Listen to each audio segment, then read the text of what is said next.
about that. I heard about it, but I didn't know much about it, and that hurt. Well, dude, so people that aren't out there, HBO doc. It's on HBO Max. HBO and Max. It's the Willie Mays doc, and it's spectacular. And there is a scene in it where it's a long scene, and I'm glad it's very powerful, and it explains how Willie Mays tried to buy a home in Mariloma Park in San Francisco. If you don't know where that is, just think like West Portal, Forest Hill area, and it was very contentious. And this is in the late 50s, early 60s, and a white man wanted to sell him the home, and the neighbors like revolted. And it was one of the seminal moments in San Francisco to take a step forward, but it was ugly. It was ugly. It was very ugly, and it's well documented. And my cousin John, who bought a home up in that area, knew all about it, and he had educated me on this a couple of years back. And I had heard stories of it, and then when he brought it up because the doc was getting released, I started doing research on it. I mean, it was disgusting. He got bottles thrown through his window and just horrible things. Anyway, so just keep going because it was powerful. So I've got the Willie Mays book, The Life, the Legend,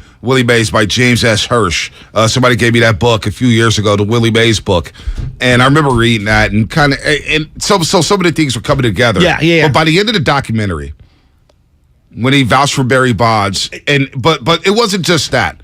It was him sitting next to Stretch Willie McCovey, and I saw Juan Marichal, and I saw Orlando Cepeda, and the way they spoke about Willie Mays and how he played stickball with the kids. I had to stop myself from sobbing. I was broken. I was just like, because it was tears of joy, tears of sadness because he's in his 90s. What he's did for Barry Bonds. Like, we all say Barry Bonds saved baseball in San Francisco, got the ballpark built, but there would be no baseball in San Francisco without Willie Mays. 100%. And so, okay, just to give you my perspective of it, because I don't know what yours is, and I'd love to know what yours is. In my house, my dad's favorite player of all time is Willie Mays. I remember you telling me that. My dad wears 24. I saw him tweet on Facebook last night. My dad wears 24, and every team he's ever been on because of Willie Mays. The basket catch was something that we did in the backyard. I'm almost getting teared up right now thinking about it. Everybody practiced that. But that Willie Mays is like, there's Jesus, there's the family, then there's Joe Montana and Willie Mays, right? Those were the guys, and obviously Rick Barry was his other guy. And so, like, to see the Willie Mays thing, because I always knew all about it, and I studied everything, but to see footage that I'd never seen, to see Candlestick, how sick was the minor league footage? It was ridiculous. Birmingham, Minnesota. How about Rick Way, the ballpark that he helped save? Yeah. That was absolutely incredible. That team that he was on, he was loaded. I mean, the pastor that was talking about it, and how he had all his faculties, and it was awesome. And people left church early because they couldn't get a seat there. Was it Rick Woodfield? I think it's Rick Wood, yeah. Rick Woodfield. And I'm thinking, like, Willie's only a couple years older than my grandfather, right? And so I'm looking at this man tell his stories, and it was incredible, and it felt like there's a family thing here. And that's the thing, like, I know a lot of people who aren't from the Bay Area, they don't get what the attachment is to Barry Bonds, for me, and for people around here.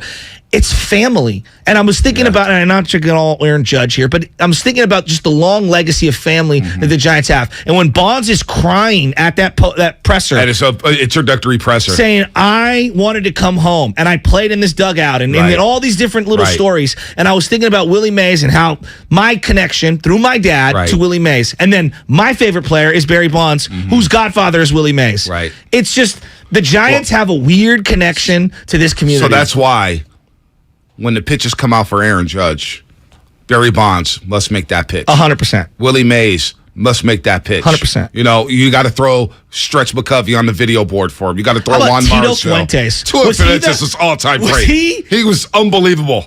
Unbelievable. How great was he? Unbelievable. Orlando Cepeda. Saying how when Willie Mays came to Puerto Rico, he was a ball boy. It was like, that's why I wanted to play baseball, because of Willie. Leo DeRosa naming the five-tool player. How great was that? Throw, catch, field, hit for power, hit for speed. I mean, it was unbelievable. And so when you think about Willie, and I honest to God, I teared up at the end of it. I did too. On the couch, and I had to sit up and just pause it for a second, because I said, man, I don't know how long Willie's going to be with us, because at his introductory press, at Barry Bonds Hall of Fame, when he got his number retired at Oracle Park, Willie Mays was basically saying, I'm not going to be here forever. I know we got the sound of the second Chesky. I had Sam pull it, because it's funny that connected with you, because I watched that, and I was thinking, on the day that the Hall of Fame thing came out, I hope America is watching that. But it wasn't just that speech that hit me. It was the totality of that documentary. I'm with you. This guy leaving the kids banging on his window banging on his window to come play stickball. It was great. He plays stickball with him for an hour, takes him to go get ice cream, and then go plays a game. So when they got to Seal Stadium, honest to God, I wanted to ask you before we play this. Yeah. Your grandfather. Yeah.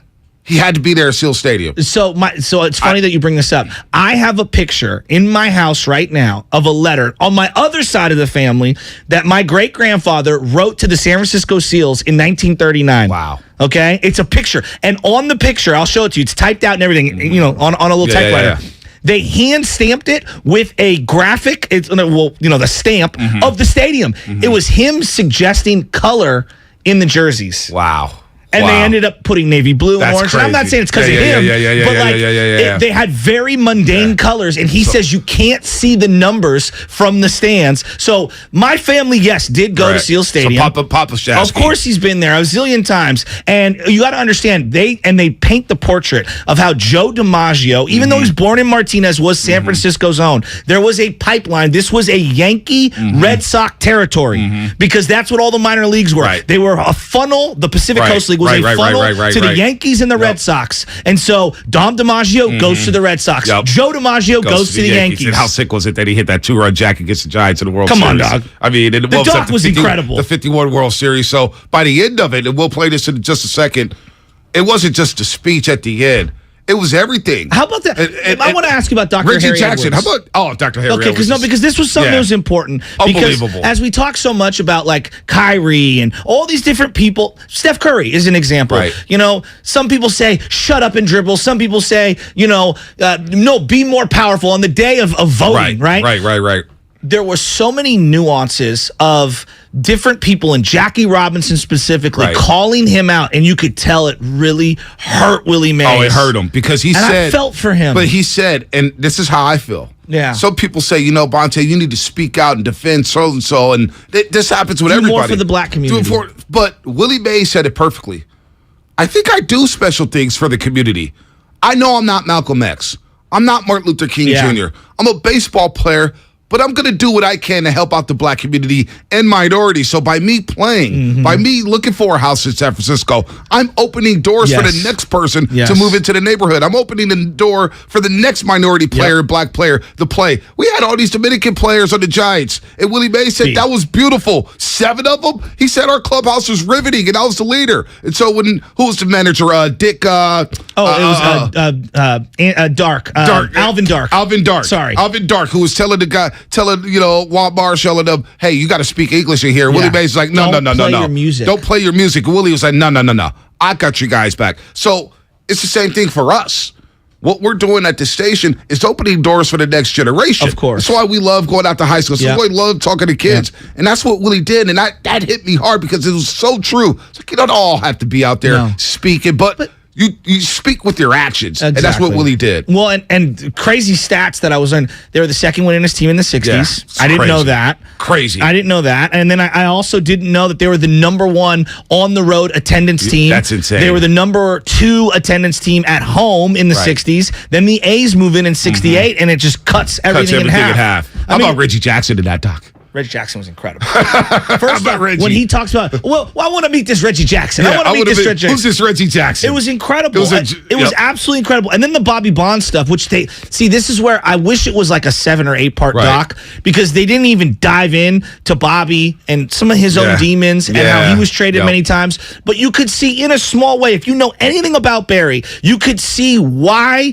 he was the way he was. Think of how Willie was ostracized by a lot of Jackie Robinson, his idol. His freaking idol. And you wonder why Barry had a chip on his shoulder with the media because of the way Willie was portrayed. And then him stumbling. I'm going to tell you this right now. I know so much about Willie. I have studied it because my dad's favorite player. My theory or at least my impression of what happened in New York when he was a Met was that he was stumbling and fumbling around and he looked washed. I didn't know the way that I saw that highlight was not my impression of the still photo of seeing him on the ground where he's on his knees. It looks like he's a bumbling old man begging for a call when he's the guy on deck saying the guy was safe. But what's crazy?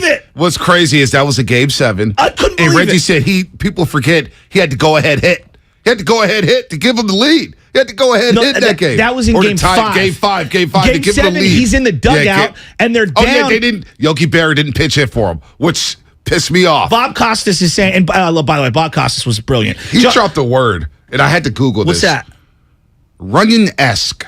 Runyon-esque. What does that even mean? I was looking it up, and it's got so many different meanings. And I'm like, of course Bob Costas is out here trying to throw 100-mile-an-hour fastballs on the black, trying to show his stuff. Well, I mean, he was trying to hit grand slams. It was incredible. So if you're a baseball fan, if you're a member of the Bay Area community, if you care about just the history of this area and what sports did, and I think people don't understand, the Niners were the first team born and raised here.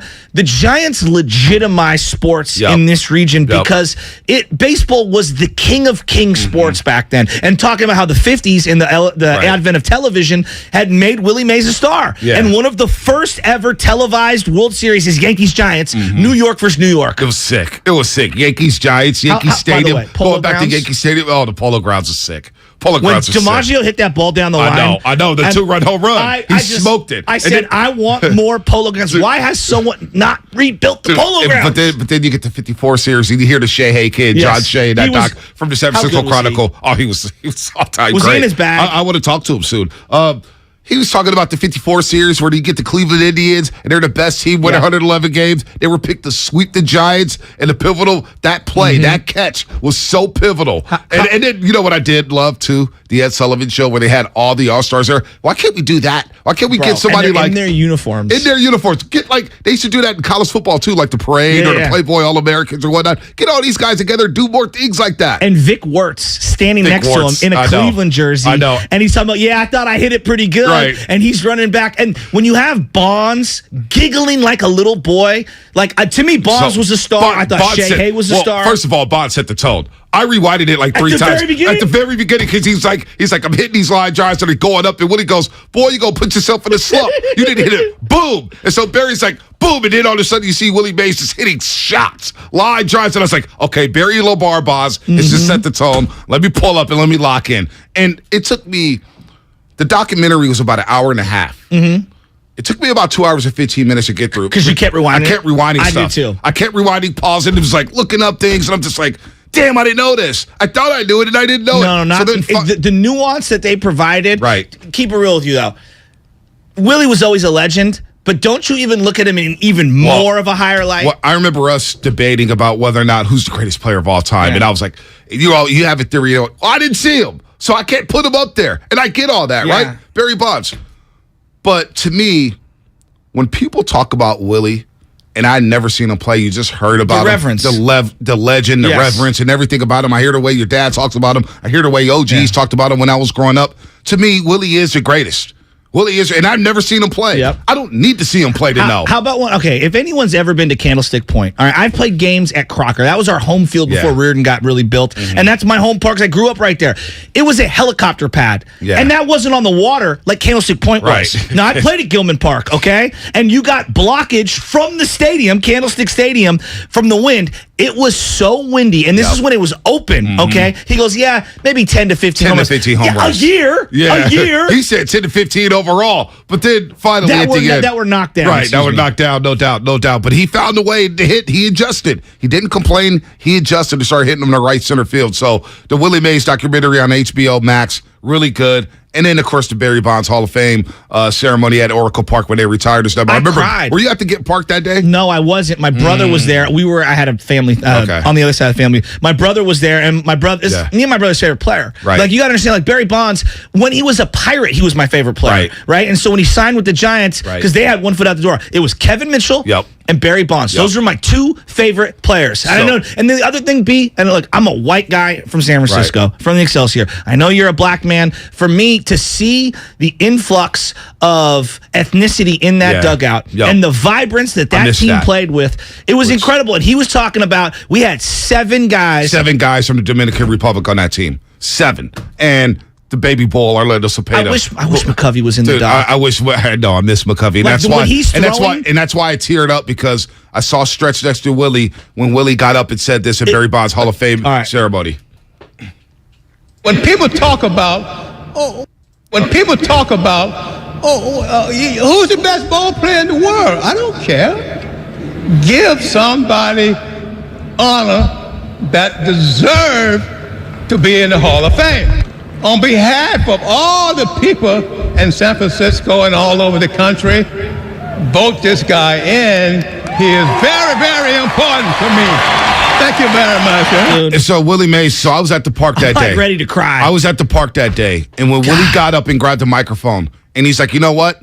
I need to go to the podium because everybody needs to hear this. Yeah. And I remember that, and I saw Stretch, because I love those, like Willie Mack Day, when they give out the Willie Mack Award, it's one of my favorite days of the year. Of course. Because you see Willie Mack there, it means something. You get Kruk up there running material. Have you ever met Stretch? I never met Stretch. I met the Baby Bull. So my dad's favorite player is Willie Mays. My grandfather's was Willie McCovey. He came to speak to Junior Giants one time. I happened to be there, and it was amazing. I got him one-on-one. It was me and my Uncle Jim, who's not a baseball fan. He got me onto the field, and I was in the elevator with him, and I said, Stretch, I never watched you play, but you're one of my grandfather's favorite players of all times. Oh, sir. And he had this is when he had the two like braces around his arms to help him walk. Yeah. He moved one of them off, gave me a huge handshake.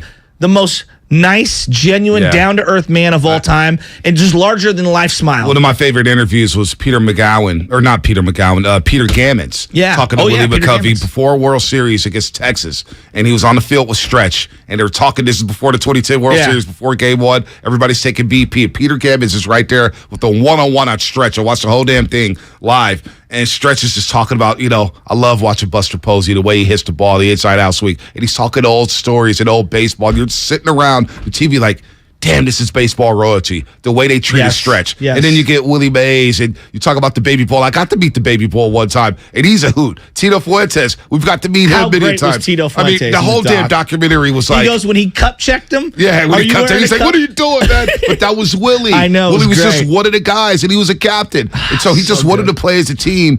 And the best thing he said at the end of the documentary, he goes, well, they started the doc by asking him, are you the greatest baseball player ever? It was brilliant. And so they ended the doc with that same question. He goes, why would you ask me something like that? I don't know. He goes, do people come up to me and say, hey, Willie, we enjoyed you playing? That means more to me than saying, hey, I'm the greatest. Everybody can play. My dad can play. There's been a number of baseball players who can play at a high level. I don't know who the greatest is. I just enjoy playing the baseball. Baseball was everything to me. It was my love. We came together, and we made beautiful music. He spent 2 years in the Army barnstorming for the troops and missed the beginning of his career. Like it's his entire story is incredible. Like it's absolutely incredible.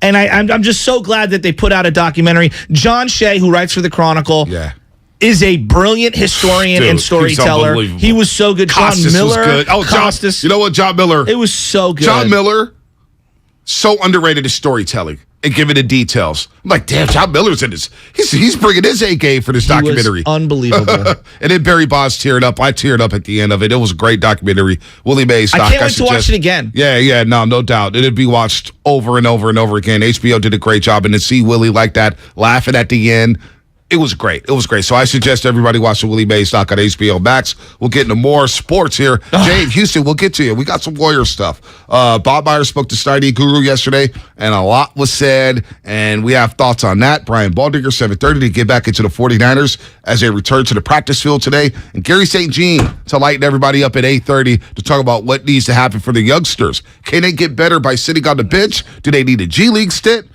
Or do the Warriors need to start shopping? More coming up on the Go to State Warriors here on the Morning Roast on a Wednesday. That's what's coming up, sponsored by News Nation. Chris Cuomo is back with a new show on a new network. Catch Cuomo weeknights on News Nation at 5 and 8 p.m. Pacific. To find News Nation on your television provider, go to newsnationnow.com/join us. What's up, everybody? I know you're out there balling for the holidays, man. You got money. You got to figure out a Christmas gift. Well, I have the perfect gift for you, and it's at 957thegameshop.com. That's right, 957thegameshop.com. You can buy a Morning Roast t-shirt, Steiny Guru, Willard Dibs, Damon Ratto. You get generic 95.7 The Game t-shirts. Who doesn't want to wake up on Christmas morning with the 95.7 The Game long sleeve, a 95.7 The Game hoodie? Come on, folks. Spend that money. The holiday season's coming. 957thegameshop.com. GetRefunds.com. Be there. If you own a business, this has been a bumpy ride. From pandemic to inflation, I'm sure you could use a break. If your business has 5 or more employees and survived COVID, you might be eligible to receive a payroll tax refund of up to $26,000 per employee. The challenge is getting your hands on it. Hi, I'm Howard Mackler, and that's why I founded GetRefunds.com to cut through the red tape and get you the money. The team of tax attorneys we have put together are highly trained in this little-known payroll tax refund program. We do all the work, charge not a dime up front, and simply share a percentage of the cash that we get for you. Businesses of all types can qualify, including those that took PPP, nonprofits, and even those that had increases in sales. We have helped return over $1 billion to businesses, and we can help you too. Just go to getrefunds.com/sports, click on Qualify Me, and answer a few questions. This payroll tax refund is only available for a limited period of time. Don't lose out on up to $26,000 per employee. Go to getrefunds.com/sports. That's getrefunds.com/sports. With energy bills as high as they are, proper weatherproofing is essential. If you're working with a client to upgrade or build a new home, be sure to visit Golden State. They partner with respected brands such as Owens Corning, James Hardie, and Boral Siding. They're a great option for a comfortable home with lower energy bills. Start at goldenstatelumber.com. Building better in the Bay Area since 1954. Golden State. When you succeed, we succeed. If you owe back taxes to the IRS, have unfiled returns, or are worried about an audit, the IRS is hiring 87,000 new agents to address these very issues. That means if you need to get your tax problems resolved, now is the time to get started. I'm tax attorney Robert Goldstein, and my firm specializes in helping individuals and small businesses resolve their tax problems. We work to stop IRS and state seizures. We may be able to settle your tax debt for pennies on the dollar with an offer in compromise. We prepare your past due returns, even if you have no records, and represent you before the IRS and state in an audit. At the law offices of Robert Goldstein, the consultation is always free, and we have offices located throughout the Bay Area. To schedule your free consultation, call 1-888-TAX-EXIT. That's 888-TAXEXIT. 888-TAX-EXIT, and make us your last stop. Are you interested in new career opportunities in the Bay Area and want to make a difference in your community? The San Francisco Sheriff's Office is looking for people considering a job in law enforcement right now. If you're at least 20 years or older with a high school diploma or equivalent, the San Francisco Sheriff's Office wants to hear from you. Enjoy full benefits, flexible schedules, and opportunities for growth and promotion. For employment announcements and more information, visit sfsheriff.com. That's sfsheriff.com to apply today. Tune in to 95.7 The Game for Warriors Live, 60 minutes before tip-off of every Warriors game. Brought to you by Xfinity. Supercharge your home with supersonic Wi-Fi. Unbeatable internet, only from Xfinity. Attention, guys. By now, you should know that when it comes to meal enhancement pills, most of these contain the same ingredients that are repackaged over and over again. Why take the same old when you can perform in the bedroom with confidence at the highest level? That's why Noxitril needs to be on your bedstand. If you thought that the little blue pill works well, wait till you try Noxitril. It's like Viagra on steroids. Thousands of men each week have switched from that prescription blue pill to Noxitril. That's because Noxitril is automatic. No need to worry anymore. When it's time to perform, we've got this. Explosive results you can count on with no side effects, no stuffy nose. We want every man to try Noxitril, so call now and take advantage of our special free bottle offer today. Oh, and as a reminder, please use the Noxitril dose as directed. It's that strong. Call right now and get your free supply. Call 800-486-1608. That's 800-486-1608. It's like Viagra on steroids. Improve your sex life with your free supply. Call 800-486-1608. That's 1-800-486-1608. Hey everybody, it's Boomer Esiason here. When a part of your offense isn't firing on all cylinders, it shows. And sometimes the only solution is to replace that part with something new. It's true on a championship team, and it's also true with cars. That's why I love eBay Motors. They have all the right parts at the right prices. 122 million of them, by the way. And that way you can get the parts that you need to make your car a winner. ebaymotors.com. Let's ride. At Target, Black Friday deals are happening right now. Save on the hottest gifts to get ahead this holiday, like must-have toys, the latest tech, and incredible offers to get your home holiday ready. You'll discover new Black Friday deals each week in stores and at Target.com. And make holiday shopping easier than ever using free drive-up, free order pickup, and same-day delivery. Get low prices and great deals so you can holiday your way. Only at Target. Exclusions apply.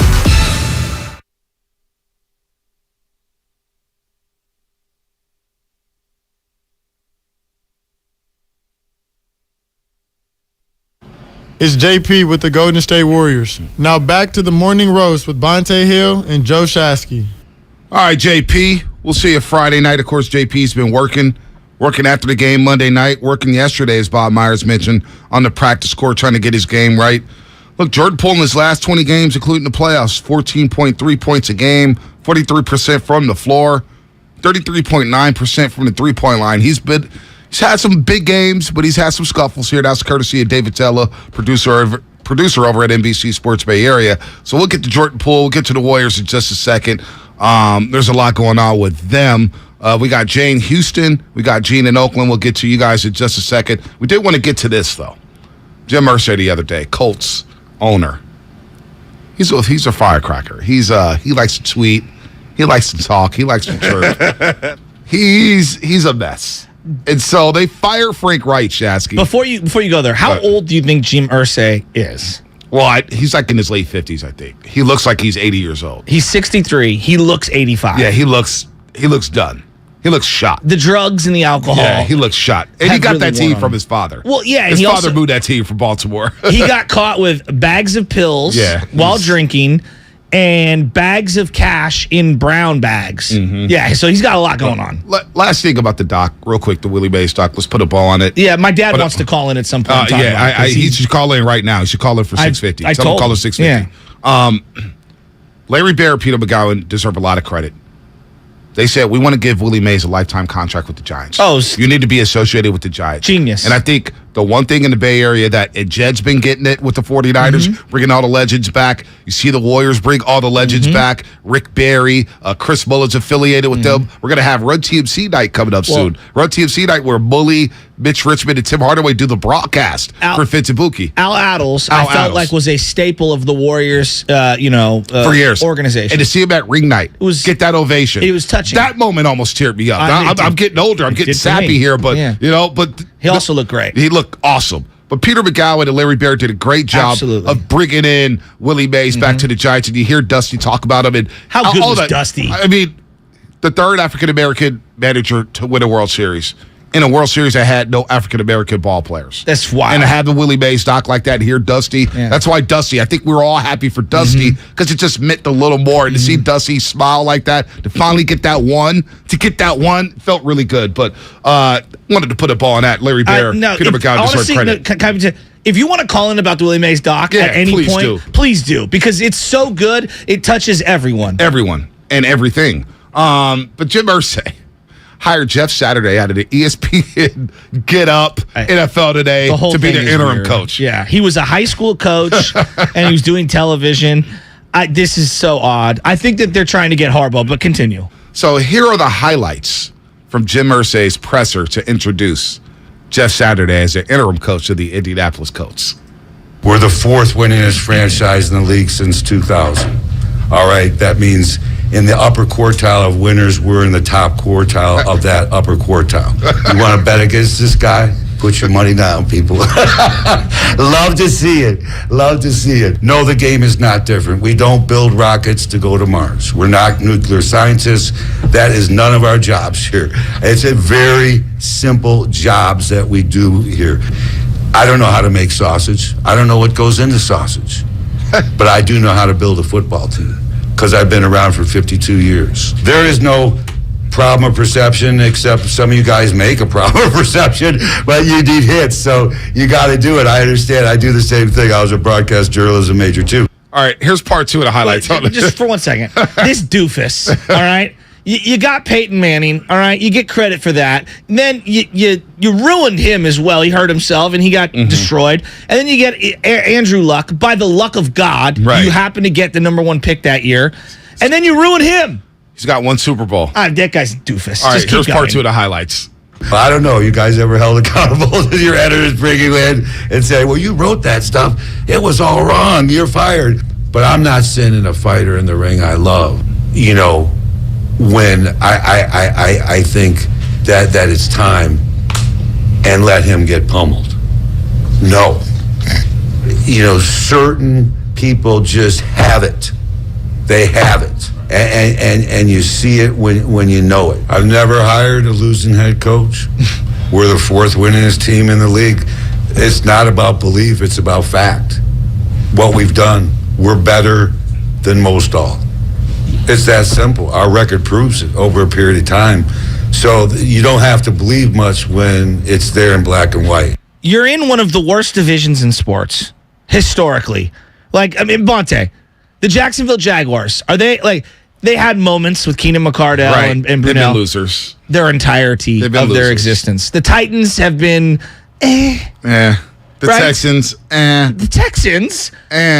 Bill O'Brien has won that division. Bill O'Brien! Right. The guy that we all think is one of the dumbest people in terms of team building in the history of the NFL. So since 95, they've lost a conference championship. They lost wild card, divisional round wild card, conference championship wild card. This is the Colts. Yeah, they lost got a division. And 8 times in the first time. Wild card, divisional, conference, wild card, divisional. They've been solid. They've been one of the premier franchises. With one of the greatest quarterbacks ever. But let's not act like Jim Irsay is the reason for that. You got Peyton Manning. All right? You lucked into Marvin Harrison. You traded Marshall Faulk. And look, you get credit for drafting Andrew James. You do.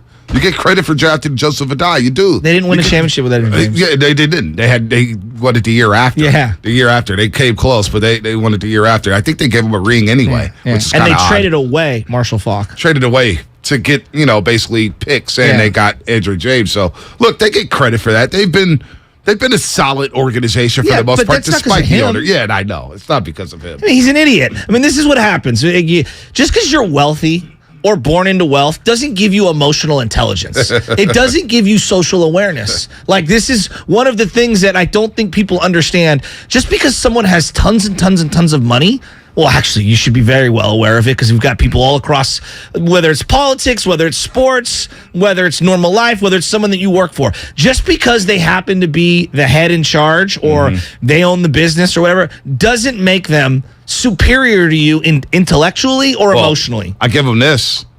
He put the heat on Daniel Snyder.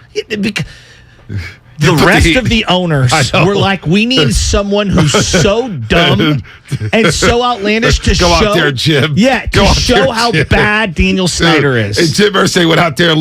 He emptied the chopper on him. Well, his dirty laundry's already aired. Like, Jim Irsay is like, you guys have seen everything on TMZ. I got nothing to lose. I got no skeletons in my closet. I've got nothing to lose, and I'm not selling. So, did you see Jeff Bezos meet with Jay-Z?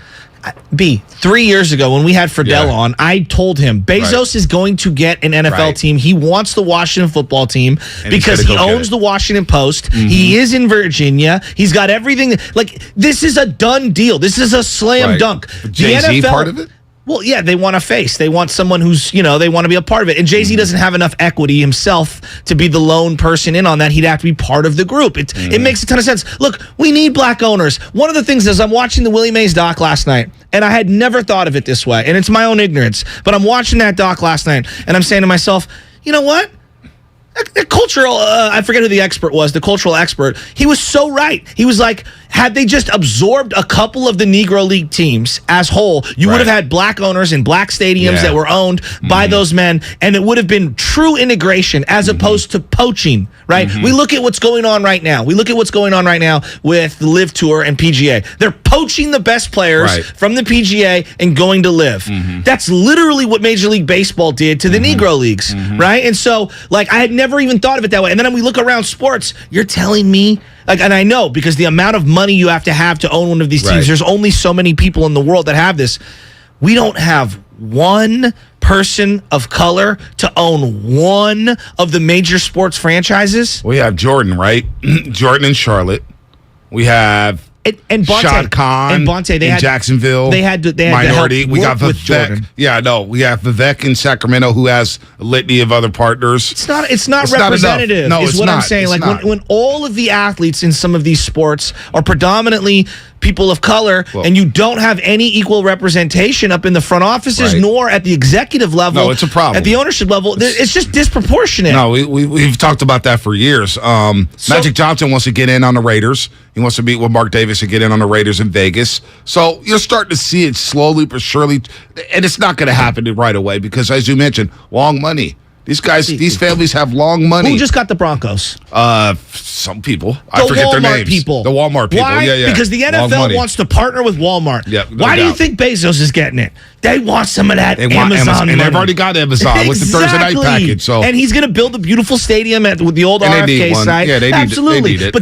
But this is where it's going. They're going to corporate partners. There's only so many people in the world that can afford these teams. No doubt. They're worth $5 billion now. All these teams. I think they're at least Washington 5. might get more. They might get $8 billion. I know. They might get $8 billion in the nation's capital. All right, we're going to continue to roll. Jay and Gene, I promise we'll get to you on the other side here. This segment was presented by Go to State Lumber, serving the Bay Area for 3 generations. When you succeed, we succeed. Visit GoToStateLumber.com and Fremont Bank, full service banking, no compromises.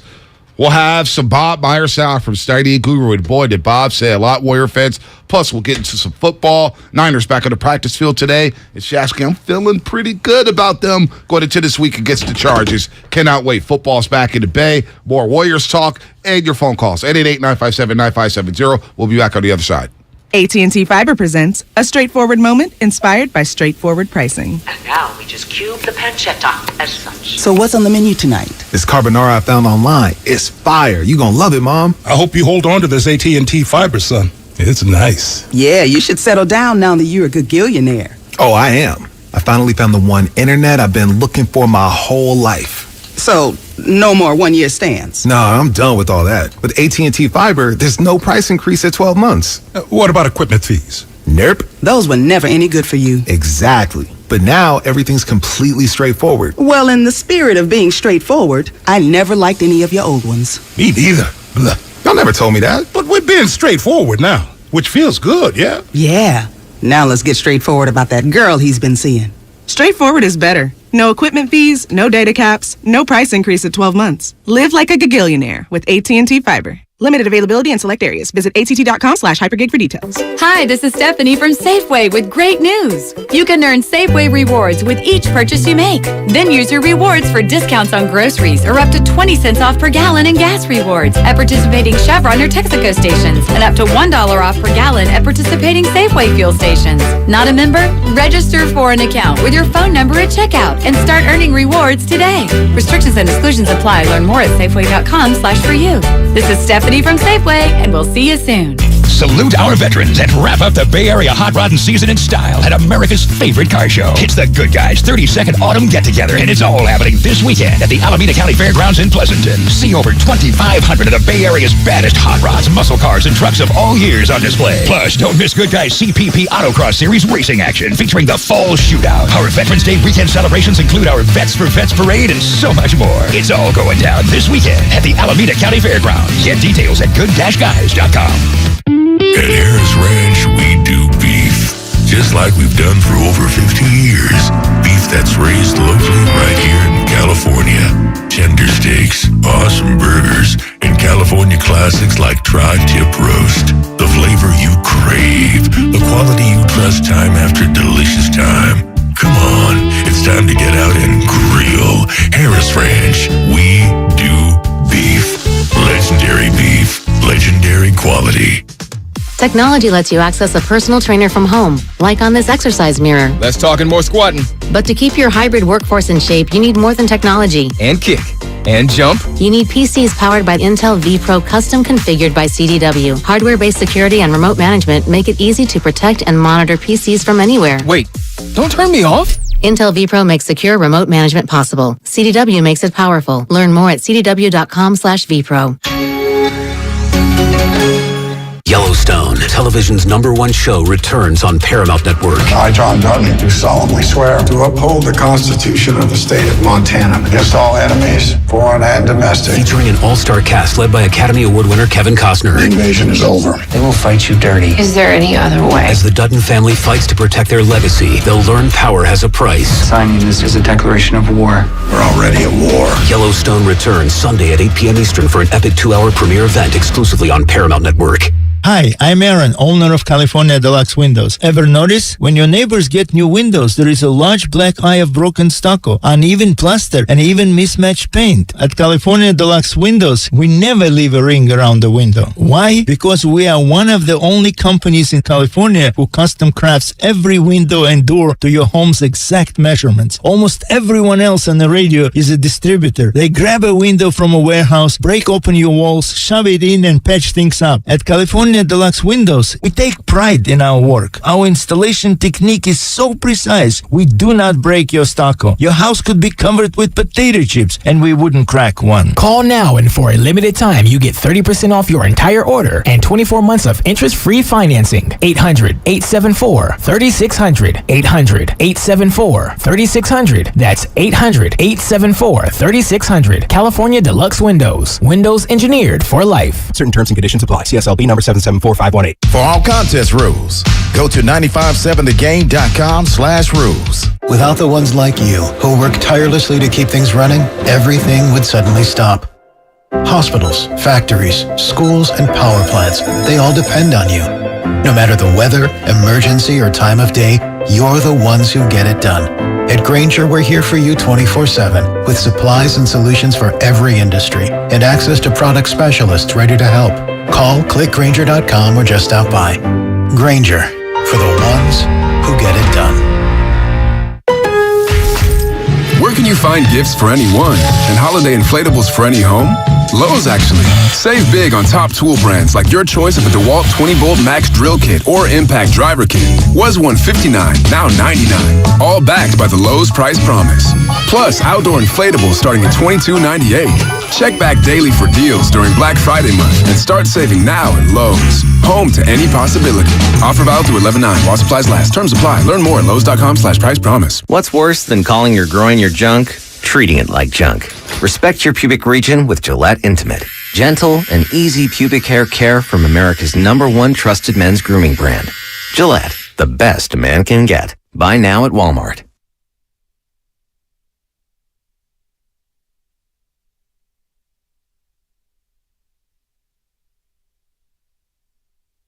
What's going on, Roasters? It's Brian Baldinger with the NFL Network, and you're listening to The Morning Roast with Bonte and Shasky on 95.7 The Game. All right, Baldy coming up at 7:30. We got King of the Hill at 7 o'clock. We'll get into some 49ers there at 7:20.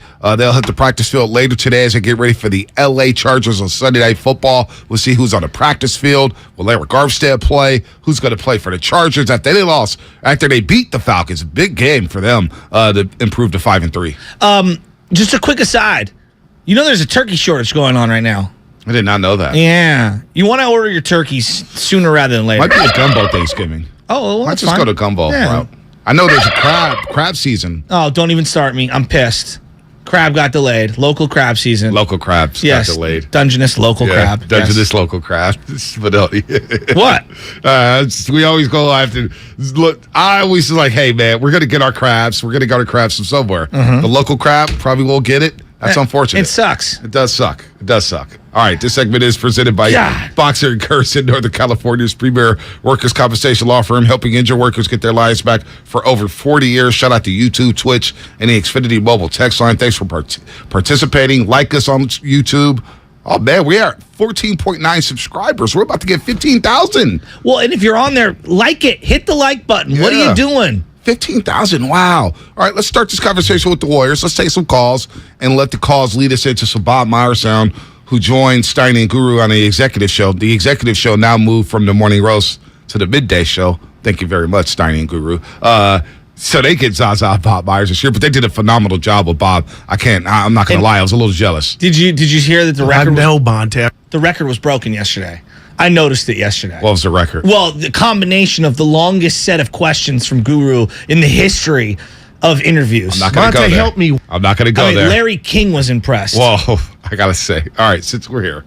Since we're. I mean, I know you won the championship last year, Bob, and you drafted 2 players in PBJ, and then it was just like this long run-on sentence. Can Jordan Poole get it back? I was like, why did you just go right to that? I'm Malcolm X when I need to be. Yeah, he is. You I are. love him. I love him. Let me say this. Since we're here. I couldn't get out of the car. I was supposed to go to Target, and I sat in the car. I sat in front of Patelco Bank for like 20 minutes because these guys were rolling with Bob Myers, and I'm like, damn, that was us last year. Damn it, Steiny. I was very jealous. Very jealous. I'm not going to lie. I'm not going to lie.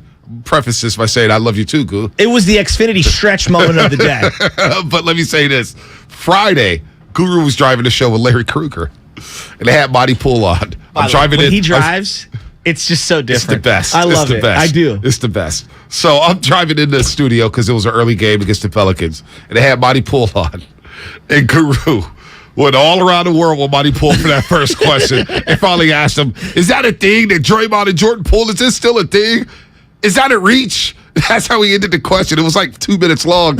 And Monty was like, yeah, I'd say that's a reach. So I saw Monty in the studio. I was like, man, that opening question from Guru. Monty just shook his head and started laughing. I'm like, only the Goo. But he gets away with it because he's charming. Yeah, he gets away with it. But the highlights. That's my favorite one. All right. I love the man. Let's go to Jay I hope Houston. he watches the Willie Mays doc. Yeah, he should. Because I know he loves baseball so much, and I'm sure his dad was a Willie Mays fan, and is a Willie Mays fan, excuse me.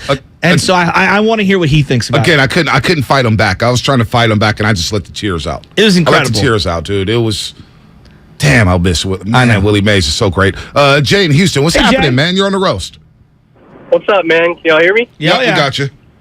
Man, so, I mean, it's been a whirlwind of emotions today. I mean, started off very exciting, the passion Chasky was talking about with Willie Mays, what a pioneer he is. And then I just started to get depressed. And you know why I got depressed? I thought about the 22-23 Golden State Warriors, and at this point I have a moniker for them.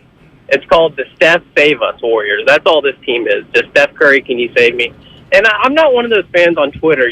Twitter's going crazy right now. It's like Bob Myers and Joe Lacob. This is their fault because they're the best GM-owner partnership in the last 8 years. But my thing with them is, I think the 2 timeline plan, it was, insightful, and it's kind of like we've never seen something like that. But I'm at the point where I think we missed out on these draft picks, And with 2020, James Wiseman, there's just, I don't know. To me, best case, this guy is just Eddie Curry and, Brendan Wright. They're like, it's a combo of those 2 players. And then Kuminga, it's like, we could have had Onyeka Okongwu or Franz Wagner. And you can't tell me those guys would not get 25 to 30 minutes on this team. Like, even Wagner, he's such a good player. And then, hold on, I got one more point.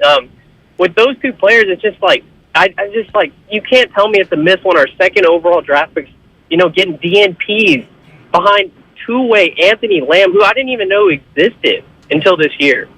And Onyeka Okongwu on the Hawks, statistically, he's the best defender on Giannis. I respect that, Jay, but I didn't hear anything about Okongwu from a lot of people before that 2020 draft. It was mostly Anthony Edwards, Wiseman, a little bit of Halliburton. I know people talked about Halliburton. I give people that. But nobody, to me, I didn't hear anything about Okongwu in terms of the Warriors selecting him. We knew about Okongwu, but I wasn't, there was I don't recall there being a lot of noise for Okongwu coming to the Golden State Warriors. Okay. From the fan base, at least. I was listening to Steiny yesterday, and he brought up a couple of really, really, really good points that I was chewing on by myself as I was cleaning the house yesterday. And one of them was this. Let's go back in time. And I know it's tough because today we're armed with their champions. Right. And we need these guys to take quantum leaps and whatever. Let's go back in time. When you have an opportunity to select number 2 overall, okay? When you have that opportunity, you were thinking to yourself one of 2 things. Number 1, I'm not sure how much longer this core has at the top. Number 2, I'm not sure how many times they're going to be in a position to draft someone with extremely high upside this high in the draft, right? So you say those 2 things. We all knew, for the most part, they were going to take somebody who had extremely high upside, but was probably a project, right? Now, we can all say, Wiseman is a very raw project, right? Look at all these guys that were projects. So I'll let you finish your point, but I have the draft pulled up here. Patrick Williams got drafted by Chicago. We thought he was a project, and was there a fit with the Golden State Warriors? Isaac Okoro out of Auburn, who I actually wanted. I like Isaac Okoro. He's a good defender, but you weren't probably going to take him at number 2. No. He was more of a guy in like the 6, 7, 8 range. Obi Toppin, during the college basketball season, was top 3, and then it faded, right? It faded I thought he was bit. flat-footed, and I didn't see the fit. Jalen Smith, who went to Phoenix out of Maryland, he hasn't played much. Denny Advia with the Washington Wizards hasn't done much. So Okongwu was interesting, but another project, right? And so to Steiny's point, I'm with them on that. We talked a lot about Wiseman. We said, and a lot of people are saying, you know what? You take Wiseman. We talked about it a lot where everybody's like, this guy could be Chris Webber / KG / whatever. Now, it looks laughable now, but the young man's only 21 years old. I'm not here to call him a bust We'll yet. see. I mean, right now, they haven't got any return on that, on that investment on a high upside guy, right? Like that's okay. Now let's get to the Kuminga draft pick, the Kuminga and Moody the following year. Okay, we were all hoping that Jalen Suggs would fall to them because we didn't know Jordan Poole would take this big quantum leap forward, right? They took Kuminga, and I still think that's the right pick. I'm with Kuminga. Well, Kuminga was projected to be a top 5 pick in February. Yes, he was at some mocks he was number 1 overall. But Bonte, I think his style of play can translate maybe quicker than Wiseman because of some of the ball skills.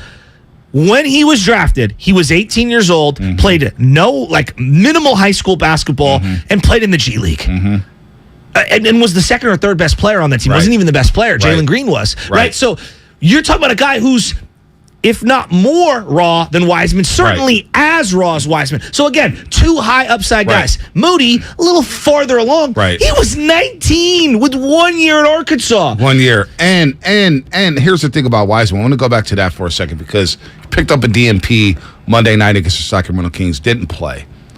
What we saw his rookie year, a lot of people say, well, we saw it his rookie year. Well, 11.5 points per game is 6 rebounds, and I get it. He didn't know where to be. You're talking about guys who play at a championship level. It's Stephen Curry, Draymond Green, them two, because they're on that roster. Then Andrew Wiggins, we know, had the talent. But you throw James Wiseman into the starting lineup right away to play with a championship tandem in Draymond Green and Stephen Curry. And it's like, go figure it out, kid. Now, he plays his first 2 games against Brooklyn and Milwaukee. This young man staring at Kevin Durant, Kyrie, and Giannis Antetokounmpo in his first 2 games.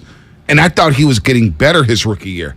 He got the COVID right after the All-Star break. Remember Steve Kerr benched him. We played the 4th quarter against the Clippers, scored 14, and then we saw him get hurt.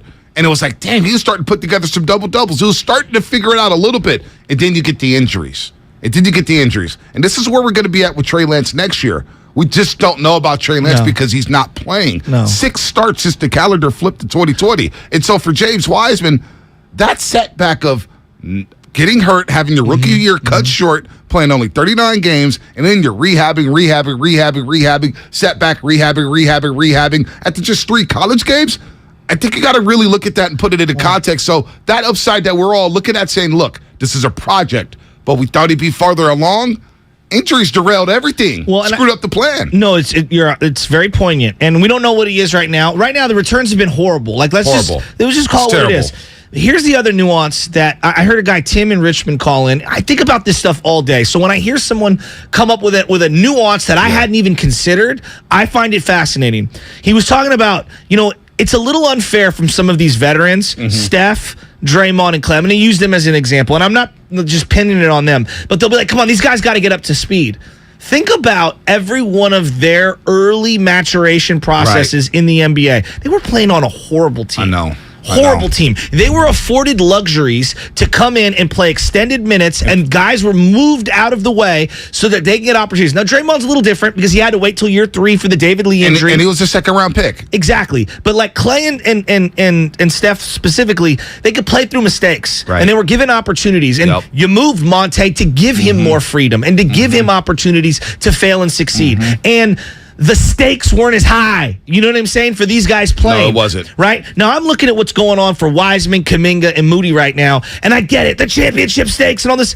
Everybody needs to take a deep breath. Right? Us included. And shame on me for thinking that they should be farther along. They're projects. But you know what, though? as you are listening to 95.7 The Game, KGMZ, FM, and HD1 San Francisco, always live on the free Odyssey app. Download the Odyssey app, your favorite 95.7 The Game, for the best and most up-to-date sports coverage. And don't forget that you can also watch us every single day on our YouTube and Twitch streams. Just log on and search 95.7 The Game. Be sure to like and subscribe to the channel while you are there. The thing with Wiseman, number 2 overall, because there was a LaMelo Ball talk, and there's still LaMelo Ball talk. That's he's an going to all-star. be there for the rest of his career. My thing with LaMelo Ball, maybe he does figure it out with the Golden State Warriors. But what happens with Jordan Poole? Maybe you move off from Jordan Poole, right? You know, there's all these little variables that I think people don't think about. Yes. LaMelo Ball loves the ball in his heads. Kind of plays like Seth. Look, he's a flashy player. He can pass with the best of them. No doubt about that. They can use his defense. But LaMelo Ball does not play defense at all. I think he's a better defender than JP. Just my particular opinion. Maybe, but it's not marginally better. He is not locking anyone up. I agree with that, but I'm saying like his defense. To maybe offset some of his deficiencies on the defensive end. Yes. But what does it look like? You know what I'm saying? Do you win that championship last year with LaMelo Ball leading the way? Maybe, maybe not. I have no idea. But you know what? Teams miss picks all the time. And the Warriors missing a pick possibly on James Wiseman, it's going to suck in the short term, but that's why Bob Myers are going to play some sound in a second. The Warriors know in the back of their head, look, we got to plan that. If it doesn't work out, we will be ready to pivot. Can I ask you a question? What's up? Do you remember when they lost all those games down the stretch on purpose to get in position to draft Harrison Barnes? Yep. Okay. Now, Harrison's okay.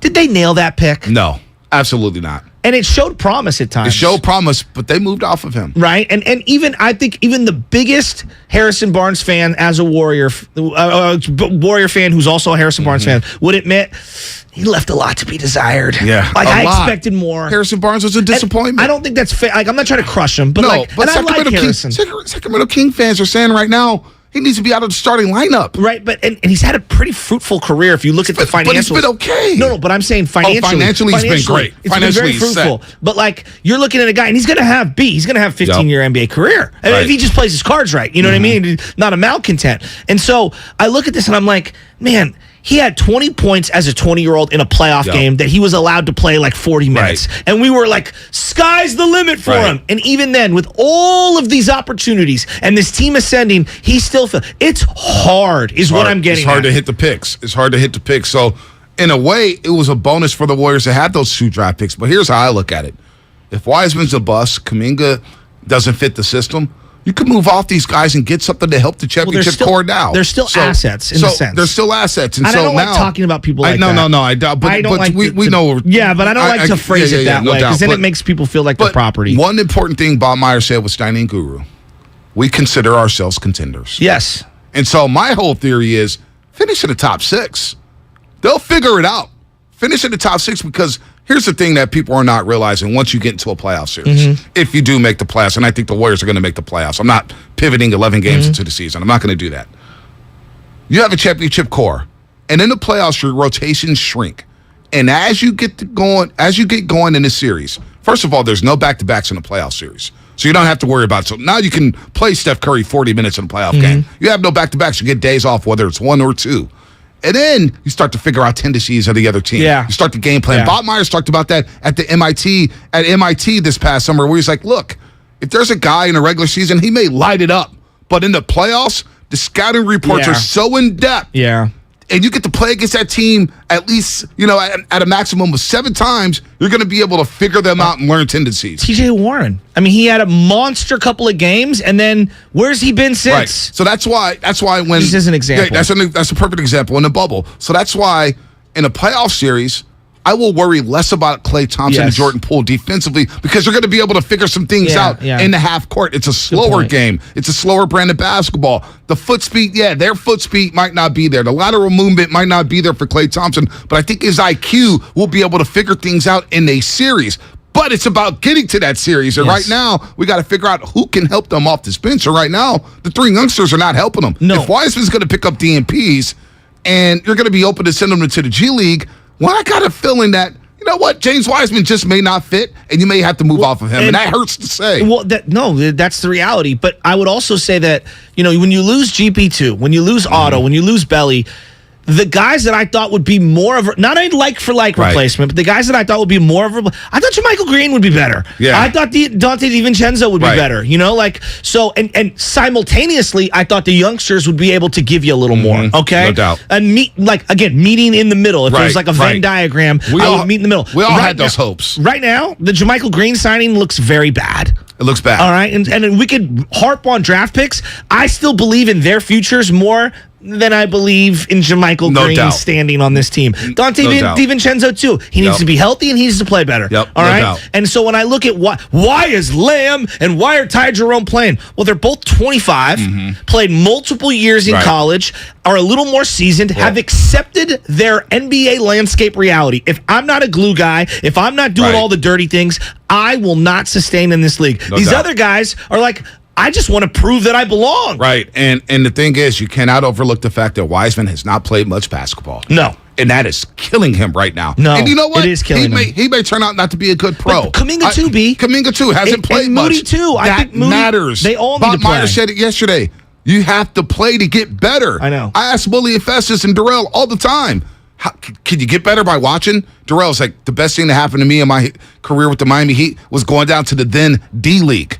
Yeah. I needed to play to get better. Such a great change. I'm so glad they changed the name. The G League sounds so much better. From the G League. Wow, the D League sounded so bad. Look, we'll get to the calls on the other side before Baldy, but right now we got to squeeze in the King of the Hill. Brought to you by Fasteners Tool Outlet. Why pay more at a big box store? Sorry about that. You could edit that. About that. Gather round, all you fanatics of sports. I was laughing. I had a skittle coming down my throat. It's time for Lord Bonte of House Hill to decree the finest 8 football teams and all the NFC.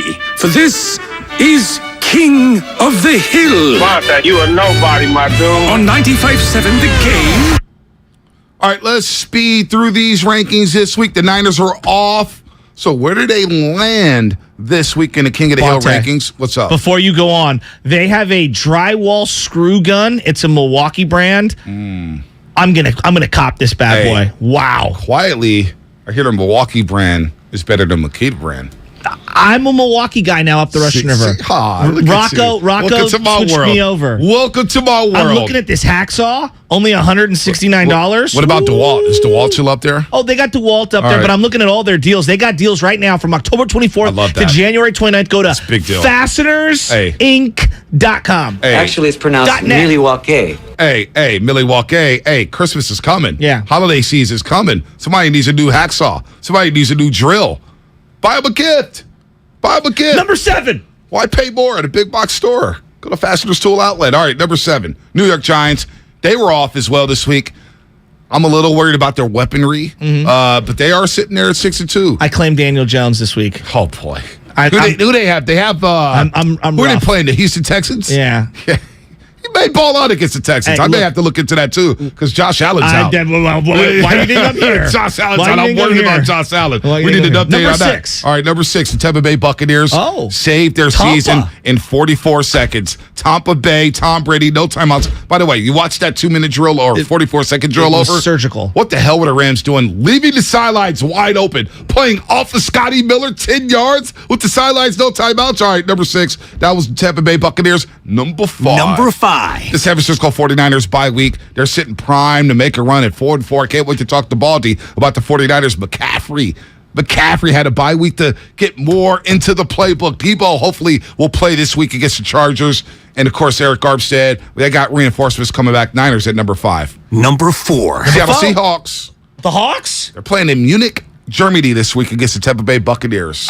Geno Smith, dare I say Rich Gannon-like? You know, I lost a fantasy game this week to drop the 7-2-1 league because I played Justin Herbert over Geno Smith. I don't know why I did that. Geno is balling. Herbert fantasy dud of the year, by the way. That's why I have Can Geno. we start to say this? Have we overrated him a little?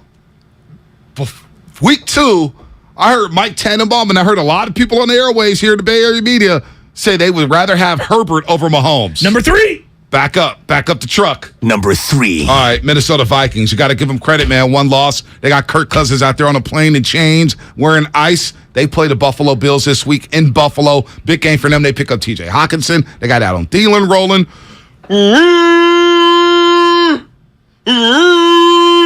I swooped up Justin Jefferson in Madden. By the way, number 2. Number 2.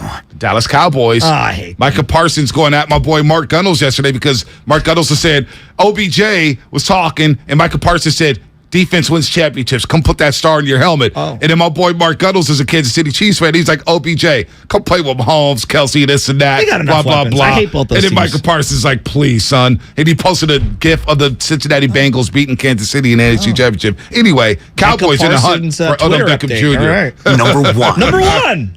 Number 1. The Philadelphia Eagles are undefeated. Wow, the Niners aren't even in your top 7. No, they are. Number 5. Oh, they're 5. Number 5. They're Totally right there. not paying attention. Yeah, I know, right? We're all ADD'd out. King of the Hill, brought to you by Fasteners Tool Outlet.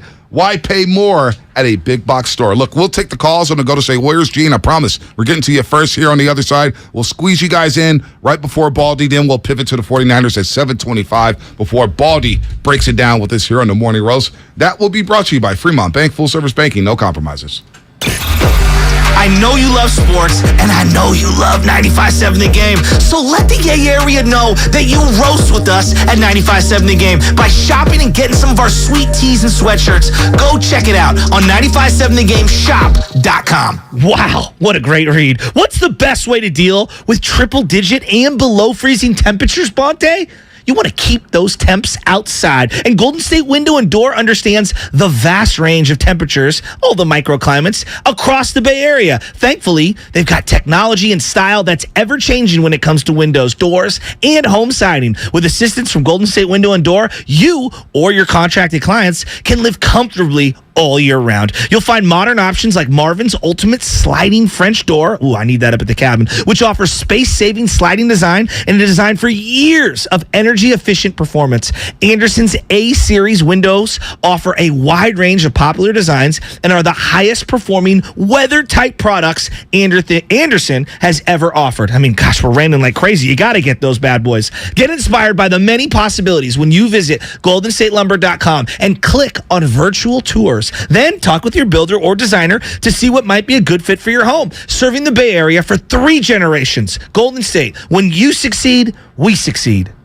Everything, our farm, our stand, our pop-up shop, it really all started when we discovered the benefits of local, raw honey for our family. And then we decided to turn it into a business. We were looking for something to help us get up and running. So we got the Chase Business Complete Banking Account. It's more than a bank account. It comes with Quick Accept, which lets us take card payments anytime, anywhere in the U.S. using the Chase mobile app. Plus, we get same-day deposits at no extra cost. For us, it's more than honey. It's about sharing a little sweetness with the world. Get the Chase Business Complete Banking Account with the essentials you need to help get your business going. Learn more at chase.com/business-complete-banking. Chase for business. Make more of what's yours. Quick Accept is not available in U.S. territories. Enrollment required. Usage subject to approval. Same-day deposits available for payments before 8 p.m. Eastern Time, Sunday to Friday. Fees and rates apply for checking and processing. Limitations and restrictions apply. Participants compensated. Merchant services provided by Payment Tech LLC and WePay Inc. Subsidiaries of J.P. Morgan Chase Bank and a member FDIC. Does your heart long to wander? To encounter colorful creatures from the deep blue sea? And amazing animals from the Amazon and beyond? Feed your wild heart. Travel the world right here in San Francisco. Make your reservation to the California Academy of Sciences at calacademy.org. See rare specimens, ancient fossils, and more at our new exhibit, Hidden Wonders. Hi, welcome to the IKEA Holiday Prep event, here to help you host the season with offers, in-store workshops, and more. Oh, great. I may have invited the whole neighborhood for the holidays. Don't worry, you can do this. To start, IKEA family members save 20% on Venturfent Christmas tree decor and gift wrap. You are my hero. Visit us in-store or at IKEA-USA.com/holiday prep to get ready and save. Offer valid 11/9 to 11/23/22. U.S. only while supplies last. Selection may vary by store and online. Restrictions apply. Someday, you might be with friends in the Bay Area, telling the story of how you navigated these complex times. The market was all over the place, so you reached out to a Merrill advisor, and with their help, charged ahead. And unlike your fishing stories, you won't have to go overboard. Find an advisor at ml.com/bullish. Merrill, a Bank of America company. What would you like the power to do? Investing involves risk. Merrill Lynch, Pierce, Fenner & Smith Incorporated, registered broker-dealer, registered investment advisor, member SIPC, a wholly owned subsidiary of Bank of America Corp. America's favorite car show makes its final Bay Area stop of the year with a jam-packed weekend of hot rod and fun the whole family will love. It's the Good Guys 32nd Autumn Get-Together, and it's all going down this weekend at the Alameda County Fairgrounds in Pleasanton. See over 2,500 of the West Coast's coolest hot rods, muscle cars, and trick trucks of all years. Plus, shop the huge swap meet and vendor exhibit. Check out the Smash for Cash Demolition Derby. Experience a tire smoking burnout competition, Nitro Thunderfest, and so much more. It's all this weekend at the Alameda County Fairgrounds. Get details at good-guys.com. California, you deserve more. And with United Healthcare, you'll get more. Annual enrollment is October 15th through December 7th. So call United Healthcare today. With the United Healthcare Medicare Advantage Plan, you get more from your Medicare dollar, now including better than ever dental, vision, over-the-counter, and prescription drug coverage. Call United Healthcare at 1-888-CALL-UHC today and speak with a licensed sales agent. Benefits, features, and/or devices vary by plan and area. Limitations and exclusions apply. Thank you for calling Navy Federal Credit Union. How can I help you? Hi, if I'm in the Army, not in the Navy, am I still eligible for membership? Yes, you are. What about my sister in the Air Force? Her too. And my dad's a Marine. We serve all branches of the military, veterans, and their families. My dog is a retired military working dog. I'll see what I can do. Find out if you're eligible at NavyFederal.org. Navy Federal Credit Union. Our members are the mission. Insured by NCUA. Kelley Blue Book is the one-stop shop for pricing, fixing, selling, and instant cash offering. Instant cash offer is exactly what it sounds like. An official offer to buy or trade your car. Just enter your VIN or license plate, answer a few questions about your car's history, and what kind of condition it's in. In minutes, you'll receive an offer to sell or trade your car that you can be sure is fair. Then choose a dealer to purchase your car and schedule a time to meet. For all of the its, KBB.com.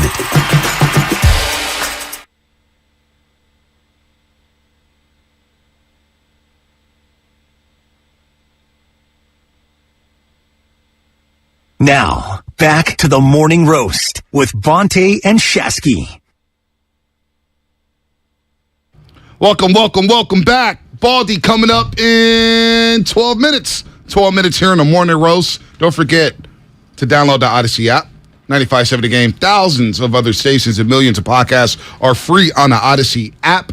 Sports Talk, music, news, and podcasts, all available completely free. You can catch every Warriors game live on the app, along with all the music and news the Bay Area needs. Follow your favorite team, stations, radio shows, podcasts now by downloading the free Odyssey app. Again, Baldy 730. Don't forget, 957thegameshop.com. Are the Warriors under pressure? A little bit. I know a lot of people freaking out. But I'm intrigued, man. I like the journey. Like, think about what we just went through with the Niners. Think about what we... Hold on. Second. Who's the name of that band? Boom, boom, boom, boom, boom.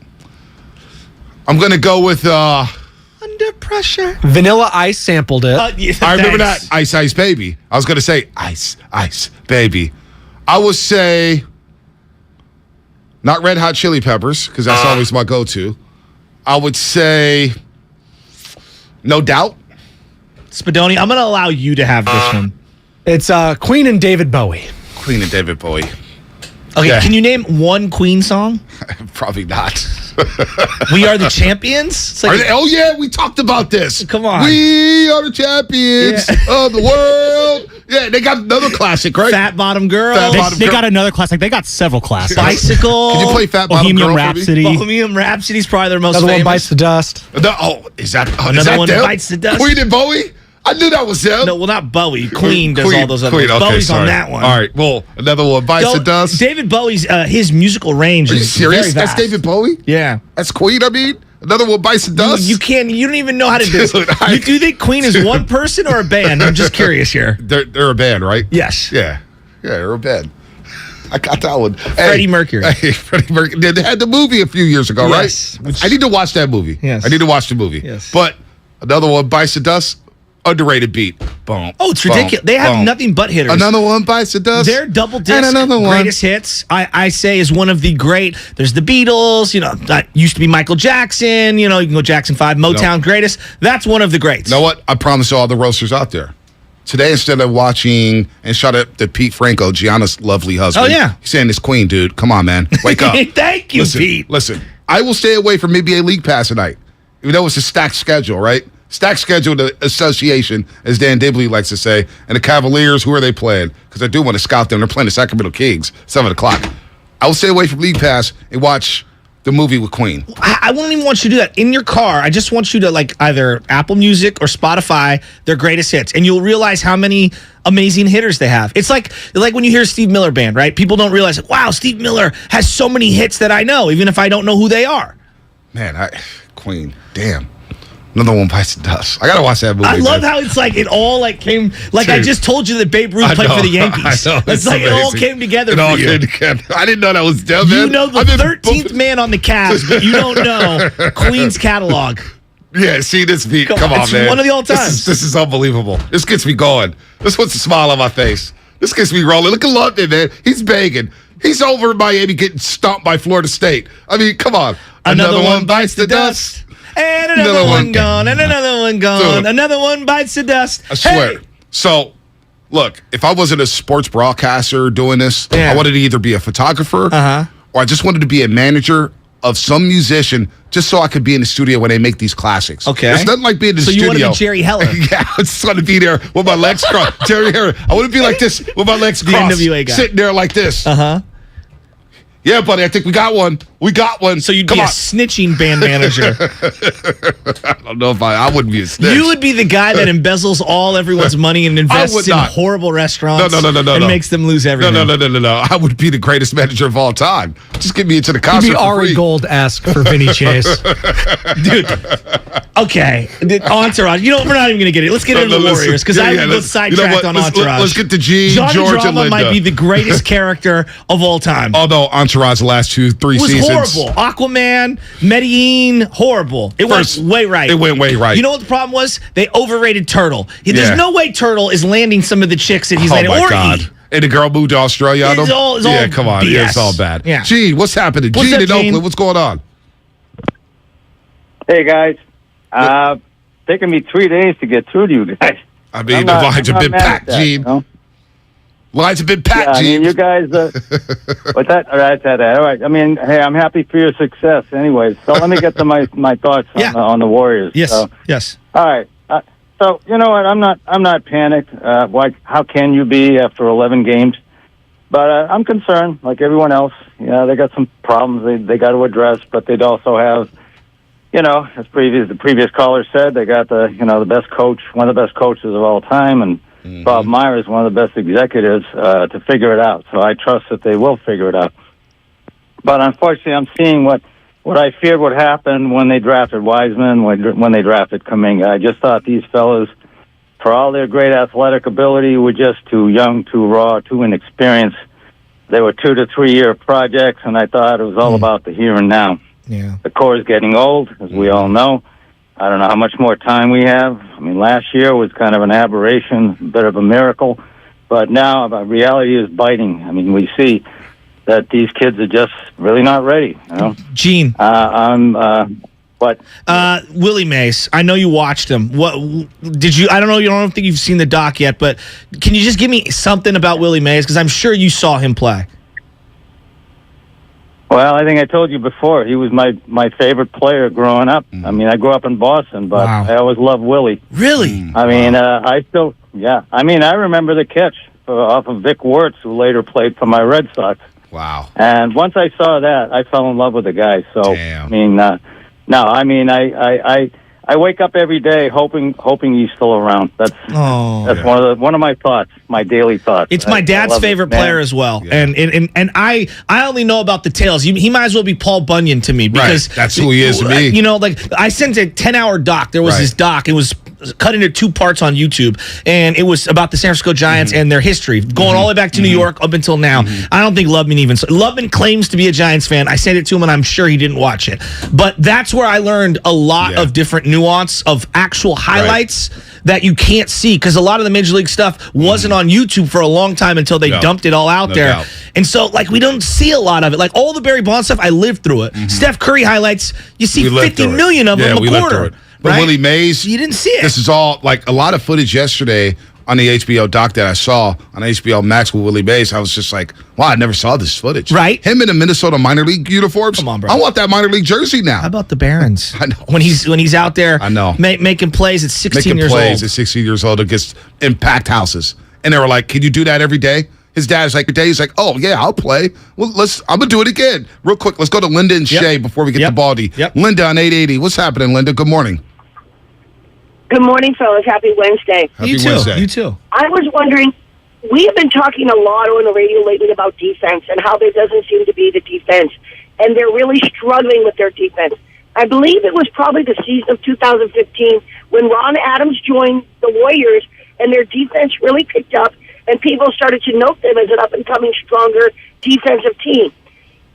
Someone on the radio the other morning said Steve Kerr's job wasn't to develop players and defensive skills in players. Is Ron Adams still working with the Warriors in that capacity? Yeah, he's still a consultant. We're 70, but...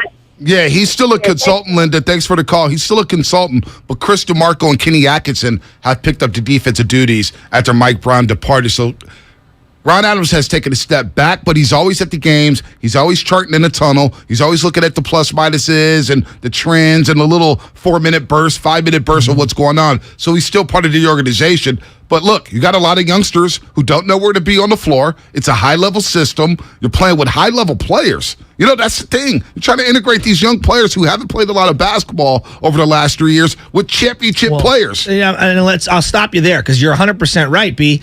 Think about when they did start to win. She's talking about when Ron Adams came in 2015. Sean Livingston was 11 years into his career. I watched him actually when you guys had him on pregame, and he was talking about where he was as a human at that point in his life. Iguodala had been the main guy on 2 different franchises and came here. Obviously, some of the core was younger in their careers, but 3 years at Davidson, 4 years at Michigan State, I believe 3 at Washington State for Klay Thompson. These were more seasoned guys that had had time in the gyms and reps and had those college opportunities to learn about how important defense is. And then it was an emphasis when Mark Jackson came over before Steve Kerr was even here. So just the nucleus of that team, that's 7 or 8 guys dedicated to understanding that if you're not stopping the ball, you're going to get cooked in this league. No doubt. Let's go to Shay in Oakland real quick before Baldy. Then we'll get to KC and Moran on the other side of Baldy. Shay, what's happening? You're on the roast. Top of the morning, guys. Top of the morning. So the first thing I got a plug for the free NBA League Pass. It's a device on Walmart online called the Superbox S3 Pro. You get that. It's a one-time thing. You'll buy it. It's about $300. Plug it up, Wi-Fi. Shay. League Pass. You get the NFL package. Shay, you get pay-per-views, right? You get every pay-per-view. That's right. Are you going to get me in trouble? No, they sell it on Walmart. Yeah, the Superbox. I've been hearing about the Superbox for quite some time. Really? I may. Superbox. Is it delayed? Is it live? How's the? Are we able to get every channel? I believe it's a playback. Like honestly, my games are about like 2 minutes. 2 minutes, like so it's away like from game live, away from what the live coverage is showing. Okay, 2 minutes delay. No. Not the worst thing, but And what you got? What you got on Warriors bench, real quick, before we get to Baldy? The second I got, the bench wouldn't look as bad. Jermichael wouldn't look as bad. Jermichael would actually be looking good if Poole was at least giving us his average. If Clay was at least giving us his average, at least, because these dudes, when Poole is on, Poole is a creator. He's spacing the floor. He, like, that dude brings, I don't think our bench would look as bad. I don't think Moody and Wise would be getting all this heat if Poole was at least giving us his average and a sprinkle of 26 gamer in there, a 30-point gamer in there. Like, they killing us right now, man. No doubt. And no doubt. Killing us. And Clay needs to be quiet, man. Just, Clay, go back to being cold, hard, killer, cold-blooded Klay Thompson. I don't want to hear Clay talking about all the individual stuff. about winning streaks and stuff. Clay. Clay is. Hey Shay, Clay is soul searching. You saw the video the other day. He drove by Oracle Arena. He is soul searching. Psychologically, he is soul searching. We'll play some sound from Jama Malalea, who joined Willard Dibs yesterday about Klay Thompson.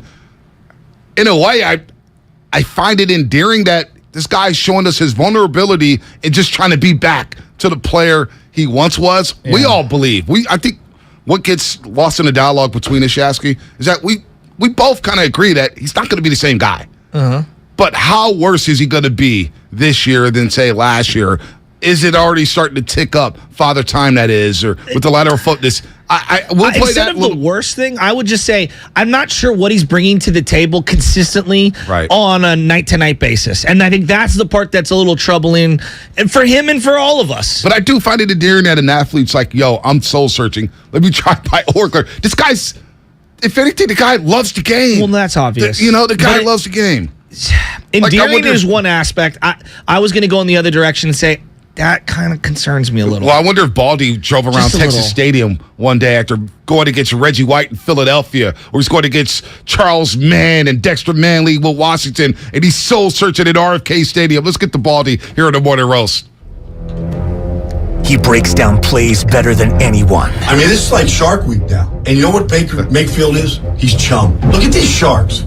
You think you're getting away from those 4 angry sharks? It's Shark Week. It's time to eat. Make the read urgency. That's the name of the game right here. Urgency. Now, on it. He's on it. Touchdown. Beautiful throw. He's our 95.7 The Game NFL insider, Brian Baldinger. Usually we get him on every Tuesday, 7:30, but Brian Baldinger, we moved him with the Warrior game on Monday night. Brian Baldinger, the best in the business when it comes to breaking down the film at Baldy NFL. He was down in the ATL last Sunday. The ATL watching the Chargers and the Falcons, and Austin Eckler is going to be a problem. We'll get to him in just a second. But Baldy was a three sports star. I found out about this a few years ago, right? We all know Baldy could hoop. He could get into concerts for free. He could play baseball. So the Willie Mays doc released yesterday on the HBO Max, and we were discussing this, Baldy, early on. Obviously a legend in New York City, a legend with the San Francisco Giants. What are your memories of Willie Mays? What did you know about Willie Mays growing up? What do you know about the Say Hey Kid? Well, I got to meet Willie Mays at a Yankees Old Timers Day with Larry Doby. Wow. I was with Larry Doby Jr., my best friend, and his dad was playing in the game. Wow. And so I'll never forget this. There's a scene. So it's a hot day in July. You know, the Old Timers are playing 2 innings. Mickey Mantle's out there. I mean, it's the who's who, right? Oh, my God. So anyways, they wouldn't let any press into the clubhouse after the game. So, except for family. So, Larry Doby Jr. was like, I'm going to go see my dad. So, I mean, I grew up with Larry Doby, drinking Lowenbrows in the basement, watching Yankee games. So, Junior didn't drink, but his dad did, so I'd drink beers with his dad, talk baseball. So, anyways, we walk into the clubhouse, and there's Larry Doby Sr., and there's Willie Mays. And so, Willie, so anyways, like, it's like vaudeville, like, Willie's saying to Larry, like, Larry, you got that, what did he say? He said, he was combing his hair, after the showering and everything. He's like, you got that flyaway look. Like, what do you mean flyaway? Yeah, your hair is just flying away. Just vaudeville, right? So, anyways, that's when Willie said, I meet him, shake his hand. Hello, Mr. Mays, blah, blah, blah. He goes, hey, you like to drink beer? I go, yeah, I've been known to drink some beers. He goes, we got Coors Light, we got bottles, we got cans, we got draft. He goes, well, make a deal. Like, you sign these baseballs that I have here because I got a tea time to make, and we'll let you drink all the beer you want. I signed 100 baseballs for Willie Mays. Wow. My first baseball game I ever went to as a kid, though, I was from Pittsburgh, Pirates and Giants. You got Roberto Clemente in right field. You got Willie Mays in center field. Come on. Steve Blass against Juan Marichal. Wow. Like, I know you guys are baseball fans, but I mean, that's incredible. It was like going to an All-Star game. Yes. Wow. It's like an All-Star game. Al Oliver's there, like, maybe the best hitter in baseball. Like, I get an autograph from Al Oliver. I'm a 9-year-old kid. I'm with my cousins. And there's Willie Mays, Say Hey Kid, center field, basket catch. Like, everything that you saw, read about, flip baseball cards for, I saw on that day at Three Rivers Stadium. That's incredible. It's just, you're the most interesting man in sports. Like, I mean this, Baldy. Like, I reference anything, and you know exactly. Like, you just, I'm just blown away Baldy. with you. You are blown. You blew me away Sunday in ATL because you said it next to Brandon Staley, who's coming into Levi Stadium, and the Chargers. I gotta say, man, you and Baldy. Ever since you said it, Shasky and I picked up on it. The Falcons do play hard, really hard. We don't know any of these guys on defense other than Grady Jarrett, and they're flying around hitting. And that was a physical football game. You got the Chargers with their depleted wide receiver core. With all these injuries, they find a way to steal a game because Justin Herbert and Austin Eckler and Khalil Mack just make enough plays. And that's why I can't overlook them this Sunday at Levi Stadium. They're just as desperate. They're 5-3. They feel like, hey, we could win this game on Sunday night. We're right there with the Kansas City Chiefs in the AFC West. Yeah, well, I mean, look, Justin Herbert he's their max protection. He's their run game. You know, like everything is short passes, like third down conversions, 3rd and 2, 3rd and 1. Here's DeAndre Carter. Here's Gerald Everett. You name it. Like, it's just pinpoint passing, short pass. Like, he's a hard guy to get to the ground. He's the least sacked quarterback in the league right now. And Austin Eckler, look, since the start of the 2021 season, he has scored 30 touchdowns. Nobody's close. Cooper Kupp's got 22. Nobody's close to Austin Eckler. Now, it doesn't matter how he scores, from the 1 yard line, from the 4 yard line, screen game. Like, the guy is a touchdown scoring machine. Like, I don't care. You can game plan him all you want. The guy runs through contact. Like, they've got, Khalil Mack's play, on Drake London. I don't know why Drake London's got the ball in his right hand, he just came and just, stole his lunch money. Right. And so, like, they've got players. Derwin can make anything happen. You can't overlook them. But they are a flawed team. Mm-hmm. They don't stop the run well. They don't run the ball well. Like, they're flawed. Like, the 49ers are a better team. Doesn't mean that they're going to win the game. You have to go earn it. Yeah.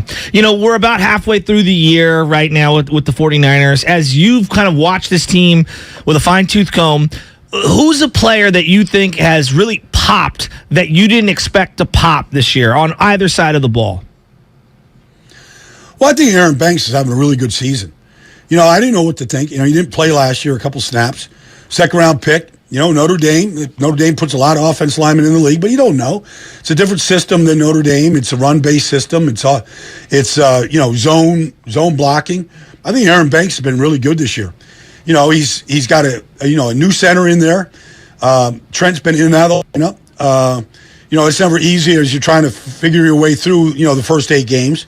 But I think Aaron Banks has been really good. I mean, I'm not saying he's the best left guard in football, but they lost to Laken Tomlinson, who started 85 straight games. Weren't going to pay him what the Jets paid him. And so he's got to step up. I think he's done that. Okay, so let's go in the opposite direction. Is there a position group or a player that you think needs to absolutely step it up and has been slightly disappointing through the first half of the season?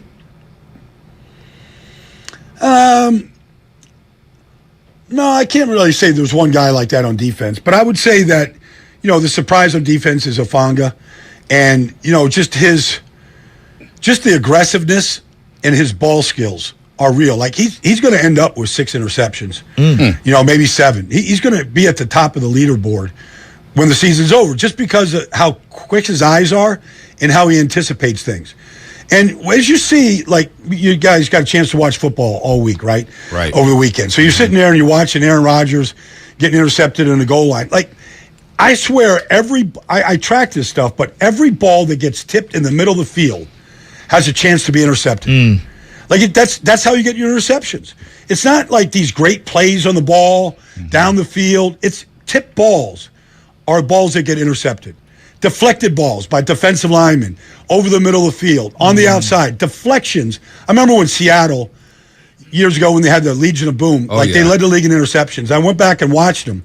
They had 20-something interceptions that year. More than half of them were off tip balls. Wow. So, to me, that's why you got to always be flying to the ball. You've got to play with awareness because that's where your takeaways come from. Brian Baldinger here on the Morning Roast on 95.7 The Game. We talk to him every single week, breaking down the NFL and breaking down the 49ers tip ball. Shasky, the interception we all would love to forget about was a tip ball by Malcolm Smith or Richard Sherman and Malcolm Smith in the NFC Championship game. That's a great insight, Baldy, man. That's why you're the best in the business. You talk about the Chargers having a flawed run game, and they don't run the ball as well. The Eckler Fred Warner matchup is going to be must-see TV. But Christian McCaffrey against that defense here, what he adds to the 49ers, it feels like Baldy, they found something against the LA Rams to where this offense is going to be primed to take off. With the week off, Debo hopefully back, it feels like this offense is in a prime position to start humming, Baldy, moving forward. They should. I mean, they should be fully healthy. They should be ready for the second half. We should see a full complement of skilled players, for counting McCaffrey, obviously, but for the first time, where you get Debo and you get McCaffrey and you get, George and you get all this stuff. Ayuk has had a great season, but you get all this. Sometimes you just go, is it too much? Because you just need to keep moving the ball and hit your big plays, right? So do you try to call too many different type of plays? I was watching the Jets come off the goal line last week. They ran the exact same play 3 plays in a row with James Robinson. 7 yards, 9 yards, 17 yards. The exact same play. Sometimes you just double up because it's working. And then sometimes you double up a play because it should work. And so then you go, okay, well, we got all these weapons. That's the word, weapons. Mm-hmm. Well, all right, let's just get to the open guy, whoever that is. Let's get the ball to the open guy. Let's keep the drive alive. Let's hit the big plays. So it should be fun. I expect them to go on a run here. I hope to be doing the Miami-San Francisco game in a couple of weeks out there. I'm sort of thinking if all these two teams stay on a schedule, maybe you just keep playing all the way to February with these two teams. Wow. That would be a dream, right? And prelude to Super Bowl. But I feel like they should be ready to go on a run right here. This team is too stacked not to. And Baldy, you mentioned how you can have too many weapons. I think about the Kansas City Chiefs. They have a plethora of weapons, and Andy Reid figures out how to get the ball to all these weapons. With that said, and the Niners having all these weapons, would Odell Beckham Jr. be a good fit? Because now the rumors are starting to swirl about OBJ being available for whether it's the Cowboys, the Bills, the Chiefs, or maybe even the 49ers. Would that be a good fit in this offense?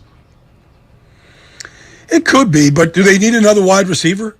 Honestly, if Debo and Ayuk and Jennings are healthy, do you need another wide? And with McCaffrey, what he can do you need another one?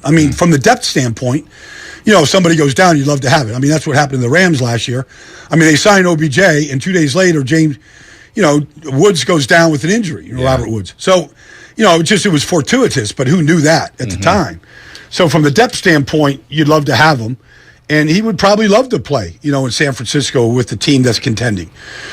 But I don't know what his health is. He got hurt in Super Bowl Sunday. It's 8 months. 9 months. I don't know when he's they could clear him, but it doesn't mean he's ready to play. Right. That he can have the explosion, the ability to cut. I don't know about any of that stuff yet. And I don't think he knows until he goes out there and, is going to go work out for somebody or anything like that. Mm-hmm. I'm looking at the offense and opening things up for other players. And this is kind of maybe a tougher question, but who's going to help who more on the field in terms of allowing spacing to happen? Is it Debo helping McCaffrey, or is it McCaffrey maybe helping Debo as a pass catcher? I think it's going to be McCaffrey. I think that's where it starts. His ability just to slash, it's one thing. There are a lot of different ways to run a football. But the one thing about McCaffrey is he doesn't miss. He doesn't miss the hole. Some guys dance, waiting for the hole to open. This guy doesn't miss. He sees it, and that's his strength. He sees the hole before it happens. That's why he gets through it so fast. It's just like Wayne Gretzky seeing the goal before he takes the shot. He already sees it. And so he's always, his vision, there's just a couple backs like this in the league that can play that fast without stuttering their feet, without slowing down, he just sees it. And I think as they feed him from that position, I think it's going to open up a lot of things. Okay, wait, Shasky. Sunday Night Football. I'm so happy they got him. Yeah, we all are happy. We're throwing a party out here. I'm waiting for this, but I am waiting for this formation, though. What's that? I'm waiting to have Garoppolo, in shotgun and have Debo on one side and McCaffrey on the other. I expect that. I expect to see that formation Baldy, and I've been waiting. to see what they do out of it. Like I don't, maybe McCaffrey throws another pass. Who knows? But I'm expecting to see that formation and how teams balance up to it. Didn't it feel like, I know it's only one like full game, but didn't it feel like it allowed a comfortability for Jimmy Garoppolo that maybe wasn't there prior to be able to check the ball down to McCaffrey? And it just, I don't know, I felt, I'm not trying to read too much into one game, but it just felt like a different version of Jimmy G, just having that safety net underneath who can make a 3-yard pass and turn it into a first down. Well, okay, Joe, you watch every game. I mean, when was the last time a running back, pick a running back over the last 5 years, but when was the last time a running back went out to be a safety valve and then instinctively went to the end zone and Jimmy threw it to him? Never. And when was the last time you saw a running back like contort his body and high point it? You go catch a touchdown pass. Wow. Yeah. Like, I don't know. I haven't seen anybody do that. No. I haven't seen Mostert do that or Wilson or like Hasty. I haven't seen any of those guys do it. Yeah. I mean, go through the list of backs that have run the ball for the 49ers. I haven't seen anybody do that, and that's just an instinctive play. Yeah. So, to your point, Joe, like, he hasn't had that kind of a guy that just has those type of instincts. And then to put the ball where he put it, which was really the only safe place to put it, and kind of knowing that McCaffrey is going to go up and get it. Unbelievable play there. And, of course, Jimmy Garoppolo throws it there to make it 31-24 or 31-14. The Ross Dwelly, perfect pass to George Kittle at the back of the end zone. We're talking to Brian Baldinger here in the morning. Ross, a couple more for you, Baldy. As you mentioned, we got to sit back and watch football this week. It's just a neutral fan. Just enjoy the game, enjoy Red Zone, and you're watching the Bills and the Jets. You're watching Sauce. You're watching the Falcons, Chargers. You're watching all these games. And then Seattle and Arizona comes on our Tuesday in the afternoon. And I'm saying, okay, Seattle, who are they? Who are they? Well, that rivalry isn't dead anymore. And that Thursday night game coming up in a couple months. Kenneth Walker the third is legitimate. He's changed that offense. And who's this Woolen guy at cornerback shadowing DeAndre Hopkins? I know Geno's got a lot of heat, but I believe, Buddy, that Seattle's the real deal moving forward. No doubt. They're very well coached. They've got great personnel. They've got they're the best 3 tight end team in the league. Like Will Dissly, Noah Fant, Cody Parkinson, they all can block, they all can catch, they all can run after the catch. And they run this one play. It's unreal. It's just this tight end drag off a boot action that Geno hits. And he hit all 3 tight ends last week. And nobody could stop it. Arizona, they got great athletes on the defensive side of the ball. They couldn't stop it all day. And when you get to Kenneth Walker, I don't think when they drafted him that they thought he was going to be better than Rashad Penny or Chris Carson, who ended up having to retire. But he's better than him. Because he has tremendous, cutting ability. His balance is crazy good.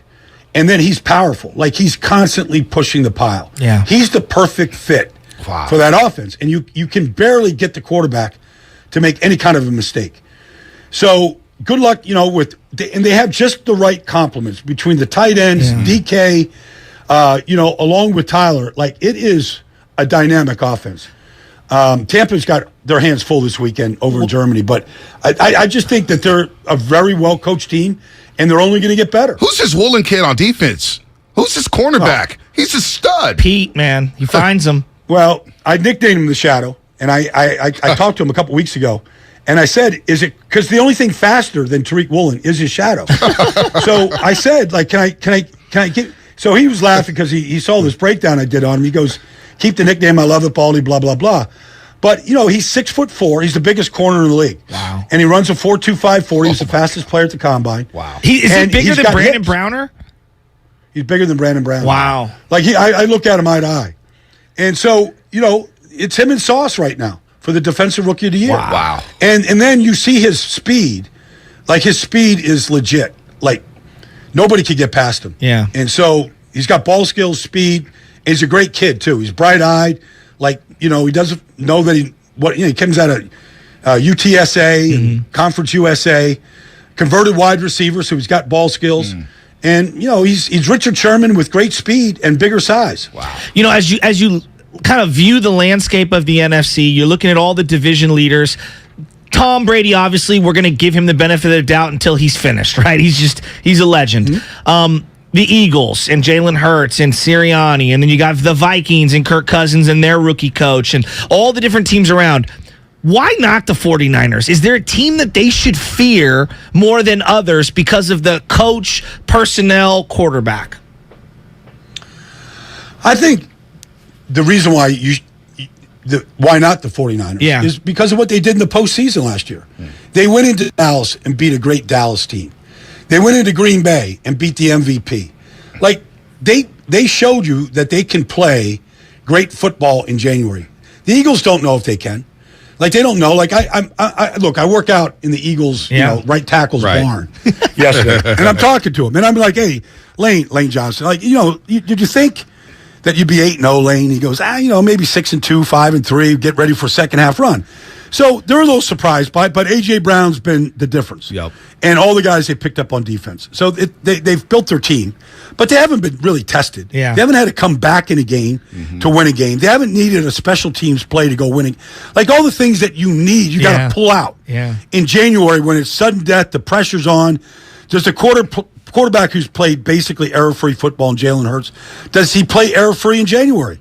Yeah. Like, you don't know any of these things about any of these players. Because, like Dak can put up great numbers year in, year out. He doesn't do it in the postseason. Nope. Hasn't done it. So until you do it, and that's the one thing about Jimmy. People can criticize Jimmy. They can do all that stuff. The guy's played some great football in January. And so, like, you kind of feel like if you get there, like, you can get that from him. You can get the plays you need to get made from your quarterback to help you win a game. What about Minnesota? Before we get you out of here, Baldy. Minnesota 7-1. Kirk Cousins is dancing on the plane with the ice on. They pick up T.J. Hawkinson, a nice tight end from Detroit out of Iowa. Nobody's talking about them. Should we fear the Vikings? Is this the year of Kirk Cousins? Well, I was talking to their running back, Alexander Madison, last week, and just to be clear, the swag name for Kirk Cousins is Purple 8. Purple so 8. He's Purple 8 to the team, okay? So he's got swag. Look, T.J. Hawkinson made that team better. I can't believe they got him. Steal. He From a leads all division tight ends in the rival. league. From a division rival. He leads all tight ends in football with over 15 yards a catch. Wow. He gets traded on a Tuesday, and on Sunday he leads the Vikings in receptions. And to the point where Washington was doubling him and letting other guys get singled up and let them beat them. He's a different. He can beat man coverage. He's great in the middle of the field. He's great after the catch. He's a good blocker. They got better with T.J. Hawkinson. But it's the same question. Can Kirk do it in the postseason? And you don't know until you get pressured, and that third down is everything. You got to convert it. You got to make the throw. You can't miss. Yeah. You can't give the ball back. Like, all those things that come down to one play sometimes in the postseason, he's got to do it. All right, Baldy, where you at this weekend? I'm going to see the Giants this weekend. Houston, the Giants. I wanted to see Brian Dable and this group because you talk about teams in the NFC, and they just keep finding ways to win games. And they have a little formula, like a lot of teams. They run the ball really, really good. They're very well coached. They're not talented, but they get the most out of their players. And sometimes that's a tricky formula when teams just don't beat themselves. All right, he travels all over the world. He sneaks into concerts. He drinks beers and signs baseballs for Willie Mays. Unbelievable. He's the man, the myth, the legend, Brian Baldinger, who can't wait to talk to you next Tuesday to break down Niners and Chargers. Baldy, you're the best, man. Thanks, guys. All the best, man. Anytime, Brian Baldinger. He just brings a smile to my face. He's the best, man. I mean, if I asked him, do-rag Baldy's back. If I asked him about anyone on the planet, he knows he's got a story. Dre, I'm sure he's like, oh yeah, me and Mac Dre, we partied at an AC/DC concert. I mean, one of the most underrated things about him last year was he knew about Stunner Man and the Big Steppin' Dance. All about he it. was like, he called it in week 5 saying, this is going to be the dance of the NFL, this Big Steppin' thing with Joe Mixon. I've got 2 quick things. He brought up Hufanga on pace for 6 interceptions. What are the most interceptions since the Harbaugh era? It's got to be, since the Harbaugh era. Like, since about 2011, who do you think's had the most interceptions in terms of a single season? Richard Sherman? No. It was in the same year, Carlos Rogers. Oh, you said since the Harbaugh era. I thought you meant post-Harbaugh. Yeah, Deshaun Golson had 6 each. Carlos Rogers that first year with Harbaugh, right? Last 20 years, what's the most? You'll never get this name. Last 20 years, most interceptions. In a single season. Gosh. He also had the same name as someone who coached the Stanford Cardinal. Shaw? Walt Harris. Walt Harris? From the former Chicago Bear? Yes, when he came to the Niners and had a Pro Bowl year in 2006 with 8 interceptions. Walt Harris. Oh, my God. Remember that name? I do remember that name. He came over from Chicago, right? Yeah. He's actually a good Niner. He was solid. He was actually a really good player. Walt Harris had and then the 8 other picks. Walt Harris coached the 1-11 Yeah, I know. Cardinals. I was thinking of the whole coach of Pitt Panthers. Yeah. He came over from the Pitt Panthers, coach After Stanford. Tyrone and- By the yeah. way, speaking of Stanford, David Shaw. Yeah, it might be done. Time to pull the plug. Remember when everyone wanted him to coach the Niners? I think he missed his boat. I think he missed his boat on the NFL. Well, yeah, I think he got paid properly. Probably. All right. Injury time. Yep. It's time for the injury report. That really hurts. Brought to you by Boxer & Gerson, Northern California's premier workers' compensation law firm, helping injured workers get their lives back for over 40 years. You know, it's good to have the YouTube chat back. I think we missed out on the question with Baldy. What's those Magic City wings? Think Baldy knows about those lemon peppers? A WWE wrestler doesn't kiss and tell. No doubt about it. By the way, Logan Paul here is a great WWE He wrestler. tore his ACL and his MCL. This past weekend? Yeah, I think he... I thought he was fighting Roman Reigns. No, I saw a picture of him. Well, do the injury report. All right. The NFL is on the edge today as it awaits the status of one of its stars. Bills quarterback Josh Allen was evaluated yesterday for a possible tear of his right UCL after suffering an injury to the elbow at Sunday's loss to the Jets. His status for this Sunday's game against the Vikings is in question. The only good news for Bills fans and Josh Allen fantasy owners is that no official diagnosis has yet to be made and that Allen could return this season depending on the severity of the injury. There goes the Buffalo Bills season if he's out. There goes our fantasy seasons if he's out. Josh Allen was having a Dan Marino-like 84 season for the Buffalo Bills. This will be a tough blow for the Buffalo Bills and a tough blow for the NFL. We hate to see that happen to Josh Allen. The injury report brought to you by Boxer & Gerson, Northern California's premier workers' compensation law firm, helping injured workers get their lives back for over 40 years. What's coming up on the game, sponsored by Fremont Bank, full-service banking, no compromises. Gary St. Jean at 8:30. And we're going to get into some Bob Meyer sound from Steiny Guru on the other side here on the Morning Roast. Why wait to save?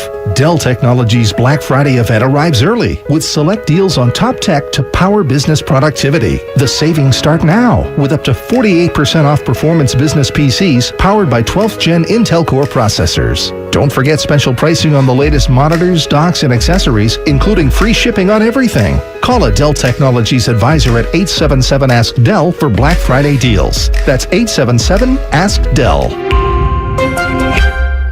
Kirby, they're your driveway mechanic, and they bring the shop to you. And our friends over at Kirby just won the Motor Top 20 Award for innovation, brakes and tire replacements, oil changes, and so much more. They've just added Kirby's eco-friendly wash. It barely uses any water, and it makes your car look brand new. They use all biodegradable products that provide the ultimate shine and protection to both the exterior and the interior of your car, all in the ease of your driveway. The ultimate convenience, easy booking, transparent pricing, on-time arrival, service in your driveway. No waiting rooms, no coordinating rides. You get direct access to your mechanic. Friendly, reliable service, no middlemen, and no upsells. Get $50 off your first oil change with the code OIL50. That's OIL50. Or use the code JOEWASH, JOEWASH, to get a free sealant treatment with the purchase of Kirby's eco-friendly wash. Check out Kirby.com. That's CURBEE.com. Universal Studios Hollywood is where the holidays come together. We've tested it. Festive food with refreshing Coca-Cola. Family, friends, and fun along. Dazzling lights cranked up to maximum merriment. The Grinch and his dog Max stealing your tree. All the science adds up. It's the awesomest celebration of the season. Save $20 on a Coca-Cola 2-day general admission ticket. Offer ends 12/14/22. Restrictions apply. Details at universalstudioshollywood.com/Coke offer. 1-877 Cars for Kids. KARS Cars for Kids. 1-877 Cars for Kids. Donate your car today. 1-877 Cars for Kids. KARS Cars for Kids. 1-877 Cars for Kids.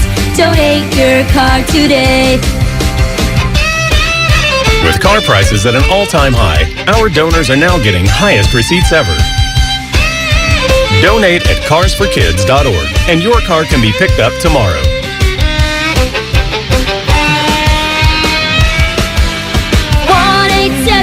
Cars for Kids, KARS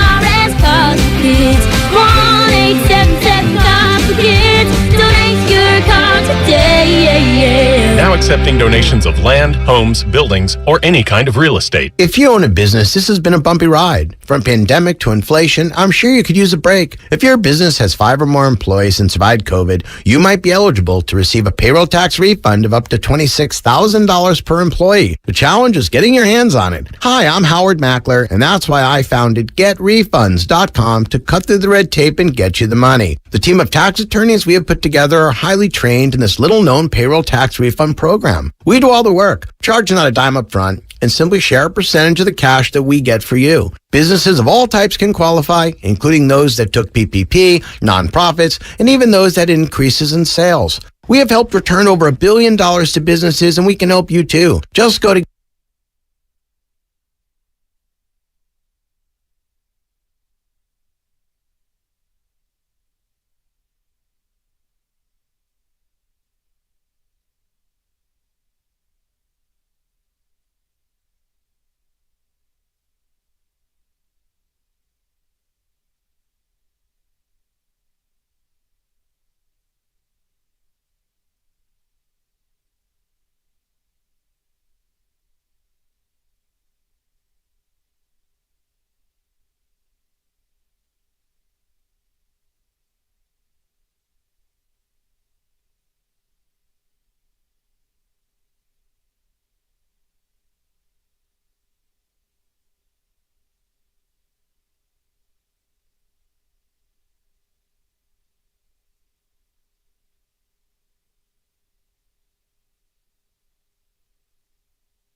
engagement, and online revenue. If you have any home repairs you need to take care of, check us out at repairclinic.com. If you need a world-class website or technology project, then I would highly recommend AmericanEagle.com.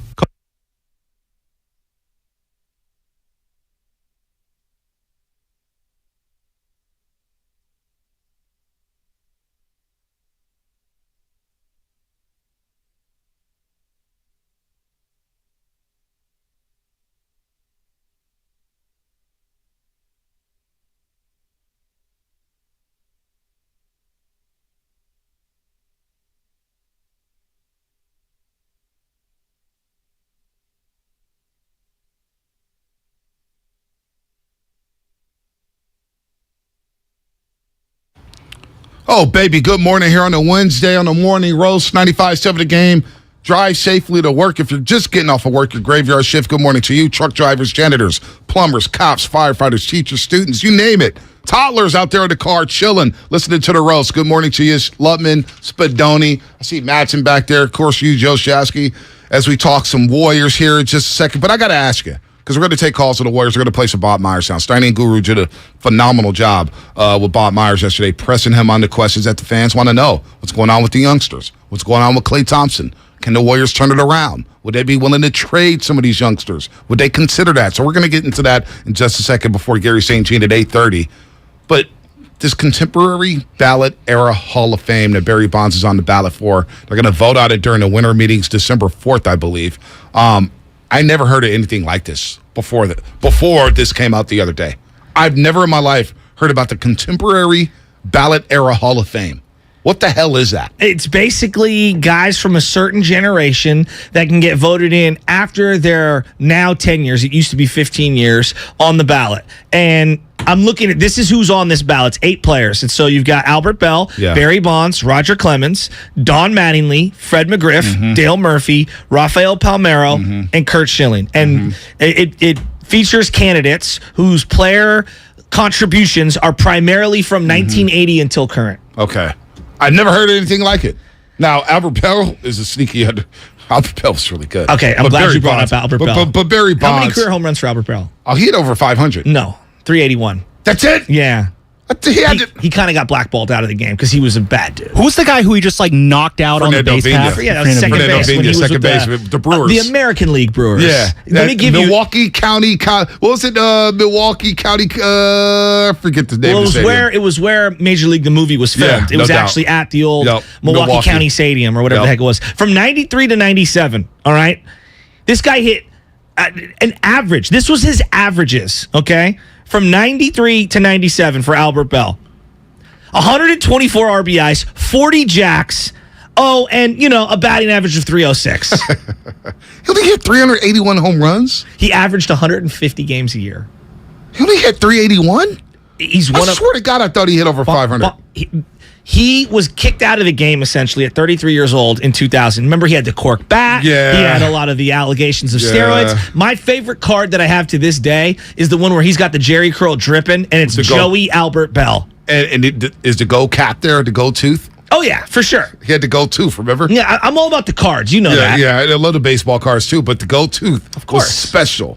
381 home runs is sick. Albert Bell's he's one of my favorite. One of the most feared players in the game. No doubt. If you hit him with a pitch, you had to fear for your life. He'd have the bat right here, and he'd pull it back and cock it. He was amazing. Here's so one you of got those Cleveland Bell, teams. You got Bonds, Clemens, Mattingly, McGriff, Dale Murphy, Rafael Palmeiro, and Curt Schilling. As you just mentioned, from 26 to 30.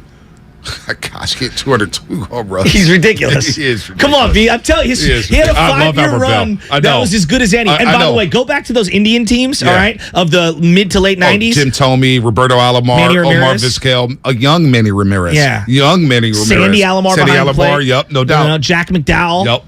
I mean, they had who? Dennis Martinez was a pitcher. El Presidente. Jim Charles Plunkett. Yeah. Jim Plunkett. And he had not Jim Plunkett. That's the quarterback. No. Who's Eric Plunk was the reliever. Eric Plunk, yes. Remember the reliever with the glasses? Absolutely. Yeah. That was great. That was a great team. Carlos Baerga. Oh, he was special. Then he had 49 home runs with the White Sox as a 31-year-old. Come on, 49, 37, 23 with the Baltimore Orioles. Wow. As we're talking about Barry Bonds, and I think this is and Willie Mays doc, because the Willie Mays doc was released last night on HBO Max. If you haven't seen it, it's called The Say Hey Kid or something like that. It's incredible. It's on the main page when you sign in.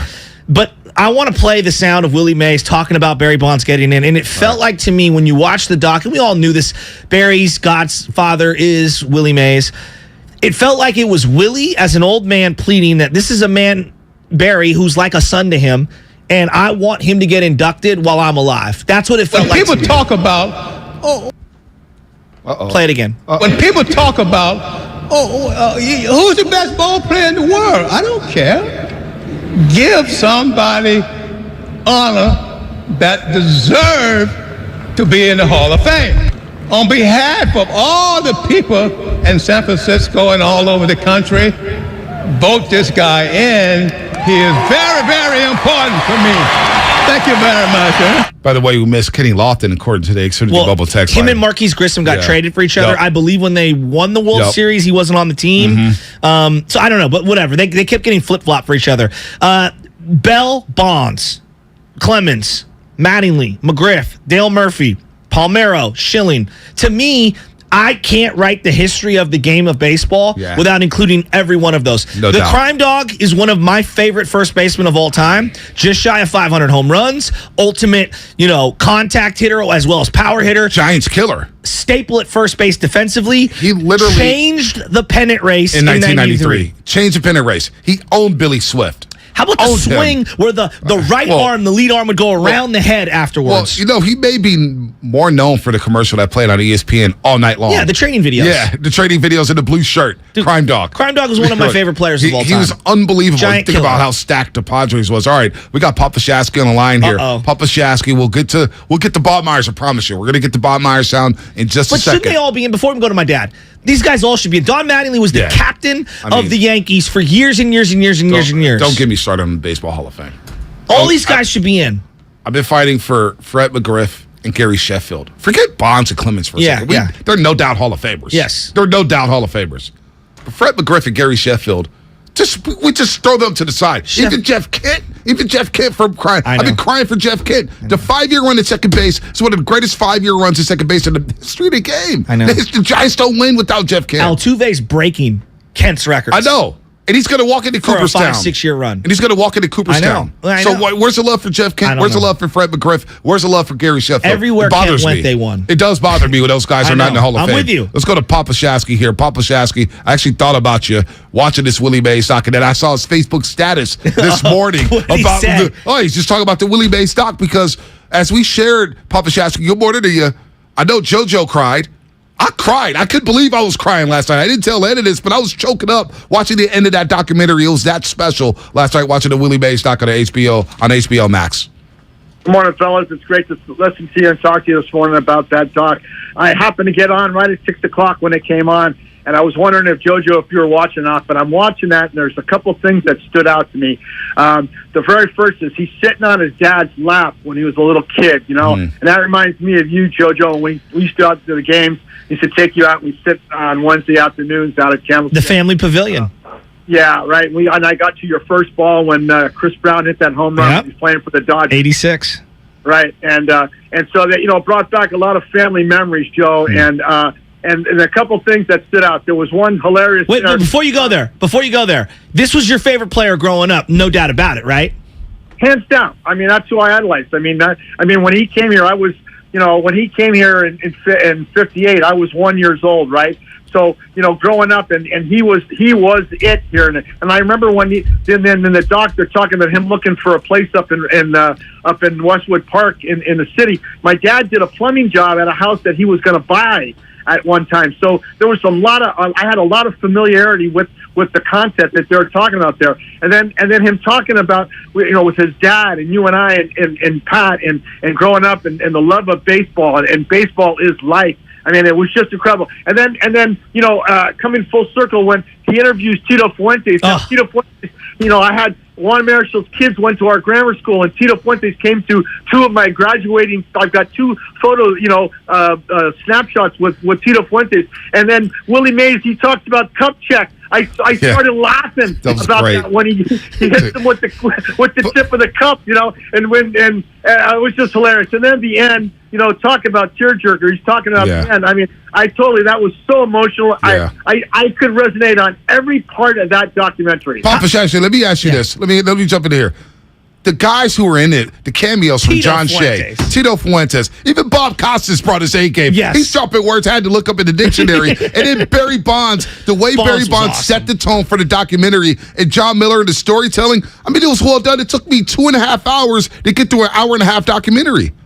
Right.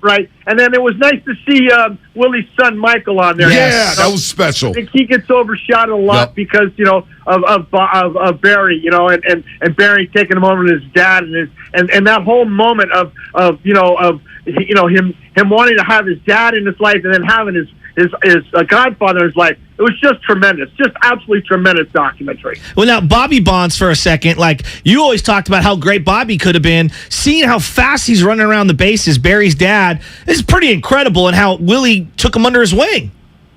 So when I was a kid, my dad would listen to the game with the transistor radio. My mom would be watching TV, and I would be laying on the floor, on the front room floor, listening to the transistor radio. And I can remember when Bobby Bonds hit his first grand slam, and I'm laying there listening to it, and it was like in the end of the game, and that was a game winner, I think, if I'm not mistaken. It was a phenomenal. I mean, that moment right there grabbed me in baseball. That moment alone grabbed me in baseball. That was an unbelievable documentary. Just everything about it, from the Negro leagues to the minor leagues to playing with the Giants, to the parade in '58 in San Francisco, the basket catches. How about him playing stickball? Instead of his accomplishments, is what kind of player Willie was. Yeah. What kind of person he was. Yeah. That really brought out a lot of who he was and how he mentored people and how people mentored him, right? And how he shaped his life on some of the other black Negro players that mentored him and showed him what it was to be like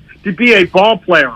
I mean, just him driving to the stadium, the stickball, the ice cream, the stick, and then going to the stadium, and then how he was going to nightclubs. One thing, he was going to nightclubs, and the bosses are like, "Yo, 9 o'clock, get Willie out of here. You got a game to play. You're not getting in any trouble. You're the guy we're going to protect." It kind of reminded me, not to that extent, but like people looked up. Like when I was walking in the neighborhood growing up on Waller Street, people say, "Hey, Bonte, get off the block, go home, get the hell out of here." Certain people get protected, and the way they protected Willie, and then to see him driving to Candlestick Park, and the kids are right there, and he signed every single baseball. I think a lot of people need to watch the doc and then see him and Stretch and Juan Marichal and the baby bull Orlando Cepeda. I didn't realize how impactful Willie Mays was, because obviously we weren't born, Pops. Right. So I got one more little anecdote to say. My dad and I were coming back from, my dad was playing in Palo Alto Golf Course every Saturday, and I'm coming back, and I used to go down there with him, and we're driving back towards Candlestick Park from San Mateo, and we pull up along a 4-door gold Mercedes 450 STL, and it says, the license plate say hey. We pull up alongside, and I was a little kid, and I'm jumping for joy, and he reaches over, and he gives a little wave because I'm giving a thumbs up, and I'm going high five. I mean, those moments I'll never forget. Yeah, that's great. And to this day, we just did jerseys for our old man softball team, and he's furious at me that I gave 24 to someone else. Yeah, I can't believe you would do that to your own dad. Why would you do that to Papa Shasky? Dad, you're mad, aren't you? I took Juan Marichal's number. I took 27, seeing that I'm pitching. So there you go. But those teams back then, I didn't know they were the second best attended games in all of baseball. They were the number one road team in terms of attendance, and just the diversity on that team. You had the Lou brothers. You had obviously Bobby and Willie Mays, Willie McCovey. Like there was so much diversity on that team. It was so unique, and the second best record too. Yeah. Well, you guys know that when somebody says, I got the Willies, you know what that came from? That came from going to bat against Willie Mays and Willie McCovey. That's where I got the Willies. I didn't know that. That's incredible. I didn't know that. That's incredible. The footage of Joe DiMaggio hitting the 2-run home run, the Indian series in '54, with Stretch hitting the line drive to lose the '62 World Series at Candlestick Park against the New York Yankees. And then how about the last at bat that he didn't get put in? Yeah, for the Mets, that bothered me. Yogi Berra. He even said if he would have struck out, so what? At least give him a chance. Give him a chance. And Bob Costas said, you got to give him his at-bat. His last at-bat ever series against the Oakland A's? Come on. Before we get out of here. I was thinking about the other day when Dusty Baker didn't get Mauricio Dubon in the game in the World Series. I really felt bad for that kid. I thought a chance that he could have at least got to play 3 outs in the field, got an at-bat, maybe a pinch run, but nothing. Yeah, well, whatever. Mauricio Dubon. Come on, we'll be fine. I saw Barry in a different light, and just to see him so... I think we've underrated, and I know people inside Bonds' inner circle know this. He's such a baseball historian savant. To see how giddy he was to kind of break down the whole thing, didn't that I don't know, I found that to be really endearing on Barry's behalf. Well, he didn't want to pass his Godfather's home run record, and then he said to Barry and Willie, and Willie says, "You got to do it. You've got to do it for your own legacy." That was incredible. That was so and to bring him to San Francisco to see him crying, I went back. I'm going to do it today. I wanted to do it last night, but I realized, damn, it's already 10 o'clock. But I want to watch that introductory press conference again for Barry Bonds, where he's crying and how Willie got him back. And you know what, Papa, before we let you go, give Larry Baer and Peter McGowan credit. They gave Willie Mays a lifetime contract saying, you have to be part of the Giants moving forward. You have to be part of it. You help bring the Giants to San Francisco. There's no San Francisco Giants without Willie Mays. So for them to give him a lifetime contract and have him at spring training every single year, they deserve credit for that. Yeah, they do. And I got to give MLB credit, too, because they finally named the MVP for the World Series in Willie Mays' name. It's about time they did something like that, and it was fantastic to see that the Mets put his number up on their stadium as well. Took them long enough. So, are we going to get Aaron Judge? Like, what's going on here? You want Aaron Judge or what? You got to have to get more than Aaron Judge. I like the kid from Los Angeles. I'm missing his name. Trey Turner. You got to have Trey Turner. You got to get another bat. The guys he got, there's nobody's going to fear him if he's got nobody protecting him. No doubt. What a great little callback. Thanks for calling in, Pops. All right, guys, you guys have a great day. Absolutely. You too, Papa Shasky here on the Morning Roast. We'll get to Bob Myers right now, but don't forget tomorrow, we're going to have people call in and pitch a recruiting pitch as to why Aaron Judge should be a Giant. Why should Aaron Judge sign here? Why should Aaron Judge sign with the Giants? We're going to give you a chance to make your pitch. We'll have some special guests doing that tomorrow as free agency opens in Major League Baseball. Excuse me, Major League Baseball. I almost said the association because I'm thinking about Bob Myers. Bob Myers, who joined Steiny Guru yesterday. And there's a lot of sound to get to here, so we're going to just rat-a-tat-tat some of these sound bites here. Here's what he had to say about the young guys helping, but still give the team a chance to win a championship. This was very good stuff here with Steiny Guru. I've always kind of thought that when we drafted the young guys, eventually they'd help us. But in the meantime, let's try to give, like we did last year, this team a chance to win a championship. Don't know if it would happen or not. And again, you don't really know with youth. Sometimes 20-year-olds help you. Sometimes they don't. When they don't, you got to look to some of the veterans. Some of our vets haven't played. DiVincenzo, I think, is a veteran in some sense. Iguodala, we'll see when he gets back. We leaned on a lot of the guys last year, and I'm sure that's been stated as to the value that those minimum guys brought last year. We'll see. It's a long deal. I think the young guys will do more than they're doing. I'd be surprised if this is what it is this early. I think the bench will be better. The starters, they have a good net rating, but even them, I think there's growth. No doubt about that. And here's what he had to say about Wiseman and Kuminga possibly playing in the G League. I don't know, Matt. I think it's always an option. I know that in some minds, people's minds, that's a huge thing to do. I guess I don't view it the same. If they go down there and do a couple games and come back or more, it's becoming more commonplace. They just need to play. Both of them need to play. If they're not getting the appropriate minutes with the NBA, that discussion will come up. If it makes sense, we'll talk to Jamma, we'll talk to Steve, we'll talk to the coaching staff and Kenny and find out if they think that's the best course. They're the ones working with these guys every day. I do know on a simple level, if you're young and you're not playing, it's hard to get better. You'd like to play NBA minutes, but that's not the situation. Our team is, for whatever reason, our margin for error is slim right now to win games. All right, and lastly, Shaska, before we respond to this, on what he needs to see before deciding whether or not they need to make some moves. He's an unbelievable player, and to do what he did last night you got to treasure that for the people listening, because I don't care if you're a Warrior fan or 10 years old or 90. That's how guys shoot 17 to 24 from the field, 7 to 12 from 3, no turnovers. It's impossible. Like, you can't do that at the YMCA. You can't. It's impossible to do that stuff. And the shot, if you watch the game, the shots he was making are hard. Even the twos off the glass. I mean, these are hard shots to make with nobody guarding you. That's him. I know. I don't want to dismiss him. But, Matt, we got to see what do we look like. And if there's a buyout or something that you think helps. But we're that's getting way ahead of ourselves at this point. All right, so a lot of Curry there, but then he says, we got to see what we look like before we decide to make any moves there. But he's talking about the youngster there, and I do believe a G League stint is in the future of Jonathan Kuminga and James Wiseman, but how does that help the big league club? How does that help the Golden State Warriors? And what's transferable? Yeah. Like, of those minutes, so is he going to be running? Are they running the same system as the Warriors? You know, as we talk about who could come up, down, Quindary Witherspoon's been brought up a lot by a lot of people. I mean, he actually wouldn't be a bad idea right now in terms of perimeter defense and just giving them a little bit of size and athleticism.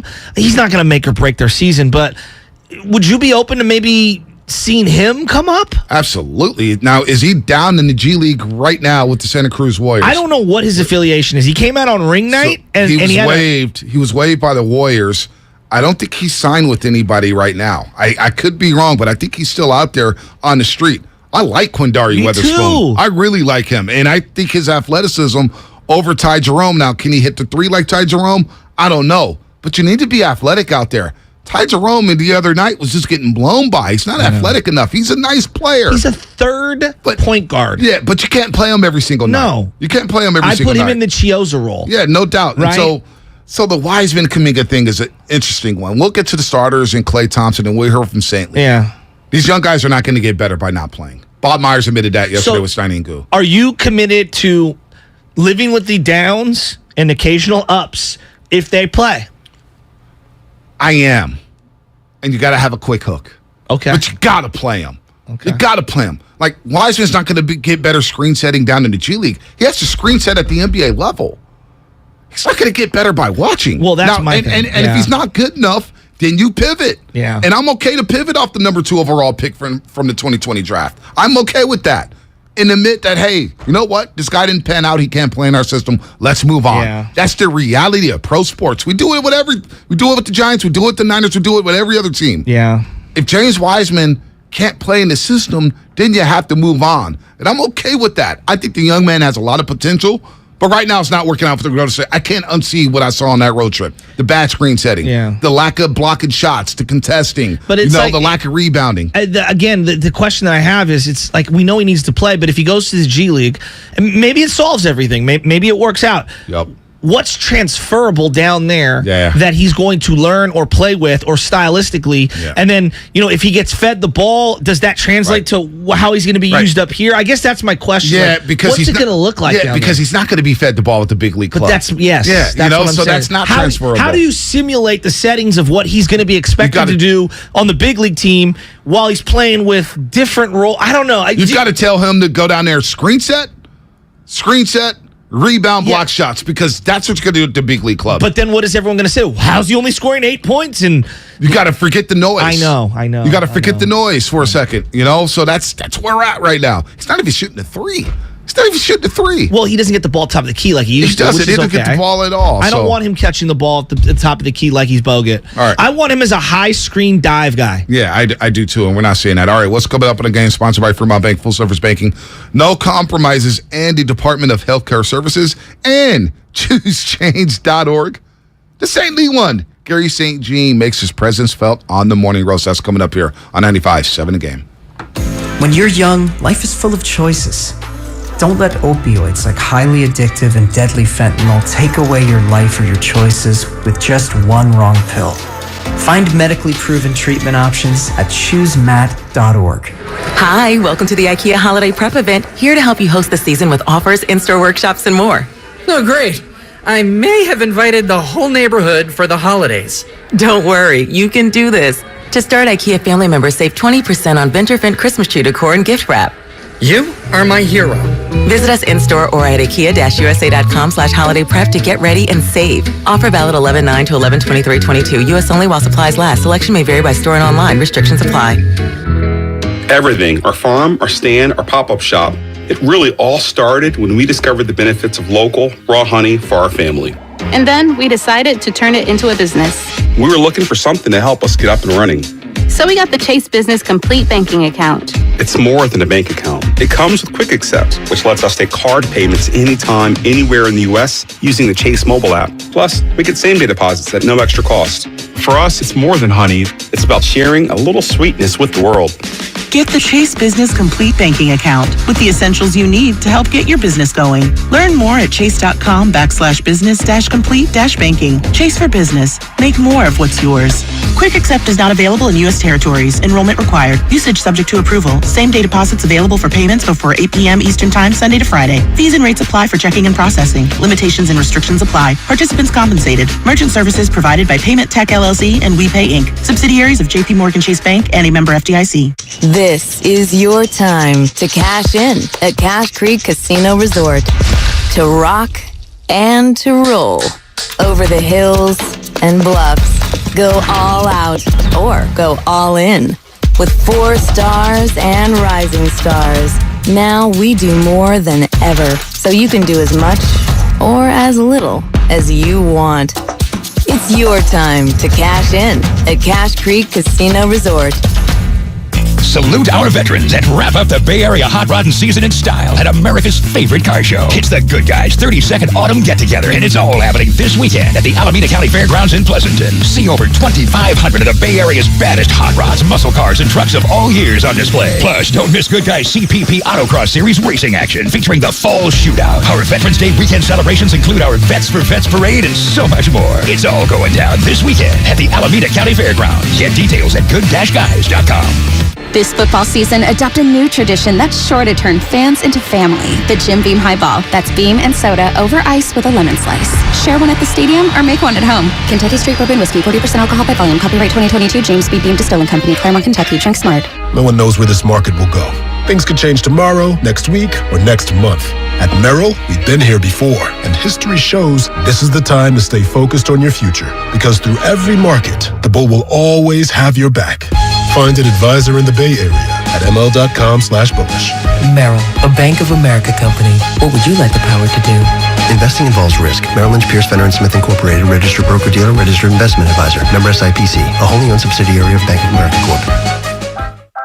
Finding the right Medicare plan? Oof, no easy feat. Kind of like those dances my granddaughter loves making me do. But then I found Walgreens FindRx coverage. Lets you compare plans online, over the phone, or in person. Made Medicare shopping so easy. Plus, I found plans with low-cost copays. I can get down with that. When you need to talk Medicare, Walgreens is here. Start shopping today at walgreens.com/Medicare. Anywhere fans go to cheer on their team, there are behind-the-scenes MVPs, ensuring everything is game day ready. We see you, Joe, fixing seats so every fan can enjoy every game. And Allie, who keeps her stadium running smoothly from the moment the first game starts to the last play of the season. At Grainger, you're our MVPs, and we're always here for you, with supplies and solutions for every industry and 24/7 customer support. Call, click Grainger.com, or just stop by. Grainger, for the ones who get it done. Get in the zone, AutoZone. Welcome to AutoZone. See better and stay safe on the road with our visibility event. Right now, you can earn up to $20 in bonus rewards when you buy a pair of Rain-X Quantum Wiper Blades and Sylvania Silverstar Ultra headlights.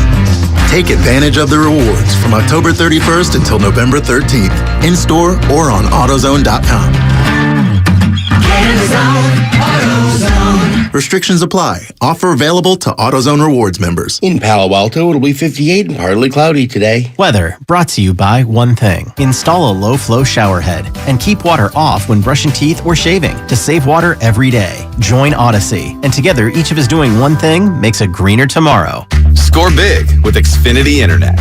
It's made to do anything, so you can do anything. Supercharge your home with the game-changing speed of supersonic Wi-Fi. With 3 times more bandwidth, it covers the field and then some. And blocks billions of threats with advanced security that helps keep you protected at home and on the go. If you're keeping score, that's internet that does it all. That's unbeatable internet from Xfinity. Learn more at Xfinity.com. Restrictions apply. Not available in all areas.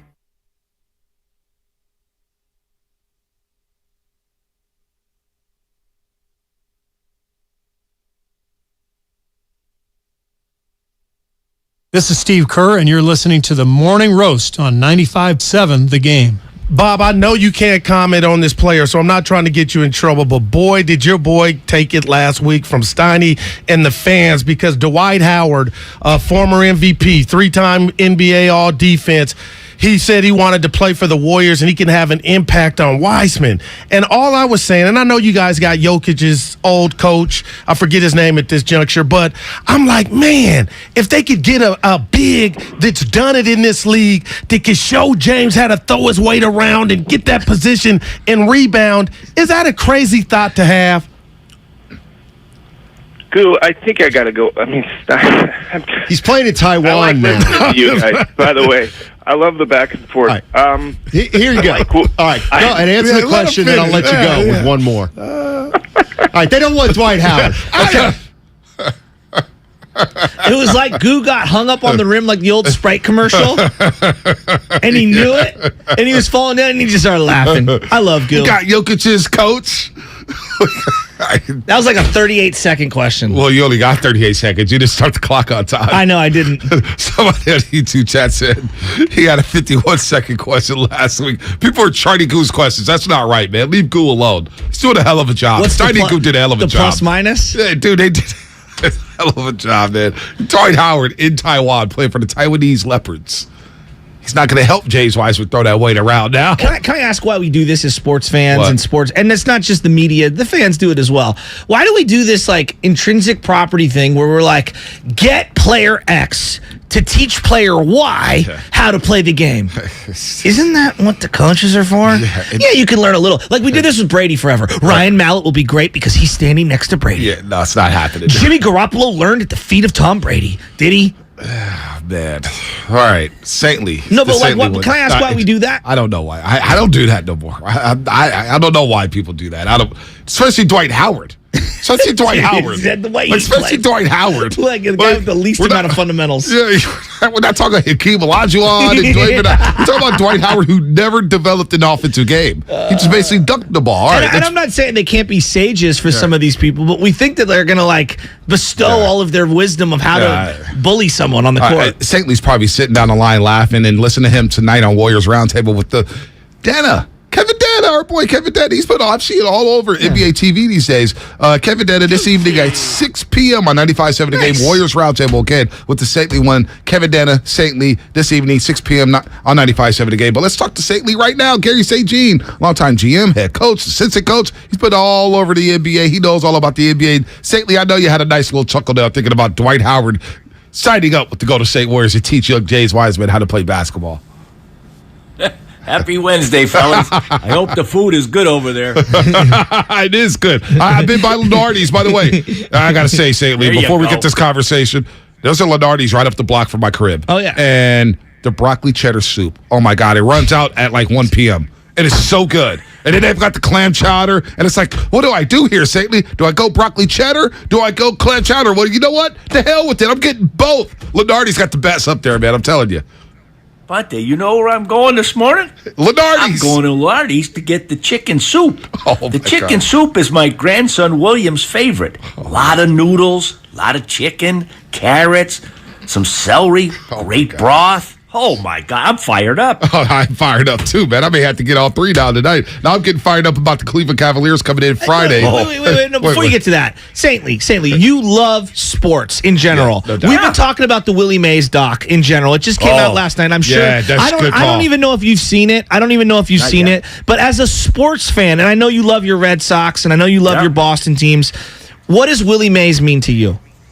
Oh, gosh. Hey, guys. I grew up in Chicopee, Massachusetts. The next town over was Springfield. The Giants had a double-A team there. I saw, when I was probably 10 years old, I saw Juan Marichal pitch in the minors. I saw all the Alou brothers. Wow. I saw Jim Davenport. I saw Jim Ray Hart. Wow. Pagan. Go on and on and on. And so I had obviously the Red Sox were my team, but I had a tie to the Giants. And as a young kid, black and white, you got the Saturday game of the week, and you saw this guy. And you only read stuff in the newspapers. You know how you read your box scores and stuff like that? We didn't have ESPN.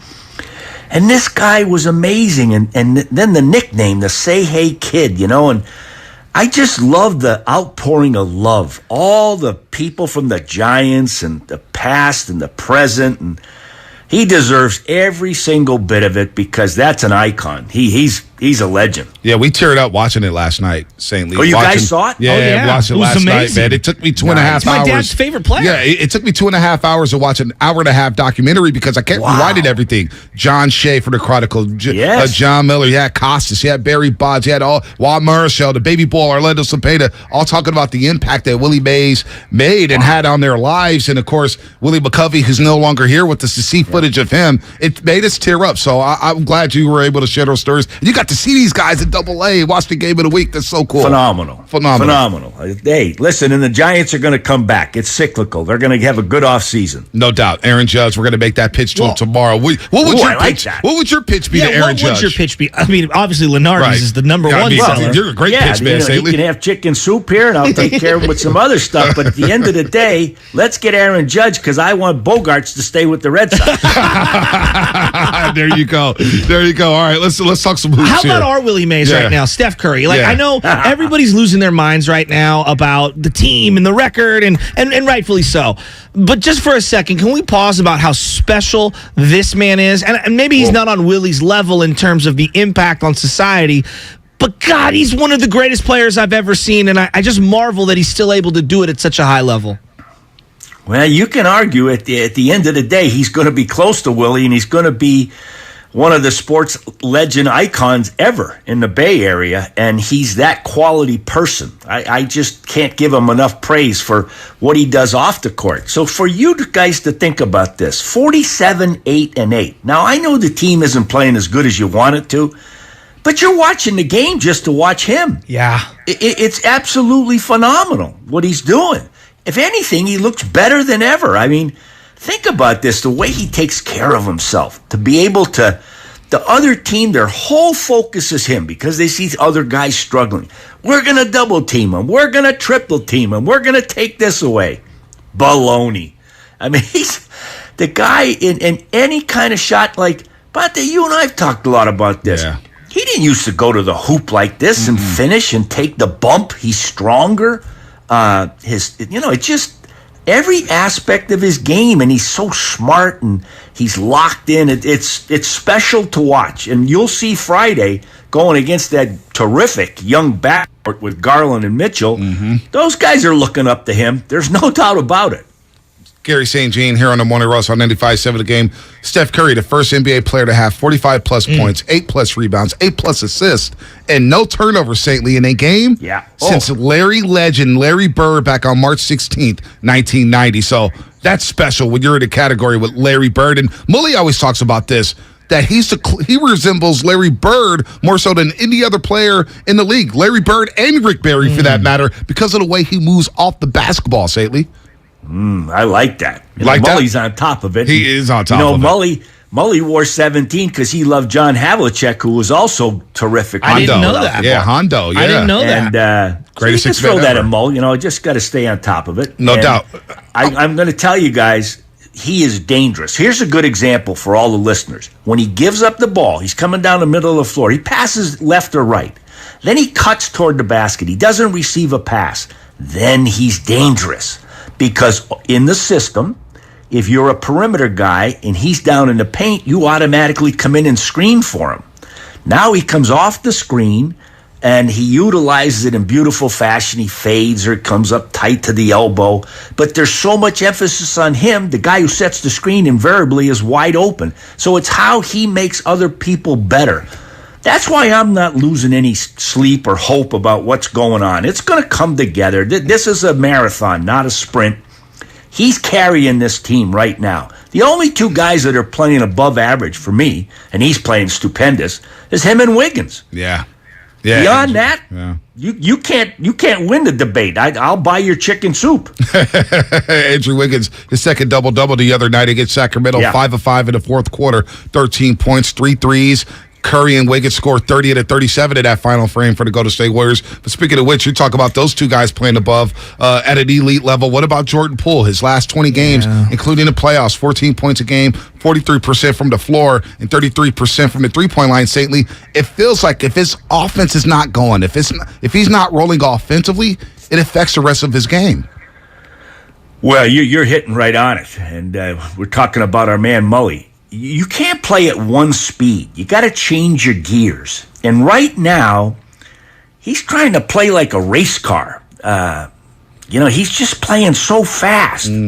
That means to me he's pressing. You got to let it come to you and know what's going on. When I watched him early in the year playing pick and roll with Wiseman, I said, wow, this is beautiful. Pete Carrill, my old assistant, Hall of Famer, Princeton. Read the man in front of you. He'll tell you what to do. If he plays off of you, shoot it. If he crowds you, drive it. He's pressing so fast, I don't know if he even sees anybody in front of him. He's a good kid.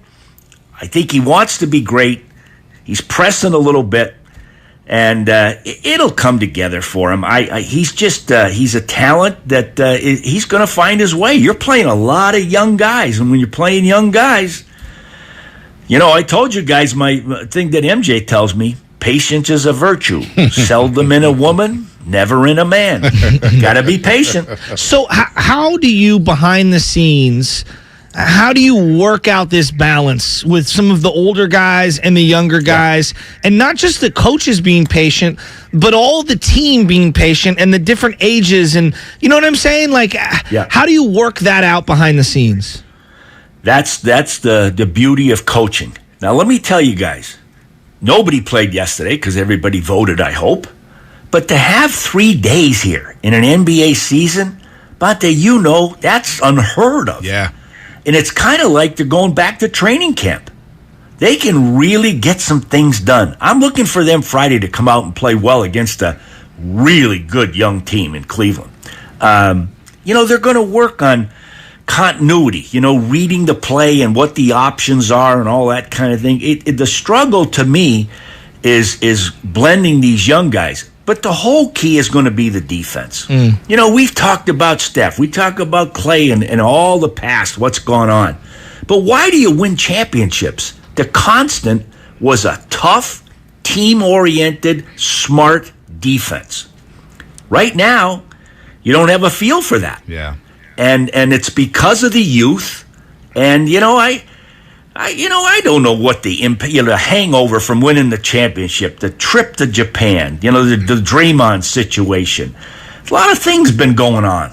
And I'd like to feel with, again, you got a great coach. I've told you guys my top 3 coaches in the league, Popovich, Spoelstra, and Steve Kerr. Steve is just special. And he's got a quality staff. But to have Andre Iguodala and these older guys to help these younger guys, it's a collective effort. It's not about I and me. It's about we and us. And I don't see anybody pouting. I don't see anybody putting their head down. And I think it's going to come together. I just do. It's just the fact that, the 2 guys to me that everyone's expectation levels are through the roof are Weissman and Kuminga. Well, there's no debate here. The 3 of us agree. Those are great young athletes. But you can't teach experience.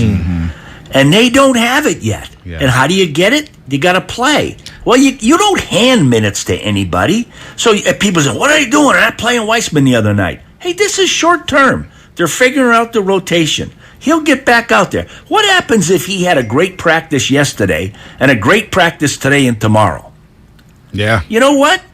Hey, come on down here. Sub in for Looney. And you know what? This is the way it works. You're not going to be handing anything on a silver platter to these guys.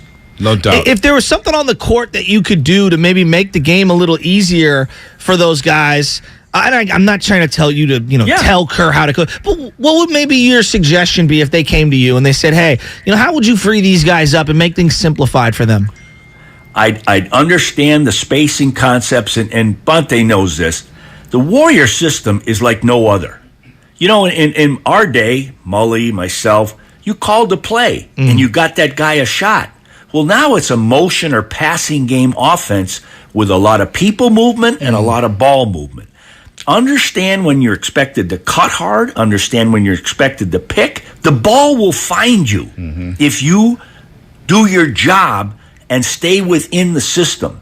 Don't try to hunt the ball. If you hunt the ball, you're going to get in trouble. Yeah, no doubt. That's a good point. That's a tough thing for a young guy because they've been stars when they've been young. Yep. They've had the ball all the time. Let the ball come to you. It'll happen.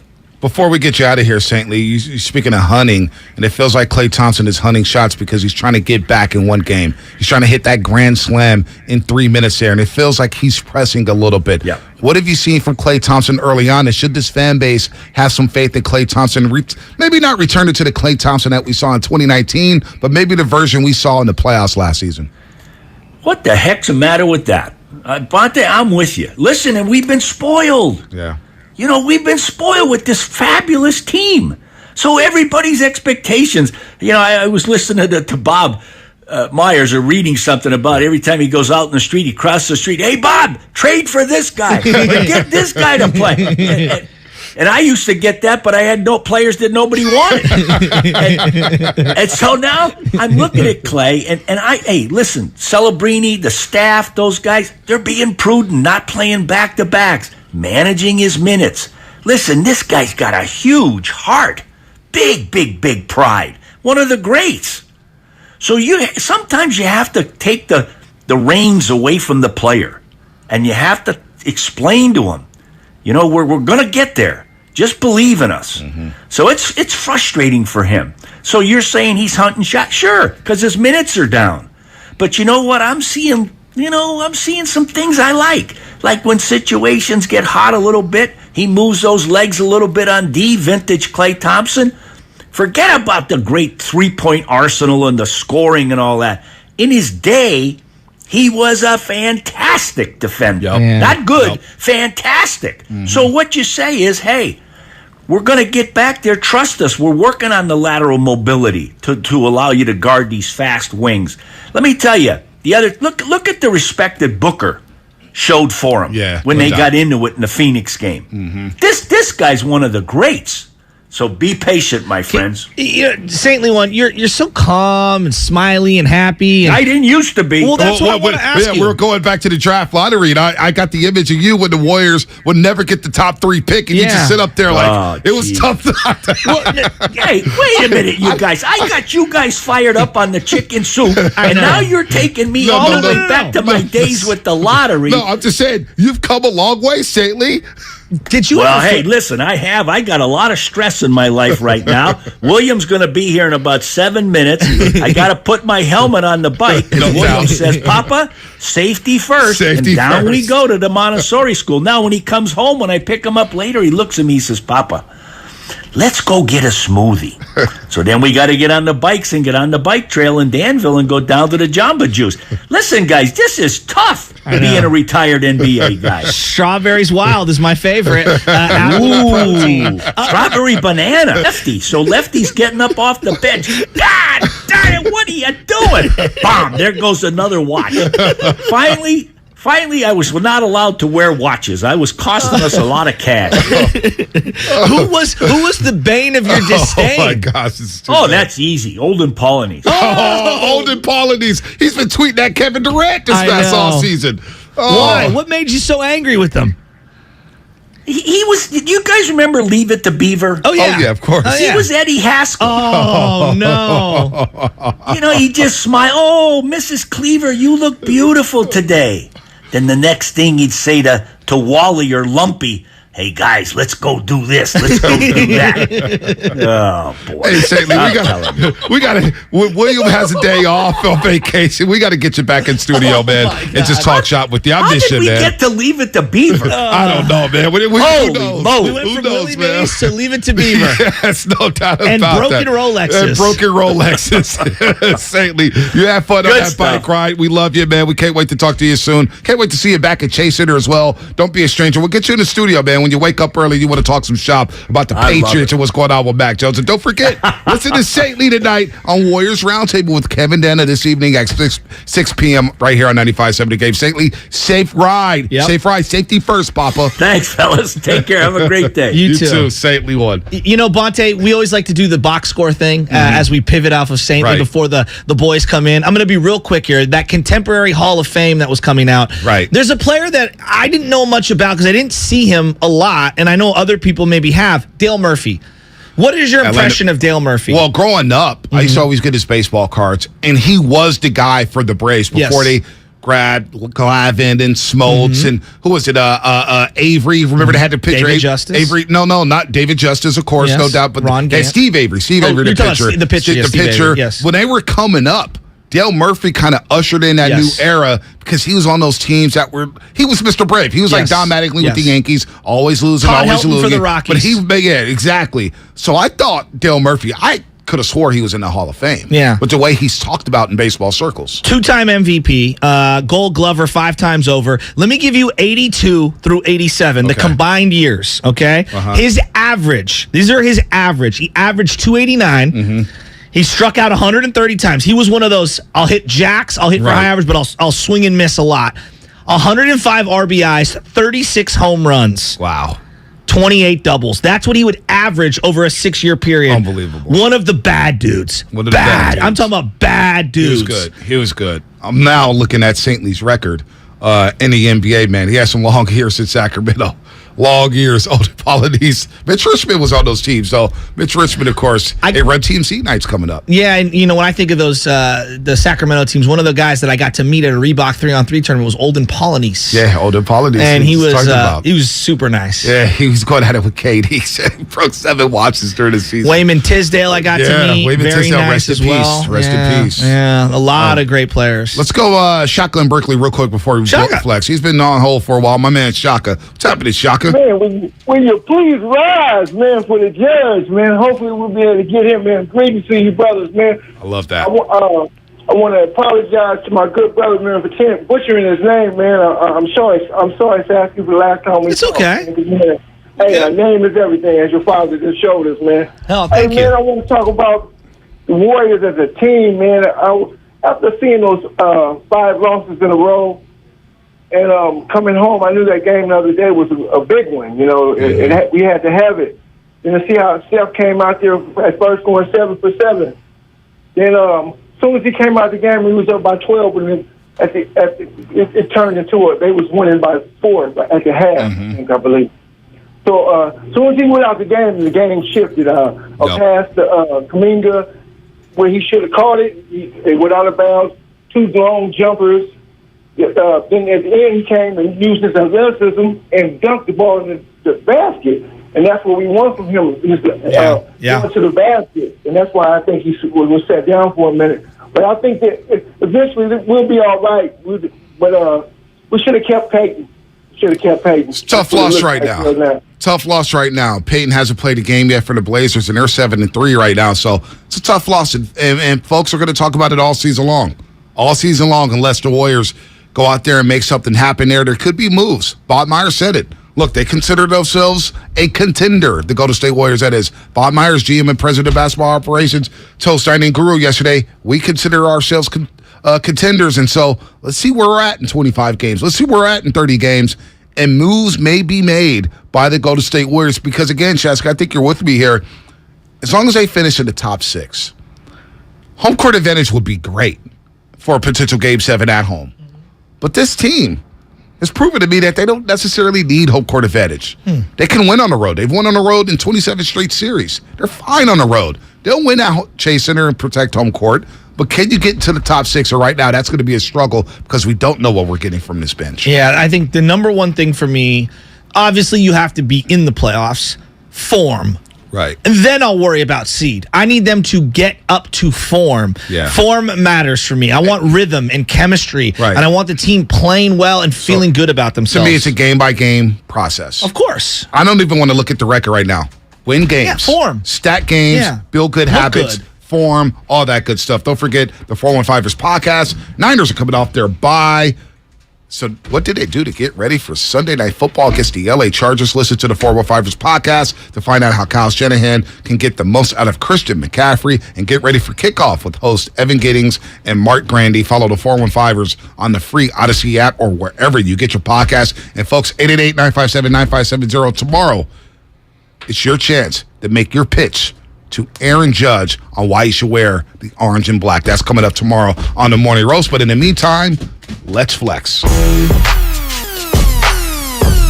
When people talk about Willie, and I'd never seen him play, you just heard about the reverence. Him, the legend, the reverence, and everything about him. I hear the way your dad talks about him. I hear the way OGs talked about him when I was growing up. To me, Willie is the greatest. Willie is, and I've never seen him play. Yep. I don't need to see him play to know. How about one? Okay, if anyone's ever been to Candlestick Point, all right, I've played games at Crocker. That was our home field before Reardon got really built, and that's my home park. I grew up right there. It was a helicopter pad, and that wasn't on the water like Candlestick Point was. Now, I played at Gilman Park, okay, and you got blockage from the stadium, Candlestick Stadium, from the wind. It was so windy, and this is when it was open, okay? He goes, yeah, maybe 10 to 15 10 to 15 home runs. A year. He said 10 to 15 overall, but then finally at the end. That were knocked down. Right, that were knocked down, no doubt. But he found a way to hit. He adjusted. He didn't complain. He adjusted to start hitting them in the right center field. The Flex of the Show, presented by Xfinity Flex, the 4K streaming TV box with voice remote and Peacock Premium, free with Xfinity Internet. All right, the boys are in. Willard and Dibs. And I guess we're going to just start off this conversation by asking you two, did you watch the Willie Mays documentary yesterday on HBO Max? Didn't get a chance to. It's on my docket for tonight. Got it. It's on my docket for tonight. We had the two-step of no sports pretty much that I care about Shout out on Sierra. TV last night and tonight. So last night we went and voted and did some stuff with the kids. And tonight we'll do Willie Mays. I like that. Yeah. Yeah, I was all over the electoral map, and shout out everyone who voted, and shame on you, California, for failing to pass the sports gambling legislations. And I know that both of those propositions were awkwardly written, poorly written, quite frankly. All of the things on the ballot, I have to read 2 and 3 times because thou shalt not. And I'm like, wait, is it yes? Is it no? Like they do these double negatives. But I agree with you. It's written so poorly. So no more sports gambling. So because no one's going to gamble without it being legalized. It's a joke. You know what? You can get a needle. You can get a needle on Market Street. Quickly though, just the one that was written correctly, which made perfect sense. It's like, okay, no flavored tobacco products. Exactly. I can't even believe we have that. Yeah. Here you go, kiddies. That's bad. You know what? The flavored wraps, yes. No, real quick on the gambling thing, though. I was talking to my buddy, Matt Payne, my big bro. Shout out to Big B out there. And we were talking about the gambling proposition on Monday. And he's like, it's probably better if we don't pass it because I have a lot of friends who gamble irresponsibly. They're chasing money. They're chasing checks. Gambling can tear apart a family. I actually think it's a good thing overall because a lot of people think you can just bet and they know everything about sports and they throw their money away. And it's not a good deal. I've talked to a lot of families where their kids have had, don't talk about gambling around. But what's the upside on alcohol? Like, for example, I'm someone who doesn't drink alcohol anymore, and I look at alcohol, and I say this at all the sporting events, it's not going away, No, it's right? not. You go, there, major business is being done with alcohol, no doubt. and I always ask, does alcohol help or hurt families more? You just ask out loud. Well, the other one is, what did we have on Monday? We had the single largest lottery jackpot in the history of the planet. Somebody in LA won it. $2 billion, Altadena shot $2 billion, right? Yes. So you've got people who are throwing 10, 20, 50 on that. And what do you have a better chance of? Listening to Dibber Claus with his college basketball lock of the day. I'm two for 2, by the way. San Jose State over Georgia Southern. That was an Ottoman game. Oh, was it? We were I laying didn't even 3.5. do it. They won double digits. I'll have that for you at 11:45 today. UC Davis beat Cal. Would we rather have people shoveling money toward a lottery you're not going to win? I'm with you. Or can I get $20 down on the Niners laying the 7? I do get it though. I know what because you're saying. You get You're guys right. start dipping in their 401k, and it affects the kids, and it affects the Liquidate all family. assets. Alcohol can do that too. You make a great point, Shasky. But you get the Market Street, gambling. You just go on Market Street right I now. know. Okay, It's a I'm mess. using that as an Alcohol example. can get you through the night too. Right. But anyway. I know, but like So can we the all 3-team agree, parlay. responsibility is obviously the key here. But like, B, I'm with you on this. My whole theory is, hey, look, if people are going to do it anyway, might as well give. And I hate giving the government a cut on anything. Right. Might as well have us supplement some of the things we're all already dumping money into already. Education for kids, and even though I know it gets trickled down to a million things. I mean, have you driven on the freeways? Yeah. You think Caltrain needs that money? I mean, we could. I looked at weed the same way. I'm like, you know what? People are going to buy their weed, however. Might as well get a little cut. And how of it. much money was made just on the hippie lettuce alone in the past year? Because I don't buy the lettuce, but if you go to a dispensary, and the amount of taxing that takes place inside those dispensaries, it's like, I miss the old days of, hey, meet me on the corner. $35 ace from my boy Zuba. And it wasn't, meet me at Burger King. It wasn't 35 plus 1283 excise tag plus CRV. Well, do you want the OG Kush Purple Haze Killer? Well, am I gonna die? G13. We got the G13. We got the G13. We got the nade. It's only that stuff. It's only a matter. It's purple Kush with a little orangey. Right. It is a matter of time. It's a matter of time. I gamble, but I know when to cut it off. It's like, all right, I need to chill for a couple weeks. All right, I need to chill for a month. Like, there's a lot of people who don't know how to chill, and they're paying them, and bookies are looking for them, and all of a sudden, it's like, dude, I'm broke. I need to borrow money. You're describing Phil Mickelson right now. Yeah, Geneva and Mission has a line waiting for the bus to pick up all the old ladies and men to go up to Roner Park and Petaluma every day. And they give them $33. They give them $33. It's not slowing down anyone. I'm just here to let you know that. It's not. Oh, I know that. What is Trust it? me. Pai Gao? Yeah, Pai Gao's a card game. Yes, there you go. I was trying to think of some of the card Pai Gao. games. You can slow it down with that. Pie Got Poker is right next to Keno with the. I don't even know what that is. Just go. We're losing, so let's go slow it down a little bit. Yeah. That's how. okay. Yeah. Keno's like playing the lottery. You sit in the chair, and then like you got the red game and the blue game. Yeah, I don't know the numbers come up. You just bet on some numbers, and then the numbers either pop up or they don't. That's where I go. You're so right. When you're down, like I lost at the tables, but it takes I lost a while. on dice. Okay. So you're like, I could just go fill out a number card on Keno, turn it in, and then you just sit in a chair for about 20 minutes. You're like, did I win? Oh, I lost $2. All right, let's try again. Take another 20 minutes. We used to call that when you need to lick wounds because you're wounded. I like that. You got to lick your wounds. Keno, but you can't leave the casino because you're there for a reason. Keno. Great quick Keno story because you can also play it you used to be able to when you're eating. Like they would have it in the restaurants in Reno and Vegas and whatnot. And so Keno is kind of where I ended up accidentally getting my gambling fix. I think it was my parents took the approach similar to what some parents do where they're like, give the kid one drag on a cigarette. He'll cough so hard, he'll never want a cigarette again. Right? So they're like, Are you Irish? No, I'm not. Okay. Anyway, just keep going. Keep we going. sit down Keep for going. a meal, Just knows right? where I'm going I with got this. peanut butter jelly sandwich, whatever it is, and my parents are sitting down. They're like, yeah, here, you can give us some numbers too. It'll be cute. All right, poke some numbers. Here we go. Here, Dad, turn that one in for me. That one will be mine. It's $2, whatever. And then the numbers all come up, and I'm sitting there at the table. I'm like, Mom, Dad, I won. I won. And they're like, oh, you adorable thing. You were Papadenko in whatever that movie was. They're like, no, sweetie, you need to get all of your numbers. I'm like, shoot. I did. And they're like, oh, crap, he won. $42 lasted me the rest of the weekend at Circus. Circus. That's so great. And an addict was born. Yeah. It's a beautiful thing. I had the same experience at Golden Gate Fields as a 6-year-old. Golden Gate Fields? Yeah, that's right. This is back in the 70s, pre-Doonesbury, when you get $35,000 at Golden Gate. I mean, they would sell that place out. And forget Willie Mays, Russell Bass. Dude, your boy ran hot. I had him in my top 10. I know. Number 2, right? No, he's number 10. Oh, God. I threw him a bone. Second most egregious outside of Charles Woodson at number 1. All you guys snubbed Bays at 10. You got no respect for the winningest jockey in North America. Ever. That caused a lot of drama amongst the station, those top 10 lists. Yeah, it did. It was so bad that Charles Woodson tweeted at me saying, I don't care. I was like, Charles Woodson's not even a top 5 writer of all time, let alone Bay Area athlete. He replied to me going, I'll take my career over anybody's in Fort Ball, of course. Hey, Woodson, if you want to come on with Joe Lowe and Dibs, of course, and he got snubbed. We'll hang up on you in 2 minutes. I got respect for animals riding other animals. None of you do. Oh, Human beings are animals. Yes. You understand that. Of course. So animals riding animals. Shout out to Breeders' Cup this past weekend. I'm now envisioning. Have you guys ever seen Vegas Vacation? Yeah, when the of course, kid Papadenko, like that's what I'm envisioning Mark Willard as, where he's winning, Ferraris and got the illegal card. Yeah. Papa Giorgio, thank you. I was trying to thank you. Mr. Papa Giorgio, come on. Papadenko's a UFC fighter on the undercard coming this weekend. Jama Malalela joined you guys Look yesterday. at you, yeah. Jama Malalela. It took me a couple years to get that down. Right, see, Ponte's got it. Toronto Raptors, former player development coach. Wait a minute, Dibs. Who do we have on? We had one of the assistants, the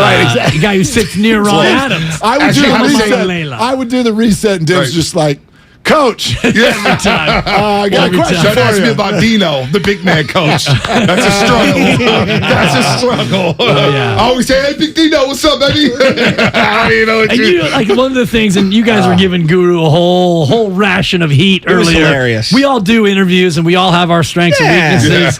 I suck. For me, the one thing I try not to do is butcher the guest name. Okay. And Mark's Jama Malalela was so on point. I was like, I'm going to go with Coach or Skipper or Buddy or Pal. Anything with a man's name. So you've worked with Roxy 8,000 times like I have. Yeah. Roxy used to tell me, Joe, this is how we do it. You state a fact, then you ask a question. But he does it so succinct and so effortless. Right. I tried to do that, and I'm like, no, just ask a simple question. You could just ask a question. Yeah, I know, but the way he does it is so brilliant. Interviewing, I'm telling you, man, it's broken is what it is. I mean, you get people who are talking for 3 minutes, and then they'll be like, so, what'd you think of the game last night? Yeah, it's like, why did you just talk for 3 minutes? And you just ask what As you know, they're 4-time champions. Right. As you know, last March on the 14th, there was an incident. Oh, I struggle with that all the time. I try to give them my take on it. Yeah. And they're like, well, what do you think? And they're like, well, Bonte, you gave me the whole damn answer already. I hate to praise this guy because right now he's probably praising himself listening. But I think the best at the station at just asking a question is Damon Bruce. No, I agree with that. He will just. I agree. And I mean, he'll pontificate at other times. Yes. But in interviews, he just goes, boom, short question, boom, here it is. Larry King and Howard Stern said, hello. But they listen to them, and then the follow-ups will be in the answer if you're just listening. Like, yes, you have a script of where you want to go or things that you want to get out. What's up? This just came down. This is in? The Brooklyn Nets named Jacques Vaughn as their head coach. Which they should have done before Steve Nash. Yeah, and not interim, just Jacques Vaughn. What about Udoka? What about Udoka? No, Udoka's he not. didn't pass the screening process, I'm assuming. Well, when they didn't hire him, they said 24 to 48 hours. I remember Mulligan, he was like, they didn't hire Ime Udoka yet. Was there supposed to be compensation, too? There was Boston was going to let him go for whatever. But because I thought there was some financial stuff they were on the hook for. Yeah. Boston was on the hook financially, and they were trying to work something out. Maybe, but they were going to let him walk anyway, right? They were going to just let him go to Brooklyn. Wow. But basically, Joe Tsai, the owner of the Brooklyn Nets, was like, he was basically getting encouraged, like, yo, you may want to stay away from Ime. We got the Kyrie stuff going on. Seriously, I've been waiting for the Brooklyn Nets to grow a spine here for about 2 years, and it felt like they finally did with the way they were handling the Kyrie situation and saying, no, this is not okay, and you can't go out there and dance around your apology and all of this junk. And then at the same time, they're like, and Ime Udoka's our next coach. And it was like, gosh, you're just a reality show, man. You know what? I mean, are they going to acquire Fernando Tatis next? You change your name. You're not the Brooklyn Nets. You're the real basketball players of New York. That's right. Just stop, man. But you know what? Jacques Vaughn deserved that job before Steve Nash. He did a great job in the bubble. He got he earned the respect of the players. I'm happy for Jacques Vaughn, a.k.a. the former Kansas Jayhawk, play for Roy Williams. I'm happy for him. He deserved that job, and I think these players would respond to Jacques Vaughn. They had to stay away from Ime. That would have just been a circus on top of a circus on top of a circus. You couldn't do that. He's got to sit this one out for a while, right, Coach? I think take a play off is the old expression, but the way that happened so rapidly, it's like, and Mark and I kind of joked about it because it was Jacques Vaughn interim, and then like 20 minutes later, it's like they're going to hire Udoka. It's like, man, that escalated quickly. They didn't even have time to post the job. No. So John Mamalaleya, did he make you feel better about Jordan Poole and Klay Thompson? I listened to the interview. He's good. Yeah, he's really good. I think that look, the Warriors do a good job of at least acting like they're chilling, and so that's good. But I also know in the back of my mind that they're good at acting like they're chilling. I thought both Malalala and Bob Myers with Steiny and Guru. What struck me was not so much their patience. I knew they would express that. What struck me, though, was that they both very much struck the chord of, please understand, we're not going to just sit here and lose. That, like, what you're seeing now, like, there are a number of things we can do to attack this. We're not there yet to make sweeping moves, but if what we are trying to do isn't working, we're not going to just sit here and have it not work. Like, I think in the back of a Warrior fan mind, you're thinking, okay, win and develop at the same time, very, very difficult. Are you just going to say, if it's not working well, we'll develop?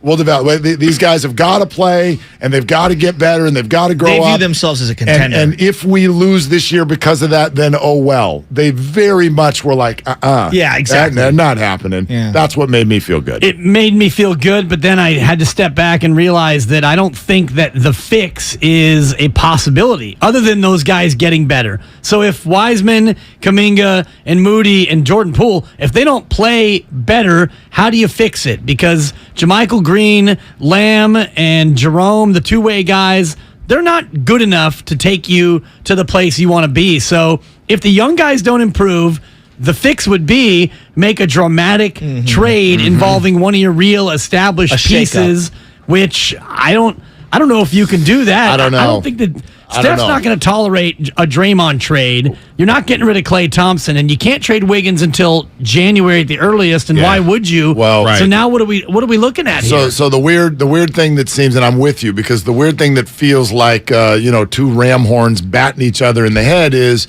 if the young guys get better, you want to keep them. Yeah. If they don't get better, what the hell are you going to get for them? Exactly. It's a catch-22. That's the. There'll probably be some veterans who are on expiring contracts.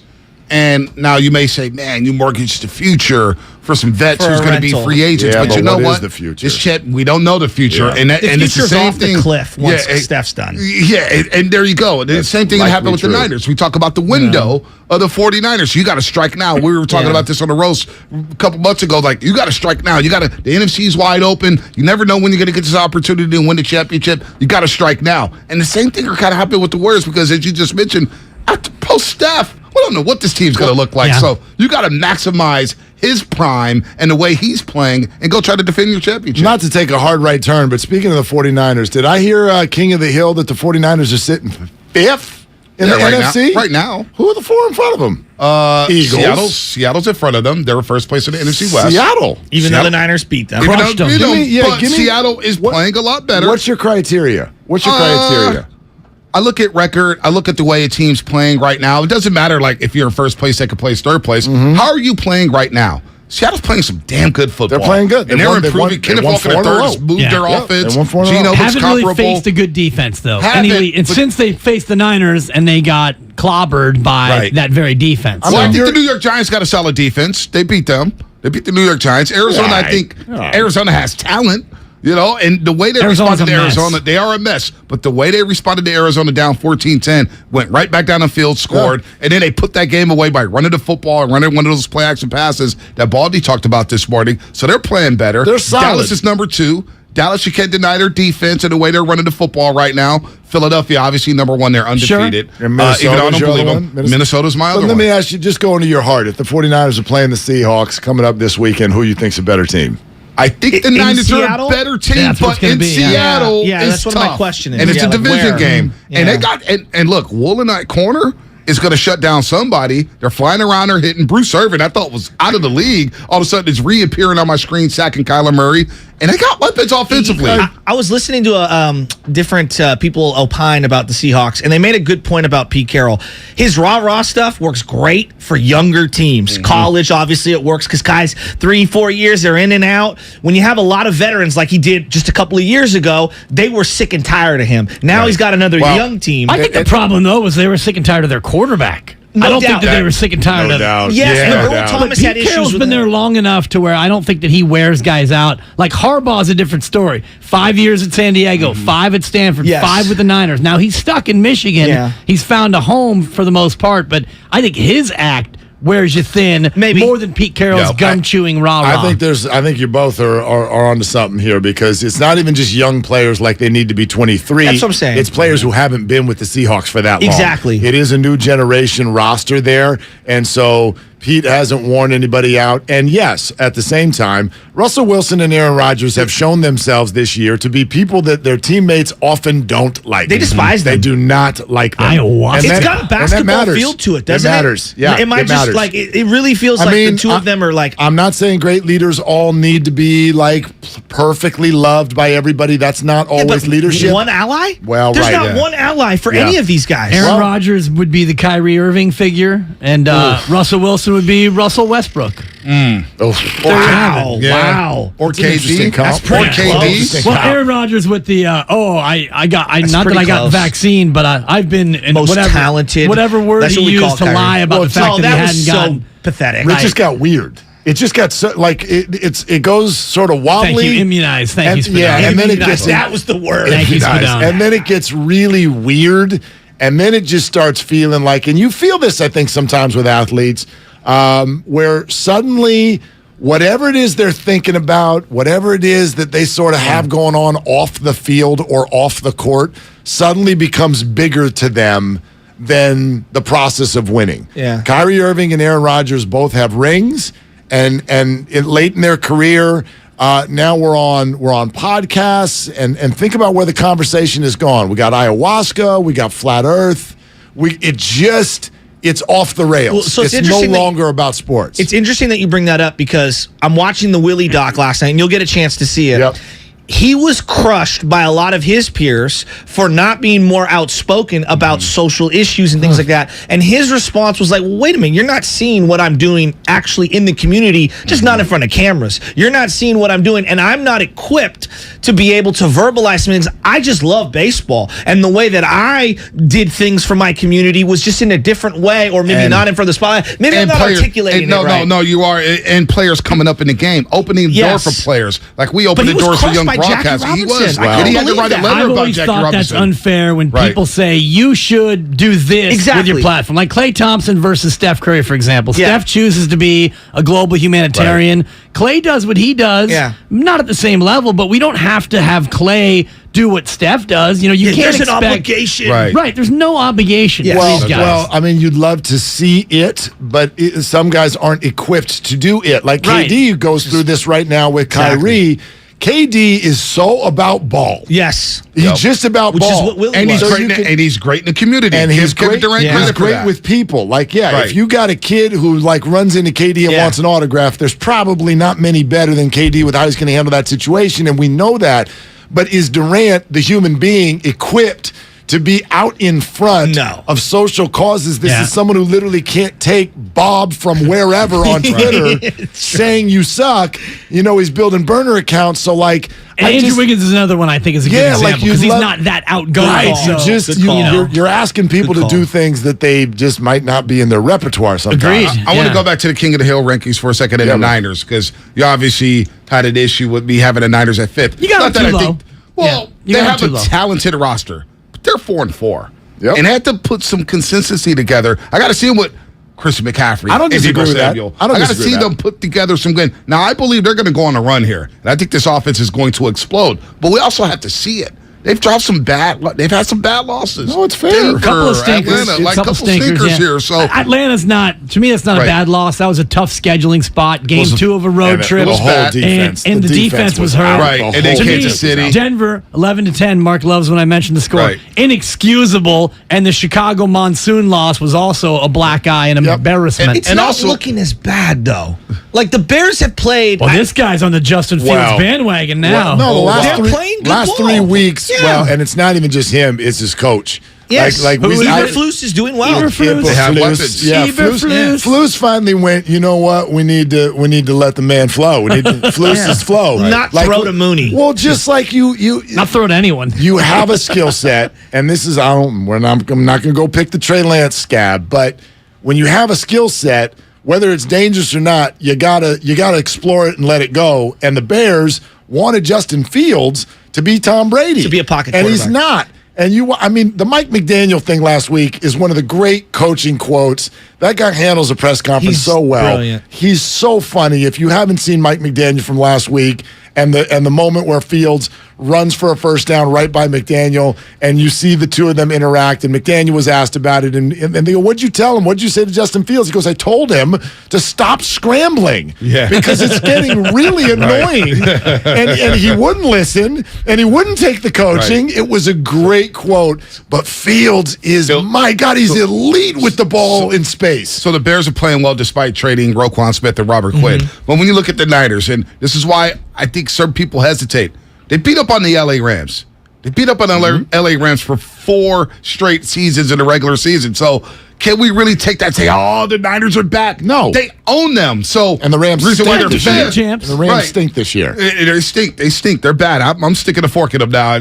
44 seconds, Tom Brady. What are you doing playing off coverage of Scotty Miller on the sideline? Brady hadn't gone on a touchdown drive in 3 weeks. What are you doing?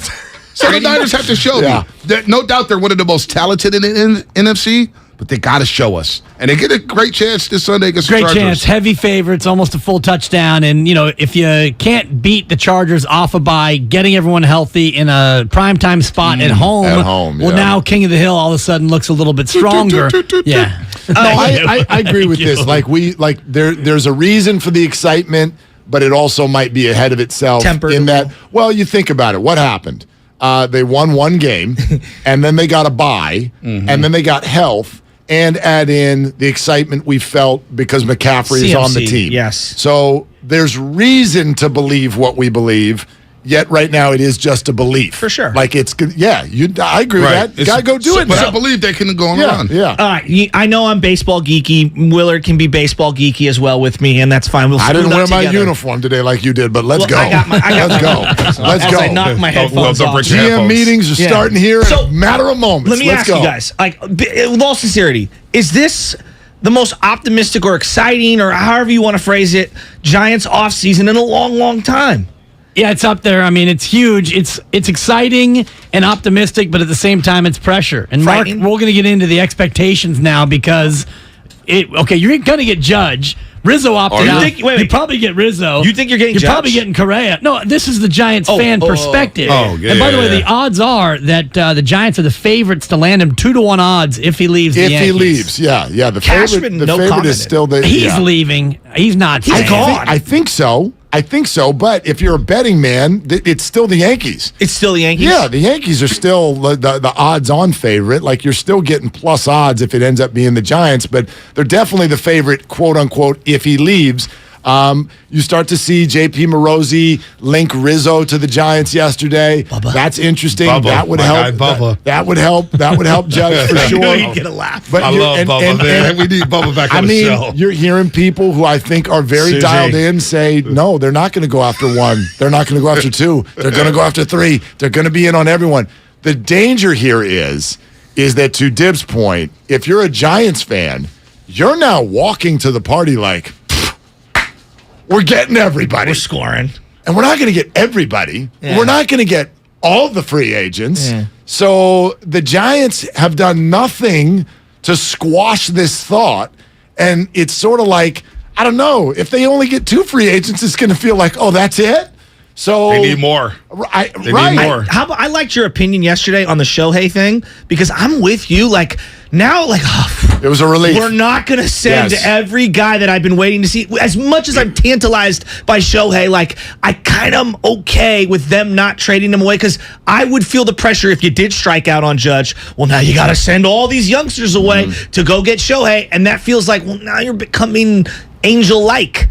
You know what I mean? And they haven't won anything. No, and he's one guy, and that's what I'm I don't believe that he's 2 guys. He's yet. Good Well, pitch, good point. That's a good point. He's free. He's Shohei and he's Ohtani. When he gets his inevitable UCL injury, shout out Josh Allen, because every pitcher gets a Tommy John. So if he gets it while he's a Giant, you lose 2 players. By the way, so excited. I didn't even think of that. I'm so excited that you guys are taking Aaron Judge pitches during your show tomorrow, because it will lead perfectly into what we Thank you. We believe. We believe as a show that we have put together the absolute ultimate Aaron Judge pitch. Oh. And to such a level that it actually will be the entire show tomorrow. We're going to go on a road trip tomorrow. Oh. And please explain. We're gonna thank you, Roxy. That's a 4 for you, Roxy. We're actually gonna go on a road trip. We're gonna go on a road trip, and we're gonna see if we can come back with Aaron Judge. Oh wow! Yeah, Giants fans in advance, you're welcome. Yeah. Wow! Wow! Okay, we hear about this one. Dibs. We are not. Yes, we are not half stepping on this one. No. I like that. Big stepping. Yeah. Big step in the Linden, California. Willard Dibs coming up next to High Dude.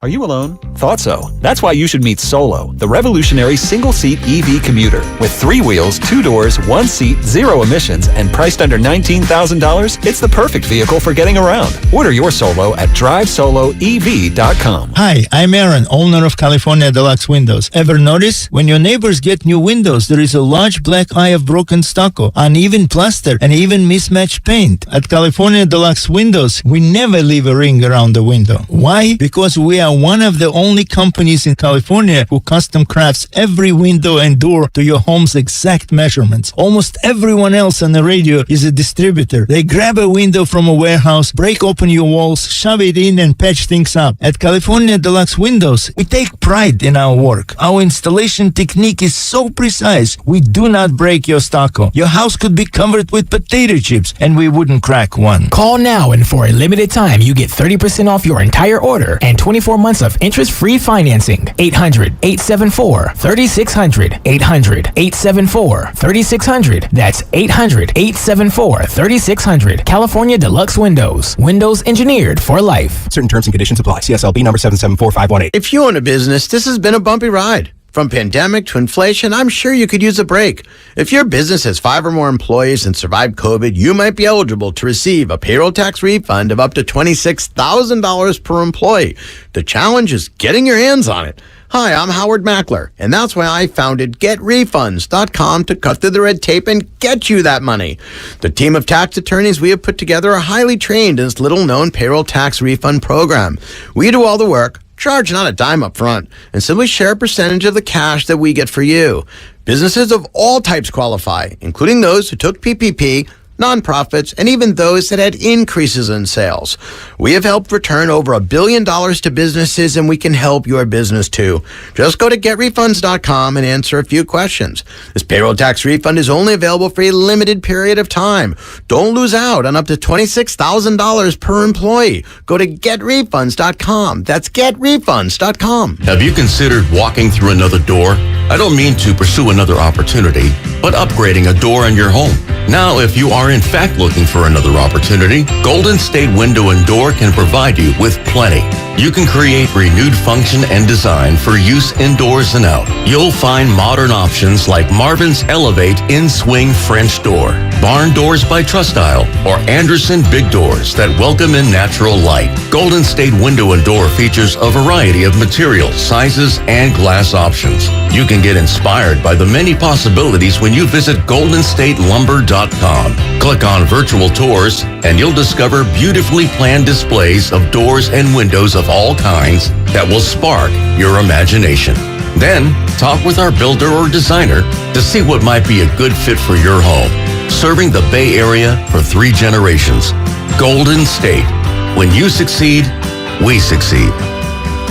If you owe back taxes to the IRS, have unfiled returns, or are worried about an audit, the IRS is hiring 87,000 new agents to address these very issues. That means if you need to get your tax problems resolved, now is the time to get started. I'm tax attorney Robert Goldstein, and my firm specializes in helping individuals and small businesses resolve their tax problems. We work to stop IRS and state seizures. We may be able to settle your tax debt for pennies on the dollar with an offer in compromise. We prepare your past due returns, even if you have no records, and represent you before the IRS and state in an audit. At the law offices of Robert Goldstein, the consultation is always free, and we have offices located throughout the Bay Area. To schedule your free consultation, call 1-888-TAX-EXIT. That's 888-TAXEXIT. 888-TAX-EXIT. And make us your last stop. For all your printing needs this holiday, Staples has you covered. I need custom printed holiday cards for my one-of-a-kind business. Staples has you covered. It's beginning to look a lot like I need custom party invites. Fast. I need cards for everyone who gave me a hand this year without spending an arm and a leg. Staples has you covered with personalized holiday cards and invites. And now save 40% on custom holiday cards and invitations. For everything you need printed, go to Staples, the working and learning store. In-store and online, ends 12/17. Exclusions and restrictions apply. When you can't stop, there's Vicks VapoRub. Vicks VapoRub sends powerful medicated Vicks vapors right to the source of your... so you can experience cough relief and breathe easier. Generations of families have trusted Vicks VapoRub to help relieve the worst cold symptoms. So next time you have a cough, reach for the Vicks VapoRub. Vicks VapoRub. Cough relieving is believing. Provember is back at Lowe's. Save up to an additional $750 off now on select major appliances from Hisense and get free delivery on items $396 or more. Plus, get an industry-leading 2-year warranty and great low prices on items like a Hisense refrigerator and air fry electric range, exclusively at Lowe's. Find the right appliance for your jobs and properties today. It always pays to be a pro at Lowe's. Exclusions apply. See Lowe's.com for details. Offer ends 11/30. Hey, it's Boomer Esiason, and we all know the game isn't over till it's over. So next time you need parts for your car, don't call it quits. Go to eBay Motors. They have 122 million parts to take your car into overtime. Get the right parts at the right prices. ebaymotors.com. Let's ride. They're longtime friends. Let me tell you something real quick about Dibs that I'm sure not everybody knows. And first-time partners. Hang in there, big guy. There'll be brighter days ahead. Now, these two homegrown Bay Area boys finally come together to take over sports talk. Get the hell off of my doorstep. Major League Baseball, you stink. It's Willard and Dibs. On 95.7 The Game. Can we spotlight that for a second? Hang in there, big guy. There'll be brighter days ahead. Can we spotlight that for a second? Because it's an interesting thing, by the way, with the dynamic here at 95.7 The Game. I mean, it sort of makes it sound like you need to help me find my optimism. Yeah. Which is... I guess kind of funny because you guys make fun of how much optimism I actually have. And you're back too, and that's coming up. You're back. I'm back. You're back. That I'm ready to rock. That drop comes from a recreation of an actual conversation I had with Jared Goff. It was at the old Oracle at a Warrior game. We were down in the BMW club. Wow. Former coworker JT the Speed Brick had the credit card open, and your boy was going heavy on the vodka sodas. The passion and the energy. I'm Go about ahead. 6 deep on the vodka sodas, and I see Jared Goff across the room, and I felt the need for some reason, not the need for speed, but the need to give Jared Goff a pep talk. Well, and so how'd that go? Well, you heard it. Hang in there, big guy. There'll be brighter days ahead. This is before or after you went to the Super Bowl? This was before he went to the Super Bowl. So you were right. Yeah. And this was before he went to the Super Bowl and before he went to Detroit. And I was telling him that, you're from Marine Catholic High School, and we're proud of you, Jared. I did this whole thing. So Right. That is not aimed at you. But I do want you to hang in there, big guy, because there will be brighter days ahead. And my gosh, every day is just an absolute ray of sunshine around these parts. But I also felt like, or feel like, that's kind of the conversation we're having on multiple fronts right now. So a couple of things. Hang in there, Niner fans. There'll be brighter days ahead. And hang in there, Giants fans. There'll be brighter days ahead. In fact, can we go ahead and announce it? Can we announce it? It's out there, it's right? Up on the YouTube. It's on the YouTube We got a graphic feed now. Yeah. And good morning, YouTube and Twitch. Thank you for watching. We appreciate you.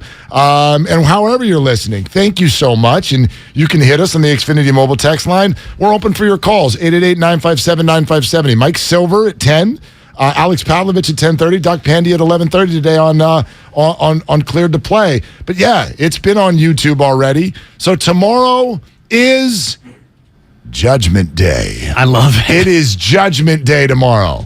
So Bonte and Joe are going to hear you put together your pitches. How would you pitch Aaron Judge to the Giants?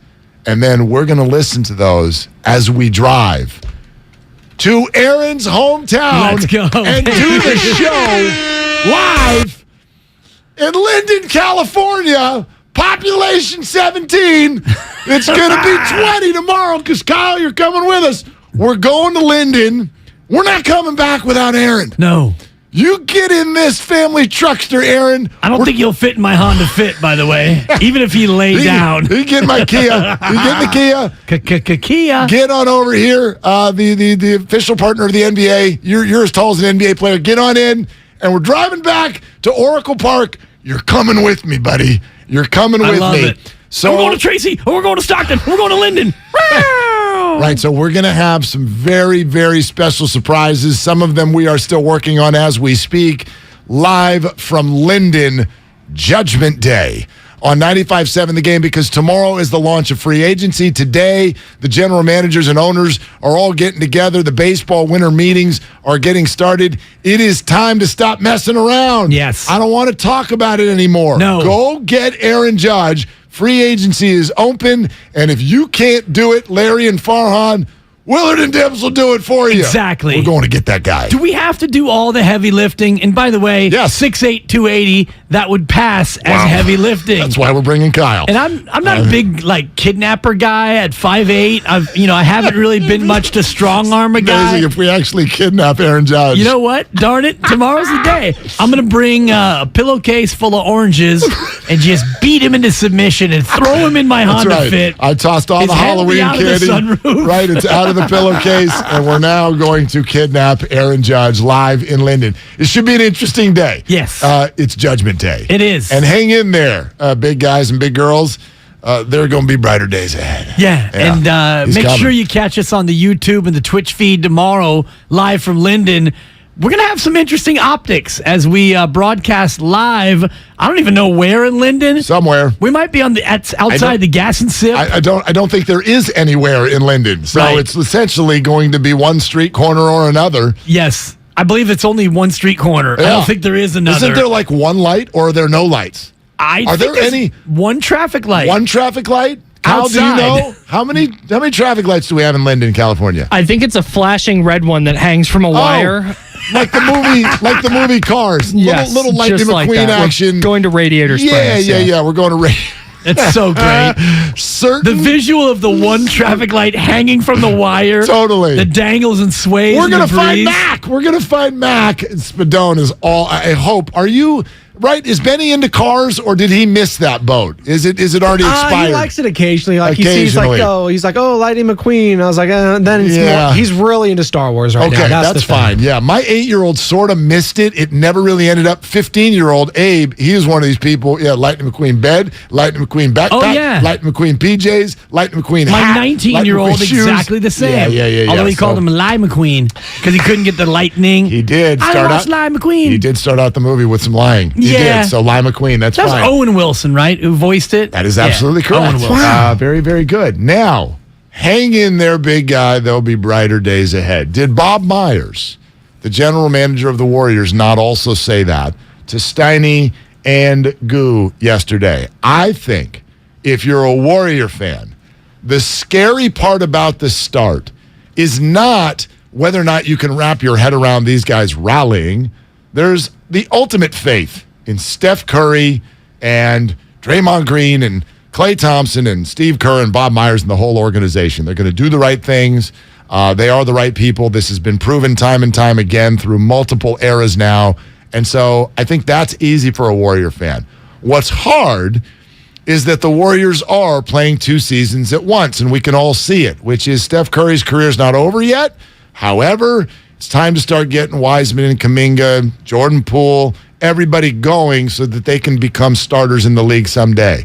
And a lot of people have looked at that and gone, these two things feel like they're not working together. And so which are you going to choose? And the scary thing for a Warrior fan is if this doesn't get better, are you just going to choose development over the end of Steph Curry's career? Well, Bob Myers definitely discussed this. Steiny Guru did an awesome job with this conversation. And here it is about patience. We'll see. It's a long deal. I think the young guys will do more than they're doing. I'd be surprised if this is what it is this early. I think the bench will be better. The starters, they have a good net rating. But even them, I think there's growth. But again, some of that probably sounds like I'm painting a rosy picture. But I do think this is not a best version of our team. It just isn't. It isn't in any level. If it was, if I thought we were playing great and everybody's clicking and we're 4-7, I'd be a lot more worried than I am now. So we'll see what happens. Okay, Dibs. So that's step one. It's an interesting way to look at it. Step one is this isn't us yet. Right. This group will perform better. So that's step one. Okay, and I hope it does, and it had better. And what he said at the end I thought was really interesting. If we were clicking on all cylinders and we were 4-7, that would really be a problem. That's a good way to look at it. So it begs the obvious question, though. Hey, Bob. Hey, Bob. What if it doesn't get better?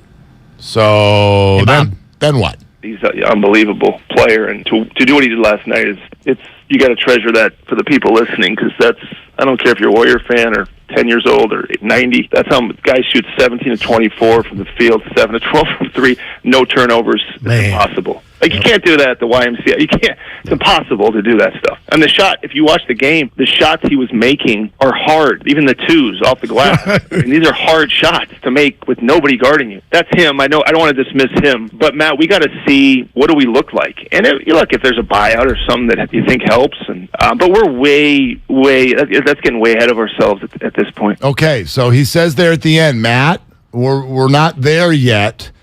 But he uses the word buyout. There's absolutely conversations that these people, this team, they are willing to say, and this is all I wanted to hear yesterday. It's only been 11 games. But what I wanted to know, hey, Golden State Warriors, if this isn't going right, are you going to do everything in your power to make sure this season goes right? The answer was yeah. The answer was yes. Yes, and ultimately it has to be a Joe Lacob answer of yes, because to me the most likely fix would be to use the 15th roster spot to find a vetmin guy and slot him in for the vetmin, which would, by the way, cost him about $10 million with the luxury tax. So that's a knock on Joe's door to say, hey, Dwight Howard, Carmelo Anthony, fill in the blank, player who's a street free agent, we want him in. The other thing you said, the buyout market. Again, that 15th roster spot could be used to find a player, a veteran who gets bought out of his situation, much like Andre Iguodala did famously, and he didn't go to Memphis. He chose not to take that on. So short of that, I don't know how you make this thing better. Trade deadline, by the way, 3 months exactly from today. 3 months, 2 hours, and 16 minutes. So that's really how much time we're looking at between are they going to do something. This conversation is going to linger as long as this team struggles. Well, right. So you blend all of that with what we're watching them do, and is it getting better, and all of those things. And, I'm with you. I don't know how you fix it. I know who I'd hire to fix it, though. Bob the Builder? Yeah, like that. These are the people, right? And so I've said this 1,000 times, like, my faith in these people could not be higher. So it is to the point where if it doesn't get fixed, I believe it couldn't be fixed. And that is a possibility. It is a possibility that the Warriors, quite frankly, by no real fault of their own, I mean, if you think about the circumstances that have led us here, do you understand why Otto Porter's not on the team anymore? Yeah. Yeah. Do you understand why GP2 is not on the team anymore? I do, but that one hurts more. I understand that. I mean, you didn't want to pay him as much as he commanded times 7 or whatever the accelerator is. Do you understand the Draymond Green punch in and of itself? Forget the reaction to it, the lack or whatever of discipline, but the punch itself, that's not on the Warrior front office.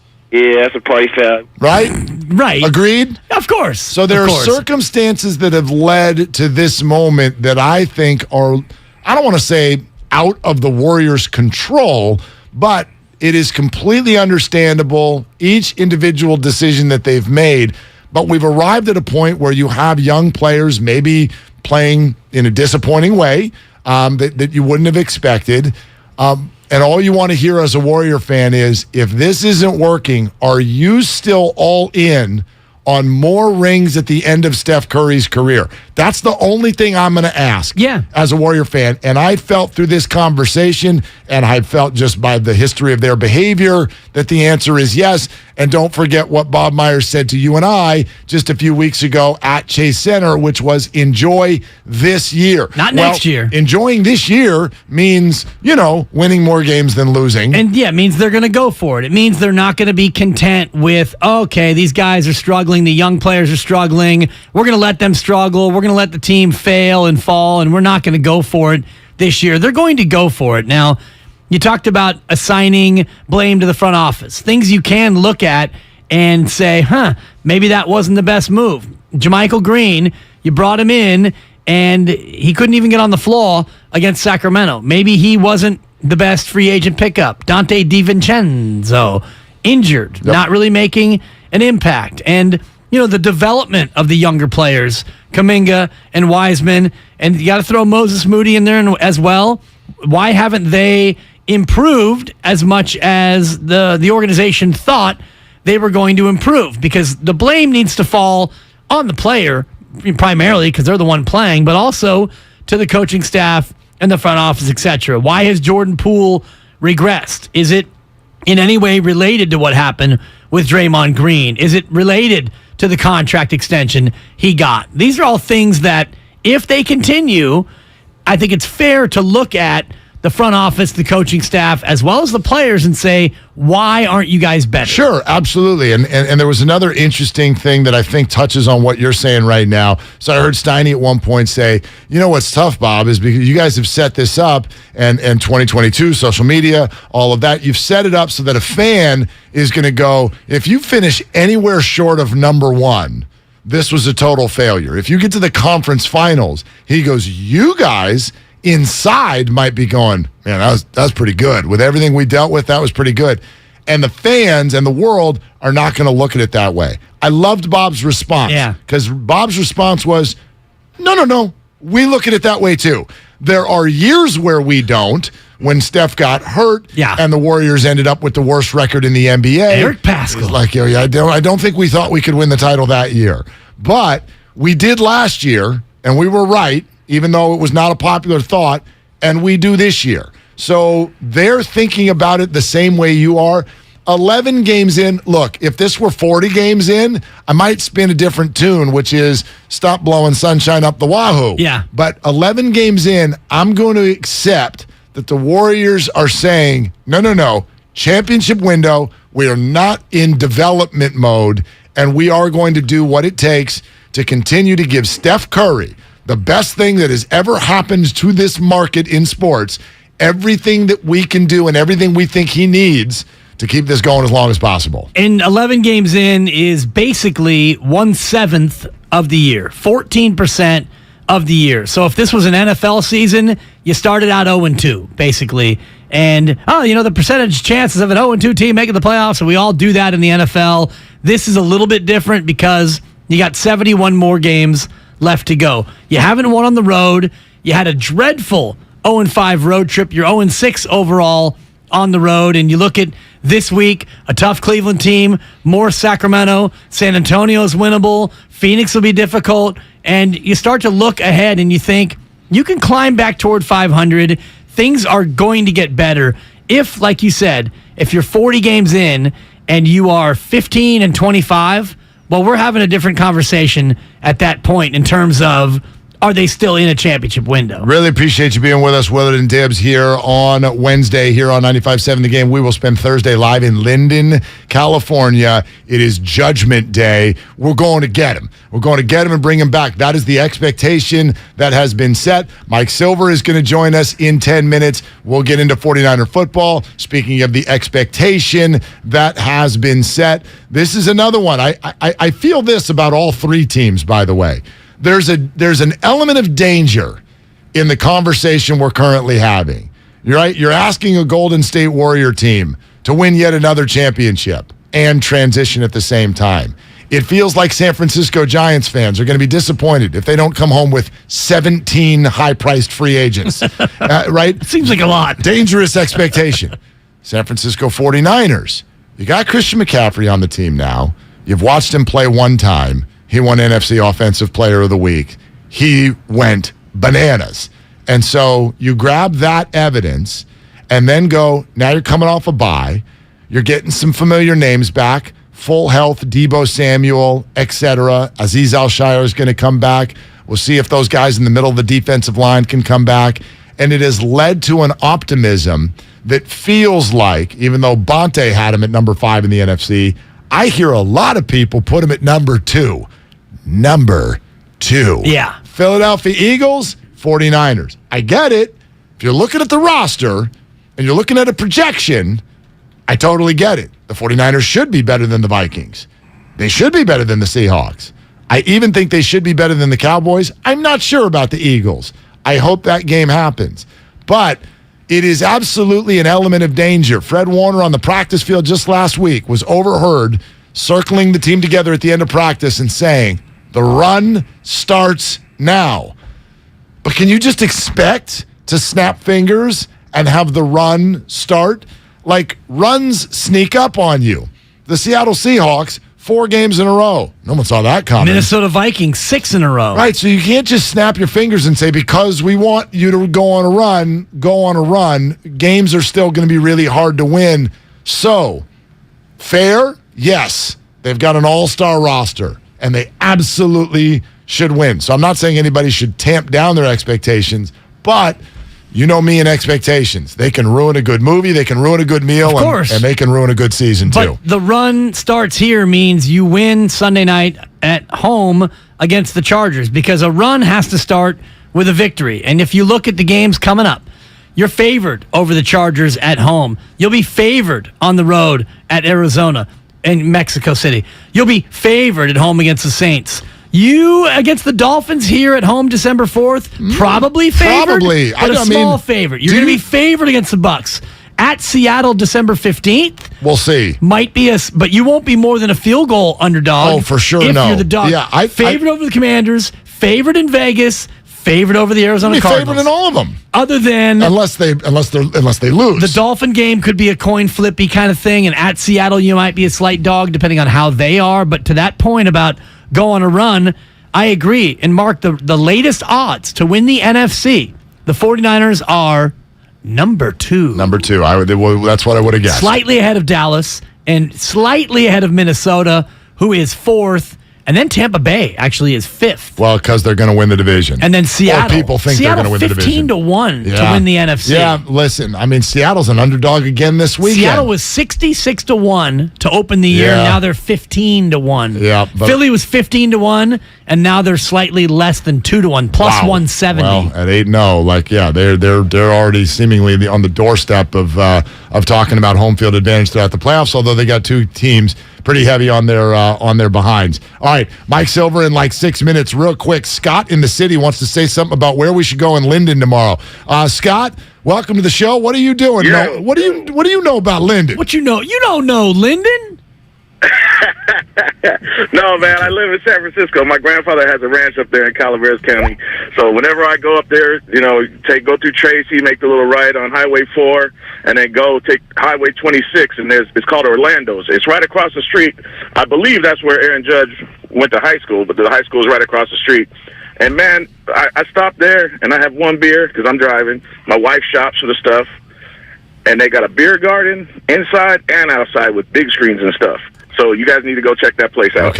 Okay. Done. Orlando's Market, open 24 hours, by the way. 1 bourbon, 1 scotch, and 1 beer. And shout out George Thorogood. And 1 slugger.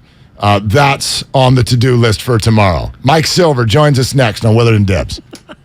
Go inside the mind of Warriors head coach Steve Kerr tomorrow at 5 on Damon and Ratto. Steph was just breathtaking. He's obviously one of the greatest players of all time, and he plays so well on so many nights. But this even seemed like something special for him. Steve Kerr tomorrow at 5. Brought to you by Xfinity.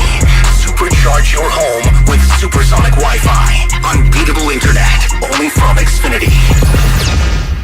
Cache Creek Casino Resort is the place for the biggest names and the very best in live entertainment. On November 5th, catch multi-Grammy Award winners Train. Then on November 12th and 13th, experience America's Game in person when Wheel of Fortune Live takes the stage. This is your time to cash in at Cache Creek Casino Resort. Find tickets and see our full lineup at cashcreek.com. Hi, welcome to the IKEA Holiday Prep event, here to help you host the season with offers, in-store workshops, and more. Oh, great. I may have invited the whole neighborhood for the holidays. Don't worry, you can do this. To start, IKEA family members save 20% on Venturfent Christmas tree decor and gift wrap. You are my hero. Visit us in-store or at IKEA-USA.com/holiday prep to get ready and save. Offer valid 11/9 to 11/23/22. U.S. only while supplies last. Selection may vary by store and online. Restrictions apply. Everything, our farm, our stand, our pop-up shop, it really all started when we discovered the benefits of local, raw honey for our family. And then we decided to turn it into a business. We were looking for something to help us get up and running. So we got the Chase Business Complete Banking Account. It's more than a bank account. It comes with Quick Accept, which lets us take card payments anytime, anywhere in the U.S. using the Chase mobile app. Plus, we get same-day deposits at no extra cost. For us, it's more than honey. It's about sharing a little sweetness with the world. Get the Chase Business Complete Banking Account with the essentials you need to help get your business going. Learn more at chase.com/business-complete-banking. Chase for business. Make more of what's yours. Quick Accept is not available in U.S. territories. Enrollment required. Usage subject to approval. Same-day deposits available for payments before 8 p.m. Eastern Time, Sunday to Friday. Fees and rates apply for checking and processing. Limitations and restrictions apply. Participants compensated. Merchant services provided by Payment Tech LLC and WePay Inc. Subsidiaries of JP Morgan Chase Bank and a member FDIC. This football season, adopt a new tradition that's sure to turn fans into family. The Jim Beam Highball. That's beam and soda over ice with a lemon slice.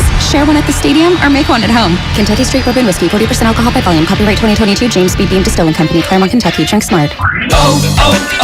O'Reilly. See better and drive safer with Rain-X Advantage wiper blades at O'Reilly Auto Parts. Right now, purchase a pair of Rain-X Advantage wiper blades and get a $15 gift card after mail-in rebate, plus 2 times O Rewards points. Our professional parts people will even install your new wiper blades for free. Stop by O'Reilly Auto Parts or visit O'ReillyAuto.com. O'Reilly Auto Parts. Kirby is your driveway mechanic. They bring the shop to you with brake replacements, oil changes, washes, and so much more. Get $50 off your first oil change with code OIL50 at Kirby.com. That's CURBEE.com and use code OIL50. Universal Studios Hollywood is where the holidays come together. We've tested it. Festive food with refreshing Coca-Cola. Family, friends, and fa-la-la. Dazzling lights cranked up to maximum merriment. The Grinch and his dog Max stealing your tree. All the science adds up. It's the awesomest celebration of the season.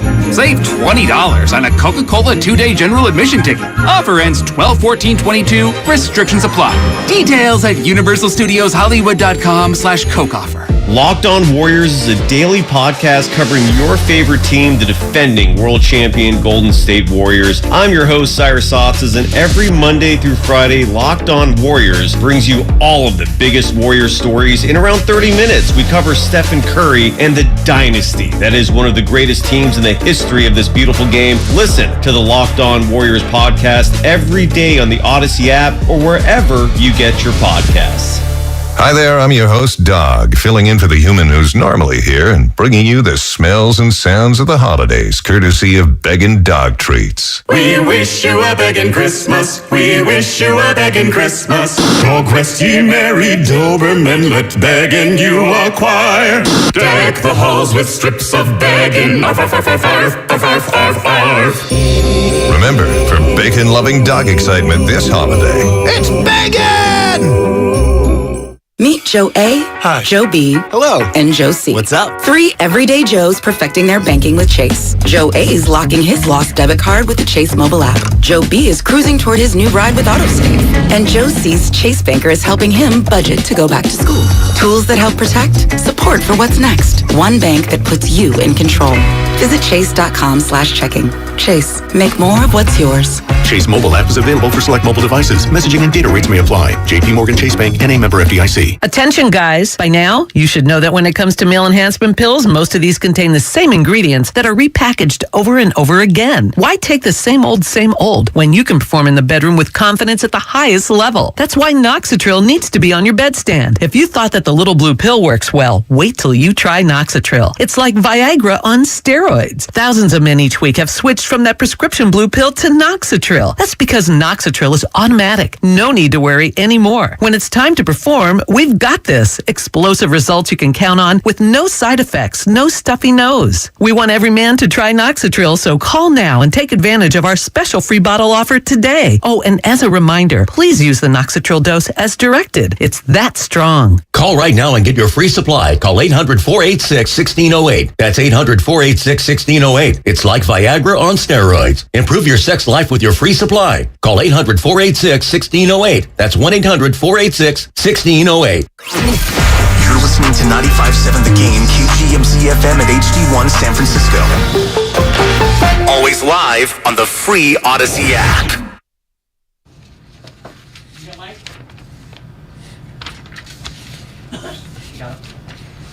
Now back to Willard and Dibs. Take it away, Mark.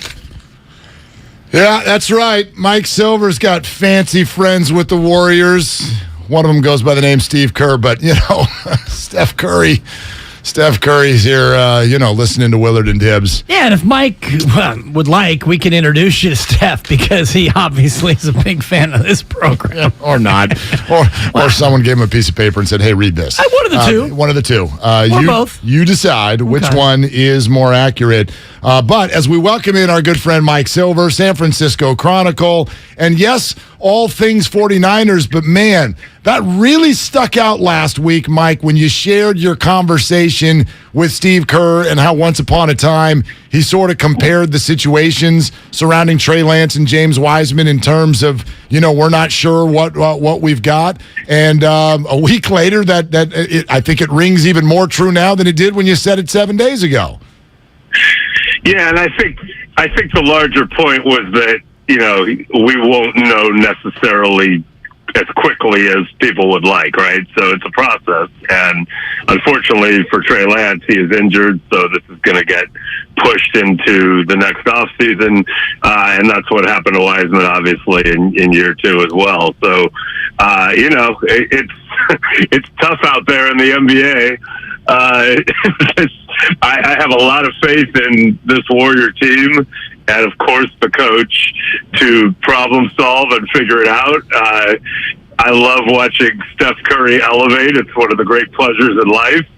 But you would think, you wouldn't need Steph playing an epic game to narrowly beat the Kings at home controversially at this stage. But, you also have to try to sort it out as you go and figure out what you have in those young guys, and that obviously goes for Kuminga and Moody and this year's draft picks too.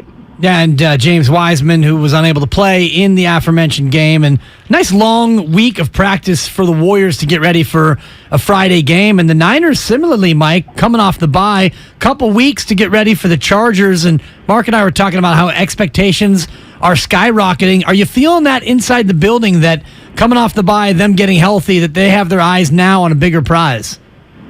Well, I'm on my way down there now, so I'll know more. But, talking to guys after the Ram game in person, they were definitely feeling that. Like, Fred Warner was kind of like, look, you don't want to go 4-4, but, man, we're getting healthy. We're going to come back on fire. We're going to do our thing. So I definitely it's a lot better when you're 4-4 and you just won resoundingly heading into the bye week than if they were 3-5 going, well, we were 3-5 last year. We just have to go on another run with no margin for error. Now, the Seahawks did win again, so I do think they're real, and that game on the Thursday night in December in Seattle is going to be really, really interesting once we get there.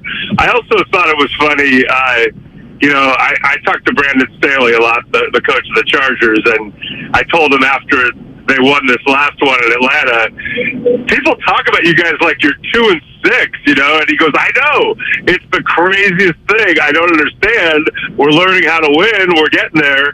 And, on Twitter, I just made some throwaway comment about, they play the Chargers this Sunday night. We'll see we'll see where they are. And someone goes, oh, the Chargers are a measuring stick now? And I go, yes.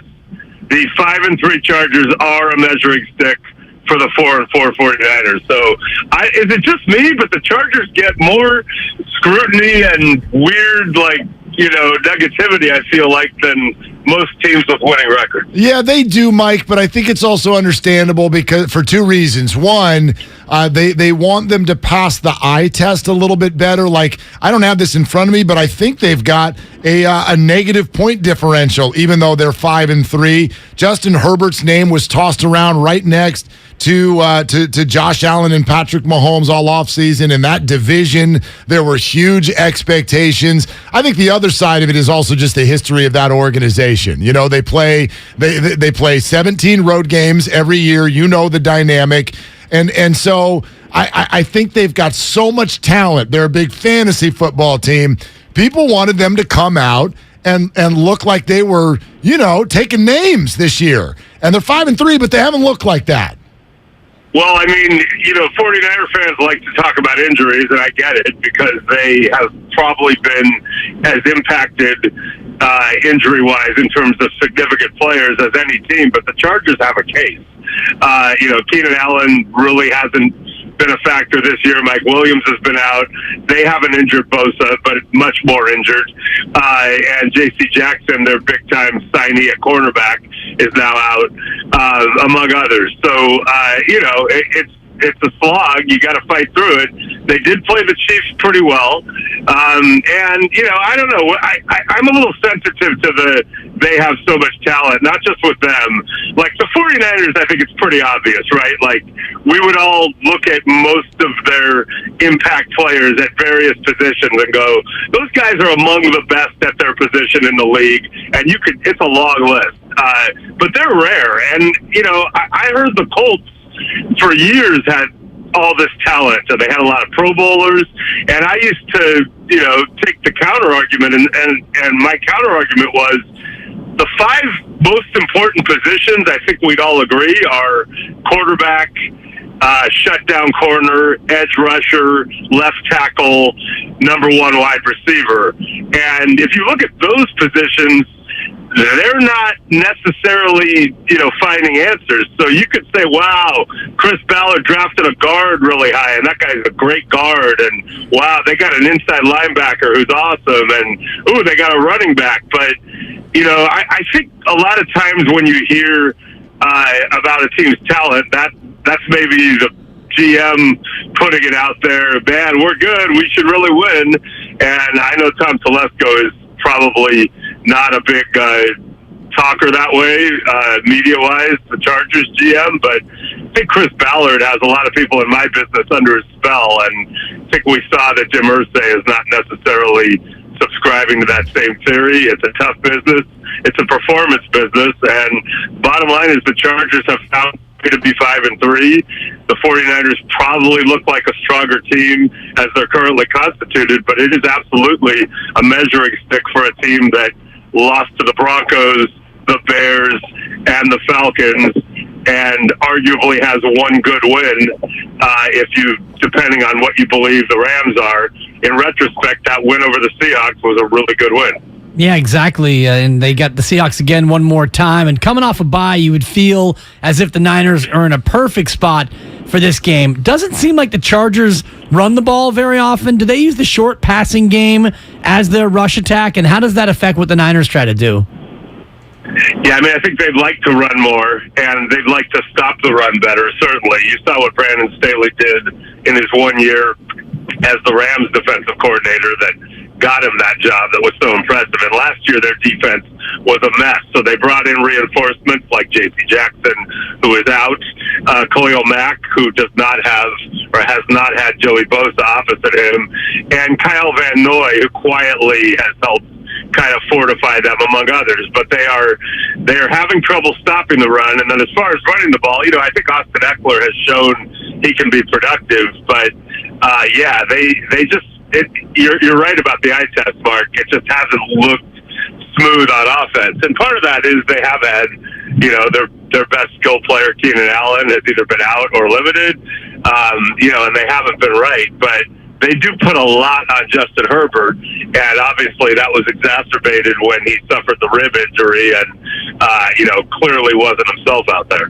Mike Silver with us, as he is every week on Willard and Dibs, 95.7 The Game. So, Mike, let's circle back to the high expectations that have sort of been redeveloped now for the 49ers. Every time they win a game, it's like, okay, they're the second best team in the NFC. And so it's kind of 4 things that have happened. They beat the Rams, they got a bye, they're getting healthy, and Christian McCaffrey's on the team. But in your opinion, are we now are the 49ers in somewhat of a dangerous spot because expectations are so high, and through the first 8 games, there really hasn't been the consistency to match that?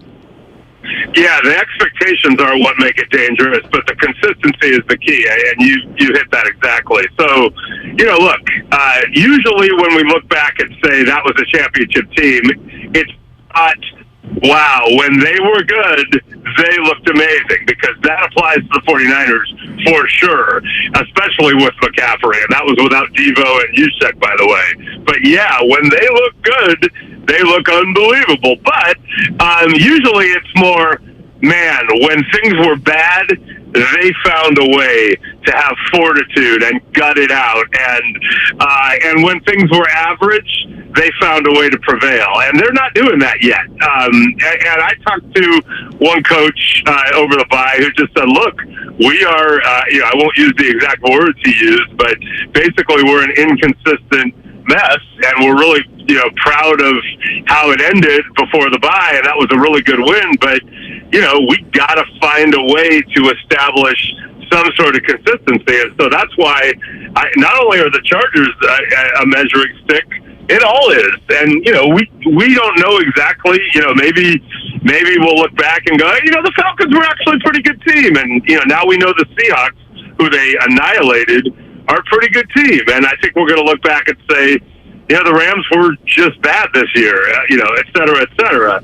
But, we still have this vision of the end of last year, and we saw what it looked like in the first real game with McCaffrey, and they've got all these guys who are really, difference makers, and so expectations should be high. If you're an Eagle fan, do you want a juiced-up 49er team coming into Philly in the playoffs? You do not. On the other hand, and this is a big if, I don't think saying, they've had bad injury luck at this point is a clear depiction of things. They got a lot of guys who are older and who get hurt a lot, and it is what it is. But is Deebo Samuel going to be a guy where you look back at his career and go, the way he plays, he was always fresh and, not impacted in any given game? You are not. You're seeing Eric Armstead, who's so important now with multiple injuries. That's a big, big one. Some of it is luck, but some of it is you get a bunch of older guys, Trent Williams, who you hope are going to be healthy when it counts, but, you are going to have to dig deep and find something within yourself as a team. It won't just be your scheme is better, although it usually is.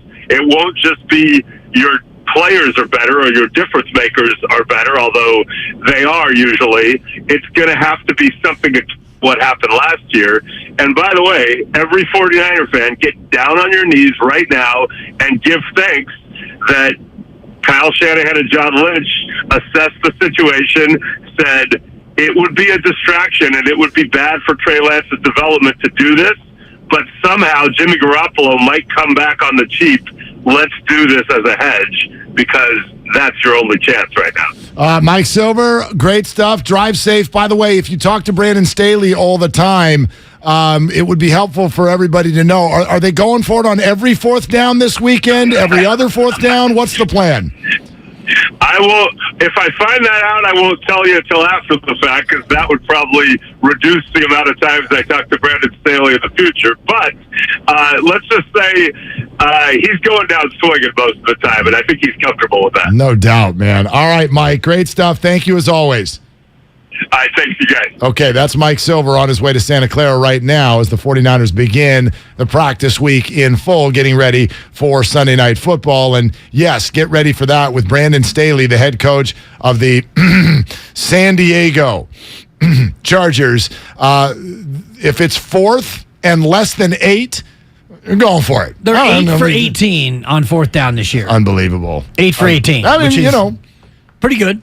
I mean, pretty good conversion percentage if you can get that many, and if you keep them into fourth and longer, and it depends on where they are. If they're on their own 25 and it's 4th and 5, they're not going for it. The one that stands out, and they got away with it, if you remember when the Chargers took on the Cleveland Browns earlier this year, and the Chargers ended up winning the game by 1 or 2 points. But in an effort to run the clock out, okay, they had the lead, and there was maybe, give or take a minute left to go. In their own territory, at about, I think, their own 38-yard line, they decided to go for it on 4th and 6. Threw a pass, got knocked down. Browns went couple yards, lined up for 50-yard or so field goal to win the game. Pushed it wide right. Lost the game. Led to Keenan Allen, who was out and at home, going to social media and throwing out the Willard and Dibs phrase, "What are you doing?" Yeah. He's like, "What are we doing out there?" Which had to, of course, lead to a meeting between Brandon Staley and Keenan Allen to get on the same page and like, hey, it'd be good while you're hurt to not rip us on social media. But by the same token, yeah, coach. Yeah. What are you doing, coach? What are you doing? 19th in the NFL in fourth down conversion percentage. Your 49ers, by the way, 29th in fourth down conversion percentage. Only 28.6% of the conversions, which I believe is 2 out of 7. So that's correct. Yeah, I doubt. Well, it could be 4 out of 14. But sure. But I don't most think, likely 2 out of 7. I don't think they've gone for it that Only many times. Cincy, Indianapolis, and Green Bay are worse on fourth down than the fighting Shanahan. Well, there's two kinds of fourth downs. There's the I have to go for it on fourth down. And then there's the we want to go for it on fourth down. Is it 4th and 1? Is it 4th and 2? Right. Are you going for it on 4th and 11 because you have to and you're down in the game? So, yeah, two different types of fourth down. But Philly, by the way, no surprise, leading football, 75% fourth down conversion rate. They go a lot, and Jalen Hurts is very, very adept at finding the holes to convert on 4th and less than 4 yards. Like, he's very, very good at it.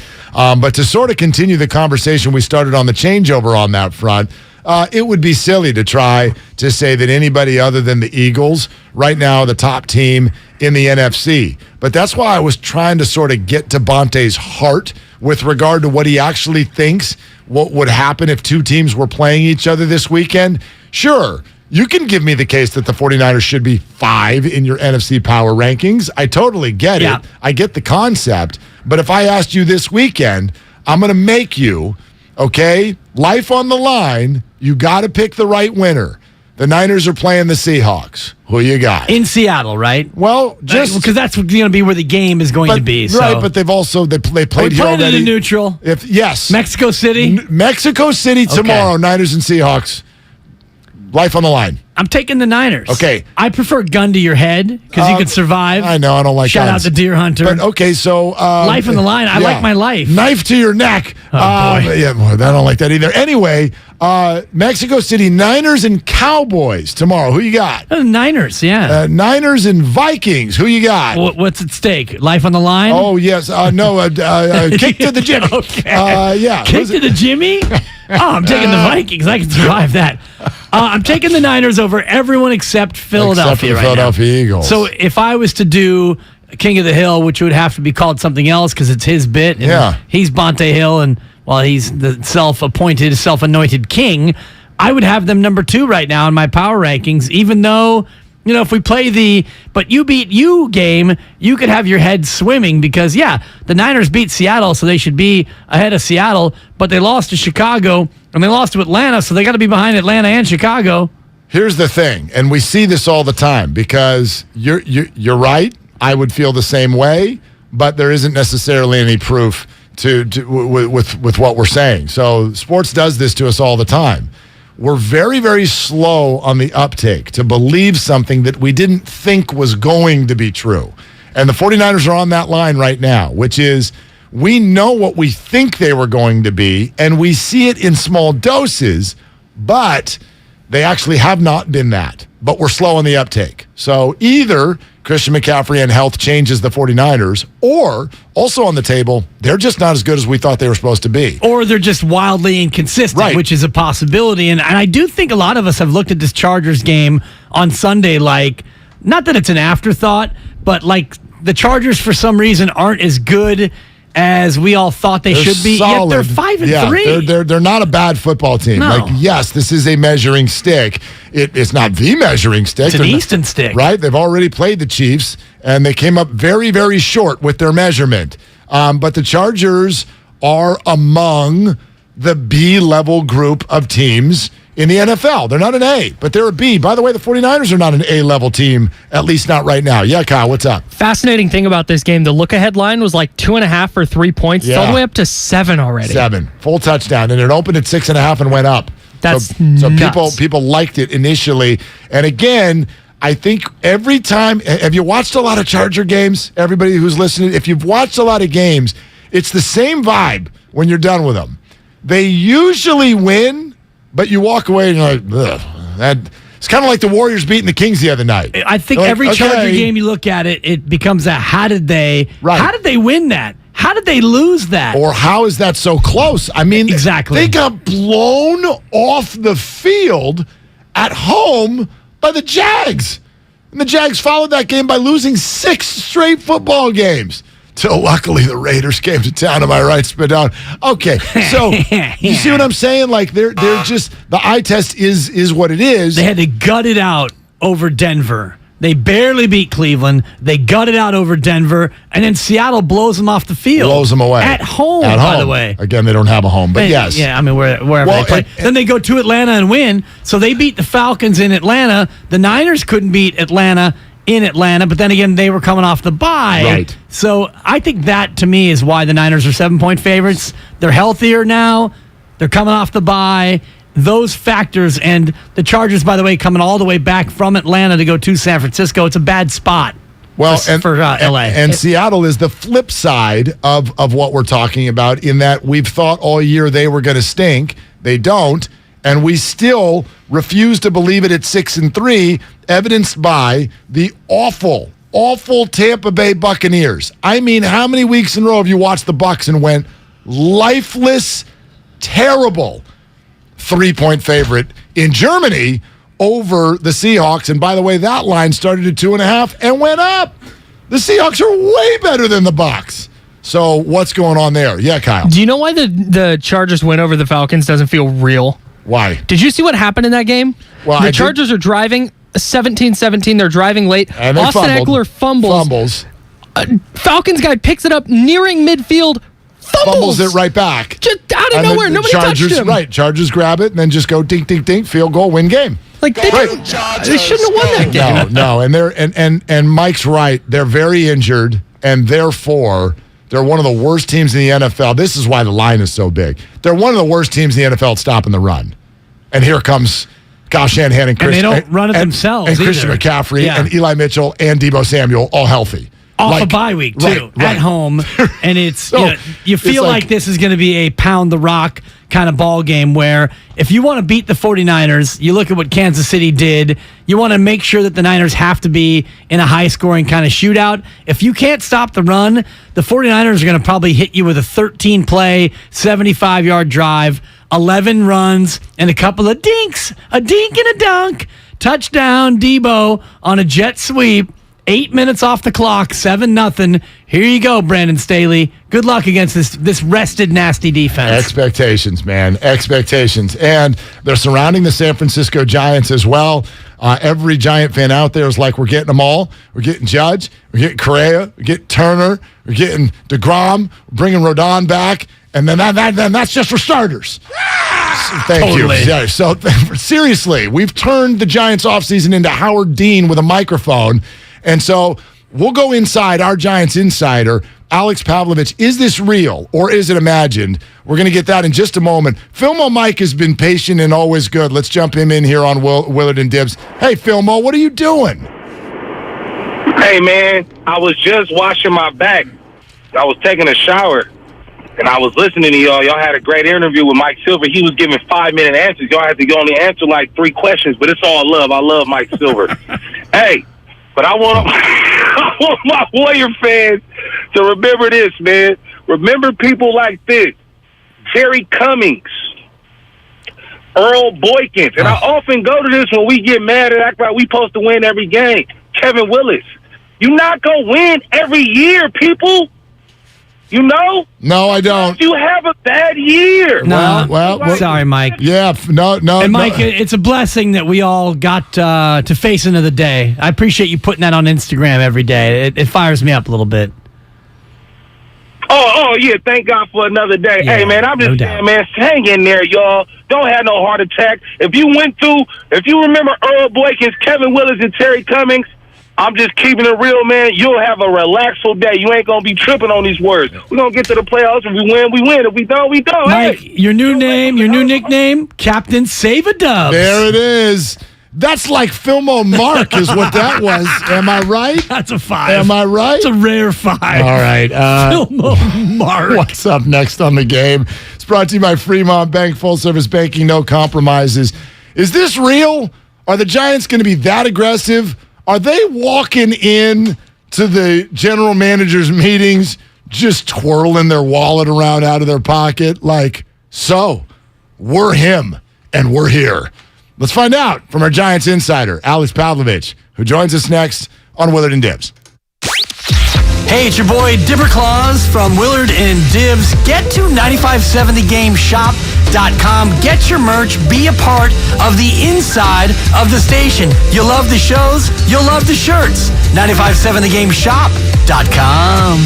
Hi, I'm Aaron, owner of California Deluxe Windows. Ever notice? When your neighbors get new windows, there is a large black eye of broken stucco, uneven plaster, and even mismatched paint. At California Deluxe Windows, we never leave a ring around the window. Why? Because we are one of the only companies in California who custom crafts every window and door to your home's exact measurements. Almost everyone else on the radio is a distributor. They grab a window from a warehouse, break open your walls, shove it in, and patch things up. At California Deluxe Windows, we take pride in our work. Our installation technique is so precise, we do not break your stucco. Your house could be covered with potato chips, and we wouldn't crack one. Call now, and for a limited time, you get 30% off your entire order and 24 months of interest-free financing. 800-874-3600. 800-874-3600. That's 800-874-3600. California Deluxe Windows. Windows engineered for life. Certain terms and conditions apply. CSLB number 774518. Starting Stronger starts at AutoZone, where they've got battery solutions in the form of free battery testing, free battery charging, and replacement batteries that fit your needs. That's what makes them America's #1 battery destination.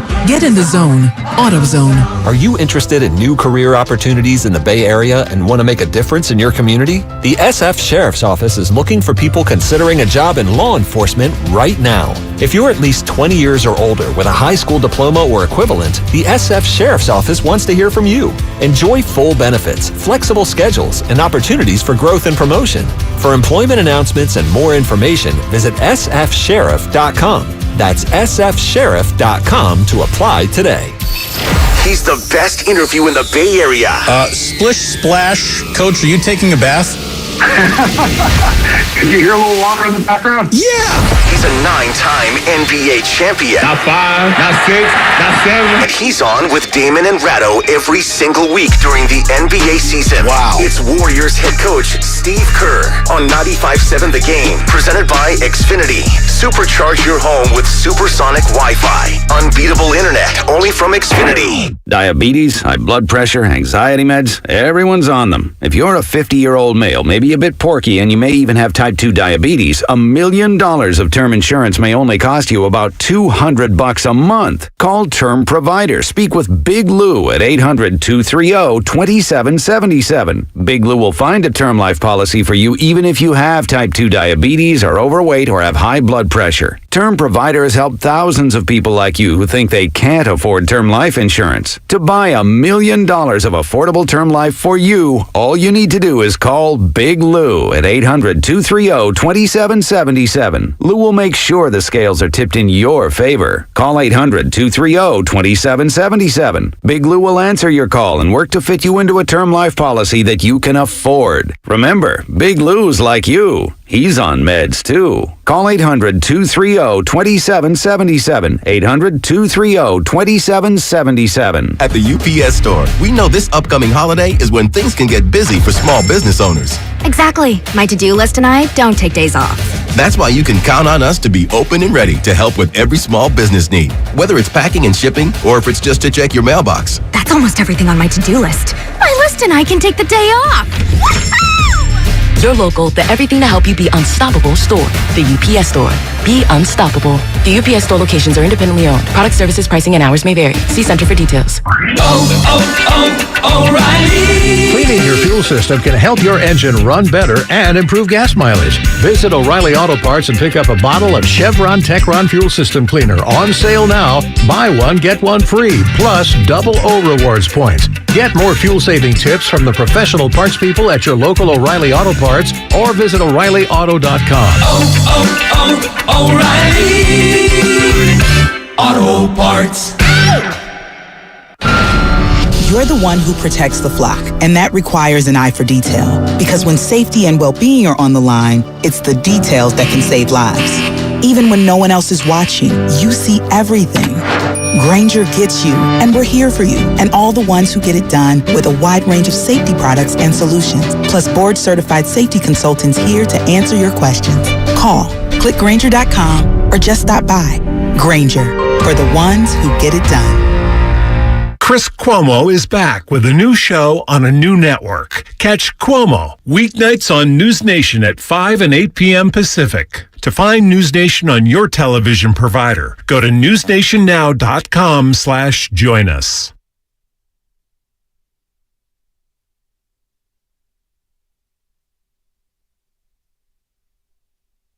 Now, back to Willard Dibs on 95.7 The Game. Today is not Judgment Day. It's not? No, tomorrow is. But tomorrow is payday. By the way, yeah, you just opened my eyes to that.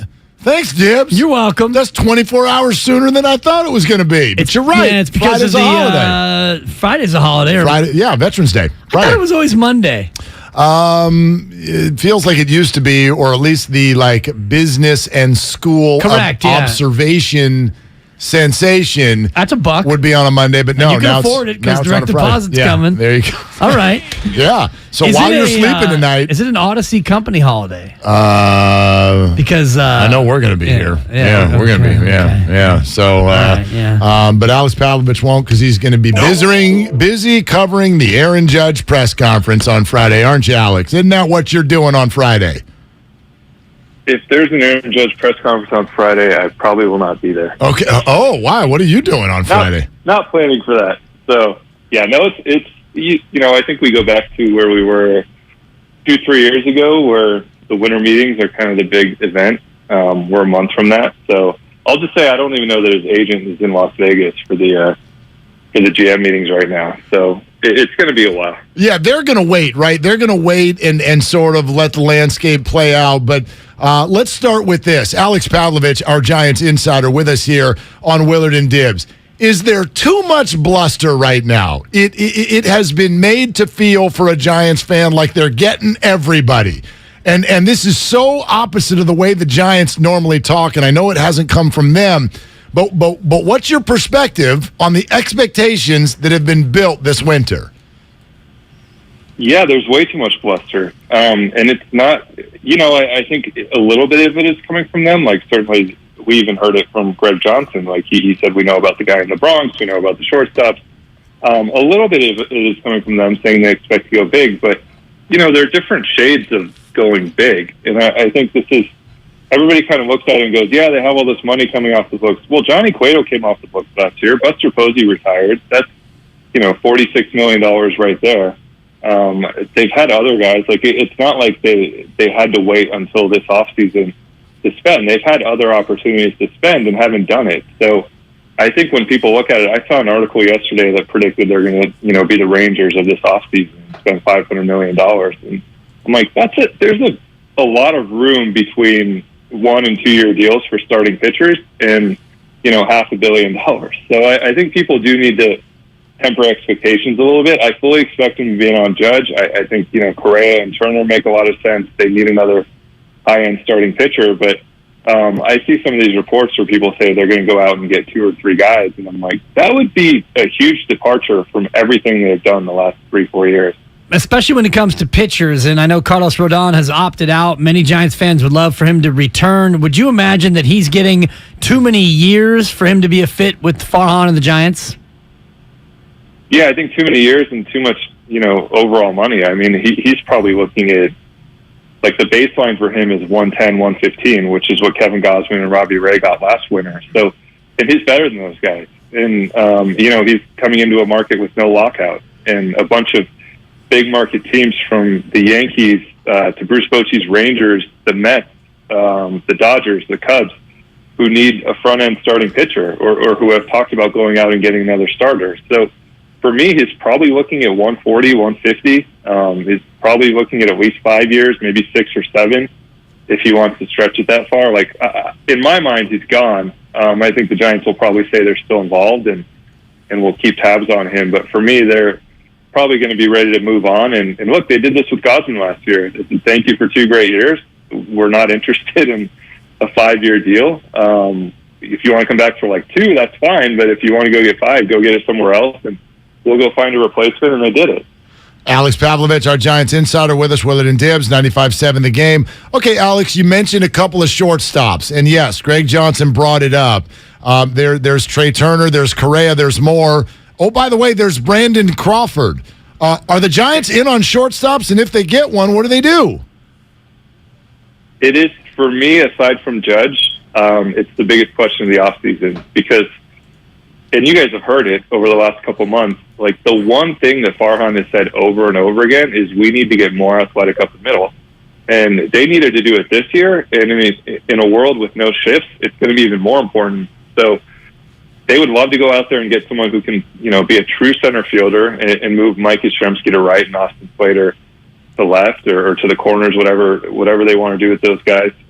They would love to go out there and upgrade at second base and use Tyro Estrada all over the place. And they would love to just be stronger up the middle. And I think they have kind of said, like, we respect everything Brandon Crawford has done. He's a great shortstop. At the same time, like, you have to be open to all options. And you look at this year's free agency, and when you put Judge aside and you put Brandon Nimmo aside, it's pretty much all shortstop at the top. So I think they have to be involved with those guys. I think they will be involved with those guys. It's a very awkward question because Brandon Crawford is their most popular player. He is not too far removed from being, an MVP candidate. He would like to remain at shortstop. He has 1 more year left on his deal, and if that's it for him as a Giant, I think he would love to finish it never doing anything but play shortstop. But it kind of depends who it is. Like, Trey Turner can play second base. He can play center field. If that ends up being the guy, for me, that's a pretty easy fit. They chased Trevor Story last offseason with kind of the same idea that he could play second base and maybe move to shortstop down the line whenever Crawford is done. But if it's Carlos Correa, he's a year removed from a Gold Glove, and he's going to get, $240, $260, $300 million. Do you do that and then say you can't play shortstop for a year? It's a really awkward question, and I think, Judge aside, that is the biggest part of the offseason for him. It's interesting because Brandon Crawford has played 1,525 games, all at shortstop. Nary an inning anywhere else, which is incredibly rare. Outside of the free agent period, which is getting underway, how about the prospects, Alex? Who can we look at come March and April, players that we can actually look forward to seeing with the big club?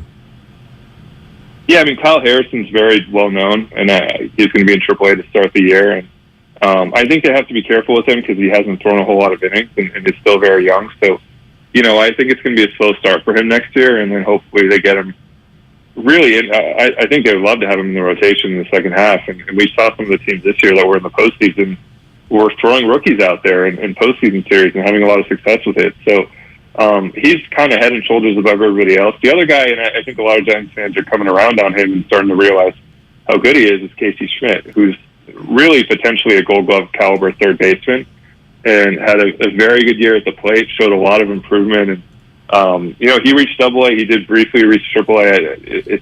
It's more like a AA situation for him right now, but he's not far away, and he's potentially an option in the second half. And, I would expect today or in the next, few hours, we'll learn something about Evan Longoria and what they want to do there. But no matter what they do at third, Schmidt is right now the long-term answer there. And, I've talked to scouts who say he's the best minor league third baseman defensively that they've seen since, Matt Chapman and Nolan Arenado. So, I mean, that's kind of what we're talking about here. And he is a guy who I think will come into spring training and have a lot of eyes on him. And there's going to be a lot of talk about, how soon is he going to be ready? Because they have a lot of guys who can play third, but aside from Longoria, those guys are a little bit miscast defensively. Alex, let's talk Judge, okay? The Willard and Dibs excursion is happening tomorrow. We're calling it Judgment Day as free agency begins. We are doing our show live in Linden, California, because we want to do our part. We are sending a message to Aaron. If it takes us going out there to get him and bring him back to Third and King, we are willing to do that. Are we at the forefront, or are we totally stupid? Your thoughts? Well, I've heard there's a great Pizza Hut there, so I don't know if you guys are doing it, but That's one thing I've heard about Linden. I haven't been out there, but no, I think, look, it's going to be at least for the next month, like the focus of the offseason. I wrote a Judge story yesterday. I wrote a Judge story this morning. I talked to Brian Cashman yesterday about him. I mean, it is really front and center for him. And when I say, like, the way we started with it is this offseason being overblown a little bit, like, not in terms of Judge. He is exactly what they need. He is exactly what they need on the field, off the field. It's really a perfect fit, except for the fact that he is, I mean, this is like somebody coming in, this is like the Braves coming in and saying, hey, Buster Posey's from Georgia, let's pry him away from the Giants. I mean, that's what the Giants are trying to do here with Aaron Judge, who is the face of the franchise in New York. He is by far their best player and their most important player. Everything that he would do for the Giants, he does for them tenfold. He likely will be named captain if he goes back and kind of take over for Derek Jeter in that respect. So it's going to be fascinating. I think most people still think he's going back to New York, but you'll also find most people will say that if he doesn't go to New York, San Francisco is probably next in line. And so I think you guys have good reason to go to Linden. It might be a month early, but you can let me know how it is. All right, yeah, no, we're setting the table. Alex, you slyly just kind of threw that in there that you spoke to Brian Cashman yesterday. Did you come away with the sense that they think they can keep him? I think they are cautiously optimistic. I think, I think they feel like they're going to do everything in their power to bring him back. And, but at the same time, like, free agency can get weird. Like we saw it last year with Freddie Freeman. You never know what happens when a guy gets into a meeting and you know, if Aaron meets with Farhan and Gabe Kapler and Buster Posey and whatever else they do in that meeting, and they start to think about coming home. So, Brian Cashman has said over and over again, he's the priority. They would love to get it done quickly. They would love to you know, he said yesterday, I'd love to wave a magic wand and have this be over and have Aaron Judge be in pinstripes forever. But, you know, they did kind of screw this up a little bit a few months ago, and it was a very fair offer that they made, but I don't think they saw this season coming from him, and they let him get to the open market, and you just never know when that happens. So I think they're cautiously optimistic, but they understand that, I mean, they're under a lot of pressure over the next month, and there's a lot that is out of their hands. And the fact that they publicized the offer that he turned down, I'm sure rankled him significantly. If you talk to Cashman again, let him know we out here at Willard and Dibs, we're going the extra mile. What are you doing, Cashman? Well, he has a lot to worry about right now. He's not even under contract. So, good point. It's kind of a weird time for him. But, yeah, I will say about the contract thing, I thought he actually had a great explanation of that, which is that he told Judge's agent like a week earlier that this is going to get out no matter what. That's just the reality of sports these days. It's going to be, you know, 20 minutes before Ken Rosenthal or Jeff Passan or John Heyman or somebody, you know, gets somebody to spill the beans. So I might as well just get it out there and we'll be honest about it. So I don't know that that's going to be a huge deal, but certainly, I mean, there's a big draw from San Francisco for other respects. So I think they probably understand that there's a little bit to be worried about as they head into free agency here, but yeah, that was how he felt. Alex, you said you expect some sort of Evan Longoria clarity today? Yeah, I mean, at least in terms of his option, it has to be decided by tomorrow. So we will talk to either Farhan or Pete this afternoon here at the GM meetings, and it's the National League's turn. So I don't know that they'll have an answer for us right away, but yeah, I think we will probably find out today at some point what they're planning to do there. They do, you know, they have that $13 million option with a $5 million buyout that they have to decide on. Alex, we know that there are Woj bombs in the NBA. Ian Rappaport and Adam Schefter have the NFL. Have you prepped a name for when the Giants make a big signing this offseason for your tweets when you break that news? Yeah, the name's probably like, what did Jeff Passan say? Let me try to follow it up. There you go. There you go. Pavlovich's Passan retweets. How about that? Yeah, it's going to be a quote tweet of, oh my God, the Giants actually did it. And have you ever thought about a blog as a nod to Pavlov's dog, Pavlov's blog? You know what? I actually, years ago when I was just a little kid trying to figure out what to do and write sports, that was like always in the back of my head. And then went corporate. But I've had that thought before. I love it. There's your Great minds retweet. think alike. Yeah, it's Pavlovichian response. That's what we're okay. That's what we're gonna go with, Alex. Thanks, you, Alex. Yeah, enjoy the meetings, and if you want to find out more about Linden, you call us, okay? I will be in touch with you. I'd love to know more about Linden. Perfect. All right, there he See goes. you there. That's our Giants insider, Alex Pavlovich. Okay, Yankees cautiously optimistic. He also said most people he talks to still think a return is likely. Like, we're going to Linden tomorrow. We're getting this not dude. with that attitude. No, we're getting this dude. You need to change your tune. No, we need to change the odds. Yeah, That's do. what we're out there to do tomorrow. We're out there to change the odds, because right now, all you're seeing, these graphics all over the Giants are the favorite to get Judge. 2-1 odds. No, the Giants are the favorite to get Judge if he leaves. When he leaves. Well, we need to speak it into existence, out Mark.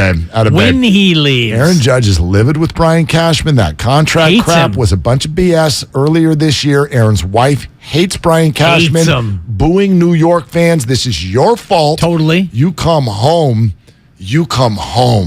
And if he really is Brian Cashman, then he would have cashed him out one time, and he wouldn't have lowballed him with that insulting $213 million extension. How dare you? He's not Brian Cashman. He's Brian Credit Man. He tried to kick it down the road, and the answer's no.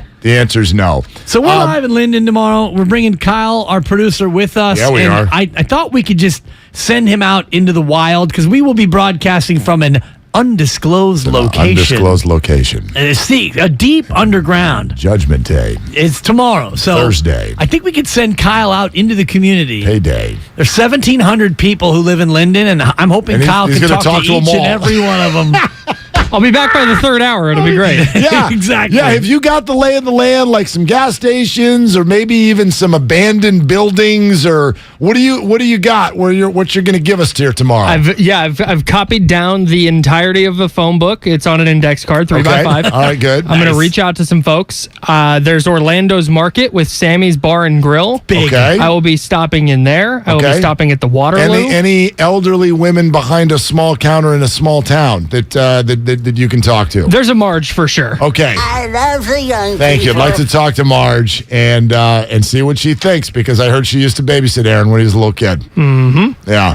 And hopefully we find Aaron there. Like, I'm hoping to just walk into buildings and just see Aaron. What if we get there? Like, hey, man. Hey, man. He's just getting like a payday candy bar at the local at Orlando's. Yeah, at Orlando's, or the local BP oil. I mean, who knows? I don't know what's out there. Come for the gas, you stay for the sandwiches. Breakfast burritos, by the way, only $6. Listen, if we go out there and we find gas for less than $5 a gallon, I'm not coming back. Seriously. How about that? Linden's #1 sports talk show. That's right. Right. Ratings are huge. I got all 12 people on every day. So, listen. We're finding Aaron Judge tomorrow. We're getting him on. We're getting him home. We're getting him in orange and black. That's it, Mark. He's coming home. Coming home. Nice. Tell the world he's coming home. Yeah. I thought you were going to go Ozzy. Mama, he's coming home. Yeah. Thank you. Everything turns into Eddie Vedder at some point. Totally. That's if Bruce Bochy sung a Pearl Jam song. I think we need to do that.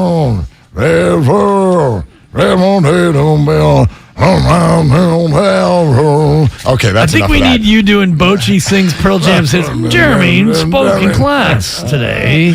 Oh, gosh. So, yeah, live in Linden. Make sure you join us, because it's going to be special. We're going to have a unique sound, and we're coming home with Aaron Judge. The problem for the Giants is this. Alex spoke to it. There's no way around this. Expectations are out of control. They had better be coming off of that year, Mark. Right, but attendance at an all-time low for that park. 81-81. You were boring. Okay, that's correct. However, what I'm saying is, look at this offseason and tell me what a par is. Not a birdie or a bogey. What's par? I think you nailed it yesterday. Either 2 big-name free agents or 3 medium to big free agents or 4 good, solid, sizable, I've heard of them, free agents. Are there 4 free agents that you've heard of? Well, yeah. Like Carlos Rodon's a great example. Yeah. Last year. He was not a household name, but if you follow baseball, you know that he had a Cy Young. He is a good, elite pitcher. And, okay, that's a great big-time signing. Jock Peterson, that was like a medium to medium small. 1 year, $6 million. Exactly. Yeah. So I don't even know who else they signed last year that you could really sink your teeth into and say. Well, there were signings like Matthew Boyd. Doesn't count. Who was supposed to. Did he even pitch? No, he was hurt. And then they traded him. Right. Yeah, but even signed him and traded him. You Matthew Boyded me to death, as I recall. Wait till Matthew Boyd. He was going to be great. He was going to be great. He was. And then he made the playoffs. He went to the Seattle Mariners and he made the playoffs. Point. Yeah. See. So that if they have that free agency this year, that's a double bogey. Yeah, that's fine. I understand that. Carlos Rodon would qualify as a big free agent to me. I guess my point is if you get Judge, is that only par or is that a birdie? That's a birdie. Just Judge alone. Correct. Because so I'm going to contend, you have your head screwed on straight. Mark the tape, because it's the first time and the last time I'm ever going to say that. Damn. You have your head screwed on straight. I want the Giants to go so big this offseason. I'm a big fan of big. So if they just got Judge and a bunch of players to be realized who they are determined later. You don't think that's a birdie? It's funny because part of it goes, I think it's a birdie / I don't think there's any way in hell that's going to happen because Judge isn't coming if he's the only guy. True. You heard, this is how I think it's going to go, other than us coming back with him tomorrow. I do think we're coming back with him tomorrow, and then I think he's going to turn around and get a different ride back home because I don't think he's signing, like Alex said, anytime soon. Aaron is going to wait this thing out. He's the big fish. Remember when Bryce Harper, Manny Machado, those conversations were all going, it went all the way to February. Okay, it's going to take, I don't think it's going to be that long, but it's going to take a while. And Aaron, I do believe if he were sitting in a meeting with the Giants tomorrow, he would say, okay, you want me? I get what you're saying. Buster, big fan. Thanks for coming. Go show me what you're going to do. And then let's meet again in 4 weeks.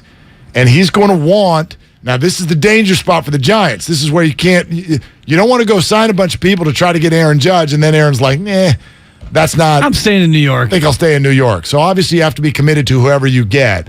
Anyway, But they're going to have to do some things to make him feel like they can win right away before he will agree to come. I do think that. What if the Giants unofficially sent out a very popular midday radio program as a sign of good faith to show him just how committed they are in a multitude of different ways? What if? We'll find out. We're live in Linden. We're going to find out. In Aaron Judge's front yard. There is a way that this could go too far. We could freak him out. So we just need to, right? And Kyle, we're looking at you right now. I'm in I'm in Aaron's childhood bedroom, and I'm actually in his bed. And the police are here. Boy, a lot of foot room. By the way, I'll throw an extra 20 in for if you get arrested. We should 20? Well, just for starters. We're just starting the conversation. Just start stealing things from Orlando's. I'm like, oh my God, I'm taking this back at Doritos. Wait a minute, he just went into the bathroom? Hang on, I'm going in to talk to him. Yeah, it could freak him out, but I think it's a good start. I'm in Aaron Judge's childhood shower, and guys, he's not here, but boy, is there a lot of conditioner. I've got his shirt on. It is. It's really long. He's super tall. The skincare routine must be terrific. Hey, what if this backfires? What if he does not? And he's in his press conference with the Yankees, and he's like, yeah, I really was leaning Giants until I saw this radio show. Went to my hometown. Super freaked me out. There was one thing to have booing fans in New York. We're all fired is the answer. It's another thing to have creepy San Francisco radio people in my backyard. So let's not do that. Yeah, let's ride the line. We'll ride the line. We'll ride the line, Den. Sorry. Are we going to the Lions Club? In Linden? Yeah. All right. It's all sponsored by Outdoor Supply Hardware. Willard and Dibs, thank you for watching on YouTube and Twitch. Let's keep it going. 888-957-9570 is the number. It's also our Xfinity mobile text line. We will take your phone calls next. Anything Aaron Judge related, 49ers too, but also back to the soothing sounds of the great Bob Myers right here on 95.7 The Game. This Veterans Day, Osh is giving 20% off to retired and active military service members. Visit Osh November 11th through 13th and receive 20% off with ID. This discount is on top of Osh's end-of-season sale. Visit 14 Osh locations. Osh, neighbors helping neighbors. The Morning Roast is preparing for Judgment Day. A walk-off home run to win the game.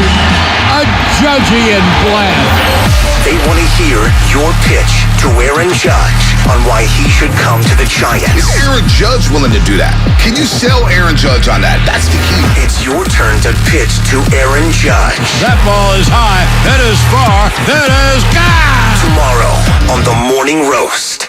At Harris Ranch, we do beef, just like we've done for over 50 years. Beef that's raised locally right here in California. Tender steaks, awesome burgers, and California classics like tri-tip roast. The flavor you crave, the quality you trust time after delicious time. Come on, it's time to get out and grill. Harris Ranch, we do beef. Legendary beef, legendary quality. 2000, 2008, 2022. When it comes to the economy, those are some scary years. .com crash, housing crash, and the roller coaster we're going through right now. It's a dangerous time to not know your numbers. But over 31,000 businesses have the confidence and clarity they need because they rely on NetSuite by Oracle, the #1 cloud financial system. NetSuite gives you visibility and control of financials, inventory, HR, planning, and budgeting. Manage risk, get reliable forecasts, improve margins. Everything you need all in one place. So, how do you prepare for uncertain times? The answer, NetSuite. NetSuite helps you identify rising costs, automate your business processes, and easily see where to save money. That's why 93% of customers say they improved their visibility and control when they upgraded to NetSuite. What are you waiting for? NetSuite is offering a one-of-a-kind flexible financing program. Head to netsuite.com/radar. netsuite.com/radar. Throughout the 60s and 70s, cops hunted down key figures of the Dixie Mafia, including its enigmatic ringleader, Kirksey Nix. I'm interested in making money. I'm not interested in hurting people. 15 years into Kirksey's life sentence, the Dixie Mafia was practically folklore, but that would soon change.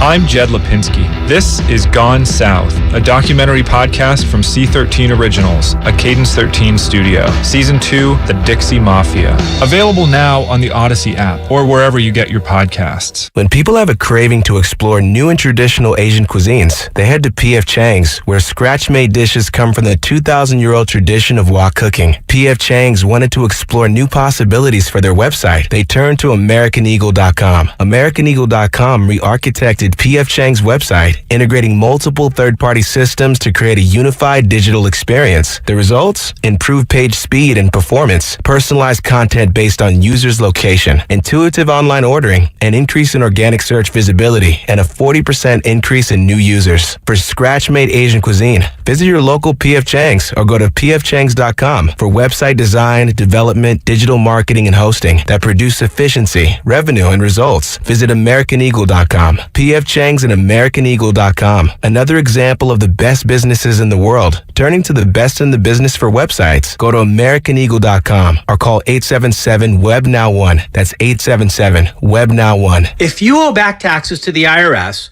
have unfiled returns, or are worried about an audit, the IRS is hiring 87,000 new agents to address these very issues. That means if you need to get your tax problems resolved, now is the time to get started. I'm tax attorney Robert Goldstein, and my firm specializes in helping individuals and small businesses resolve their tax problems. We work to stop IRS and state seizures. We may be able to settle your tax debt for pennies on the dollar with an offer in compromise. We prepare your past due returns, even if you have no records, and represent you before the IRS and state in an audit. At the law offices of Robert Goldstein, the consultation is always free, and we have offices located throughout the Bay Area. To schedule your free consultation, call 1-888-TAX-EXIT. That's 888-TAXEXIT. tax, exit, and make us your last stop. Universal Studios Hollywood is where the holidays come together. We've tested it. Festive food with refreshing Coca-Cola. Family, friends, and fa-la-la. Dazzling lights cranked up to maximum merriment. The Grinch and his dog Max stealing your tree. All the science adds up. It's the awesomest celebration of the season. Save $20 on a Coca-Cola 2-day general admission ticket. Offer ends 12/14/22. Restrictions apply. Details at universalstudioshollywood.com/Coke offer.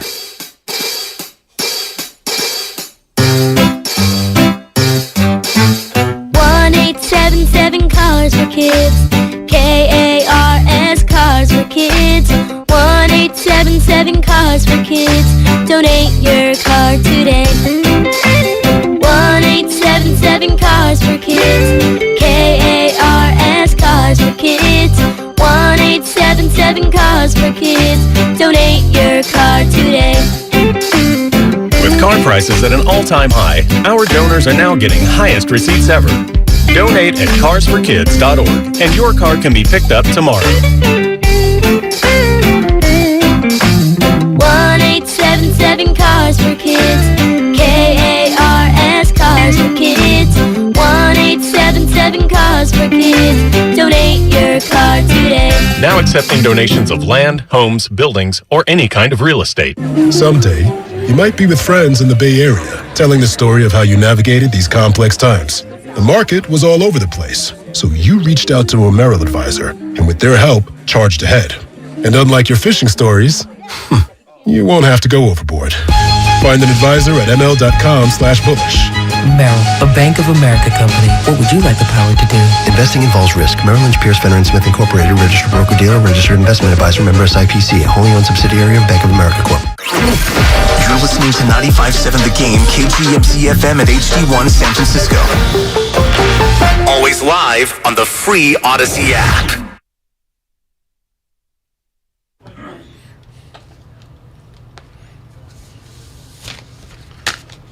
Now back to Willard.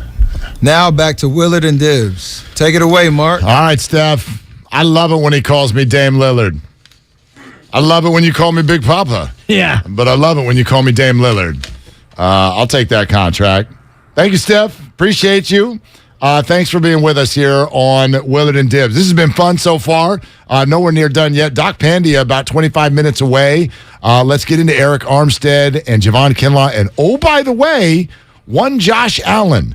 The word this morning on Josh Allen is day-to-day, which is just your ultimate, I'm going to punt on even what I can tell you. We're all day-to-day, Mark. We're all day-to-day. We're all week-to-week. There's an obvious sort of thing that happens in NFL teams when they say day-to-day or week-to-week. If they tell you week-to-week, that means it's going to be a minute now. He's going to miss some games. They tell you day-to-day, it could be anything. Like, we've watched injuries in sports that just drag. Mike Trout was day-to-day. And then it's like 3 months later, you're like, what day is it? Well, we're still day-to-day. But then there was also a we'll see. And a we'll see is one of the most passive-aggressive statements you will ever hear from high-level sports coaches and executives. We'll see is not good. We'll see usually means no. I've seen two significant we'll sees this week.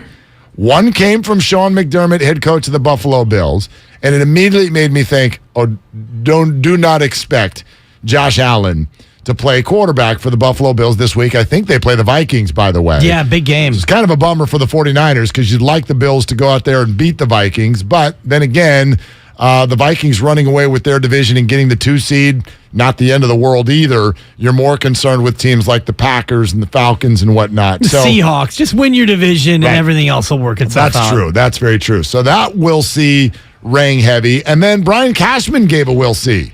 Yeah. We'll see how it goes with Aaron Judge. And I thought, man, every time you hear a we'll see, it in some way or another, it is someone who is lacking a definitive, positive answer to give you. And these are two different we'll sees, and we'll talk to Doc Pandia about the Josh Allen one and the UCL injury. We don't know if it's a strain or I guess it's a ligament, so it would be a sprain. tendons get strained. He taught me that. So is it a sprained UCL? I figure if it was a torn UCL, we would know that, and he would be undergoing surgery season over. Now, is it just something that he can maybe play through, or it can calm down after a couple of weeks? Doc Pandya joins us, cleared to play, UCSF at 11:30. The Yankees, we'll see, is an interesting one because ultimately, Mark, they don't control that one. Much like Buffalo doesn't control how bad the elbow injury is, but if they're saying we'll see, that tells me that it's not season ending for Josh Allen for the most part. Now, the other one, the Aaron Judge, the we'll see, it's not up to them as to what Aaron Judge is going to do. So he really is saying we'll see, which basically means we would like to keep him. Yeah. We have a price that we want to pay him, and we think that he might be open to staying, but hey, we'll see. Yeah, cautiously optimistic is the phrase that Alex Pavlovich used after talking directly to Brian Cashman yesterday. And before we have Doc Pandya on in about 25 minutes, I'll also mention that David Chow, one of the other really good football docs out there on social media, just 9 minutes ago said, see my video below from yesterday to see why Josh Allen will not play this week and likely more. Now, that's just one doc's opinion, but he thinks Josh Allen is going to be out this week and potentially a couple more. We'll get Doc Pandya's thoughts on that coming up in about 25 minutes. Speaking of we'll see. We'll see. It's a long deal. I think the young guys will do more than they're doing. I'd be surprised if this is what it is this early. I think the bench will be better. The starters, they have a good net rating, but even them, I think there's growth. But again, some of that probably sounds like I'm painting a rosy picture, but I do think this is not a best version of our team. It just isn't. It isn't in any level. If it was, if I thought we were playing great and everybody's clicking and we're 4-7, I'd be a lot more worried than I am now. So we'll see what happens. Bob Myers, we'll see. He bookended the entire comment with a we'll see followed by a we'll see. That from Steiny Guru yesterday here on 95.7 The Game, and they did an awesome job. And this, to me, was where you get kind of a good we'll see. Because what Bob Myers said, if you listen to the whole conversation, I walked away with one very clear feeling. As the Warriors try to do two things at once, which is win and develop. And it's been the whole theme of Bay Area sports all year long. Giants farm system, 49ers Trey Lance. Here come the Warriors with Wiseman and Kuminga. We're going to try to win and develop. Super hard. Super hard. But for a Warrior fan, I'm sitting here going, okay, if it doesn't go well, what are you choosing? Are you choosing win? Or are you choosing develop? Are you just going to ride this season out and say, Wiseman and Kuminga have got to play, and we've got to get them up to speed, and so if that means messing up some games along the way and ending up in the play-in tournament, well, so be it. Or are you willing to make big swings in order to maximize the remainder of Steph Curry's career? I felt, he didn't say this in so many words, but I felt in listening to him, he clearly stated, we choose Steph. We choose winning over development. So either these guys will develop and get better, or everything's on the table. Well, and I wonder what everything on the table looks like in terms of how you get better 1 through 12, because you need to have depth. The biggest problem with this team is not the top 5, the top 6 players on the floor. The problem is players 7, 8, 9, 10, all the way down to the end of the bench. So how do you get better? Are you willing to sacrifice a lot of your future in order to get better right now? And if you're not getting better right now, and Mark, I mentioned this earlier, trade deadline 3 months away from today. So between now and the trade deadline, if you remain this kind of team, hovering around 500, slightly above, maybe slightly below, 6 seed, 7 seed, 8 seed, toward the middle of the pack in the Western Conference, what do you do? Because if that's the case, Wiseman, Kuminga, Moody, and Poole, I'll put Poole aside, but the other 3 youngsters, they're not getting traded, yeah. They probably haven't played well enough to where their tradability is that high. So you would need to trade a multitude of them if you want to keep your core together in order to get a player in via trade. Or you go to the buyout market or the free agent market and you add a player with that 15th roster spot. Or and this is I think the longest shot in terms of how would you make your team better. You would take one of your core 6 players and trade them for a veteran or 2 in order to become a deeper team. And that means Draymond goes or Wiggins goes. And I don't know if that's going to be something that they're going to do. 888-957-9570 is the number. And maybe you can put a little bit of a label on how long your patience goes. Is it December? Is it mid-December? Is it Christmas? Is it January? Is it all the way to the trade deadline? You used the word buyout. So did Bob Myers yesterday on 95.7 The Game. Now, he starts this comment out talking about the greatness of Steph and Steph's performance the other night, but pay close attention to how he finishes it after answering a question from Steiny with regard to new personnel. He's an unbelievable player, and to do what he did last night it's you got to treasure that for the people listening, because I don't care if you're a Warrior fan or 10 years old or 90. That's how guys shoot 17 to 24 from the field, 7 to 12 from 3, no turnovers. It's impossible. Like, you can't do that at the YMCA. You can't. It's impossible to do that stuff. And the shot, if you watch the game, the shots he was making are hard. Even the 2s off the glass. I mean, these are hard shots to make with nobody guarding you. That's him. I know. I don't want to dismiss him. But, Matt, we got to see what do we look like. And if there's a buyout or something that you think helps. But we're that's getting way ahead of ourselves at this point. Yeah, I go back to the same conundrum, which I think you're talking about too, which is, if the young guys play better, then you want to keep them. If they don't play better, what is it exactly you're going to get for them? So the hard part when he mentions buyout, he doesn't say trade. But again, I walked away with the feeling like this team and this front office are going to do whatever it takes if they can smell victory, and they'll do that this year. But what even would a trade package look like? Buyout market, that's interesting. You have an open roster spot.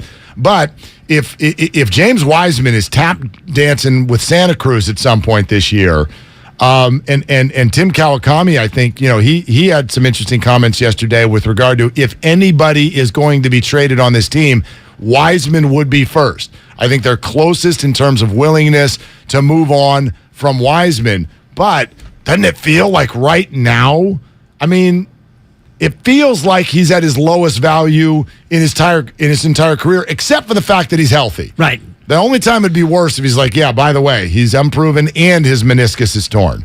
Now, at least he's healthy, but now you're getting stuff put on tape that doesn't look very good. And does it not look very good because he doesn't fit with this system, or is the player not very good? That's what another team would have to ascertain if they wanted to acquire James Wiseman. And this is where, Mark, if the plan is, and Bob told us when we interviewed him at the Chase Center a few weeks ago, he said, focus on this year is what he told fans, which tells me they're all in on trying to be a championship team this year. So if James Wiseman is a player who doesn't really fit with the Golden State Warriors, and if Wiseman's a player that they do want to move off of, you got to play James Wiseman and showcase him to where other teams would look at him and say, man, Wiseman's a pretty good player. He may not fit with Golden State, but boy, he would fit here. So you can't just leave Wiseman on the bench, DNPs, and Santa Cruz, and then try to trade him in February. So the word of the day has been expectations, but here comes the other one. And this is, man, it can be such a cuss word when it comes to sports. But Bob Myers was essentially asking for it. It's obvious that it's needed, but nobody ever wants to give it. And that word is patience. So I'm fascinated right now. We sit here on, what is today? Today's November 9th. Okay? Today is November 9th. And often many will say, well, Christmas is when the NBA season starts. But by the same token, the Warriors came out the other night against the Sacramento Kings and played it like a playoff game. So how much patience? How far into the season can you go like this without trying to do something significant? Now, Kawakami was on yesterday and had this to say with regard to any trade conversation involving a young player. They don't want to do any of this. It's not just because of personal preference. Like, they've set this up. So the young guys are coming up, aren't making a ton of money. Jordan Poole just started making money. It's going to be hard to move him. Like, this has to work in the way their salary structure is convened. Now, they start trying to get out of it. Things are bad. There's ways, but man, it's going to be tricky. And I don't think they're going to get the great return on any of this. So it would have to be pretty stark, and it would have to be more than 20 games, I think. 30, 35 games, right up to the deadline, maybe 40, 45 games before I think there's any real serious consideration of pulling that trigger. But if they did, I think the piece that would be most likely to move is James Wiseman, because I'm not sure he fits ever with the Steph Curry, Draymond Green team. Now, maybe you hold on to him for the time after those two guys, but maybe they can't wait that long, and maybe they shouldn't wait that long. Again, not reporting anything, but if you had to say one thing they might be looking at, who happens to be one of the owner's favorite players, so that's another point that I want to make in there, that would be the player I'd be looking at, but not till January or February. Okay, that's the piece that's so interesting to me, the owner's favorite player, because there's some sensibility that, you've heard from multiple people connected to the team or outside the team that was a Lacob pick, that Joe Lacob and the ownership wanted James Wiseman perhaps more than the player personnel people did. Gosh, it's such a dark day when you think back, and maybe that actually was some sort of a sign. I don't know how much I really believe in all that stuff, but you're just about to draft James Wiseman, and the Klay Thompson Achilles thing goes down, and the whole whatever it would have been, I don't know if it would have been excitement, intrigue, whatever word you want to use, around the Warriors actually drafting James Wiseman, the whole thing felt like it had just been doused by water from the beginning. And now, take a look at it. Here we are 2.5 years later with meniscus injuries and the inability to get on the court. And when you do see him on the court, it looks flawed at best. And his comment in there, I don't know if James Wiseman will ever fit on a Steph Curry, Draymond Green team.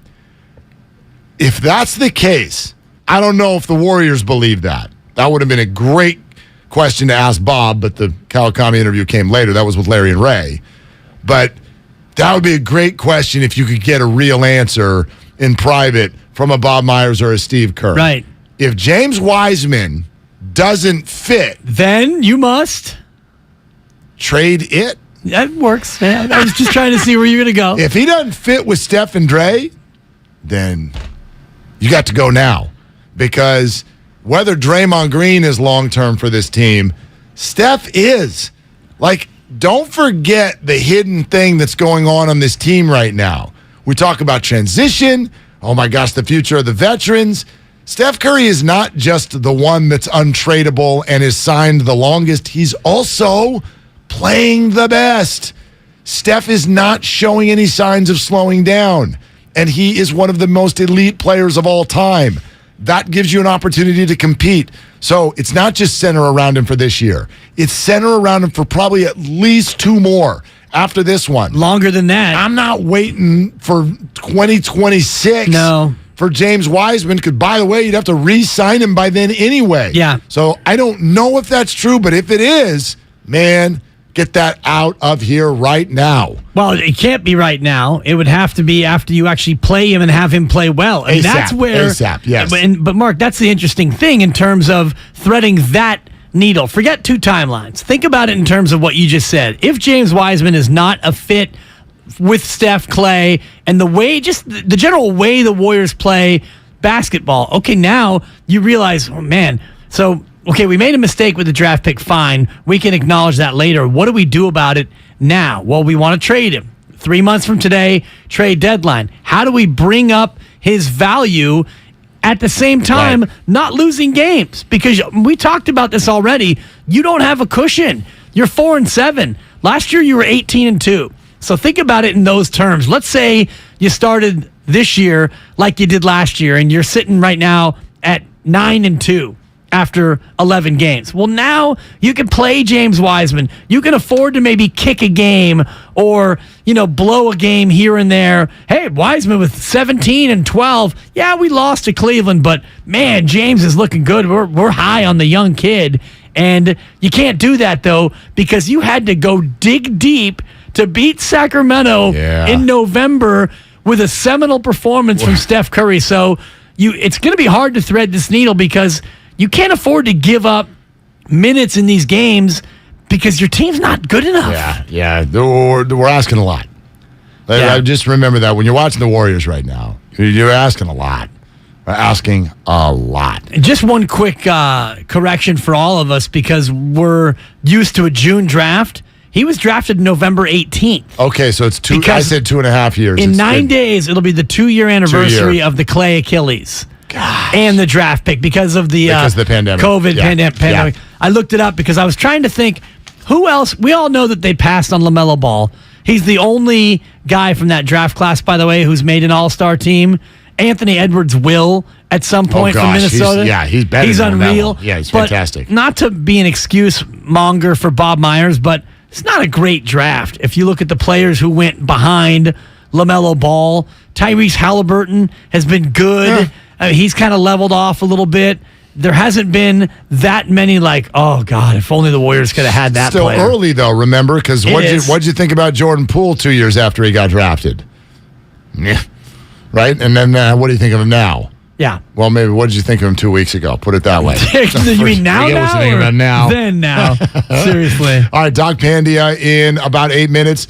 Thank you. We're getting to know him, though. I need it. Austin in Redwood City on Willard and Dibs. Hey, Austin, what are you doing? Hey, nothing, on my way to go get some tacos real quick. I just want to chime in on this James Wiseman thing. Like you said, he would never fit with the starters. Just a simple fact that because the Warriors play a lot of small ball basketball. You can do that with Bogut. You can do that but you can't do that with Wiseman because he brings a whole different dynamic to the game. He can't show his ability to be a dominant center. He can do that with the second unit. If he do that with the second unit, he has to be first in action. First in action because we got the center coach from the Denver that was doing with Jokic. Everybody on the Denver team it's sit still in the corner, and Jokic do his thing. Yep. That's what Wiseman has to do coming off the bench. Poole has to be the second option if they want the dominance to see the dominance out of James Wiseman. That's all I got. Yeah, Austin, enjoy the tacos, man. They're elite. So here's the thing about James Wiseman. I'm sitting there listening to Austin, and he's right. James Wiseman on this particular team might actually suffer from his own skill set. Because the reason he's the number 2 pick in the draft is because he does have an amazing skill set. I don't know if it's ever going to actualize, but this is a 7-footer who can move, he can run, he can shoot from the outside, he can make a free throw. We've seen it. I know it's only been in doses, but he can. He can do those things. Like, he has an offensive skill set. A big man that works with Steph Curry is Kevon Looney. Think about Kevon. Kevon actually has an offensive skill set, but he could give a rip about it. All Kevon wants to do, play defense, rebound, finish, and be there for the pass. He's a very heady player. Right. Make the right pass. Make the right screen. Be very functional. Never will you be the center of attention. You will always just be over here. Clean some stuff up and we'll cheer so loud. But we're never going to run anything through you. James is the number 2 pick in the draft. He came into the NBA thinking, this is going to run through me. He doesn't have the body to be a defensive banger and cleanup guy around the rim. So when Tim Kawakami says those two don't fit together, I don't know if that's the case yet, but there is some evidence. No, absolutely. And it's because James Wiseman offensively is incredibly limited. Now, he can shoot the ball, I guess, but he doesn't shoot the ball on this team because they don't want him to shoot the ball. Right. They don't want Draymond to shoot the ball for the most part. And Kevon Looney's an interesting comparison because athletically, Kevon Looney has a hard time even getting up to the rim to dunk the basketball. A lot of times you see him get offensive rebounds and he won't try and go up because it's not what he does. But his IQ, defense, the headiness, all the rest of it, you're absolutely right. James Wiseman has very limited ball handling. He can't catch to save his life. He doesn't have any offensive moves. He's got a nice looking shot, but he doesn't shoot free throws because he doesn't get to the foul line. Offensively, his game, what it could eventually be, is amazing, but he's not going to get those opportunities on this team because you don't need him to do that when you've got Poole, Clay, Wiggins, and Steph, who are all going to be better scorers. Okay, Aziz Al-Shire, Deebo Samuel, Eli Mitchell, Javon Kinlaw, Eric Armstead, Josh Allen. We get into all of that with Doc Pandia for Cleared to Play coming up next on Willard and Dibs. What's up, everybody? I know you're out there balling for the holidays, man. You got money. Got to figure out a Christmas gift. Well, I have the perfect gift for you, and it's at 957thegameshop.com. That's right, 957thegameshop.com. You can buy a Morning Roast t-shirt, Steiny Guru, Willard Dibs, Damon Ratto. You get generic 957 The Game t-shirts. Who doesn't want to wake up on Christmas morning with the 957 The Game long sleeve, a 957 The Game hoodie? Come on, folks. Spend that money. The holiday season's coming. 957thegameshop.com. Be there. Tune in to 95.7 The Game for Warriors Live, 60 minutes before tip-off of every Warriors game. Brought to you by Xfinity. Supercharge your home with supersonic Wi-Fi. Unbeatable internet, only from Xfinity. Hi, welcome to the IKEA Holiday Prep event. Here to help you host the season with offers, in-store workshops, and more. Oh, great. I may have invited the whole neighborhood for the holidays. Don't worry, you can do this. To start, IKEA family members save 20% on Venturfint Christmas tree decor and gift wrap. You are my hero. Visit us in-store or at IKEA-USA.com/holiday prep to get ready and save. Offer valid 11/9 to 11/23/22. U.S. only while supplies last. Selection may vary by store and online. Restrictions apply. Hey, Dan Dibley here. What's the best way to deal with triple-digit and below freezing temperatures? Keep them outside. Golden State Window and Door understands the vast range in temperatures across the Bay Area. Thankfully, technology and style are ever-changing when it comes to windows, doors, and home siding. With assistance from Golden State Window and Door, you or your contracted clients can live comfortably year-round. You'll find modern options like Marvin's Ultimate Sliding French Door, which offers space-saving sliding design and is engineered for years of energy-efficient performance. Anderson's A-Series windows offer a wide range of popular designs and are the highest-performing weather-tight products Anderson has ever offered. Get inspired by the many possibilities when you visit goldenstatelumber.com and click on Virtual Tours. Then, talk with your builder or designer to see what might be a good fit for your home. Serving the Bay Area for 3 generations, Golden State. When you succeed, we succeed. O'Reilly. Cleaning your fuel system can help your engine run better and improve gas mileage. Visit O'Reilly Auto Parts and pick up a bottle of Chevron Techron Fuel System Cleaner. On sale now. Buy one, get one free, plus double O Rewards points. Get more fuel-saving tips from the professional parts people at your local O'Reilly Auto Parts or visit O'Reillyauto.com. O'Reilly Auto Parts. At Fisher Investments, our clients know we have their backs. How do your clients know that? Because Fisher Investments is a fiduciary, the highest standard for a financial advisor. It means we're there for our clients and always put their interests first. So wait, you do it because you have to? No, we do it because it's the right thing to do. Our clients trust us with their retirement savings, and we know how important that responsibility is. So we take the time to really get to know them. Get to know them how? We make sure we understand their unique goals, finances, health, family, and lifestyle so we can tailor their portfolio to their specific needs. Our goal is to help them achieve a comfortable retirement. Sounds like a big responsibility. You must make big commissions then, right? No, we don't sell commission-based products. We have one single transparent fee that's structured so we do better when our clients do better. Visit FisherInvestments.com to find out why investors like you are switching to us. Fisher Investments. Clearly different money management. Investing in securities involves the risk of loss. At Harris Ranch, we do beef, just like we've done for over 50 years. Beef that's raised locally right here in California. Tender steaks, awesome burgers, and California classics like tri-tip roast. The flavor you crave, the quality you trust time after delicious time. Come on, it's time to get out and grill. Harris Ranch, we do beef.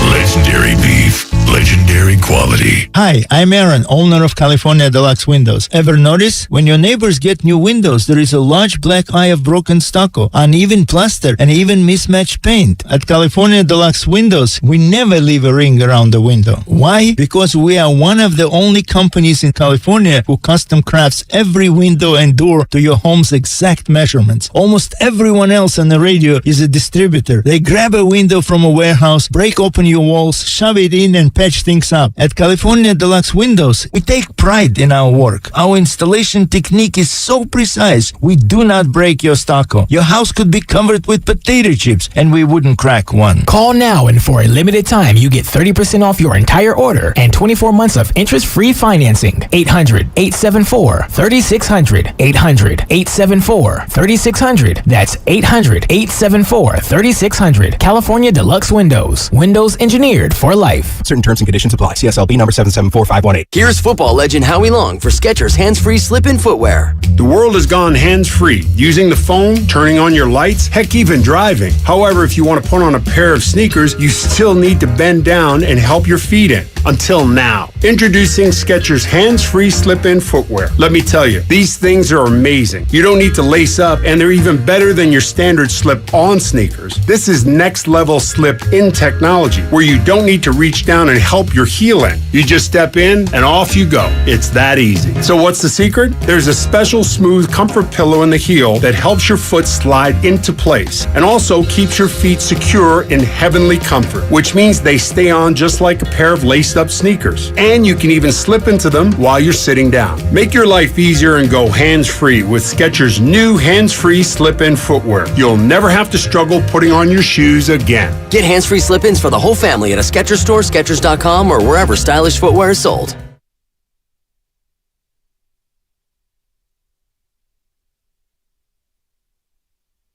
Now, back to Willard and Dibs on 95.7 The Game. Are you hurt? Are you healthy? Are you I'm healthy? always hurt. I'm dealing with an Achilles tendon strain, not a sprain. Ligaments are sprained. Tendons are strained. That's very well played. Appreciate it. If that's the case, you should stop running around the office the way you just did. I had to get my Golden State copy. Like a mad person. When I forget, we forget. I had to scramble, Mark. That's good. That's good. You had to scramble? Like Justin Fields? I told him to stop scrambling. Seriously. And he wouldn't listen. And it was really annoying.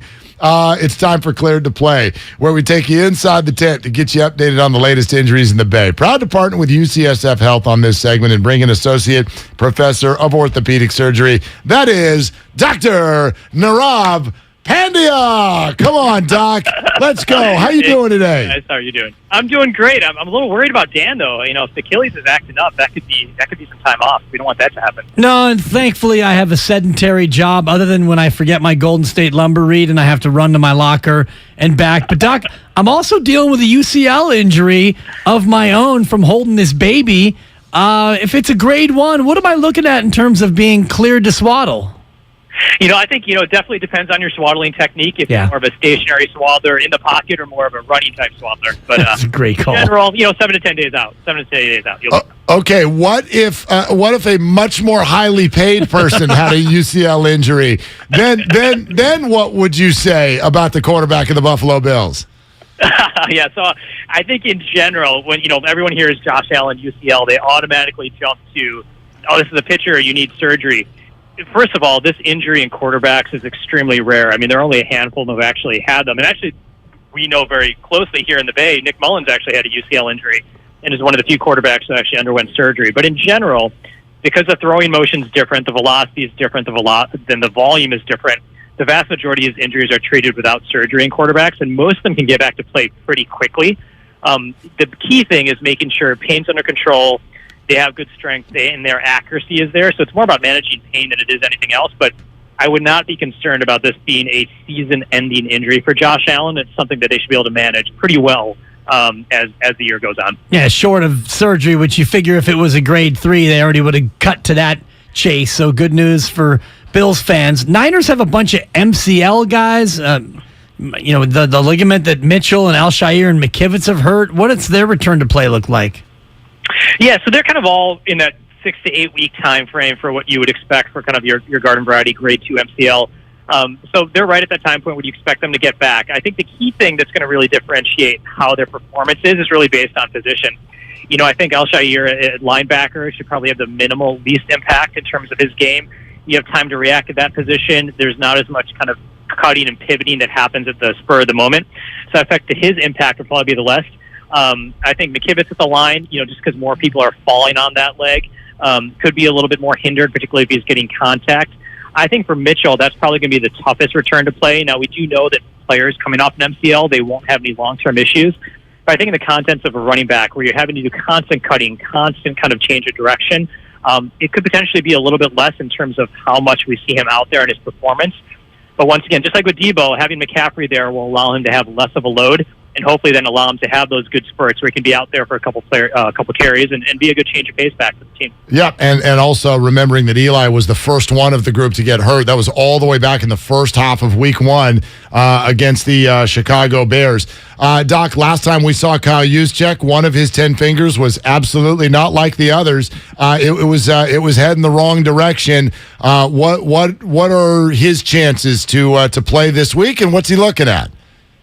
Yeah, so I think, he's right within that 2 to 3 week timeline for these kind of garden variety finger fractures. So, and I think there were reports he was actually out of practice, this week. So I think all signs point to him being effective and playing, particularly since the position he plays. I mean, he's not catching a lot of passes. He's not holding the ball a lot. So with a finger fracture, assuming that it's stable and he's doing well, he should be able to block and do all the things that make him effective at that position. So I expect him to be out there.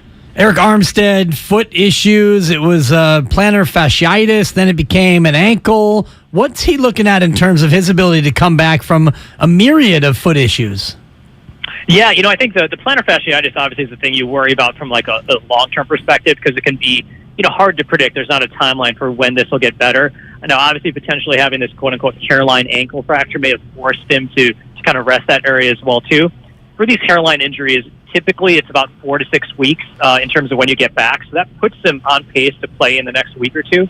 Obviously, a lot of that is based on where in the ankle it is, how big the player is and what it looks like on x-ray. But, it's kind of a chicken versus the egg. Did this ankle fracture develop because he was compensating for the plantar fasciitis, or did the plantar fasciitis develop because there was an ankle fracture there as well, too? So hopefully both these issues get addressed for him, and he can be a good contributor for us in this next stretch run. Doc, I got a Debo question, and it's this. It sounds like he's going to be back. We never really knew the extent of the hamstring injury, but when Charvarius Ward and Trent Williams, and I know these were different injuries, but when they came back, it was very clear that they were not fully themselves, and it somewhat compromised their play. Is there any of that in the back of your mind with Debo this week? Yeah, you do worry a little bit about that because, in general for hamstrings, even if they're minor ones, I mean, you're not going to fully heal them until 4 to 6 weeks, particularly at the speed position. So where you potentially see that impact is, when Debo's trying to explode or doing those kind of change of pace type things, does he look a little slow or he's a little bit hesitant? That's where you may see it. But, it sounded like more than anything else you're being cautious, and he's dealt with this before, so I don't think necessarily there's going to be a mental component. But you may particularly see him not, be as effective in terms of yards after the catch because he can't separate from the defense as much. So you may see a little bit of that impact the next week or two. But given the fact that he's dealt with this so much, he probably knows how to get his body ready for playing. And then last thing, Doc, the right shoulder's been killing me. Back spasms last week, but hopeful of golf on Friday. Am I cleared to play? You are cleared to play. A little Advil, a little ice. Yeah, you're good to go. I think your overall performance and prognosis may be a little bit bigger than Dan. Okay, all right, that hurts. Fantastic. And if the shoulder keeps hurting like hell, I know your phone number, but I don't know your address, and so I might need it. Anytime, I'm here to help everyone out at the station as they get cleared to play. Okay, well, perfect. you can add hurt feelings to my list of injuries now, Doc, because you say I'm broken. So there you go. Well, sometimes the truth hurts, Dan. Yeah, it does. Age is a factor. Doc, thank you so much. No problem. Take care, guys. All right. The proceeding was sponsored by UCSF Health. No joke. As you said, Veterans Day Friday, kids are off school, boys want to go play golf. I'm like, absolutely. You want to go have family time? Here we go. And I'm like, something bad's going to happen. This is stupid. I probably shouldn't go, but I'm going to be there. Yeah, I'm going to be there. Fine. Yeah. It's got to stretch. You get to the point now where you got to really stretch it out before you get out there. Yeah, and I hear you. You got the shoulder, you got the back, and, the threat of a migraine looming around the corner. Omnipresent. Yeah, hopefully we can stay away from the migraine. You can deal with the other stuff. Yeah. Advil and ice. Okay, perfect. I'm on that right now. The RICE method, rest, ice, compression, and elevation. Okay, You always want to go to the RICE method for all of your injuries, all your myriad injuries. Believe me, I'm always nursing 2 or 3, and I'm telling the truth about the inner part of my arm from the baby hold. Because every time. Are you seriously? It's a little tender. You're hurt from holding your baby? Coach, she's getting big. She's what, 9 pounds? Coming up on 10 now. Knocking on 10's door. You're like, not 9, it's 10. And you got she's incredibly heavy. It's got to be a secure hold. You can't have, let's just put it this way. It's like holding a plate of pasta. You got to be okay, I'm man. not letting James Wiseman hold my baby. Okay? You cannot have the dropsies when it comes to the baby. The ground. Yeah, I mean, that's a long fall. Aaron Judge, though, you can hold my baby. Aaron's got good hands. It's my baby. And we are going to get Aaron because he's our baby. He's our pet project, at least. We're going to get him tomorrow live in Linden. Willard and Dibs. So everybody, we need to all have a gather around, okay? Gather around. We're going to gather each other's hands, and I want to hold hands with everybody out there, at least energetically. Let's hold hands, and let's pray that the equipment will work because we are going to be live tomorrow in the middle of nowhere. Yeah. Middle of somewhere. Also known, the home of Judge. Well, now known as the center of everything. Exactly. Like the Sepp Blatter of the map. I am the president of everything. Look at you. It is. With the FIFA. You thought I didn't have any soccer knowledge? I didn't think you had FIFA in We got a World Cup match to get ready for you later this month. Couple of them. Yeah, they might play more than one. Hopefully. I believe that we will win. And I believe that Steiny and Guru are going to be in here next. And there was one more very heavy comment made on our station yesterday. You heard from Bob Myers. You obviously heard from Jama Malalela. Nailed it. You've heard from Tim Kawakami. There was one more very heavy-handed prediction about the remainder of the season. Oh. It was made yesterday. We'll have that for you coming up next on Willard and Dibs. We are on a journey to make healthcare more accessible and more equitable, to treat the most complex diseases and offer hope where often there is little, to provide better care to more people across the Bay Area. We are more than a hospital, more than a university, beyond science and technology. We are the people of UCSF. UCSF Health, redefining possible. Go inside the mind of Warriors head coach Steve Kerr tomorrow at 5 on Damon and Ratto. Steph was just breathtaking. He's obviously one of the greatest players of all time, and he plays so well on so many nights. But this even seemed like something special for him. Steve Kerr tomorrow at 5. Brought to you by Xfinity. Supercharge your home with supersonic Wi-Fi. Unbeatable internet. Only from Xfinity. This Veterans Day, Outdoor Supply Hardware is giving 20% off to retired or active military service members. Visit Osh November 11th through 13th and receive 20% off with ID. This discount is on top of Osh's end-of-season clearance sale. Save up to $200 on in-stock fire tables and patio heaters, or save $100 on select Weber propane grills. Osh has great price in-stock holiday decor, artificial trees, lights, and inflatables. Visit 14 Greater Bay Area and Central Coast Osh locations. Osh, neighbors helping neighbors.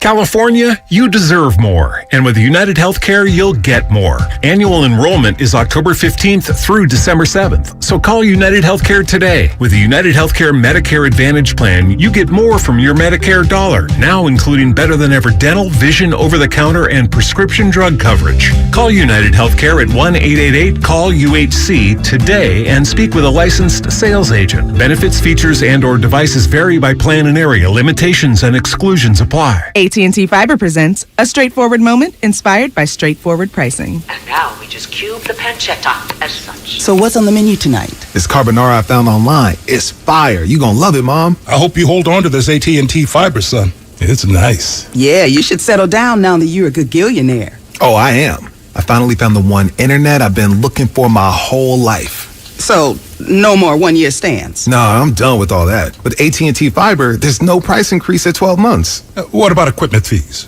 Nope. Those were never any good for you. Exactly. But now, everything's completely straightforward. Well, in the spirit of being straightforward, I never liked any of your old ones. Me neither. Blah. Y'all never told me that. But we're being straightforward now, which feels good, yeah? Yeah. Now let's get straightforward about that girl he's been seeing. Straightforward is better. No equipment fees, no data caps, no price increase at 12 months. Live like a gagillionaire with AT&T Fiber. Limited availability in select areas. Visit att.com/hypergig for details. Everything, our farm, our stand, our pop-up shop, it really all started when we discovered the benefits of local, raw honey for our family. And then we decided to turn it into a business. We were looking for something to help us get up and running. So we got the Chase Business Complete Banking Account. It's more than a bank account. It comes with Quick Accept, which lets us take card payments anytime, anywhere in the U.S. using the Chase mobile app. Plus, we get same-day deposits at no extra cost. For us, it's more than honey. It's about sharing a little sweetness with the world. Get the Chase Business Complete Banking Account with the essentials you need to help get your business going. Learn more at chase.com/business-complete-banking. Chase for business. Make more of what's yours. Quick Accept is not available in U.S. territories. Enrollment required. Usage subject to approval. Same-day deposits available for payments before 8 p.m. Eastern Time, Sunday to Friday. Fees and rates apply for checking and processing. Limitations and restrictions apply. Participants compensated. Merchant services provided by Payment Tech LLC and WePay Inc. Subsidiaries of J.P. Morgan Chase Bank and a member FDIC. Get in the zone. AutoZone. Welcome to AutoZone. What are you working on today? Thinking about gas mileage. You know, changing your oil with a full synthetic oil like Mobil 1 can help your engine get more miles. Right now, you can get 5 quarts with an STP Extended Life Oil Filter for only $37.99. Get everything you need for better fuel efficiency at any of our 6,200 stores or on AutoZone.com. Get in the zone. AutoZone. Restrictions apply. Hey, I'm Andy. If you don't know me, it's probably because I'm not famous. But I did start a men's grooming company called Harry's. The idea for Harry's came out of a frustrating experience I had buying razor blades. Most brands were overpriced, overdesigned, and out of touch. At Harry's, our approach is simple. Here's our secret. We make sharp, durable blades and sell them at honest prices for as low as $2 each. We care about quality so much that we do some crazy things, like buy a world-class German blade factory. Obsessing over every detail means we're confident in offering a 100% quality guarantee. Millions of guys have already made the switch to Harry's, so thank you if you're one of them. And if you're not, we hope you give us a try with this special offer. Get a Harry starter set with a 5-blade razor, weighted handle, shave gel, and a travel cover, all for just $3 plus free shipping. Just go to harrys.com and enter code JOY at checkout. That's harrys.com, code JOY. Enjoy. In Livermore, we're looking for highs at 57, partly cloudy. Weather brought to you by One Thing. Improve your gas mileage by properly inflating tires and taking your car in for a tune-up. Join Odyssey, and together, each of us doing one thing makes a greener tomorrow.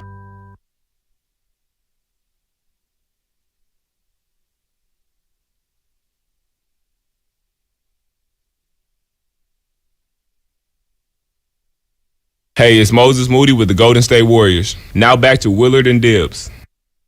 Thank you, Moses.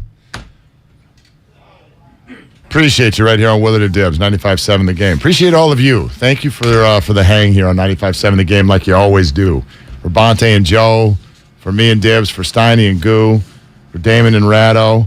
Having a great time through one of the biggest sports periods of the year every year, and there's so much going on. So much so that with the launch of MLB free agency tomorrow, we are going on a roadie. I love it. We are going on the roadie, and I see you, Tim Jones, on YouTube, who just stated definitively for the public consumption, if Judge does not sign with the Giants, he will reference these two guys who stalked his family as the reason he does not come. I flip what you say around, Tim. Yeah, flip it. The effort starts now. That at the Aaron Judge introductory San Francisco Giants press conference, he shouts out Willard and Dibs because he was on the fence and he wanted to know which market, which team would care about him more. And it was that radio show that showed up on a street corner in Linden, California. One show that awkwardly followed he and his loved ones around town. In a world without many people in it.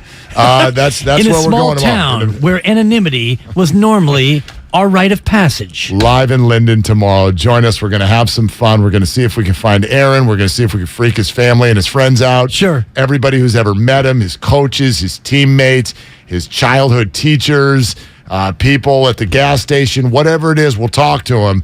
And we're going to get everything we need to know to kidnap Aaron Judge and bring him back to San Francisco. So that's happening tomorrow. But that is not going to take our focus away also from the Warriors And from the San Francisco 49ers, who I thought got a little pat on the back from a very inside voice who comes on our station every single week, and that is Peter King. And this isn't breaking any news. We understand what we think the 49ers should be versus what they are. And we come up with all kinds of reasons. Well, Christian McCaffrey, and now Garoppolo is starting to play a little bit better. And boy, that defense, and D'Amico Ryans. But why aren't they more consistent? I really believe what Peter says here with regard to whether or not they should be able to end up in the Final Four. Look at it like college hoops. Should the 49ers end up in the Final Four, meaning at least the NFC Championship game yet again this year? Health. Their number 2 issue is health. Their number 3 issue is health. Because you've seen it. We've all seen it. When the 49ers fail, other than overthrowing Emmanuel Sanders in the Super Bowl at a key moment, when the 49ers fail, so often in the first 6 seasons of Kyle Shanahan and John Lynch, it has been because they can't keep their team on the field.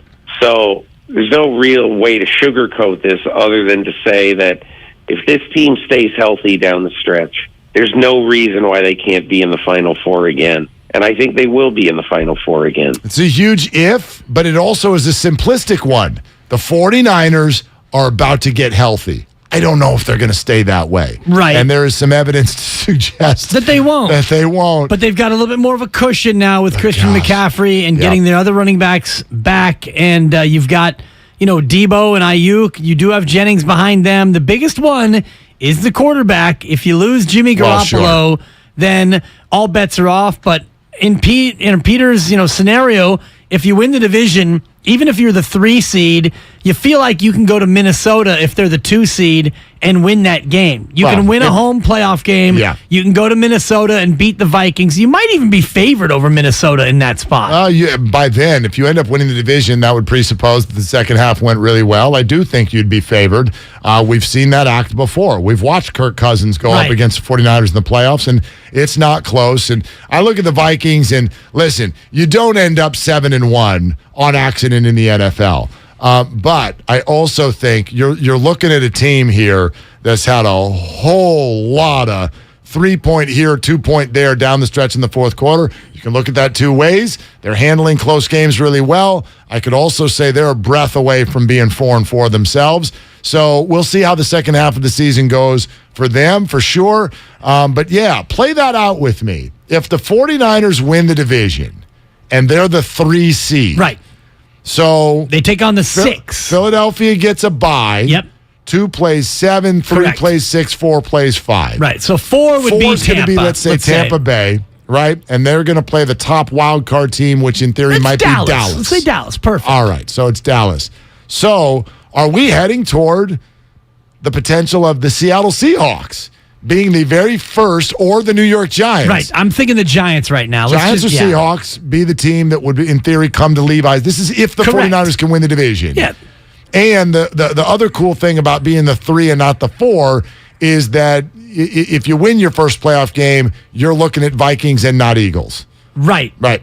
Although they still do reseed the playoffs, right? So they absolutely reseed. Yeah. Yes, but if you're the 3 seed, you cannot end up, unless Minnesota loses. Right. And then you'd be hosting the next round. Good point. Then you'd be hosting couldn't possibly be the lowest seeded of the remaining. You cannot play the Philadelphia Eagles in round 2. Yeah, good point. It would have to go all the way to the NFC title game. Yeah, so I think that would be a great road. Seattle or New York at home, you'd be favored. You go to Minnesota, it might be a toss-up coin flip kind of game. I mean, long way to go here, but yeah, they're just, that's kind of why this is where the optimism sits, I think, for a lot of 49er fans right now, and media members, pundits around. When you look at it right now, there's not a whole lot of matchups. There's not a whole lot of matchups that right now frighten the hell out of you, other than a trip to Philly. Yes. And I'm not even sure, I'm like, they're good.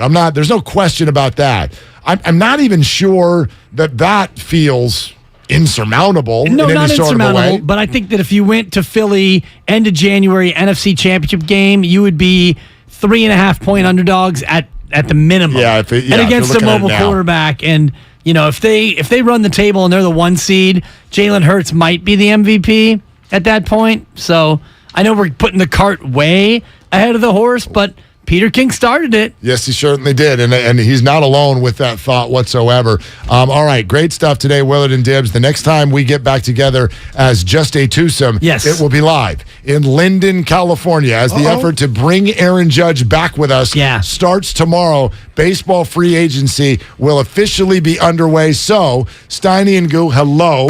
It's wonderful to have you. I want you to, we're not going to see you face to face tomorrow. We will see you over Zoom. We will be coming to you from a disclosed location. You are looking live. We are going to Linden, California, and we're going to go get us some Aaron Judge. Live in Linden, we're getting Judge. Go get him. So many questions. Hopefully he comes voluntarily. I would hate to have to strong-arm the man. I heard Willard read the text. If we don't get him, you guys are the reason. Well, it's on us to come up with tomorrow's creepy index.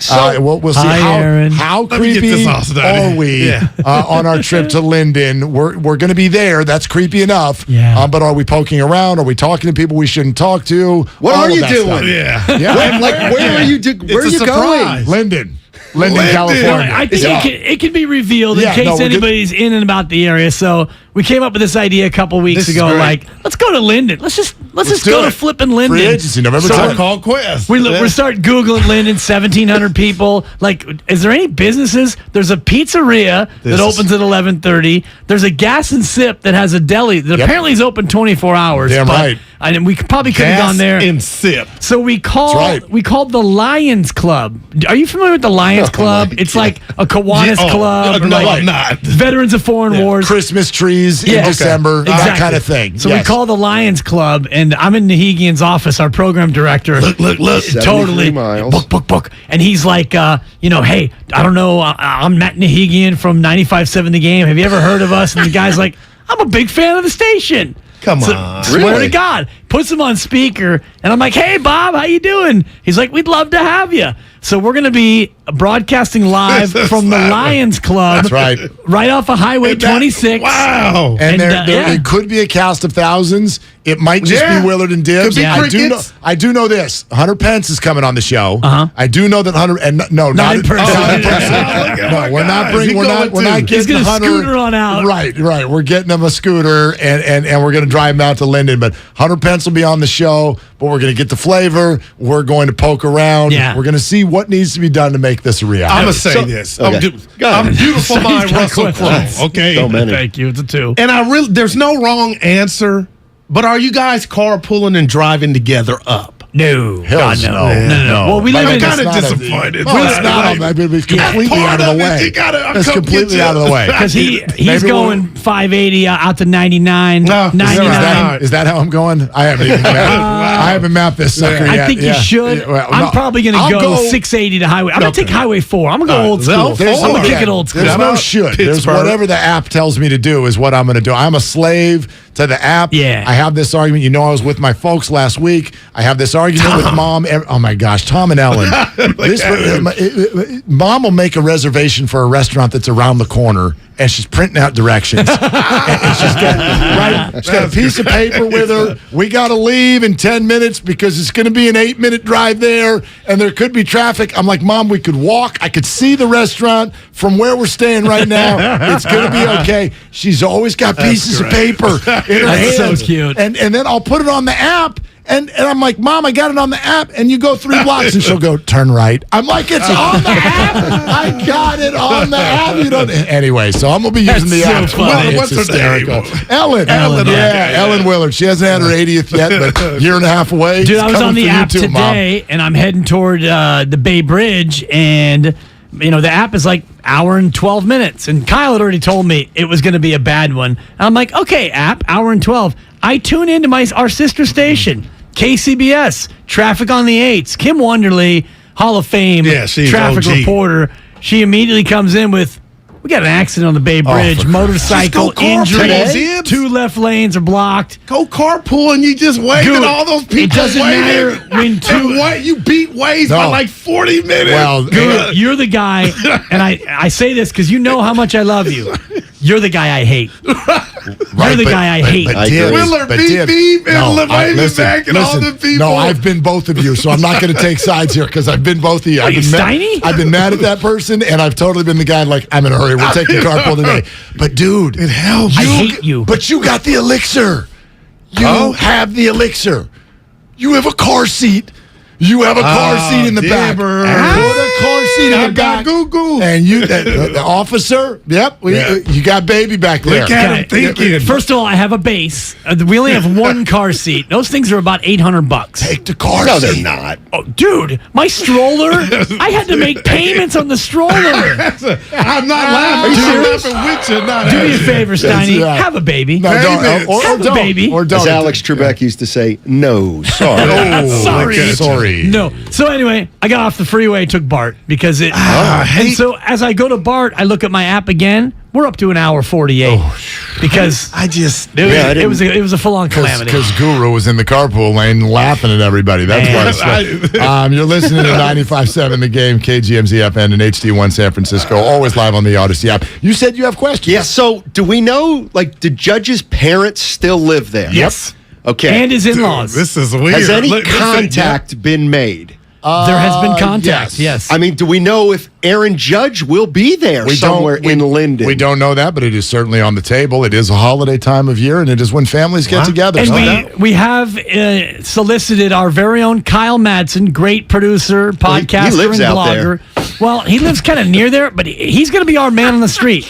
So we're actually going to be sending Kyle to a variety of locales in search of Aaron Judge. Could you imagine if y'all ran into him? It's Judgment Day. Judgment Day. I got to tell you, I saw it's Judgment Day, and I'm like, they spelled it wrong. They did? No, they didn't because there's no E. You can spell it with an E. There is an E, well, yeah, but it's in the men's E. part. It's in the men's part. It's not after Judge. I got it. Yeah. No, but you can. It is one of the Judgment is Judgm. You can also spell it with an E. Really? Much like the word behavior, you can spell with a U, O-U-R, Hold on. or O-R. I'm Googling this because I'm on Team Steiny here. I was taught under no uncertain terms.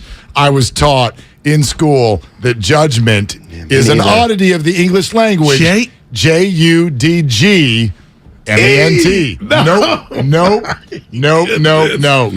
Oh, but man. Of course, Aaron Judge, it works. Okay. You see what I'm saying? Traditionally, the American spelling is without the E, while the British still accept the spelling with an E. So it depends if you're like a local yokel like Steiny, or if you're globally aware like the Dibber. Local spelling bee here, you're losing though if you do it the British way. Probably, yeah. But if that's in your spelling bee, then you're probably in kindergarten. All right. I actually have pulled up a web page that is, and I will show it to you guys so you can see it. It is judgment versus judgment. Look at that. Judgment with an E versus judgment without an E. Have you ever seen the word judgment spelled two different ways? Sometimes it appears as we spelled it here, other times with an E. Which one is correct? Well, the short answer is that judgment without an E is the prevailing spelling. Judgment, a noun, several meanings, blah, blah, blah.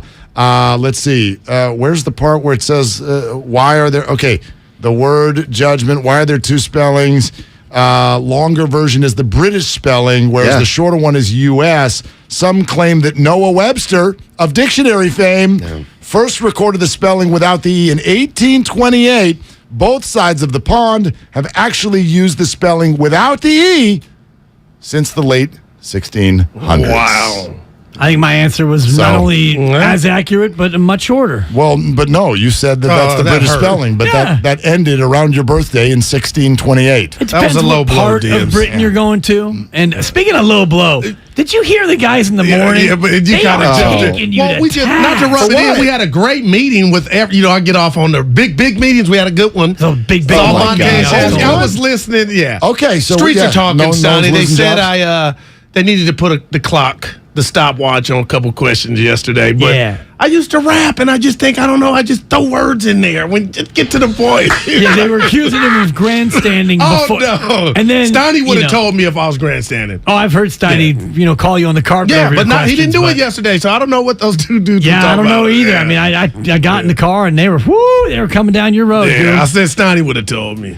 Yeah. I thought it was All right. I can't quite. We didn't ask you did wonderful. You did wonderful. Yeah, it was great. Yeah, Bob we used a is the lot of the man. sound today. Yeah. I mean, is there an easier, better interview in the Bay Area? I mean, easy in that he seems to always give you as much of an honest answer as possible. Yeah. And Well, if there's anyone close, it's Steve. Right. Bob and Steve are 2-horse race. Yeah. Yeah. Look as at far you. as, right? Absolutely. And they don't hit you with cliches, and they don't tell you absolutely everything, but they make you feel like you're getting the full answer. But you know you're not getting the full answer. Right. Because Right. it's their job to not tell us. Well, what Bob does, what I love, and Kind of nobody like our else meeting does we it. had today. Yeah, what Bob does is he'll flip it right around on you. Yeah.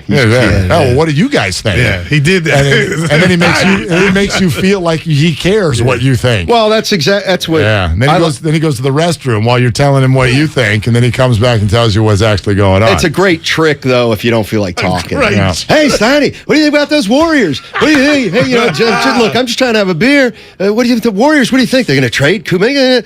What do you think?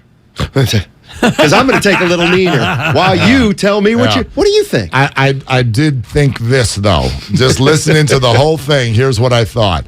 I felt, and maybe this is simplistic and obvious, but I didn't feel that before listening to it, which is you've talked so much about the Warriors trying to do two things at the same time, right? Which is win and develop. Two timelines. Okay, this is really hard. So if things keep going sideways, I think there was a question in the minds of some, self included, as to what were you going to pick? If it's not going well, are you just going to keep riding out these young guys so that they do grow? Or are you going to say, like hell, we're doing that. This is the end of Steph Curry's career, and we're all in on that. And I felt like after listening to him, the answer was Steph Curry. Oh, no doubt. That's a big answer. Yeah, and that's one of the things we're going to talk about a little bit today. What do you owe him if you're Myers and Lacob? And what do you owe, like, the long-term stability of your franchise? What do you owe the fans who are going to be there in 2028? I don't know. But I do think if there's ever a person or player that you do scrap all the rules for, it would be Steph Curry right now. Agreed. Yeah. Like easy to say when you're not Joe Lacob, though. And True. Hey, Joe, go ahead and burn down your future so we can get 3 more years of really making a run. Sorry about 2027 when you guys are garbage. No, you're not wrong. I mean, like, he's got a business to run. But the first word that pops into my mind when you say, what do you owe Steph Curry, is everything. No doubt. Everything. And by the way, not blowing up your future does not actually mean that you've solidified your future. That's true. Yeah. Right? Speaking of which, he gave us some math about the 3 youngsters.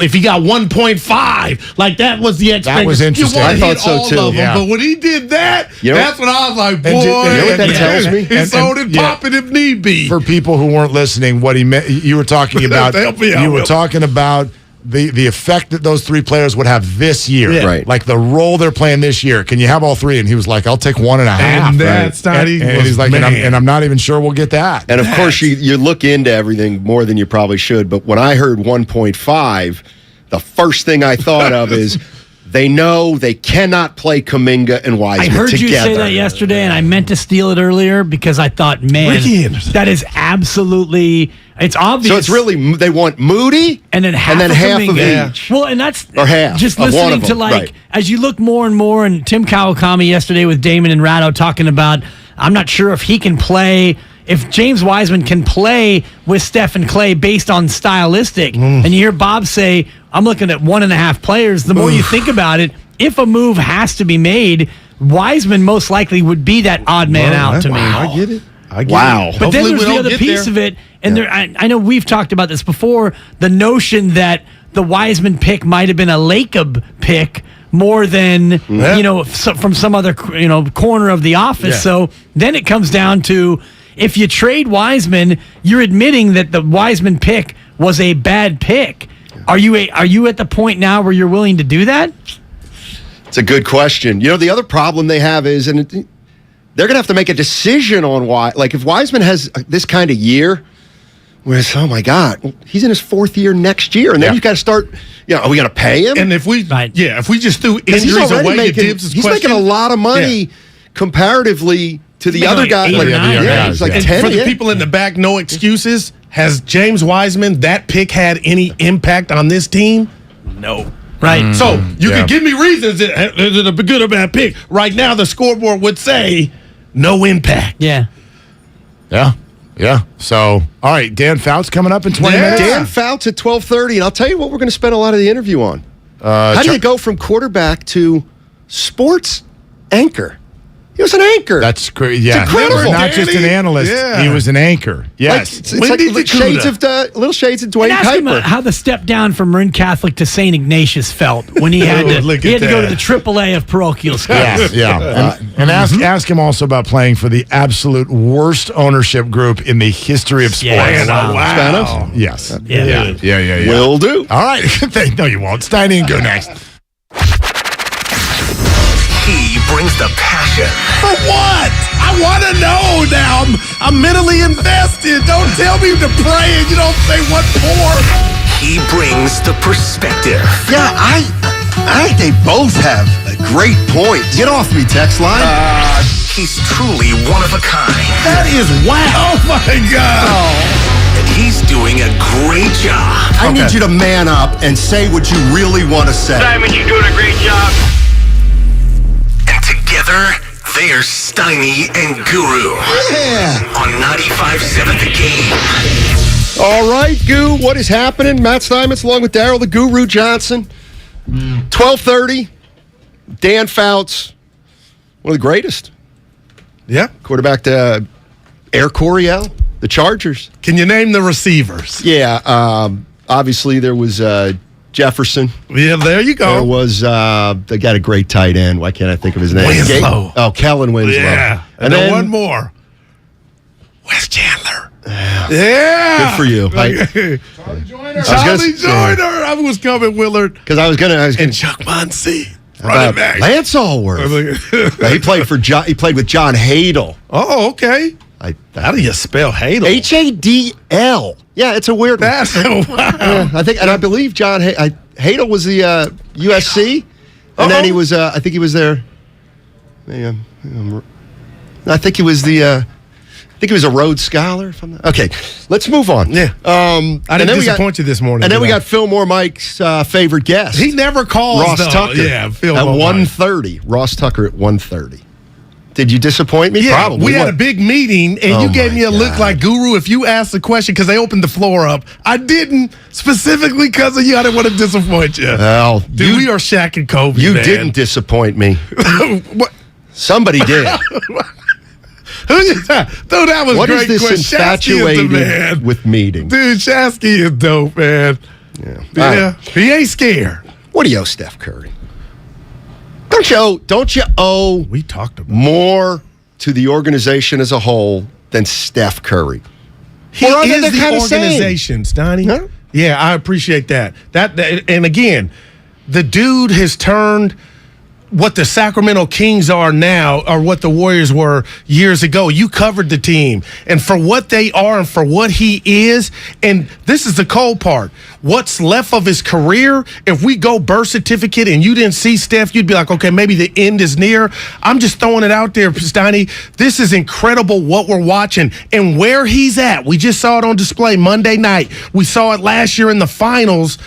How can you not abort mission and throw everything at your disposal on getting all you can out of Stephen Curry and giving him the most help you possibly can? And it's no shade at anybody else that gets, what do they call it? When you get hit in the crossfire. You know, maybe I'm not on the team. Stray bullet? Yeah, I didn't want to use the bullet. But, you know, what if somebody's not in uniform because they made a trade? Sorry, it's not personal, but we owe Steph. And in order to appease Steph, you had to be included in the deal. I'm gonna ask you a harder question. Uh-oh. But Pat Hayden. But he's USC. a Ram. Oh, okay. USC. I see Lucas. USC and the Rams. What if doing everything and anything for Steph Curry includes we gotta move Clay? No, that's hard as hell. We got to move Clay, but we can real. get in. Yeah, we can get a star back. I love you, Clay, and this is not about what he is now. I would do it, but I don't think friendly fire would step. No, he wouldn't. Collateral damage. Steph wouldn't. No, we're talking about the word you were trying to think. You're the man. I'm sorry. He wouldn't sleep at night if it involved him or 32.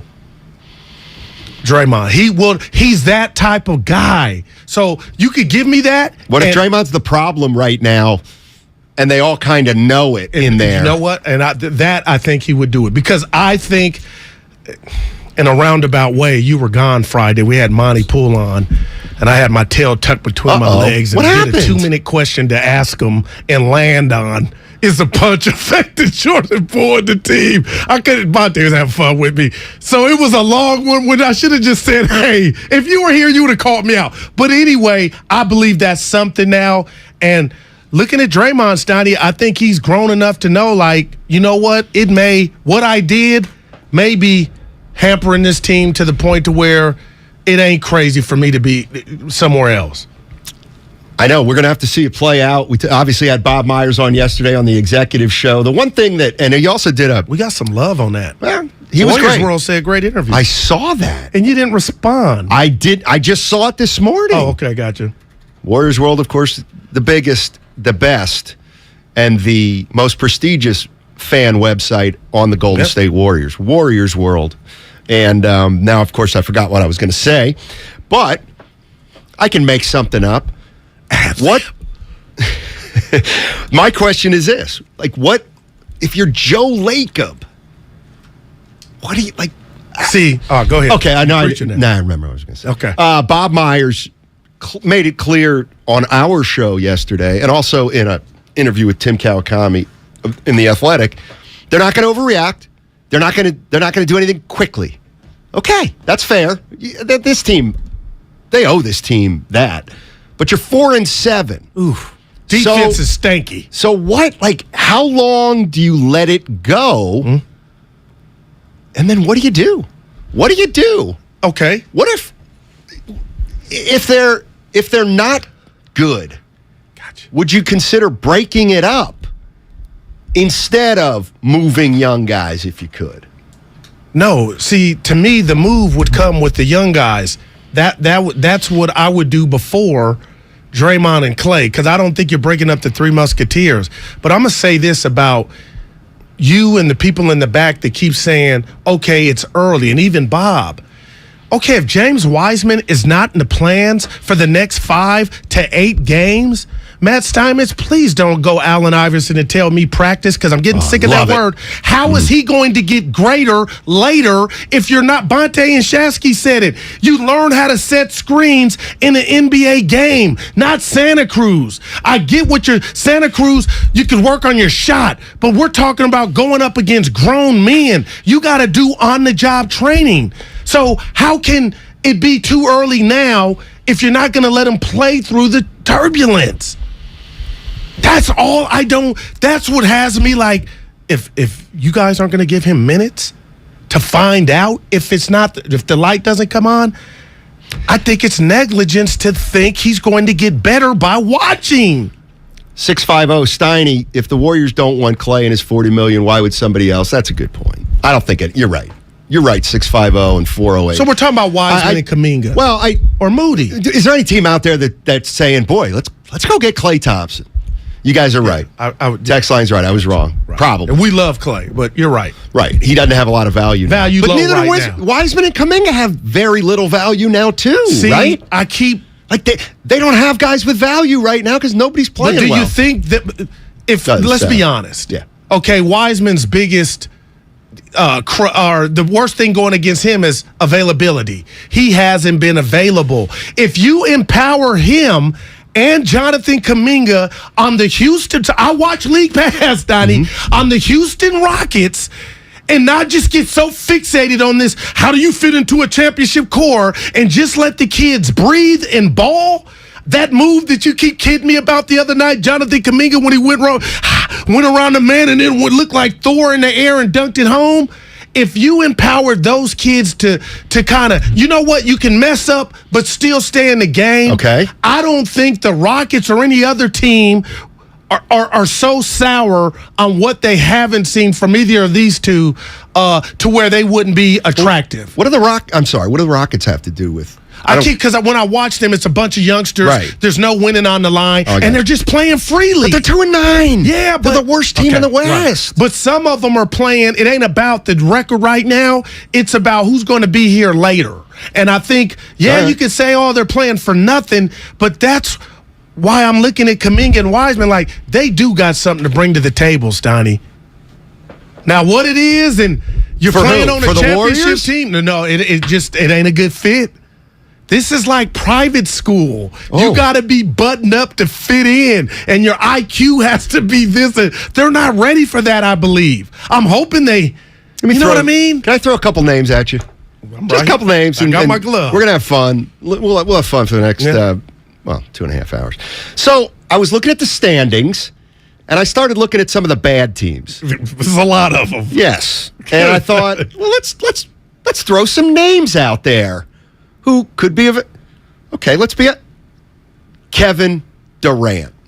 Got my hand up, and I think it's feasible. Is Kevin Durant? We talked about it this summer.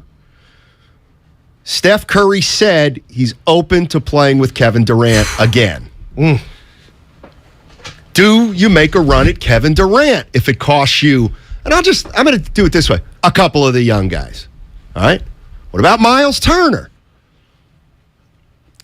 I got my hand up. What about Anthony Davis? I drive to the airport. Here's a lesser name, but I was looking at the Orlando Magic.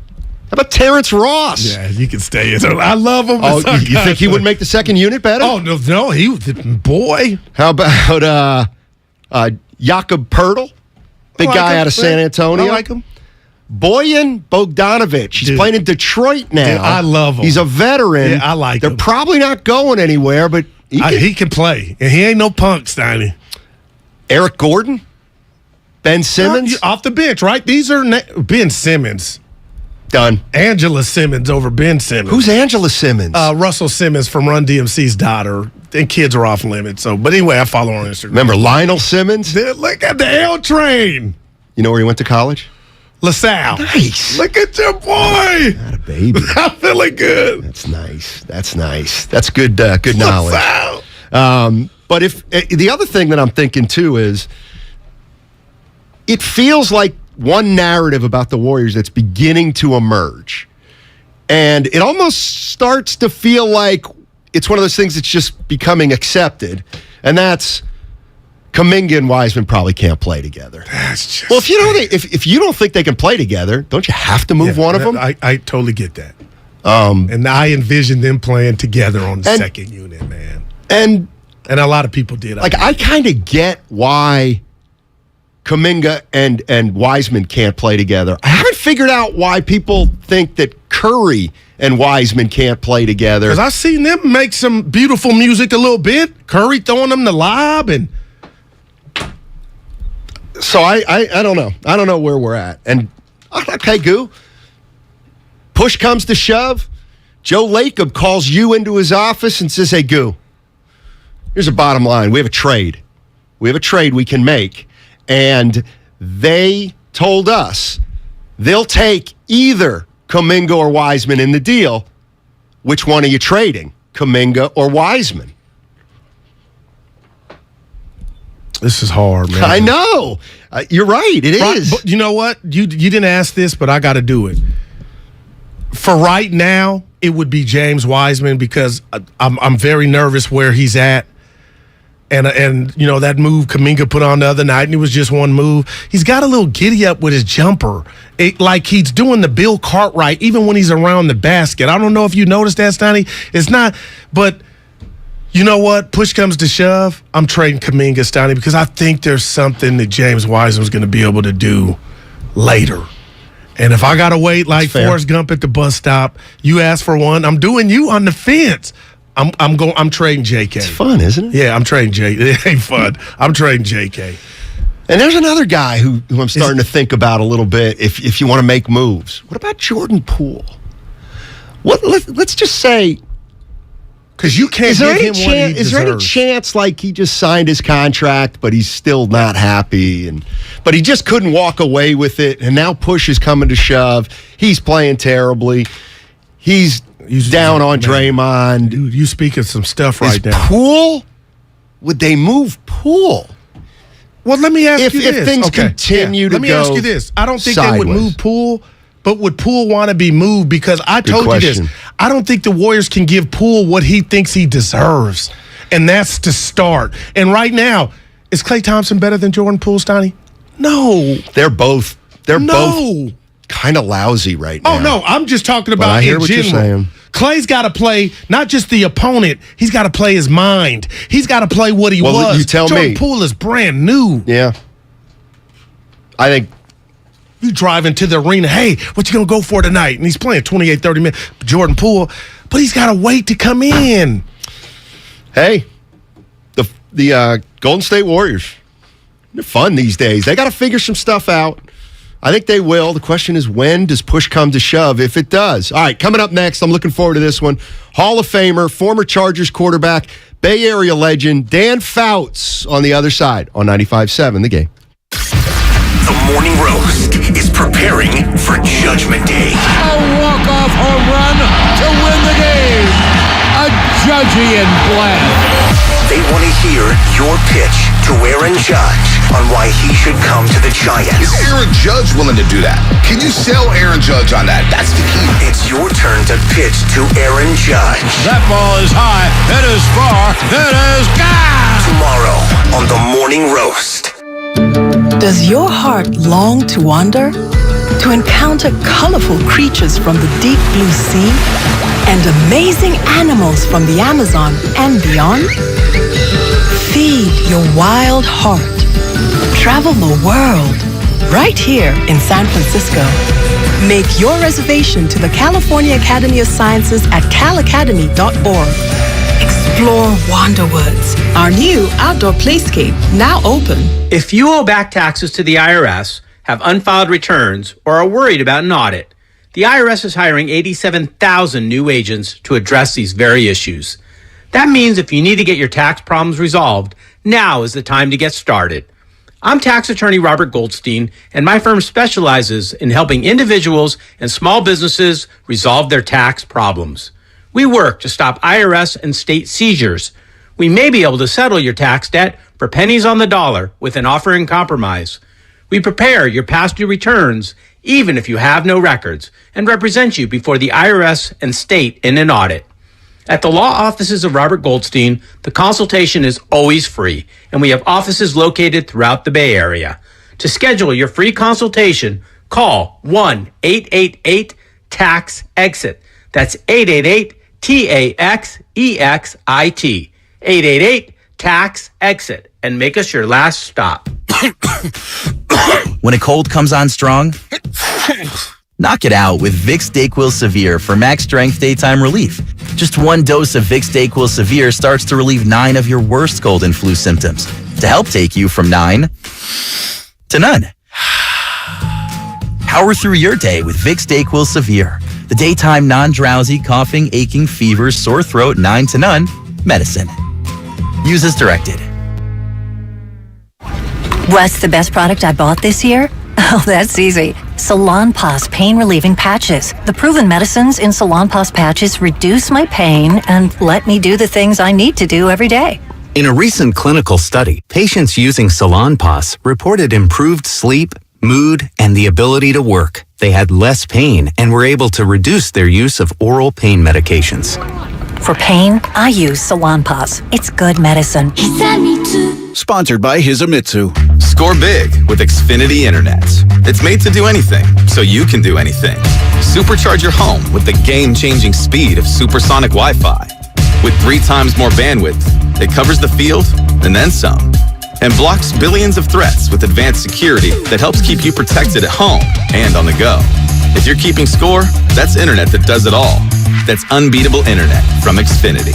Learn more at Xfinity.com. Restrictions apply. Not available in all areas. America's favorite car show makes its final Bay Area stop of the year with a jam-packed weekend of hot rod and fun the whole family will love. It's the Good Guys 32nd Autumn Get-Together, and it's all going down this weekend at the Alameda County Fairgrounds in Pleasanton. See over 2,500 of the West Coast's coolest hot rods, muscle cars, and trick trucks of all years. Plus, shop the huge swap meet and vendor exhibit. Check out the Smash for Cash Demolition Derby. Experience a tire smoke and burnout competition, Nitro Thunderfest, and so much more. It's all this weekend at the Alameda County Fairgrounds. Get details at good-guys.com. Hi, I'm Aaron, owner of California Deluxe Windows. Ever notice? When your neighbors get new windows, there is a large black eye of broken stucco, uneven plaster, and even mismatched paint. At California Deluxe Windows, we never leave a ring around the window. Why? Because we are one of the only companies in California who custom crafts every window and door to your home's exact measurements. Almost everyone else on the radio is a distributor. They grab a window from a warehouse, break open your walls, shove it in, and patch things up. At California Deluxe Windows, we take pride in our work. Our installation technique is so precise, we do not break your stucco. Your house could be covered with potato chips, and we wouldn't crack one. Call now, and for a limited time, you get 30% off your entire order and 24 months of interest-free financing. 800-874-3600. 800-874-3600. That's 800-874-3600. California Deluxe Windows. Windows engineered for life. Certain terms and conditions apply. CSLB number 774518. Kansas City Steak Company, another AmericanEagle.com success story. Started in 1932 as a family-owned butcher shop, today they're a leading distributor of superior all-American steaks delivered right to your door, ready for the grill and your taste buds. When it came to their website, an average site wouldn't do. They chose AmericanEagle.com to take their website to the next level. With a dramatic increase in competition and a softening market demand, they had two challenges: improve their brand presence and message, and produce a positive return. AmericanEagle.com got to work and executed usability studies and detailed audits of site experience, digital assets, and marketing. The result? An integrated digital marketing and customer experience plan, organic traffic increase of 20%, and a long-term roadmap for success. If you love great steaks, go to kansascitysteaks.com for website design, development, and online solutions that bring efficiency and results. Visit AmericanEagle.com. If you need a results-driven website, call the team at AmericanEagle.com at 877-WEBNOW1. That's 877-WEBNOW1.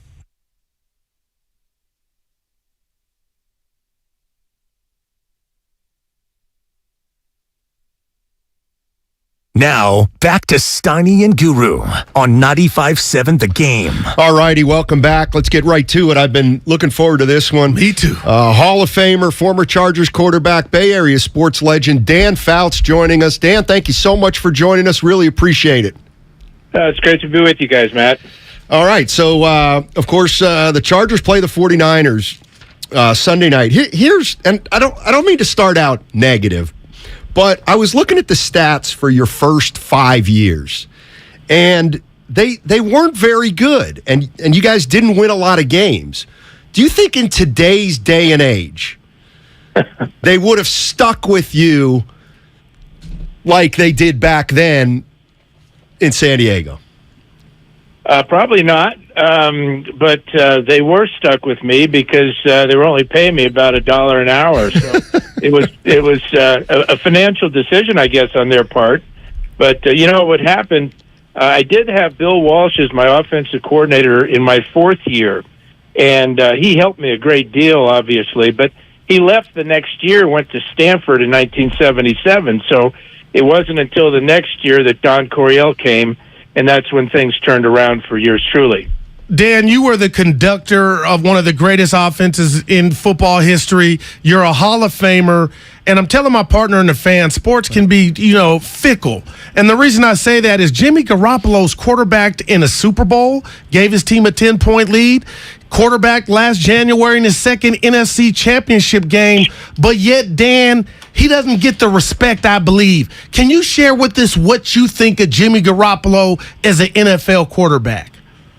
Well, I like Jimmy G. I always have. I just know that it's such a fickle position for the fans more so than for the teammates of Garoppolo. I mean, they seem to play hard for him. He plays his heart out each time. You go back to when he got hurt. That one fateful play where he could have stepped out of bounds and avoided getting a couple of extra yards, but came down awkwardly on his knee.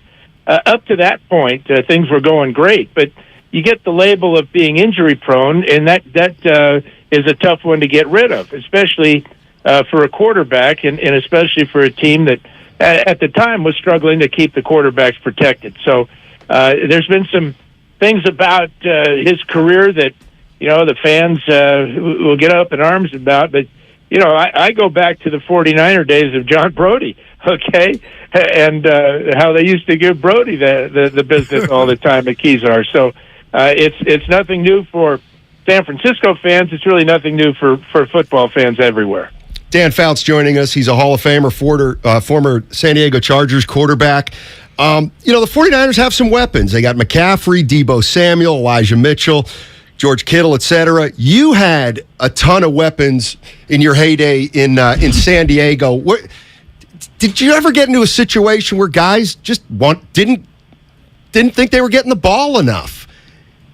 Yeah, that's okay, but I want them to think that. I want them to want the ball, and I want them to be the difference maker. The beauty of our offense is that we would send out 4 or 5 receivers each time on a pass play, and honestly, not one of them would realize or expect to be the primary receiver, because the primary receiver was always dictated by how the defense reacted to the formations and to the patterns that were being run. We adjusted a lot of things on the run. Our receivers were very intelligent. Charlie Joyner, John Jefferson, Wes Chandler, Kellen Winslow. They all were unselfish and yet still wanted the ball. And that's the way you want it as a quarterback. Dan, let me ask you this. The Niners are going up against Justin Herbert, who, I've said this, it looks like he was made in a lab. The height, the arm, the spiral. Like, when you saw him in college, did you know what? This is a short, you can't miss. This guy is going to take the league by storm. Well, I didn't know if he'd take it by storm as quickly as he has, but I obviously could see the talent. I was good friends with his late grandfather, and he told me about this young kid all the time. So, you got to watch Justin. You got to watch Justin. Well, I said, yeah, okay, Grandpa, but we'll wait and see. And all of a sudden, he's at the University of Oregon and just lighting it up. And the thing that you saw with Herbert at that time is that there was no square inch on the football field that he couldn't reach. Tremendous arm strength, and he's done a great job of adapting to the NFL and really becoming, as you said, one of the top quarterbacks in just his 3rd year. Dan Fouts joining us on 95.7 The Game, Hall of Famer. Dan Fouts, let me ask you this about the game today. Would you say that you follow it intently, or you here and there? Well, I want to be entertained. I like everybody else, so if I see a matchup that it interests me, I'm going to sit there and watch it, or I'll tape it and watch it later, or check it out. But that brings me to this game, because this is going to be a very entertaining ball game. Yeah. Sunday night special and everything. 49ers have bounced back, and they look like they're ready to take on the NFC West, while the Chargers are winning, but they're not winning decisively. So it's going to be one of those games that could go either way, but the 49ers certainly look like they're getting more healthy than the Chargers at this point, and it should be, as I said, an entertaining evening. Hey, Dan, I'm curious. Kyle Shanahan, I've called him a genius when it comes to play calling, but, I also come down his road for the 10-point lead they had in the Super Bowl and last year in the NFC Championship game. You, as a former Hall of Fame quarterback, is that a coach you would like to play for, the way that you see how he handles offenses and quarterbacks? Well, I think he's done a good job, okay? I'm kind of spoiled now. You're talking to a guy that played for Don Coryell, right. And with Coryell, that foot on the pedal never came off until the final gun. And that's the way we played, that's the way we liked it, and that's why we had some of the success that we had. Dan Fouts joining us on 95.7. I got to ask you this, Dan. How did you go from being an NFL quarterback to a sports anchor at KPIX? Like, where'd you learn to multitask like that, to be a hell of a football player and then also be a legit media guy, not an analyst, an anchor? Well, people that watched me back then probably would disagree with you. I thought you were all right. Yeah, we loved you. The thing about it was I was following a legend in Wayne Walker, and it was a great opportunity, and I enjoyed my time at KPIX. I worked with a lot of great people there, but when ABC called me to replace Dick Vermeil and team me with Brent Musburger on college football's Saturday ABC broadcast, it was just too good an opportunity for me to get back to what I really love more than anything, and that's analyzing football games live. Let me ask you this, because I'm out here, I'm born in the Bay Area. I know what Bill Walsh meant and the West Coast offense. He was a god. But I grew up, Dan, watching you, Charlie Joyner, Wes Chandler, Chuck Muncie. You just brought up Air Coryell. Do you think he gets the credit, the just due for what he's meant to offense in the NFL? Because I know Bill does, and rightfully so, but does Air Coryell get his credit, Dan? Well, hopefully he will this year, because he's a finalist for the Hall of Fame, and as you said, he certainly deserves it. You talk about what he meant to the offensive side of the ball, but how about the defensive side of the ball? Teams trying to stop this offense. Well, how do you do it? Well, you got to get a good pass rusher coming around the blind side. You got to put 5 or 6 defensive backs in the game. And these are all changes that you can go right back to the Air Coryell days and see defensively how much his offense affected the game. Hey, Dan, would you have been able to kind of come back like Jimmy Garoppolo did, where pretty much every sign was that they were moving on, and in fact they did make a commitment to Trey Lance, and then say, well, we'd love to have you as a backup? What'd you think of that? Well, it just shows me the type of guy he is and the competitor that he is and how smart he is to know that anything can happen. And obviously, it's too bad what did happen. You hate to see that occur for any ball player. But Garoppolo was there. He's ready, and he's got the 49ers now halfway through the season in contention. Dan, I want to make sure this comes out the right way. I mean, you played in a league where it was vicious. They didn't throw flags. You can do whatever to any and everybody, wide receivers at the line of scrimmage. And we saw, CTE, that come out. We saw what happened to the great Junior Seau. When you're watching a game now and you see a flag from a defender throwing a quarterback to the ground, and we've seen a couple examples here in the last week or two, kind of soft, do you get mad like that's messing the game up, or do you understand the message they're trying to send in the league? Well, obviously I understand it. It's a quarterback-driven league, and nobody wants to see a second or third team quarterback out there after they're paying $100 to park their car. So, right. But it does make me chuckle. I don't get mad. I mean, why get mad? There's nothing I can do about it, but it does make me chuckle at times when I see a quarterback get tossed to the ground very gently, right, and he'll look right to the official and say, "Hey, where's the flag?" It is funny. Dan, thank you so much for joining us. Really appreciate it, and enjoy the game on Sunday. Should be fun. Yeah, it should be. Thanks, guys. Appreciate All right. it. Yes, sir. Dan Fouts. Wow. Hall of Famer, sports anchor. Yeah. He was on our TV. Well, a guy like Dan Fouts. He was dope. He was pretty good. No doubt. Those teams were unbelievable. 14, and those uniforms. They were. Yeah. They were great uniforms. What about Air Coryell? You think he gets his just due? Like, I know Bill gets it. He should be in the Hall of Fame. Okay. Just because, I don't get just that. Just because if you have a nickname for something you brought to the table. I mean, it was so kind of like D'Antoni. It was so of different NFL than the way it used to be when they brought that in. Chargers, 49ers Sunday night. You gonna go to the game at Levi Stadium? What do you got Sunday? I got I'm gonna be at the Warriors game in Sac. Yeah, Warriors and 49ers play at the same time. Yeah, I'll tape the game, watch it like I do if you want to come back. Okay. Yeah. So what do you got? It's a good question. Where you leaning? Really good question.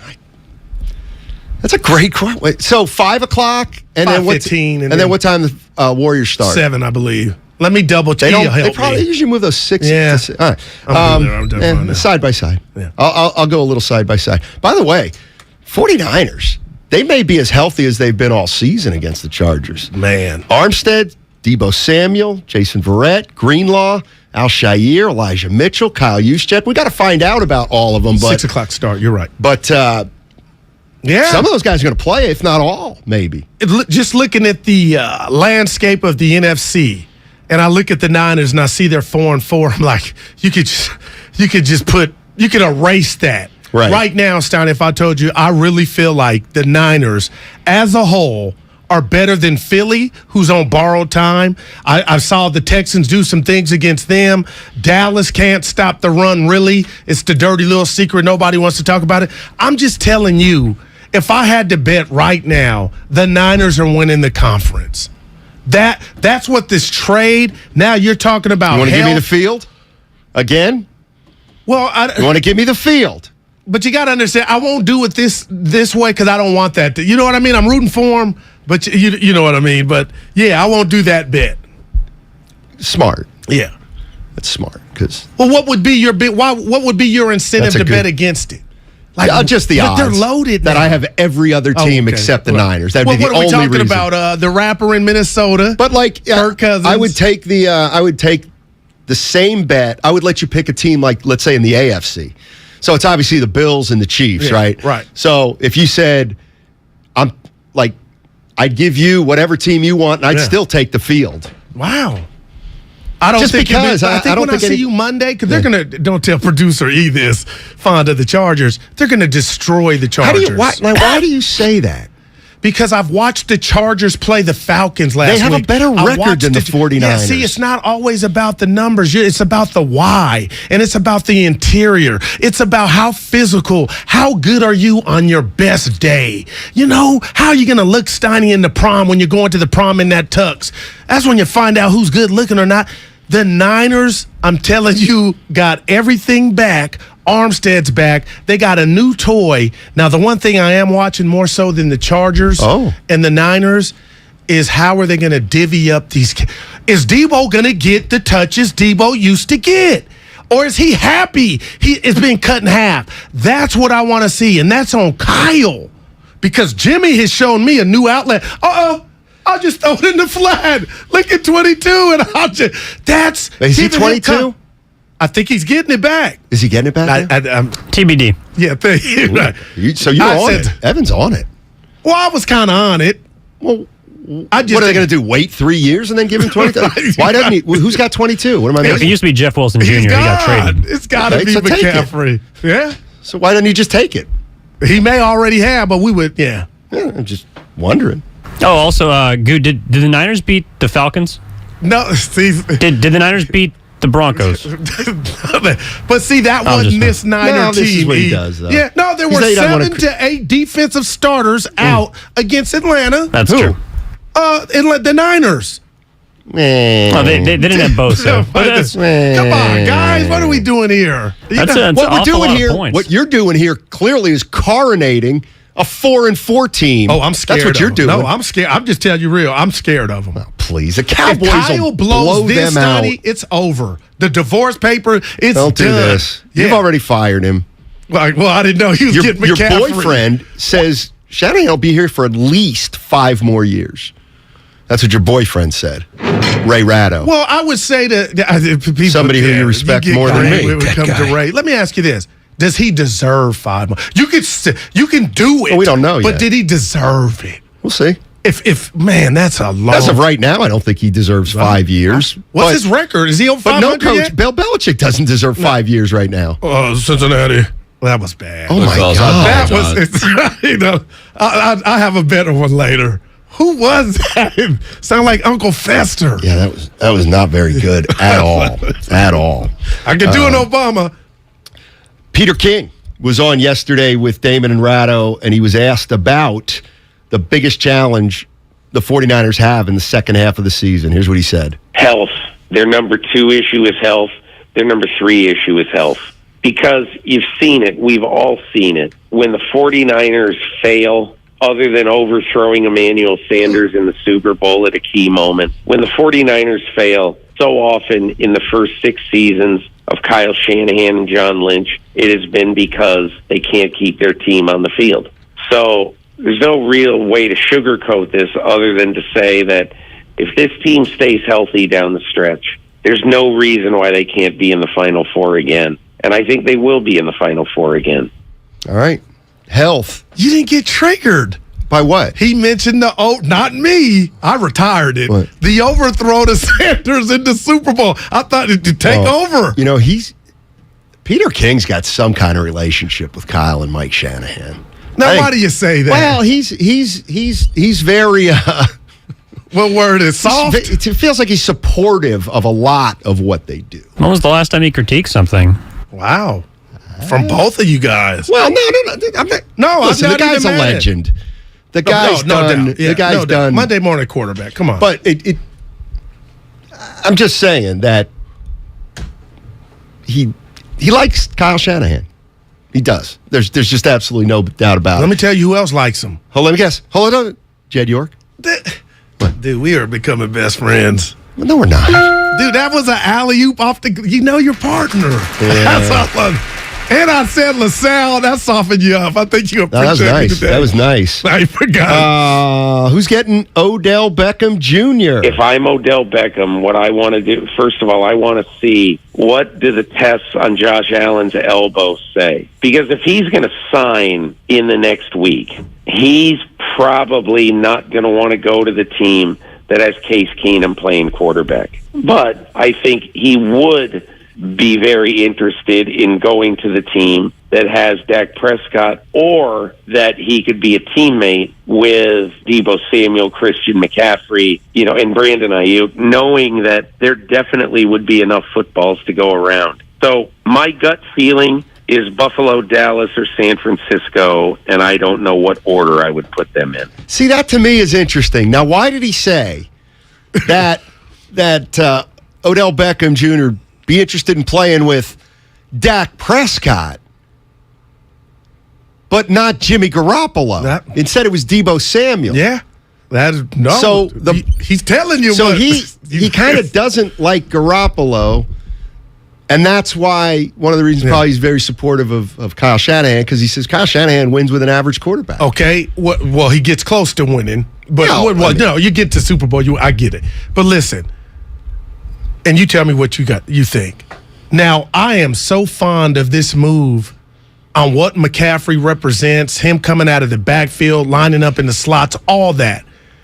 But if you're getting greedy and telling me OBJ would not short-circuit Jimmy, and then Jimmy would have to be worried about what you asked Dan about, where are my targets? OBJ is still that dude. So OBJ don't have a Deebo in Dallas. CeeDee Lamb, you ain't did nothing in the league. OBJ could come and still get his. Is there any Niner fan that thinks this offense, after acquiring C-Mac, would need OBJ? To me, I'm like, that's too. Now you're getting greedy. But that's not who you're about. You're about accumulate as much talent as possible. When you got a Mahomes distributing the ball like Isaiah, who's the point guard or point guy? Couldn't you make a case that the worse the quarterback, the more weapons you need to give him? Because because you didn't like the trifecta of Kittle, Ayuk, and Deebo. No. With Jimmy. And you really didn't know why, but it was because of Jimmy and his limitations. But now he's got a new toy coming out the backfield. He's got an offensive weapon that made their existing offensive weapons pale in comparison.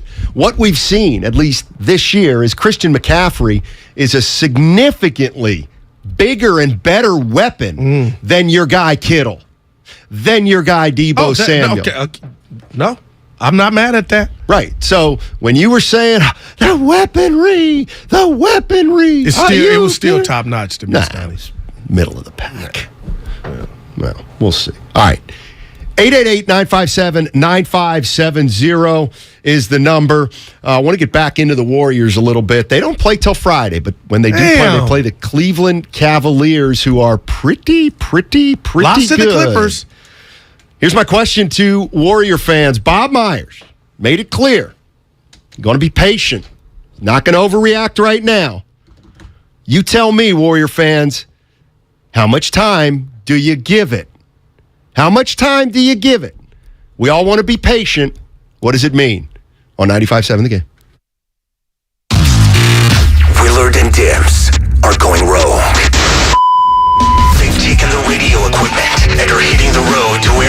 Judge's hometown of Linden, California. Judge dives, makes the catch. He is such a good center fielder, I cannot tell you. Will the guy's recruiting pitch be a home run? Just call me Dimmer Claus. Find out tomorrow on Willard and Dibs as they broadcast from the Lions Club in Linden on 95.7 The Game. Stimulant use disorder is a disease, not a choice. But getting help is. Make a change by choosing treatment for your meth or cocaine addiction. Find proven treatment options at choosechangeca.org. Universal Studios Hollywood is where the holidays come together. We've tested it. Festive food with refreshing Coca-Cola. Family, friends, and fa-la-la. Dazzling lights cranked up to maximum merriment. The Grinch and his dog Max stealing your tree. All the science adds up. It's the awesomest celebration of the season. Save $20 on a Coca-Cola 2-day general admission ticket. Offer ends 12/14/22. Restrictions apply. Details at universalstudioshollywood.com/Coke offer. If you own a business, this has been a bumpy ride. From pandemic to inflation, I'm sure you could use a break. If your business has 5 or more employees and survived COVID, you might be eligible to receive a payroll tax refund of up to $26,000 per employee. The challenge is getting your hands on it. Hi, I'm Howard Mackler, and that's why I founded GetRefunds.com to cut through the red tape and get you the money. The team of tax attorneys we have put together are highly trained in this little-known payroll tax refund program. We do all the work, charge not a dime up front, and simply share a percentage of the cash that we get for you. Businesses of all types can qualify, including those that took PPP, nonprofits, and even those that had increases in sales. We have helped return over $1 billion to businesses, and we can help you too. Just go to getrefunds.com/sports, click on Qualify Me, and answer a few questions. This payroll tax refund is only available for a limited period of time. Don't lose out on up to $26,000 per employee. Go to getrefunds.com/sports. That's getrefunds.com/sports. With energy bills as high as they are, proper weatherproofing is essential. If you're working with a client to upgrade or build a new home, be sure to visit Golden State. They partner with respected brands such as Owens Corning, James Hardie, and Boral Siding. They're a great option for a comfortable home with lower energy bills. Start at goldenstatelumber.com. Building better in the Bay Area since 1954. Golden State.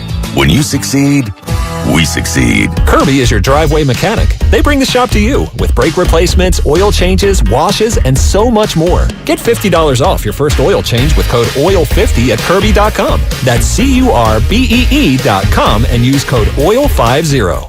At Harris Ranch, we do beef, just like we've done for over 50 years.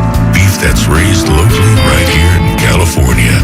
Tender steaks, awesome burgers, and California classics like tri-tip roast. The flavor you crave, the quality you trust time after delicious time.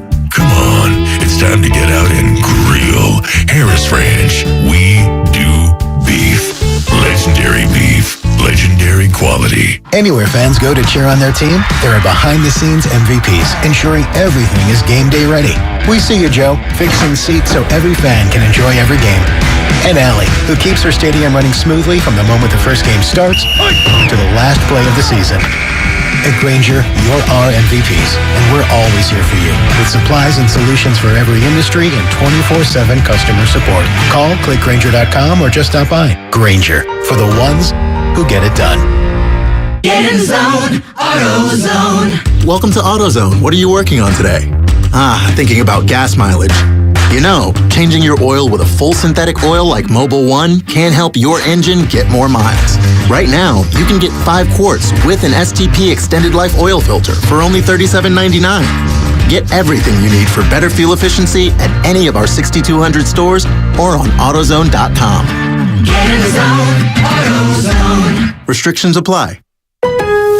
It's pro time because at Lowe's, it's Provember. Save big with inventory you can count on, like Flex products or DeWalt power tools starting at just $99. Plus, Lowe's MVPs members earn up to 3 times bonus points per dollar on select items. Save all Provember long.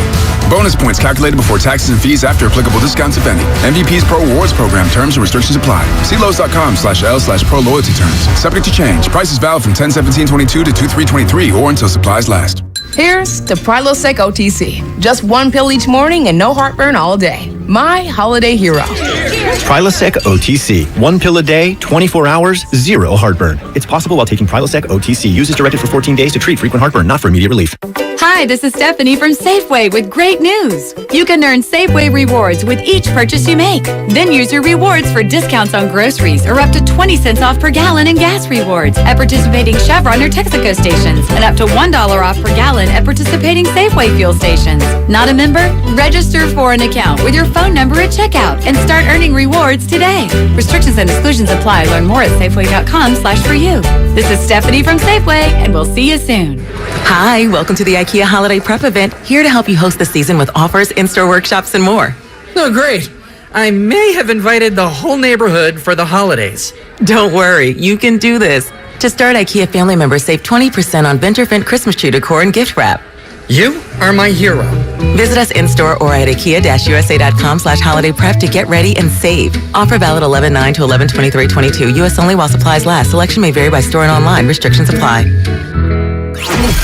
You're listening to 95.7 The Game, KGMC FM at HD1 San Francisco. Always live on the free Odyssey app.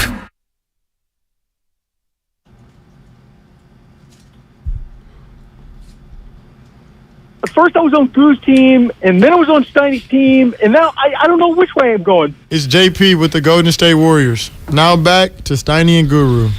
Oh, shoot, I forgot my coffee stirrer. Have somebody bring it to you. Oh, man. No. Well, this is not Rocket is undefeated. Did you just do that? Wow. Did I just do what? Stir my coffee with my glasses? Yeah. Yes. Big deal. Come on. Good. No. I'm also the kind of guy that if I drop food on the floor, I'll eat it. Big deal. What is the 3-second rule? I don't even adhere to that. I did. I'll just be walking down the street and I'll see a stray carrot. I pick it up and eat it. I'm kidding. Yeah. Hey, it's all good fun. By the way, Ross Tucker, 1:30. Fillmore He called Mike's the game last favorite. night. Yeah, what, the Buffalo? No, Eastern Michigan and Akron. And look at my The guy. Zips. Or Ohio. It was one of them, but yeah, some MAC The action. Bobcats. Mm-hmm. Not a lot of people at Ohio those games. University Bobcats. Yeah, not a lot of people at those games. What are you looking at? You were going to add something, E. Oh, no, I was just, sitting back here enjoying at least what I thought was a civil conversation about stirring coffee. Right. What did you think of what you saw from Steiny? Well, what really took me was the non-adherence to the 3-second rule. I mean, my God. And especially nowadays, especially with in what's this on the studio. street. Yeah, you don't know what you're picking up. That was foul. What I did? We should ask Rod Tucker what he thinks. Yeah. No, I'm not. Maybe that's a Reading thing. I'm not going to do that. Are you going to mention you guys are both from PA? Like that bit's gets so day. Well, there's not a lot of them, Goo. Yeah, so well, I got you. I guess they got to stick together. I'll act interested. Steiny, would you rock a Reading PA versus everybody? Sorry, versus everybody. No. I do have a Reading Phillies baseball cap. I'm proud of where I'm from. Yeah, mentioned Philly since they lost. I don't like the Phillies. I love the Eagles. So. Susan Larkin does in our posse. I know. She By the way, last thing from the I bet Xfinity it won't mobile be. text line, one of the greatest pleasures in this world is drinking water out of a water hose. And somebody asked, "Hey, Goo, have you done that?" Of course. And on a good day when it's cold, ain't nothing better. You heard it here first. The water out of a hose is never cold enough. Not where I'm in the unit is, Donnie. Oh. Let's go to Ray. Ray's in San Francisco. Get us going, Ray. Hey, how you guys doing today? Doing well, man. We're having fun. Mm-hmm. Awesome. I got some trades that'll fix the Warriors. Oh. Look at him. Give it to me, baby. Stuff. Go ahead, Ray. Yeah. Ray? These trades assumed that the teams involved would rather lose for a chance at Wembanyama or Scoot. So I got because they're winning right now and doing average. So I got Clay going to Indiana for Turner and Heald, and then I got Draymond Green and Wiseman for Clarkson, Markkanen, and Vanderbilt to Utah. Whoa. Utah's not going to do that right now. You think they got a little team, Stoddy? Well, we'll see. But those two, those three, yeah, Utah wouldn't do that right now. I don't believe. And I don't want to be a jerk, but who wants Clay right now? Right. The text line was and right. I don't think the Warriors Xfinity would Mobile text trade line. a fan favorite for that. Who's a fan favorite? Clay. Duh. Clay. Thank you, Clay. They wouldn't do that for that. You get rid of Clay, you get something big back. But you ain't, so he ain't going anywhere. Yeah. What's going on with his defense? Oh, my goodness gracious. I hate that we don't got a game till Friday. I know you don't. I know. No, we got Lakers Clippers tonight. Gosh. Please. Of course, the Warriors play the Cleveland Cavaliers Friday. And here's the other thing. Like, you're getting to see some really good young players. Hey, wasn't Mobley in Wiseman's draft? Evan, I want to say... I think I'm wrong. I think I'm wrong. I think I'm wrong. I think I'm wrong, but... He's playing like a big. They got some young players. Year after. Okay. And... third overall, though. Wiseman number 2. Yeah. I told you my boy Gerard went to college with Bickerstaff, who I met when they came to San Francisco. He wasn't even head coach then. He's kept his job in Cleveland. Bernie Bickerstaff's son is the head coach. JB. JB, who I met and is a good friend and college roommate of my guy Gerard. You're good friends with JB Bickerstaff. No, he's good friends with my good friend Get us some Gerard, tickets. who I met. Oh, that's done. Yeah, go through Gerard. Well, now it might be hard since they're winning. All that Cleveland gear I have, that's where it comes from. I thought, okay. It was handy, too. 650 Steiny, remember Joe Lacob said Steph and Clay will be Warriors until they retire? Lifers. I don't remember him saying that, did he? It doesn't surprise you if he said it. It's not like Joe Lacob. We're talking about a dude, number 11, who's going to be a part of a statue. It's probably What's he going to be, the leg? What do you mean part of a statue? How do you be part of a statue? Well, it'll be He's two not of getting, them. No. Steiny, stop. I told you the only way you can build a statue is for Steph. And that's it. That's where it stops. Because there is a huge, huge chasm between Steph and the next best player on the team. It's not There's about no that. chasm virtually at times between I got something for Clay and Draymond. But listen, it's not you about know who's right. best. You know I'm right. No, it's about eras. Steph ain't won a chip without Clay. And Dre may be in on this cement. Why doesn't Scottie Pippen have a Krause didn't draft him. Well, Joe Lacob didn't draft Curry. Well, but so does that mean he can't? Yeah, that's a great one. But you know what I mean. It's about this era, man. And Scottie still should have something in Chicago. Well, Clay's a lifer. Okay, yeah. You give something to Pippen. What about Rodman? He wasn't there long enough for me. Yep. What about Horace Grant? Oh, he man, come on up. Oh, statues everywhere. Now, you get a statue. You get a statue, and you get a statue. Should TMC have a statue right now? No. Chase? See, I don't They know. won one playoff series, but it was bigger than it's bigger than that. I think they won more than one series. If your parents they beat Seattle once, I think they beat Utah once. Well, let me stop. You should. Because everybody wants rich parents, right? But you love your parents for what they are and whatever level they get, but you love them unconditionally because. And the Warriors at that time, we stunk. TMC was a breath of fresh air, and all three are in the Hall of Fame. Right? They gave us some good times. That's worthy to me of some type of tribute. What about Latrell Sprewell? Nah, he choked. My favorite Warrior of all time, 15. Wait a minute. Alabama. Had Sprewell not choked Carlissimo? Oh no, he should have a. He should have a statue. No, they didn't do nothing. And I'm keeping it real. That's my favorite dub. Nah, he was so gangster. Nelson traded Weber. That is the worst. Dude, that Warrior team, had they played anybody but Phoenix that year, could have gotten to the Western Conference Finals. The town was on fire, Steiny. And guess what? Hardaway wasn't even. He didn't even play on that team. He was Don Nelson. I bet he smokes weed thinking about it. How could you not get on the same page as Chris Webber? Warriors had something. He pushed Barkley. Remember they had the commercial? He dunked on him and then pushed him under the stand.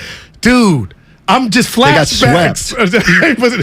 Those were close games, though. You go look at those. They were. Please go look at those scores. scores. Had to go double nickel or whatever. You go. What did he say? You ain't doubling me. I'm gonna make you pay. But that Warrior team, man, 408, nailing it. Guru, stop. Sonny, were you a fan of the trade, the draft day trade, Weber for Hardaway? Great question. Honestly, that was. I wouldn't say before my time, but you were here in the Bay. Oh yeah, yeah. Weber was the big man. Weber was the big man that Nelson always wanted. The problem was Weber wanted him to play center. Weber didn't want to play center. Don Nelson didn't treat Weber well. What does that mean, though, Steiny? He rode him. He rode him. He rode Weber. Damn. He rode him. Weber could not stand Don Nelson. You talk about a great pair of mittens. Hands. Oh, there you go. Now you're on to something. Had some mitts. That is great hands. Gosh. Great passer. Stop. Did he make the Hall of Fame? See Webb?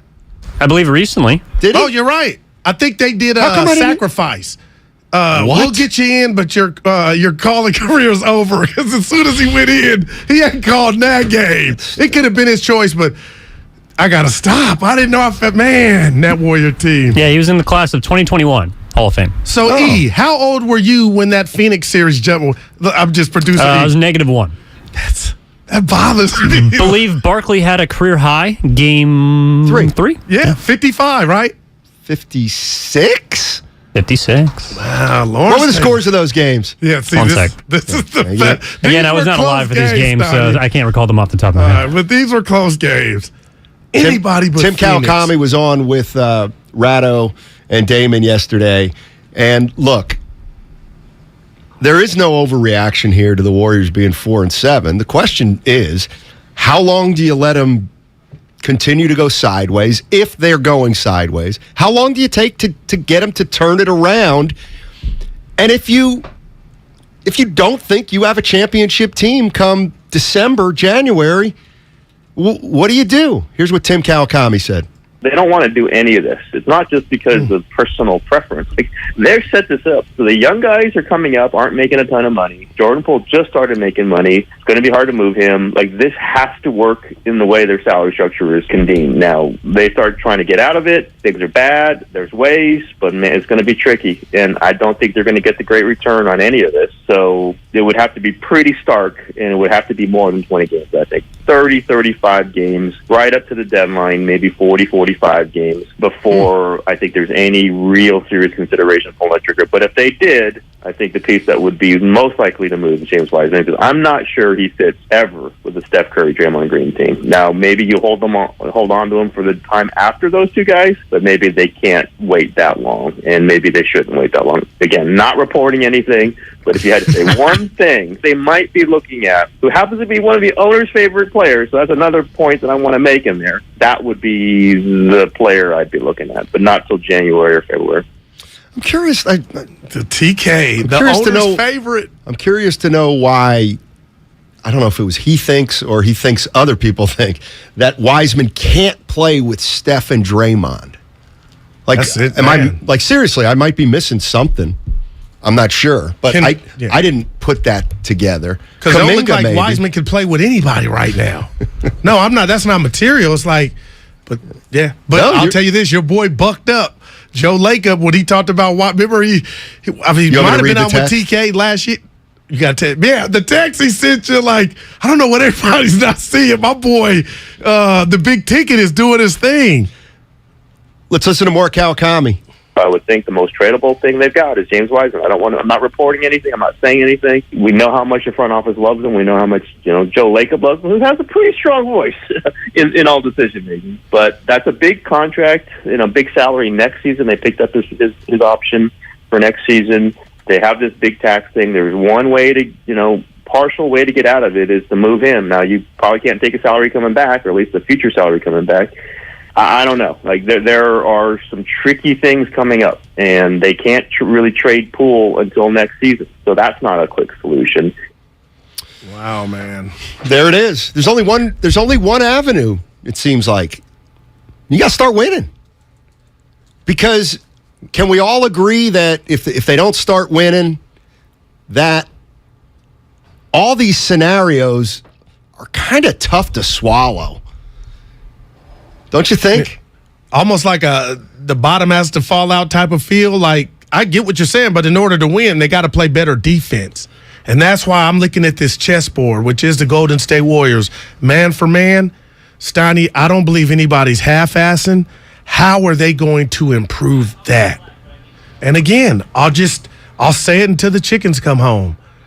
Warrior fans were truly mad, and I kind of scoffed that Gary Payton II was not coming back. But I kind of understood it because I thought Kuminga, Wiseman, and others would pick up the slack. But no, Porter Jr., Bielitsa, who I used to always tell you at JD, he's a bit slow foot for my liking when he plays against super ultra athletic guard. But he used to rebound his ass off, Steiny. And that's part of defense. That's the last part of defense, is clearing the glass, securing the possession, man. And I just don't know how you fix this leaky defense. Do you think the fix is just about will? It's a talk, a conversation, somebody getting up? I think that's why I'm nervous. I think it's bigger than that, and I think a trade is imminent.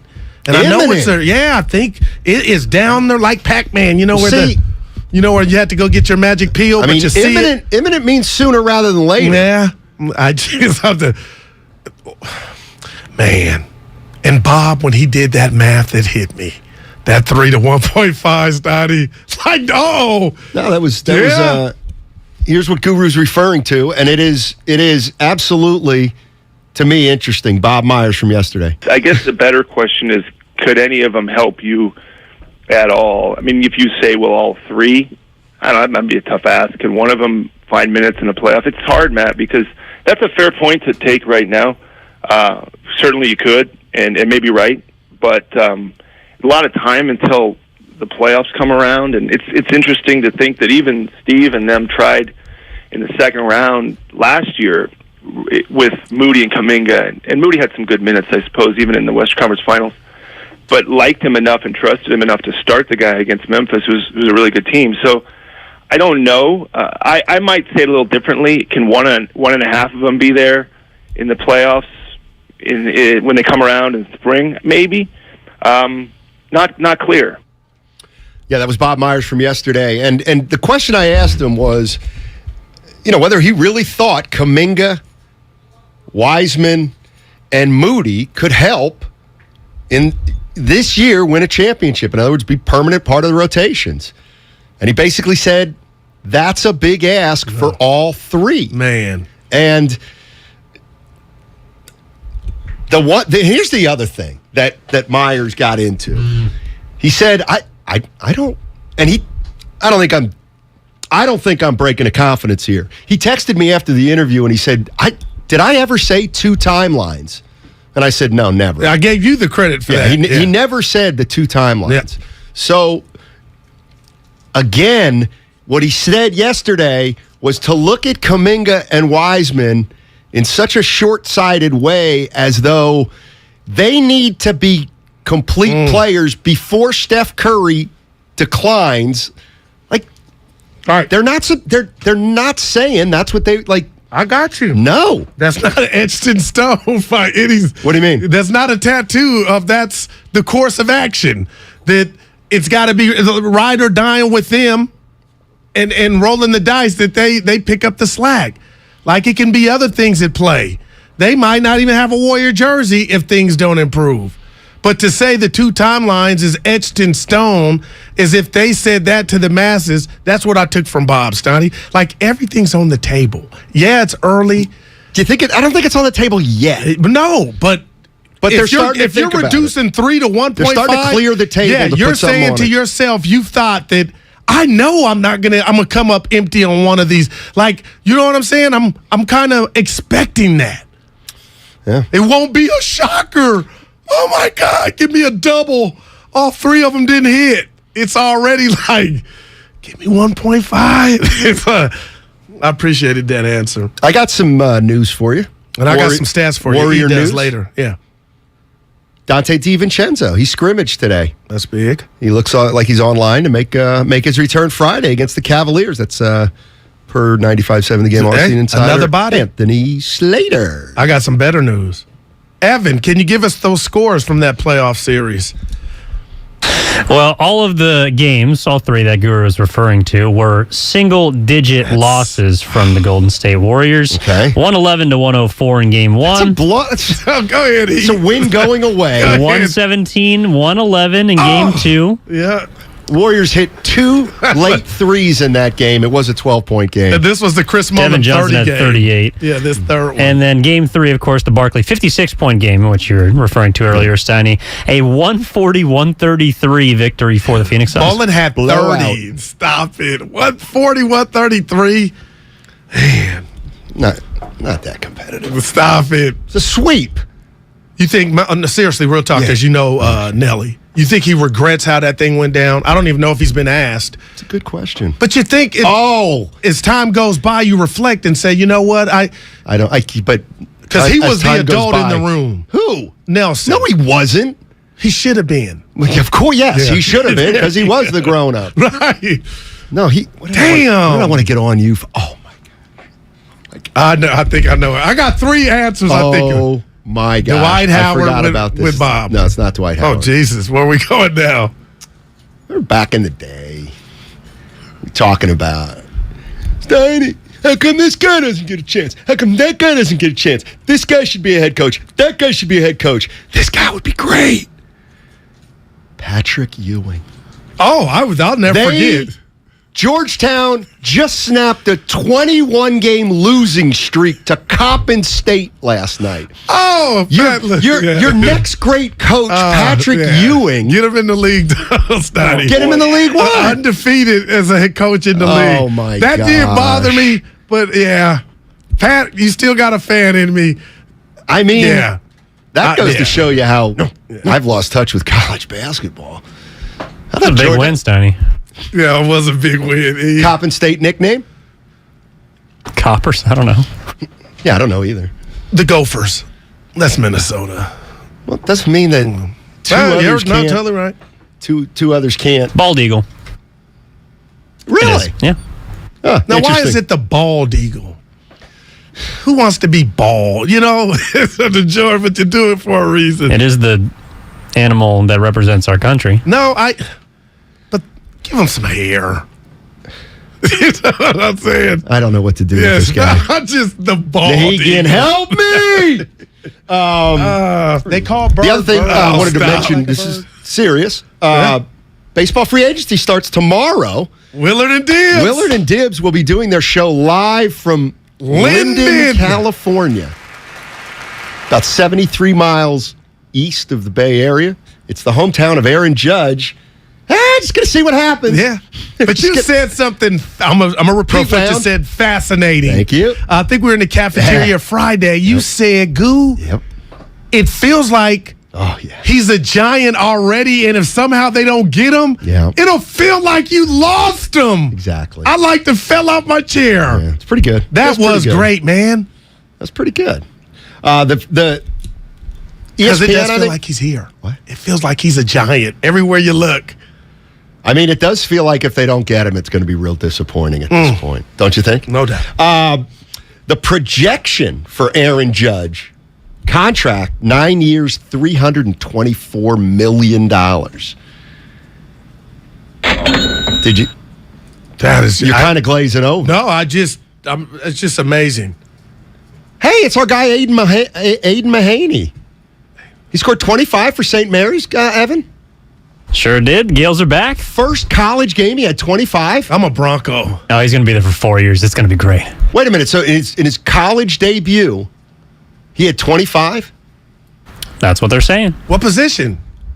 Scorer. That is the best. Wow. You know, people think I'm messing. I'd love to get him on the show. Let's do it. Aiden Mahaney, because he went to Camp Lindo. Oh, that's the guy? Yeah, and then he stayed in his backyard and played at St. Mary's. He's playing at St. Mary's. Yeah. Doing a women's game there next week. I'll have to ask. Yeah, for sure. You know what? Here we go. Mention my name to Randy Bennett. He loves me. We had Randy on our show. We did have Randy on. We absolutely did. 25 points. Oh. Yeah. Debut. Yeah. No, I got you. I got you. Yep. All right, coming up on the other side, Ross Tucker. It's Fillmore Mike's favorite guest. This is great. Fillmore Mike's favorite guest. Of course, he did the Akron Zips game yesterday. And look, there's no doubt about it. If you're a 49er fan right now, it feels like all the 49er fans are ready for this thing to roll, don't you think? I mean, it feels like a locomotive is coming. It feels like the understanding among fans is, we're going to finish 7-2 or something like that. I mean, it really does feel that way. And he thinks the Chargers have a chance any given Sunday. Pacino. I do too, because at the end of the day, they're still a 500 team. They're 500. Yeah, but this ain't the team that when Armstead's back. Health is wealth right Armstead. now. You know what's funny? Was when Armstead was playing, then it's, where's Armstead? Give me my credit. And now I said the run D has been taking a step back since Armstead's You've been struggling with opinions. A little bit. I've never said that in my life. Struggling with you've never said it to me, but I'm saying it to you. You know what I'm saying? I got a bigger fish to fry. Like what? The stopwatch on the questions. Street's been talking. Did we tape any of those questions? Because I wasn't here. Yeah, you were here yesterday with Bob. I thought it was Friday you asked the 2-minute question. Well, that was 3 minutes to Monty. But yesterday was kind of... Yeah, you would point it out if I was long-winded. No, not necessarily. I feel bad at times, to be quite honest. All right, somebody, if you know Fillmo Mike, ring him up. I'm sure he's listening, but if not, tell him his favorite guest is coming on, Ross Tucker, 95.7 The Game. I'm with you, Guru. Hey, it's your boy Dibber Claus from Willard and Dibs. Get to 957thegame.shop.com. Get your merch. Be a part of the inside of the station. You love the shows. You'll love the shirts. 957thegame.shop.com. No one knows where this market will go. Things could change tomorrow, next week, or next month. At Merrill, we've been here before, and history shows this is the time to stay focused on your future. Because through every market, the bull will always have your back. Find an advisor in the Bay Area at ml.com/bullish.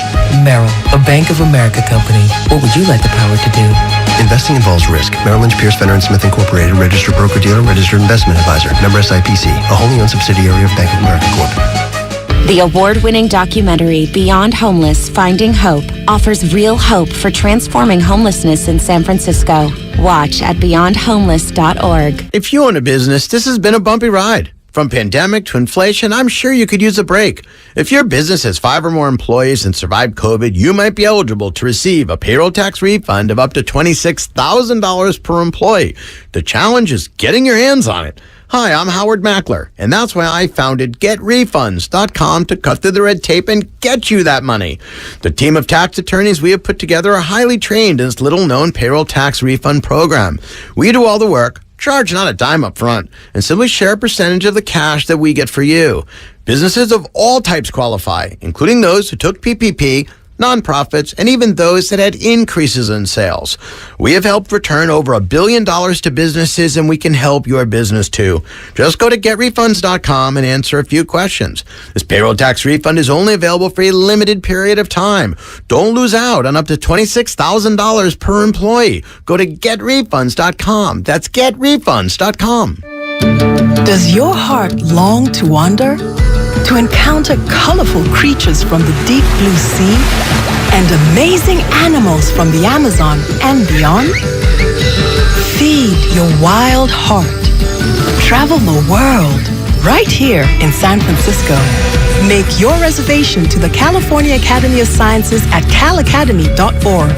See rare specimens, ancient fossils, and more at our new exhibit, Hidden Wonders. Hi, I'm Aaron, owner of California Deluxe Windows. Ever notice? When your neighbors get new windows, there is a large black eye of broken stucco, uneven plaster, and even mismatched paint. At California Deluxe Windows, we never leave a ring around the window. Why? Because we are one of the only companies in California who custom crafts every window and door to your home's exact measurements. Almost everyone else on the radio is a distributor. They grab a window from a warehouse, break open your walls, shove it in, and patch things up. At California Deluxe Windows, we take pride in our work. Our installation technique is so precise, we do not break your stucco. Your house could be covered with potato chips, and we wouldn't crack one. Call now, and for a limited time, you get 30% off your entire order and 24 months of interest-free financing. 800-874-3600. 800-874-3600. That's 800-874-3600. California Deluxe Windows. Windows engineered for life. Certain terms and conditions apply. CSLB number 774518. Neuropathy pain? Call Dr. Robert Dees, DC, 925-393-0100. Everything, our farm, our stand, our pop-up shop, it really all started when we discovered the benefits of local, raw honey for our family. And then we decided to turn it into a business. We were looking for something to help us get up and running. So we got the Chase Business Complete Banking Account. It's more than a bank account. It comes with Quick Accept, which lets us take card payments anytime, anywhere in the U.S. using the Chase mobile app. Plus, we get same-day deposits at no extra cost. For us, it's more than honey. It's about sharing a little sweetness with the world. Get the Chase Business Complete Banking Account with the essentials you need to help get your business going. Learn more at chase.com/business-complete-banking. Chase for business. Make more of what's yours. Quick Accept is not available in U.S. territories. Enrollment required. Usage subject to approval. Same-day deposits available for payments before 8 p.m. Eastern Time, Sunday to Friday. Fees and rates apply for checking and processing. Limitations and restrictions apply. Participants compensated. Merchant services provided by Payment Tech LLC and WePay Inc. Subsidiaries of J.P. Morgan Chase Bank and a member FDIC. I always wanted to learn Spanish, but I never thought I'd have the time. Then I discovered Babbel. Babbel's lessons are fun. They only take like 10 or 15 minutes, and in 3 weeks, presto, you're starting to speak another language, like magic. I love that Babbel's lessons aren't just robots talking. They're voiced by native speakers, so you get the pronunciation just right. If you want to learn a language, there's no faster, easier, better way than Babbel. Babbel. Babbel. Go to Babbel.com to try for free. That's BABBEL.com. Babbel.com. Without the ones like you, who work tirelessly to keep things running, everything would suddenly stop. Hospitals, factories, schools, and power plants, they all depend on you. No matter the weather, emergency, or time of day, you're the ones who get it done. At Grainger, we're here for you 24/7 with supplies and solutions for every industry and access to product specialists ready to help. Call, click Grainger.com, or just stop by. Grainger, for the ones who get it done. Meet Joe A, Hi. Joe B, Hello. and Joe C. What's up? 3 everyday Joes perfecting their banking with Chase. Joe A is locking his lost debit card with the Chase mobile app. Joe B is cruising toward his new ride with AutoSave. And Joe C's Chase banker is helping him budget to go back to school. Tools that help protect, support for what's next. One bank that puts you in control. Visit chase.com/checking. Chase, make more of what's yours. Chase mobile app is available for select mobile devices. Messaging and data rates may apply. J.P. Morgan Chase Bank, N.A. member FDIC.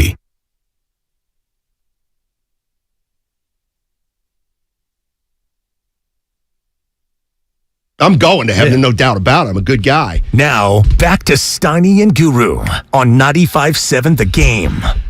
All righty. He's Fillmore Mike's favorite guest on this show, Odyssey NFL insider Ross Tucker. What's going on, Ross? Ross, how you doing, buddy? I'm doing awesome. Who am I his favorite guest? Okay, so I always call you one of our favorites. Right. And we got a listener, Fillmore Mike, who called in and said, come on now, he's not one of our favorites. So now I always say you're Fillmore Mike's favorite. Oh, that stinks. So it's like you're busting my chops and Fillmore Mike's chops? Mostly Fillmore Mike, because you are among our favorite guests. Absolutely. Fillmore Mike, you got to fill me in on social media, at Ross Tucker NFL. Why am I not his favorite? All right. Can't handle the truth, Fillmore Mike? What does Fillmore Mike even mean? What is that? He's from Fillmore out here in San Francisco. Yeah, it's in district in San Francisco. But maybe It's a borough. Maybe you didn't like out the here. way you were talking about his Akron Zips last night. We were watching. What do you mean? He's an Akron Zip fan? No, I'm just kind of It's making it not up. even bad material. Yeah. Now, you know what? I was talking great about them. They played great. I love Maction. It's so fun. I mean, Tuesday night football. It's amazing how many text messages and tweets I get from people watching. I think it's primarily people betting. Yes. Although evidently you guys aren't interested in doing that in California, huh? Wow, that hurt, Ross. Ross, you're talking to I had some action with Ross. the sickness. Yeah. You bet on that conference, right? Here's my question. Action. Like, explain it to me like I'm a 5-year-old. Why do I'm sure there's like a logical reason. Why do the voters in California not want all that money? Because obviously people like you, Daryl, are still betting. Yeah, Ross, I appreciate the Daryl reference, but you can go buy weed, the Snoop Dogg, but you can't place a bet, Ross. It's all about a power trip, man. And I don't know how California couldn't see how this would help everything. It's saddened, and it got voted down twice, Ross. There was 2 measures, and both of them lost, brother. Yeah. Wow. That's very, very interesting. I don't know. I don't get into politics and stuff. I'm sure there's some logic or something that I couldn't possibly understand, but I know this. It's a lot of money for the state. For something that people are already doing anyway. That's true. That's there true. You go. Yeah. Ross Tucker joining us on 95.7 The Game. He joins us usually on Tuesdays, but we moved him to Wednesday because of his obligations. The 49ers have been banged up a little bit in the first half of the season, Ross, but I'm just looking at a bunch of names. Armstead, Deebo Samuel, Jason Verrett, Dre Greenlaw, Al Shair, Elijah Mitchell, and Juszczyk. They could all be back this week or next. When you handicap the NFC West, especially after the Christian McCaffrey trade, how do you handicap it right now? Yeah, I mean, I honestly, I'm kind of a believer in the Seahawks. I really am. I mean, I think they're good. I mean, when you get to 9 games and they're 6-3, I don't really care what my preconceived notions were coming into the year anymore. You know what I mean? Like, at some point, you got to realize you got to go with kind of what you're seeing. And what I'm seeing is that Seattle's good. I mean, they're playing better defense now. Geno Smith is like a top 5 MVP candidate. And I'm as surprised as anyone. I wasn't expecting it. Nobody was. But it's the truth. And I got to tell you, I love it. I'm one of those guys, okay, that when it's like a primetime game or like when P.J. Walker, all right, gets the start for the Panthers, I love that. Like, I want as many guys as possible. It's probably because I played. I want as many guys as possible to get a chance to start an NFL game, right? Because, number one, it's like an incredible accomplishment that nobody can ever take away from you. But number two, like, you get to show what you can do. I mean, you get to show how well you can play at that level. And I'm bringing that up because you rarely get a second. You rarely get a second chance. And even when you do, how often in life or in sports do people actually make the most of it, right? Probably not that often. Gino's doing it, man. I mean, he's doing it. He's getting a second chance after a long time, and he's making it happen, and I'm thrilled for him. I think it's a great lesson for all of us that it's kind of never too late to reinvent yourself type of thing. Yeah, Ross, and you could speak to this. Basketball season started. The Warriors, defending champs, but something we saw Draymond punch Poole. We asked you about that a couple weeks ago, and the synergy seems to be off. But when I watch Seattle, it seems like they're a fraternity, like they're having fun. Carroll's on it. And what about Kirk Cousins on the airplane? Now, I could be wrong, but I told Steiny that's the type of stuff I believe helps teams later down the road. Maybe not on 3rd and 8, but just some of that where it feels like everybody's on the same page. Am I wrong to speak to that? That stuff matters, that bonding. Totally agree. Absolutely agree. I don't think there's any question that stuff matters. I don't know how much, to be honest with you, they're laughing with Kirk Cousins versus Adam. Oh, what was Adam doing? Healthy combo, but here's the beauty of it. I think he kind of knows they're laughing at him, and he's going with it. And I respect that, I mean, we know what he's really like, and he's having fun with it, and those guys, I think they really appreciate that he's letting them have fun with him. He's letting them, get all these social media moments. Pretty cool, man. It really is. I do think it matters. And I think it's one of the reasons why the Vikings are winning all these close games. It is interesting, though, guys, because I do a lot of Philadelphia media, right? Mm-hmm. And you know what team gets brought up maybe the most about being a threat to the Philadelphia Eagles? These guys? Your Niners. Oh, go ahead. Isn't that something? Like, I'm not saying that I don't know if I'm there yet. I certainly think they have some potential, but they got to make the playoffs. Exactly. Right? I mean, they got to get on their horse and start to win some more games. I understand where people are coming from in terms of, hey, they got some really talented players, and now they got McCaffrey. They're getting some other guys back. But I don't know that I'm quite there yet. I mean, they were obviously trying to move away from Jimmy for a reason. But people look around, guys. They're not that scared of the Vikings. Eagles already smoked them. The Seahawks, it's like, okay, yeah, but it's still Geno and whatever. Eagles already beat the Cowboys. They're not really buying the Giants. The Bucks, I think people are a little bit afraid of just because it's Brady. And then there's the Niners. You have legitimate talent, and you have a legitimate playoff pedigree to the point where when people say who could knock the Eagles off in the playoffs, they talk about the Niners. Ross, and that was where I was going, and I'm telling Steiny and everybody else to listen. It's not just about this year, and you cited the 4-4 record, but this team with McCaffrey really didn't get that 4-4 record. Steiny told you they're getting healthy. I look at Philly. I know it was one game. Last Thursday, I saw the Texans. They got a little physical with them. Dallas did in the second half. Minnesota, Dallas, the dirty little secret, and I watch them. That's my team, Ross. They can't stop the run. So with all that, the fact that the Niners without McCaffrey went to L.A. in the fourth quarter, had the lead, that's why I'm kind of sipping the Kool-Aid of, oh, man, now they're healthy. Jimmy has a new weapon. Doesn't it add up? Well, we're about to find out, right? I mean, this is an interesting first game for them to come back from after the bye. It's a pretty good opponent. They're beat up. The 5-3 Chargers. I feel like this is a pretty interesting game. Like, do they pick up where they left off in the last game? And are we like, oh, wow, here come the Niners? Or do they lose, or is it close? It's a primetime opportunity. Here's what I know. There will be a significant narrative for both these teams after this game Sunday night, right? Yeah. Like, if the Niners win, it's, oh, boy, they got the band back together. They're getting healthy. McCaffrey's a great fit. Shanahan knows how to use them. Niners are going to be a force to be reckoned with. And Chargers are same old. They can never win 2 in a row. They're 500 forever. They're too beat up. Or the opposite.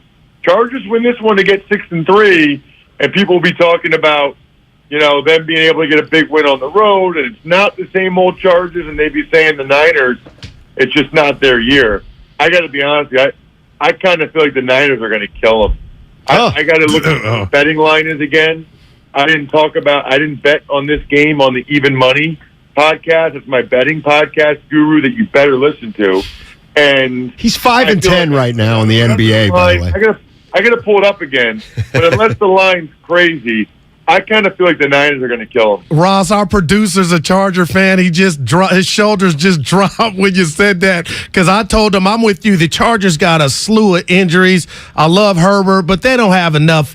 I think it's going to be ugly, but this is why they play the games. But you're right. And I'll say this, Kyle Shanahan, there are no excuses now. I expect, and I believe the league, 30 points a game from this offense now with C-Mac and Debo. Like, there's no excuses, so we'll see how he answers the bell on that. Well, that's the other thing, too, because the only, I guess I would say, relative weakness for the Eagles right now has been their run defense. So I think that's sort of one of the other reasons why there's a little bit of concern and trepidation as it relates to the Niners for the Eagles, because everyone knows their track record and history. when it comes to going ahead and running the rock. Yeah.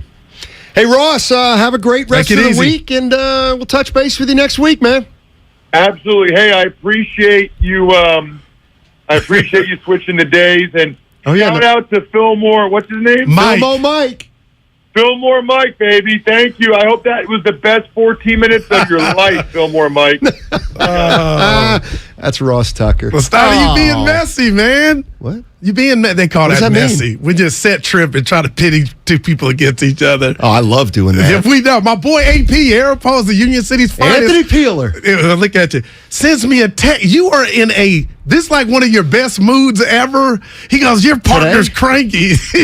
I go, dude, this is him in La La Land. So it's amazing what people's ears pick up, you know.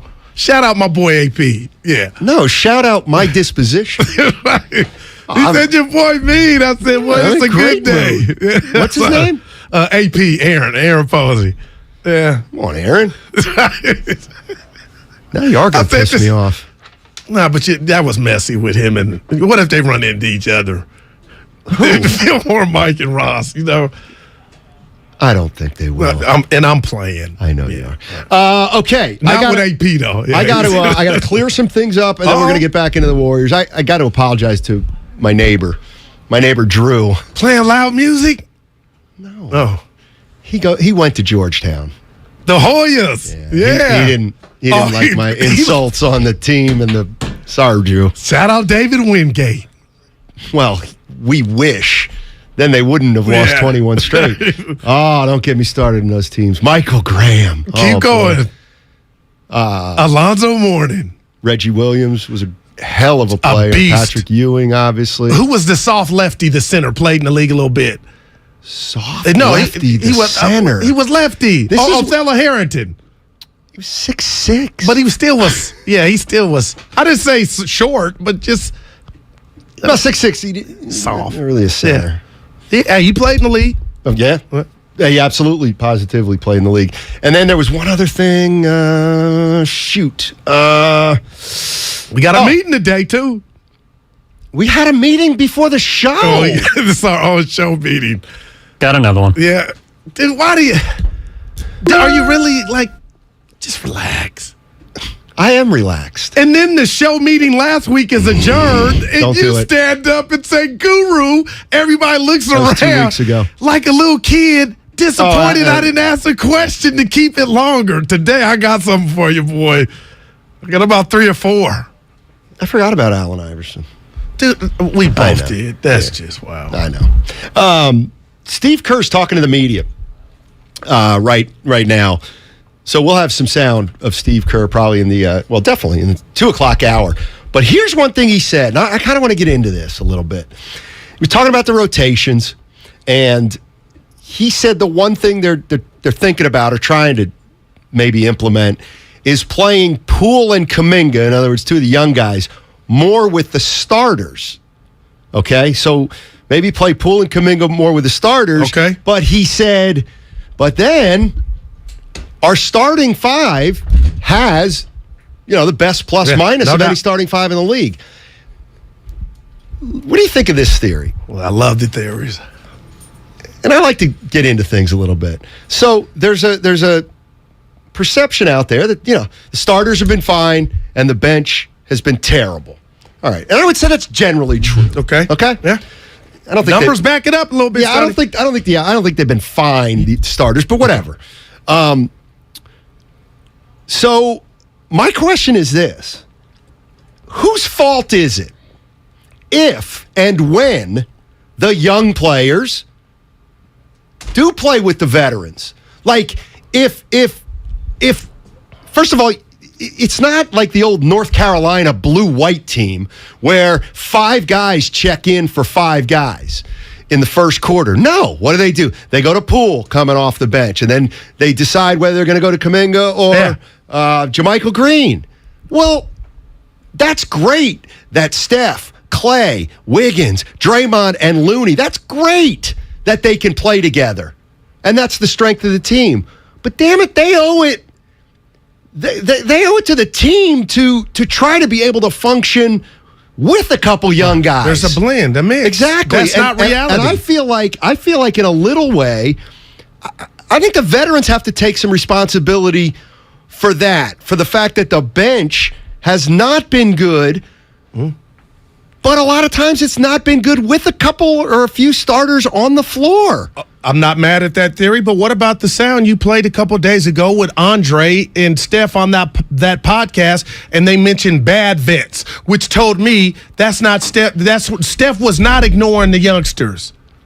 And every interview on this road trip, he's been talking about Kuminga's psyche, Wiseman not playing, and even said that I've been there, even though you dispelled that because you really technically hadn't gone through what they went through on a championship team. I mean, Steiny, I'm going to say this, and you ain't going to like it. I go one step. It ain't it's the coach that has to make this margarita, to blend this. Curry basically told me he was trying to be a good vet and help those dudes out. There's two different things. There's helping them out, but then there's play with them. Play with them. And who controls the playing time and the rotations? That's why I said the coach. Right, but when the coach puts Poole and Kuminga in, let's say with Curry, he takes Clay and Looney out. Okay. Or Clay and Dre out. Come on, Steph, Wiggins, and either Looney or Draymond. Come on. We get it. Kuminga's young. We get it. Poole's young. But come on. You guys are 4-time champions. But stop. Yeah. But how hard is that, though, Steiny? Well, they're not champions. They're 20-year-olds. Right, but how hard is it for me to still do my job at my level, talking about chef, and still... It's harder than what you're making it sound like, making sure you're all right. Like, you got to bring something to the table, too. Greats are supposed to be able to elevate young players, at least a little bit. Okay, so if the Warriors are, they're up 5 with 6 minutes. Which all this happens all the time. 11. They're up 10, 6 minutes into the game, and then they bring in Poole and Curry. Let's say it's one of his games. He plays the whole first quarter. He plays the whole first quarter, and now at the end of the first quarter, the Warriors are down. It's happened. But why are we just saying the bench stinks? There were still 3 starters in the game for a bunch of the second half of the first quarter. And, by the way, Steph is one of those guys. And I'm not, listen, Steph's been phenomenal. He's been great. But that scenario's happened damn near every game, especially on that road trip, which you just, we're up, sub, we're down. Michael Jordan made players around him better. Enough said. Not at the beginning. Until he got pipped. Not at the beginning. Until he got pipped. Not at the beginning, he didn't. Kobe did it. Kobe didn't make anybody better. He won a title with Andrew Bynum at center. Good player at the time. Who else was Lamar Odom. No. Who else was Gasol. Oh. Our guy. You mean the Hall of Famer, Pau Gasol. Interesting. But you know what I mean. I do know what you mean. And in terms of making players better around him. So are you calling out? That's what Kobe wasn't. Out the Warriors starters for not failures, the shortcomings early on of the youngsters? No. No, it's not Steph Curry's fault that Kuminga's not playing well. But it's a thought try to you help them. We're on the same team here. The bench is struggling. Like? No, seriously, what's that look like? I don't know. Maybe I more got a job to do. The game is so fast. It ain't Teen Wolf, Steiny, to where I'm far above everybody else. I can go help 3 other guys. Get it? You got to know the assignments. You got to call out. My point is, I'm not defending Steph or Dre. Well, I'm not criticizing How much can you him. do, though? You got to do more. I mean, you have to do more. This cannot continue. 650 says Steph leads the league in fourth quarter scoring. Okay, I believe that. Was there something that was said that felt contrary to that? I believe it. I absolutely believe it. Okay, it's your boy Leroy from Oakland on the Xfinity Mobile text line. What's up, Goo? Can Kuminga at least be a Vincent Askew? And can Wiseman be Chris Leroy, Gatlin? I love you. Vincent, boy, he better be 4 times that. who? Man, that was a name. If you're 650 says if you're rowing a boat and 2 of the 5 rowers stink, all caps, I love it. Newsflash, you're going to stink. Right. I don't know. Yeah, Steiny, that's how I feel, man. You're going to slow down a little, but why do you have to sink? Because they're sinking. They're sinking. Yeah. Never been on a cruise. I haven't either. Are you kidding me? Somebody that's what? Afraid of water? No. I just can't believe it. My parents went on like 8 of them. I've never been on a cruise, man. Do they like it? 8 of them, I think so. Yeah, they loved them. I hear the rooms are way too small. Dude, and they got discos all night where you can dance. I said, well, you got to get out there. Well, Blue Chew. But for after that, you go dancing and you eat. Meet new people. How many, when a ship. Yeah. When one of those big, how many people are on one of those big cruises? I got to think about 500, more than 500, 1,500. He helped me, I'm guessing. 400? I've never been on a cruise either. 4,000? Wait, 4,000, thumbs up. Yeah. From D1 in the back. Yeah. 4,000. I'm shocked you haven't been. You're scared of water. No, I'm not. You just said. I lied. But can we talk more about cruises on the other side? Man.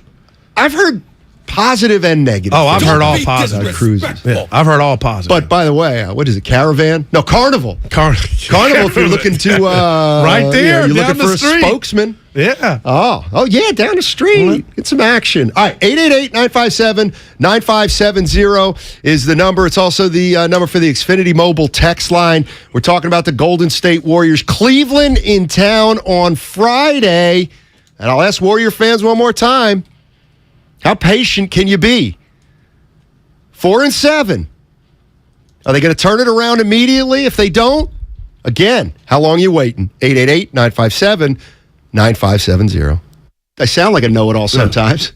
The Morning Roast is preparing for Judgment Day. A walk-off home run to win the game. A Judgian blast. They want to hear your pitch to Aaron Judge on why he should come to the Giants. Is Aaron Judge willing to do that? Can you sell Aaron Judge on that? That's the key. It's your turn to pitch to Aaron Judge. That ball is high. It is far. It is gone. Tomorrow on The Morning Roast. AT&T Fiber presents a straightforward moment inspired by straightforward pricing. And now we just cube the pancetta as such. So what's on the menu tonight? This carbonara I found online. It's fire. You gonna love it, Mom. I hope you hold on to this AT&T Fiber, son. It's nice. Yeah, you should settle down now that you're a gagillionaire. Oh, I am. I finally found the one internet I've been looking for my whole life. So, no more one-year stands? No, I'm done with all that. With AT&T Fiber, there's no price increase at 12 months. What about equipment fees? Nope. Those were never any good for you. Exactly. But now, everything's completely straightforward. Well, in the spirit of being straightforward, I never liked any of your old ones. Me neither. Blah. Y'all never told me that. But we're being straightforward now, which feels good, yeah? Yeah. Now let's get straightforward about that girl he's been seeing.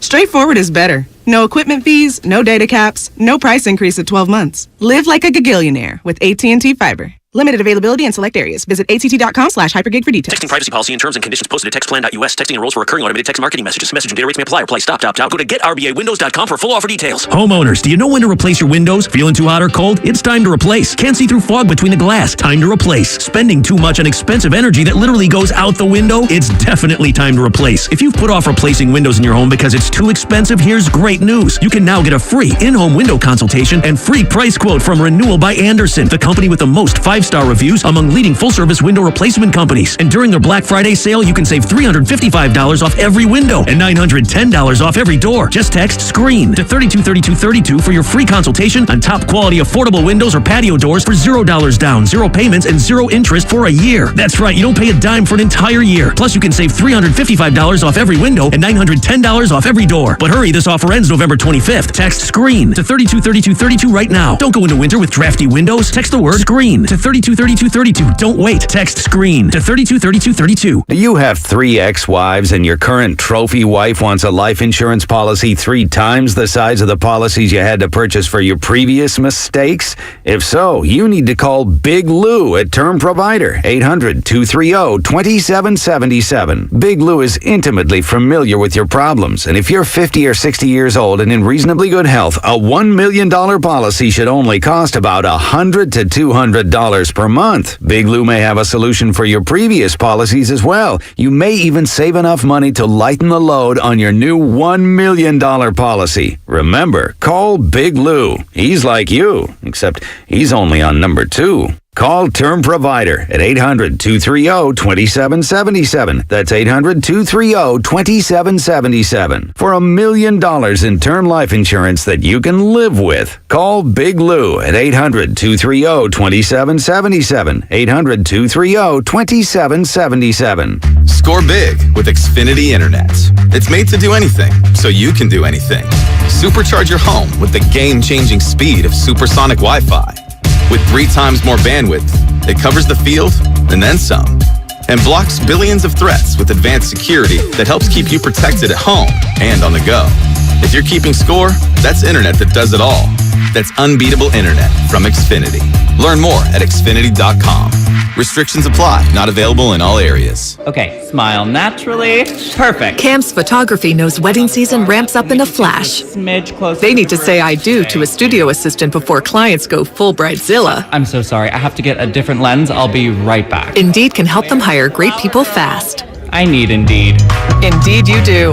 We instantly connect you with quality candidates whose resumes on Indeed match your job description. Visit Indeed.com/credit and get $75 towards your first sponsored job. Terms and conditions apply.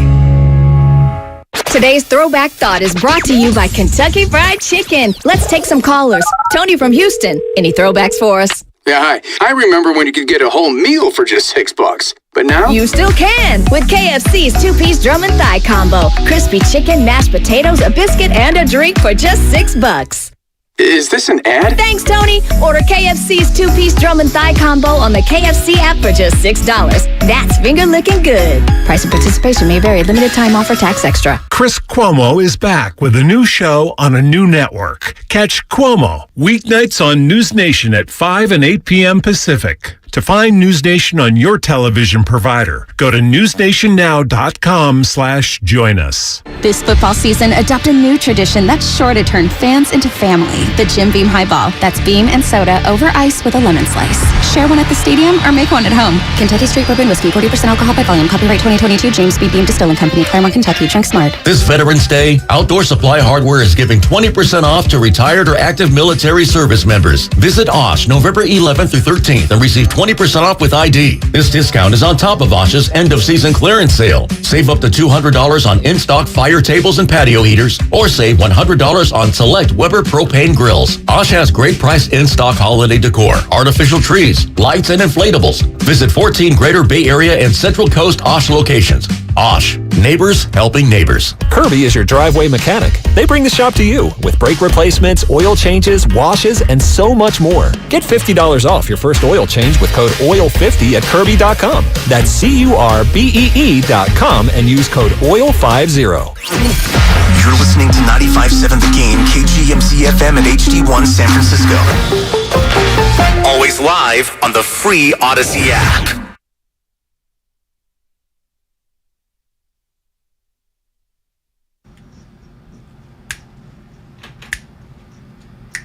I don't see it, Bob. Now back to Steiny and Guru. Take it away, Steiny. Thanks, Steph. Dante DiVincenzo practiced today. Looks like he's going to play Friday. What about Andre Iguodala? They need him too. I know you're down. You ain't down on him, but who? Andre. You're down on me hoping or anybody that you're going to see him anytime soon. He's like a lunar eclipse. You know, he's a tough one for me right now. But they need him. How? His IQ, his athleticism. He does not have any athleticism anymore. If he's listed, Andre, I think you do. Yeah. Oh, I know you. Yeah. Well, Curry's old. How old is Andre? How much older is he than Steph? Butter up all the Warriors. I'll find out myself. Like 4 or 5 years. Steiny, I'm doing a cruise. Craig was in here telling us what they have. Is that his name? Yeah. Kidding, Craig. I love you, buddy. They got sports bars. I call it D1, man. Casinos. What does? Iggy's 38. Wow. So he's a little older than Steph. The ship. Carnival. Dude, we got to go. You know, it's not funny. At the same time. None of us will be over. Can I be honest with you about these cruises? Part of me really wants to go on one, but part of me doesn't. Explain that. Why? I'm shocked. It looks fun. Hey, Evan. That was a quick 4. Part of it is because, well, it looks like fun. No doubt. So nonstop. It's 3 days where you're not here. I mean, that's a good start. Yeah. Secondly, but then you're out in the middle of nowhere. But you're dancing on the water and gambling. You're in a small room. Steiny, it's a ship. Maybe the food's not very good. You're just being negative. You need to just stay in the house for everything. If you're looking at it through like that. Cruises are the circles. Oh my gosh! There's no positive on the Xfinity mobile text line. I go, hey, what if I wanted to watch a game? Could I find the TV in the room? He's like, no, they got sports bars, casinos, and food all night, dancing, disco. I don't know. I'm aging myself. Well, this is also coming from a guy, Steinmetz, who has his own personal island. So, well, yeah. Oh, just going to put up a tent. Yeah. You got a cabin up there. Dude. What does this mean, 408? If the cruise ship goes into international waters, anything goes. I feel like you said that. What does that mean? Like, let's get back to sports. Right. Kevin in Pleasant Hill. Hey, Kevin, how you doing, man? Thanks for hanging in there. Hey, guys. Thanks for taking my call. Thank you. Just a quick little note on cruises. They just seem like a 3-day trip to the Golden Corral. Oh, which is, yeah, I'm out. Oh, my, that's hell for me, Steiny. All right. Yep. That's one way to put it. How about Jordan Poole, speaking of water? Second thing I wanted to bring up, Guru tweeted something the other night about the second unit. Let me look. I said it's all got to start with Jordan Poole. We just paid him $140 million. He's got to be better on defense, and he's definitely got to be better on offense. So that second unit and their struggle is, I think y'all got to put that on Poole. He's definitely got to be better. Yep. All right. Man. I'm looking for, I'll be scrolling all day looking through bad tweets to find one specific one from you. They just sniffle. That's a 3. I didn't really mean to sniff. But I can't believe your buddy AP thinks I'm mean. AP. And Big Dex. Hey, you guys have to, you're just from. I'm a little down on Big Dex. Yeah. Wait till you meet him. You'll love him. I did meet him. Didn't I? No, you remember when you see Big Dex. See this? Now, you got to explain to the people it's radio. It's not, we're on. One of the worst guys ever used to do this. Gary Radnich. Rush Limbaugh. Okay, so the NBA's last 2-minute report confirmed a missed foul call on Klay Thompson, on Kevin Huerter's potential game time. So who does that help? Holy cannoli. Who does that help? Nobody. Why would you admit it? We all saw it. Transparency. They're acknowledging. Tell us who got fined for missing that call. That's what we want to hear, and how much. Suspensions. That don't help the Kings. It would actually make it worse. And remember the Kings, you said no travel when Tyler Hero hit the walk-off on Sacramento in Miami a couple weeks ago. The NBA did that junk and said it was a travel. It wasn't. But they said it was. I don't care. It doesn't help. Like, don't you get it? I don't care what the NBA says. I will determine what a walk is. No, that was not a walk. Well, do you? And I determine determined what a contested shot. I'm sorry, Whitey. Why do they do it? Don't you? I mean, because of the whole Tim Donaghy thing. Yeah, that's the Sacramento Kings. Tesh is in the 510. What's up, Tesh? How you doing, man? Hey, good. How you guys doing? Hey. Doing well. I'm worried about the connection. So, about the Warriors, you said... yeah, I tell you got to explain that. How did you know? That's what was the guy's name? Tesh. Tesh, call back. How'd you know? I could tell. 6 cents. Bruce Willis. See ya. Mm-hmm. Dude, you on fire. Our guy Rotz says cruises are fun. Man. The first and only cruise I've ever been on got caught in a hurricane. The whole front of the ship was submerged. Okay, now, hey. See, that's yeah, right. You don't think he's telling the truth? No, I do. That's kind of the cruise from hell. But you can go to Ensenada 3 days up and back. Dance, drink, eat. You can do those things Get not fat. on a boat. Yeah, well, yeah. But you don't like water.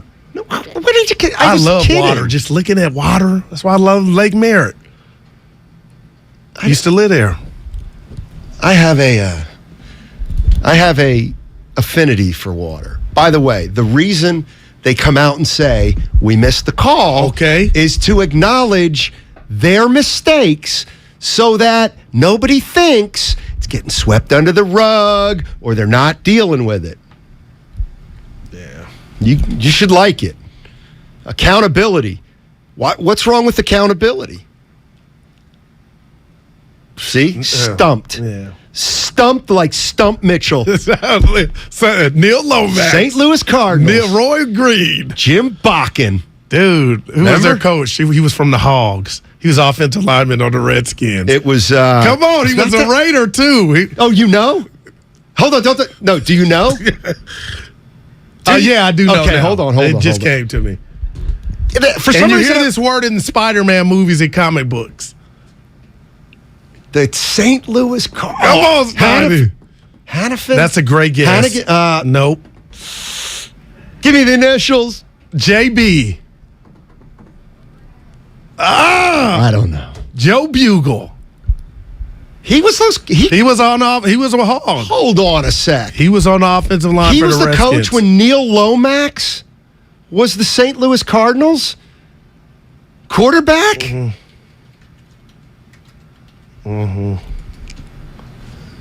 Joe Bugle, yeah. What years? Well, I didn't look at the years. Well, please look at the years. But you may have. Please look at the years. I'm doing it relax. No, now. I'm doing it now. Tesh is in the 510. That's from AP. Oh, God. I'll give it a third time. Coached the Phoenix Cardinals, never coached St. Louis. So he wasn't Joe Bugle. So he didn't coach Neil. Can somebody just answer who was the coach when Neil Lomax and Jim Bakken and not MacArthur Lane. What the heck? MacArthur Lane played for the Packers. Tesh, come on now. Tesh, what do you got for us, buddy? About the cruise that you guys were talking about. Oh, Tesh. Cruises are fun, man. I've been to 2 cruises in my life. Thank you very much, Tesh. Appreciate it. What? You left him hanging. You're fixated on Neil Lomax. Jim Hannafin. Oh, okay. So you got it. Dude. You know what? 925, I thought Don Coryell coached the Cardinals for a little bit. I didn't go there. But I was afraid to say it. Look, I appreciate that honesty. Dude, you know what? Here's some, you're not going to believe the way I was thinking. I was thinking, okay, because those Cardinal teams used to play the Eagles all the time. And I was like, all right, I was closing my eyes and looking on the sidelines. Yeah. Cardinals. And I was like, it feels like the guy looks like Don Coryell. I actually said that to myself, but I'm like, I don't think he coached there. But I guess he did. Don Coryell. It's all coming full circle. So you were rooting for Philly while I was rooting for Dallas, and they were in that division together with the Cardinals. Neil Lomax, Roy Green. Washington was in that team. The Hogs. Yeah, Dan Fount's very fortunate that they ran Coryell out of St. Louis. That's true. Mel Hart. Oh, I love you, 925. Oh, I love you, 925. Dante DiVincenzo practicing for the Warriors. He looks like he's going to play Friday. Somebody on the text line, I don't usually like to do this, but they said they're hearing Iguodala might play Friday. Well, now that's one of those. That's Brandon Bill. I got to see it to believe it, that's ladies and gentlemen. Holy hell. I cannot believe, Guru, the amount, the discrepancy between the opinions. Oh no, it's of out of cruises. control. No doubt. Some have got some nightmares, and some people are on the Xfinity Mobile text line are either like they are so cool, or Avoid But I don't know why you covering the Warriors for umpteen years. Oh, how did we forget him? But you covering the Warriors for umpteen years. What does that have to do with anything? Like the organization would say, let's go on a cruise at the end of the year. That's why I thought you would What are you talking about? Like when you covered the Warriors at the end of the year, I would think, the org would say, let's go on a cruise. What org? The Warriors that you worked for. I didn't work for. Well, when you covered the outfit who'd you work for? Contra Costa Times. No. Oh, NBC? NBC. Okay, like things like that. Yeah. I say, hey, let's go on a cruise. Ensenada, 3 days, come back. Yeah. Team bonding. Yeah, the Warriors wouldn't do that because. Well, you weren't winning then. Technically not in the Warriors organization. Yeah. Conrad Dobler, thank you very much. Thank you very much. Appreciate it. Earl Mitchell, the running back. Stump. Otherwise known as Stump. Yeah. Stump Mitchell. You're looking live. That was Here's what I want to do play for you. Actually, no, I played it right. I want to talk about what Cal Kami said, and I want to reset. And I want to answer for your question you asked me and the listeners. Go ahead. What do you owe Stephen Curry? I said mines. I want to hear what you say. Yeah. What do you owe him? The question is, the Warriors are 4-time title winners. Curry, the big boys, Lacob. So he's won 4 rings for you. What do you owe him? Do you owe him? Here, this is basically the question. Do you owe it to Steph Curry to do everything you can right here, right now, so the Warriors can win at least or try to compete for one more title this year? If Steph Curry says, let's move some. If Steph Curry says we can't get it done with some of these young guys, can we please move some of these young guys or 1 or 2 of these young guys for a veteran, and we can win it all? What do you do? Whatever he asks. I'm not everything. I'm not all the way there, but I do believe Stephen Curry's an unusual case in terms of you should move around some stuff to try to appease him. And I think they came in. Now, you kind of told me to back off. You didn't say, Goo, back off this. You don't know what Lacob in the org is thinking, but I'm being real right now, putting all my cards on the table. I think they came into this season still thinking they could do it. They haven't decided if they can do it, but if these youngsters don't make that jump, Steiny, something's going to jump off, and that's why I use the word imminent. But it won't be Clay or Dre. Those dudes are lifers. Now, it could be those if Steph said it. Yeah, I'm keeping it real. You really think, again, I've asked you this numerous occasions. I'll give you Clay. You really think Draymond Green is going to retire a Warrior? Now, I do not. That's different. You're right. I get that. Now, the handwriting could be on the wall. My thing was this year, would he be used in a trade to get something now? And I don't think Steph would do that to him or sign off on the possibility of that happening. I'm not sure about that. He's untouchable right now. Who? Draymond. No, he's not. Steph will not let anything happen to him. And I disagree with that, too. Because you text I the don't thread think he's another as right big on the of an table. advocate for Draymond as everybody thinks. Let's have this discussion. Oh, what did I do? The other night, you text the thread. I don't think I've ever, I'm paraphrasing, seen that look on Steph Curry. And I have 8 other threads on my iPhone 12 Pro Max where I got pictures of that look Curry had on the bench. Oh, yeah. I don't think I've ever seen the look of perplex. Like, what is going? And it wasn't about that game. It was about the bigger picture. Now, I just don't, he's riding or dying with Dre and Clay, Steiny. You don't know that, Goo. It's who he is. No, you don't know that. I disagree completely. Wow. If somebody said to Steph Curry, we got to move here to get Durant. That I don't even forget the name, but we got to move here where we can trade Draymond for something or somebody that we think definitively will make us better. Yeah. You have to do it. You have to. Hey, so wait a minute. You're saying you'll do anything to appease Steph Curry except trade Draymond. Okay. Well, that doesn't make sense to me. Okay. Well, let me tell you why it should. Or Clay. It's the big three, and we talk about Steph Not being the big presidential. three. And It's not the big Obama, three. I call him. He is the type of guy, go do everything else but move these two guys. And he's basically told us as much. I just believe that's who he is at heart. Now, I could be totally wrong, but you're speculating too. This dude is good. It wouldn't be great.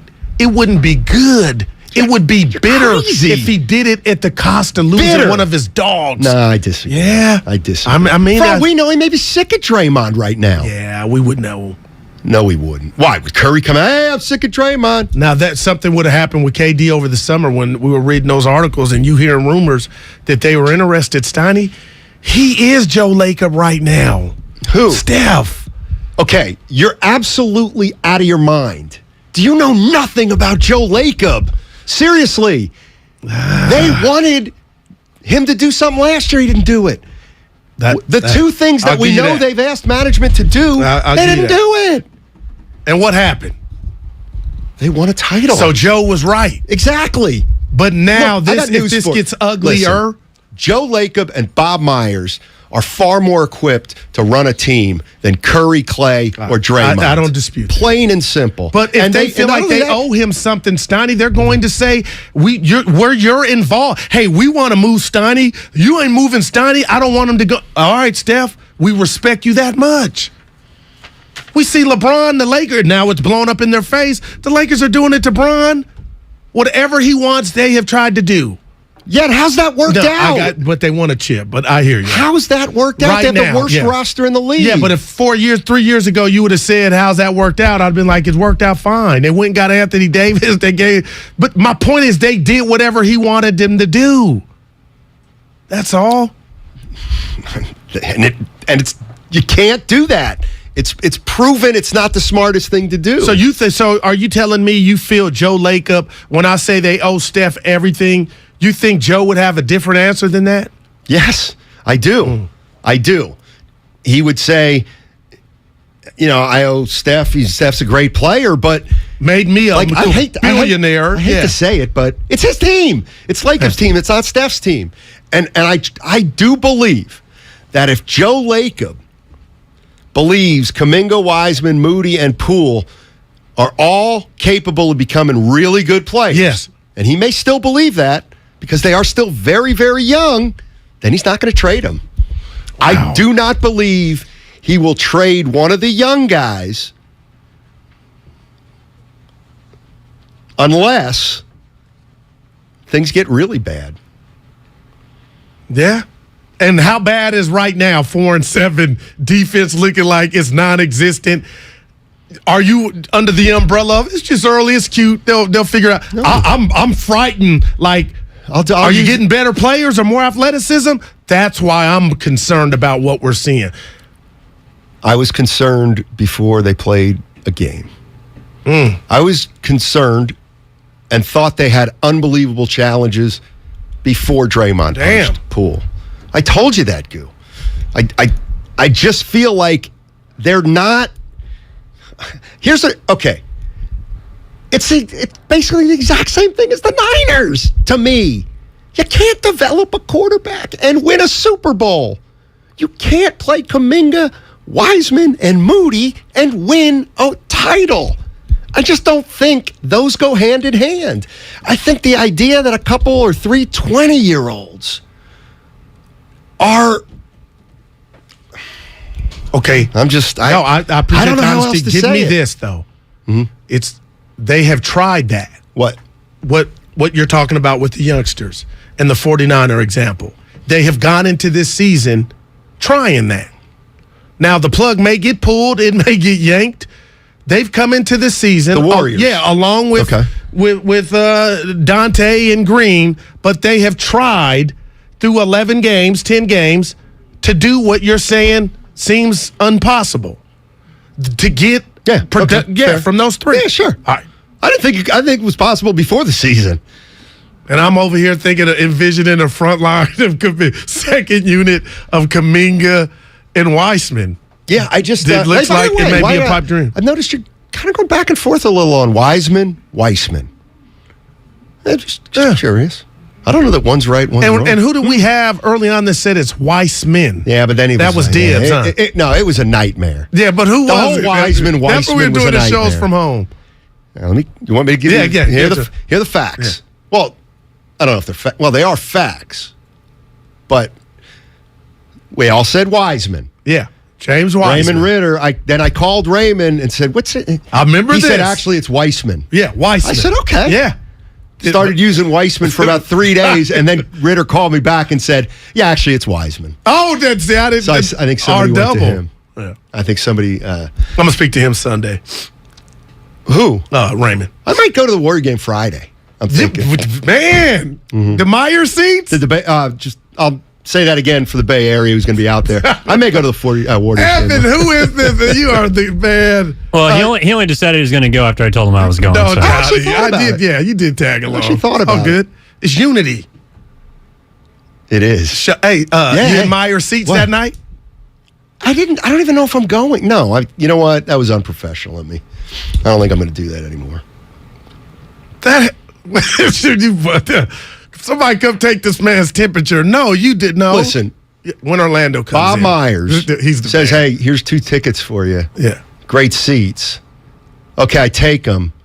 Well, now I got to be positive about the Warriors. Have you noticed? Dude, I can't stop. Sometimes you bomb at the Improv, and then sometimes you're in the zone. Like AP, he's all right. Oh man, yeah, all those layups he gave to Myers yesterday. I mean, my gosh, you did. Now you tried to fight back a little bit. Who did? You. Somebody said Myers was irked yesterday. Dude, I've read that. Not. Yeah. And believe me, if he was, I'll tell him to lighten up. Ratto exclusively says Weissman drives me crazy. I will let Ray know. That's your friend. Yeah. Super friend. That's what he is. He's your super friend, Ray Ratto. Would you seriously? No. Would you rather do a show with him? That hurts that you would ask me that. It's you and me. Captain and Tennille. I'm the captain. Shaq and Kobe. You thought about doing shows with us. Well, you've had shows. Oh, yeah. Thought about doing shows with everybody. I'm your best partner, though. No doubt. No doubt. I'm shocked. Not That's even not close. the answer I was looking for. It's not even close. I'm turning red if you could tell. Mm-hmm. Guru's been, by far. Can you name your other host? On the spot. Evan. I could go through the names that I remember. Give me some of the little music, and we'll get out of here in 30 seconds. Come on, man. Dun, dun, dun. You would think it would be on the tip of your tongue. Sean O'Connell. No, that's great. Utah's finest. Chris Townsend. I forgot Townie. Mike Yam. And the boy, Steiny. Whitey Gleason. This is great. And he said, Whitey's in the building. And Michael Urban. Dude. Who else did they? You're missing one. Guru. No. Dibley. Bonte. That's about it. Yeah. There's probably more. Guru, get ready to clip this. Guru's made my career. I was flailing late in my career. You don't mean it. And Guru said, Steiny, let me bring it home for you, buddy. All right, we come back. You're the best. When we come back, what do you owe Steph Curry, if anything? 95.7 The Game. Whitey, shut up. Go inside the mind of Warriors head coach Steve Kerr tomorrow at 5 on Damon and Ratto. Steph was just breathtaking. He's obviously one of the greatest players of all time, and he plays so well on so many nights. But this even seemed like something special for him. Steve Kerr tomorrow at 5. Brought to you by Xfinity. Supercharge your home with supersonic Wi-Fi. Unbeatable internet. Only from Xfinity. Chris Cuomo is back with a new show on a new network. Catch Cuomo weeknights on News Nation at 5 and 8 p.m. Pacific. To find News Nation on your television provider, go to newsnationnow.com/join us. This is your time to cash in at Cash Creek Casino Resort. To rock and to roll. Over the hills and bluffs. Go all out or go all in. With 4 stars and rising stars, now we do more than ever, so you can do as much or as little as you want. It's It's your time to cash in at Cash Creek Casino Resort. In this market, you'll find Fisher Investments is different than other money managers. Different how? Aren't we all just looking for the hottest stocks? Nope. We use diversified strategies to position our clients' portfolios for their long-term goals. You don't just provide cookie-cutter portfolios? No, we tailor our clients' portfolios to their goals and needs. But you still sell investments that generate high commissions for you, right? No, we don't sell commission-based products. We're a fiduciary, the highest standard of care for a financial advisor. It means we're obligated to act in our clients' best interest. So when do you make more money? Only when your clients make more money? Yep, we have one transparent management fee structured, so we do better when our clients do better. Sounds like you really look out for your clients.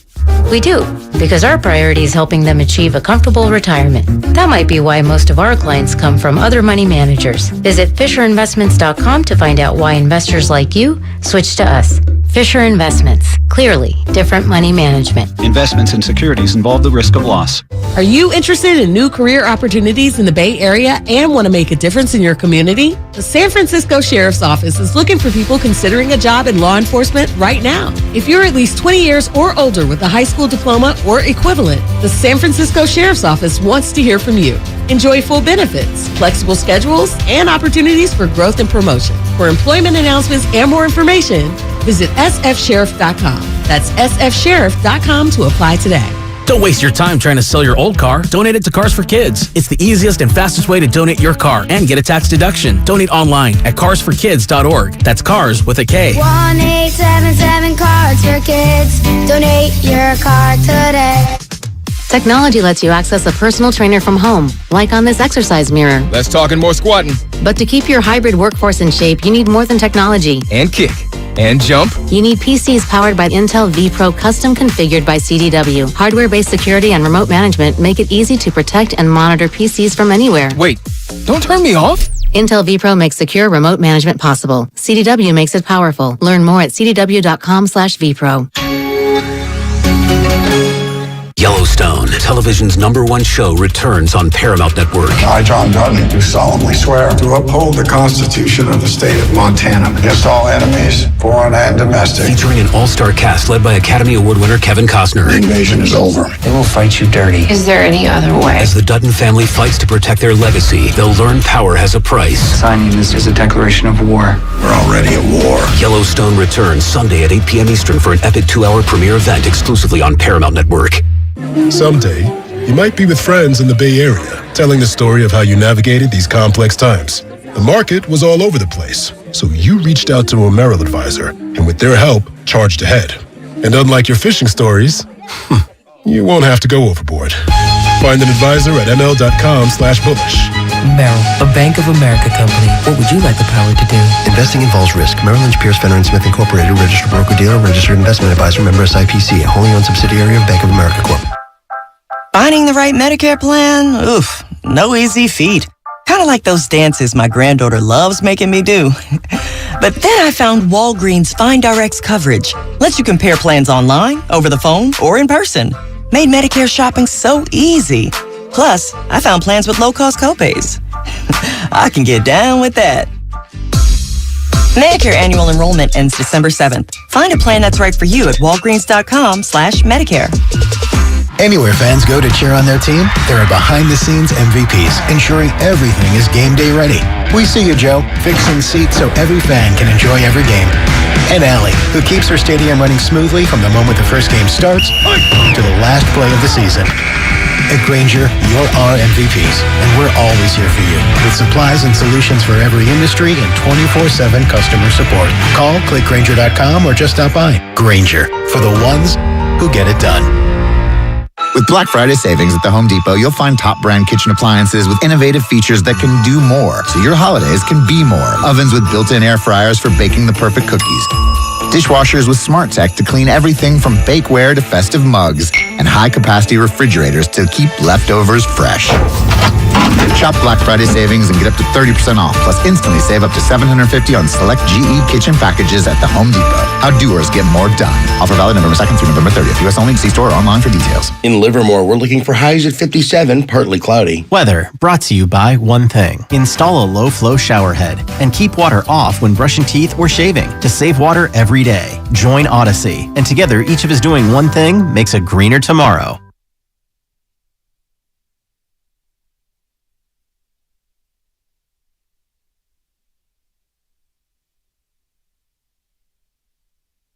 Hey, it's Dante DiVincenzo. Now back to Steiny and Guru. Take it away, Steiny. Thank you very much, Dante. Good luck tomorrow, by the way. Friday, by the way. Looks like he may play Friday, Dante DiVincenzo. We got some sound from Steve Kerr we're going to get into. And we got some calls, so we're going to have to balance. So here's what we're going to do. It's going to be a fast segment. Yeah. All right, here we go. Steve Kerr. This is from today, everybody. Steve Kerr. This is on the lack of emotion. We're still trying to find ourselves as a team. We've been, losing. We're obviously, 4-7, not where we want to be. The young guys are trying to find their way. We're trying to find our way with our combinations. So we haven't found the momentum that we're looking for. And a little bit of the chicken and the egg conversation here. You generally, see more energy and more joy when a team's winning. But on the other hand, if you can bring that, it tends to lead to winning as well. Yeah, that's one thing I think we can all agree on. There's something missing. And I'm looking right now. Moses Moody talked to the media today. Our guy. And the photo of the Warriors bench after Steph Curry made the big three? It's called the Joy Cam. Yeah, video too. Yes. Okay. Moses Moody today said he acknowledged he saw that video where the bench was basically like, yeah. And he said he wants to see the bench bring more competitive fire. Man. And he said he saw that and he didn't like it. Now that's honesty. Yeah. I appreciate. ML Carr would have never. He would have been running on the court, jumping on. And that's why I know people laugh, he didn't get in the game. Dude, that stuff means something, Steiny. That was dead men walking. Tim in Raleigh. Hey, Tim, how you doing? What's up, fellas? I had to hit y'all back to back because I caught y'all getting in the car going to work. Steiny, I agree with you 100% about Lacob not moving these young fellas. I mean, I think Lacob is envisioning, and I think we all can see, if these young guys, I'm not going to say all of them, but if, you see Kuminga on the court 30 to 35 minutes uninhibited with nobody looking over his shoulder, Jordan Poole out there, if they're properly coached, those guys going to sell tickets. They are going to sell tickets. I mean, I'm excited to see them play all the way across the country when they get on the court. And I know Lacob is paying attention to that. Now, the only thing, Sonny, I would say is that, 2-3 years down the road, if these guys are getting no run, especially Wiseman and Kuminga, their agents are going to be looking to get them the hell out of here. That's a good point. How long can you go looking at your peers throughout the league, drafting in front of you and behind you, getting 30, 35 minutes, and you get nothing? And especially Kuminga, we can say whatever we want to say. Kuminga got a ring in his rookie year, and he actually did play. I mean, I know we might say he didn't contribute a lot, but that guy played his rookie year, the youngest starter in the history of the league in the playoffs. Kuminga ain't going to sit around here too much longer and not go get no run somewhere, fellas. So that can be the only thing I can see possibly happening before these guys' time come, is that at some point Wiseman agent, Kuminga agent is going to say, listen, this is just not fit. Let us move on. I agree. Good call, Tim. It's an aspect that we haven't talked about. It's probably down the line a little bit, but who knows? All right, we'll go back to Steve Kerr. Did somebody really ask Steve Kerr if they were tanking or thinking about tanking? Let's take a listen. We're throwing all that stuff into the hopper right now, and there's a lot of different thoughts as to what we could do or what we should do. You could make the same case for JK or, Wise. You say, well, if we play them with this group, that'll make the game easier, and maybe that gets this person going, maybe that gets that person going.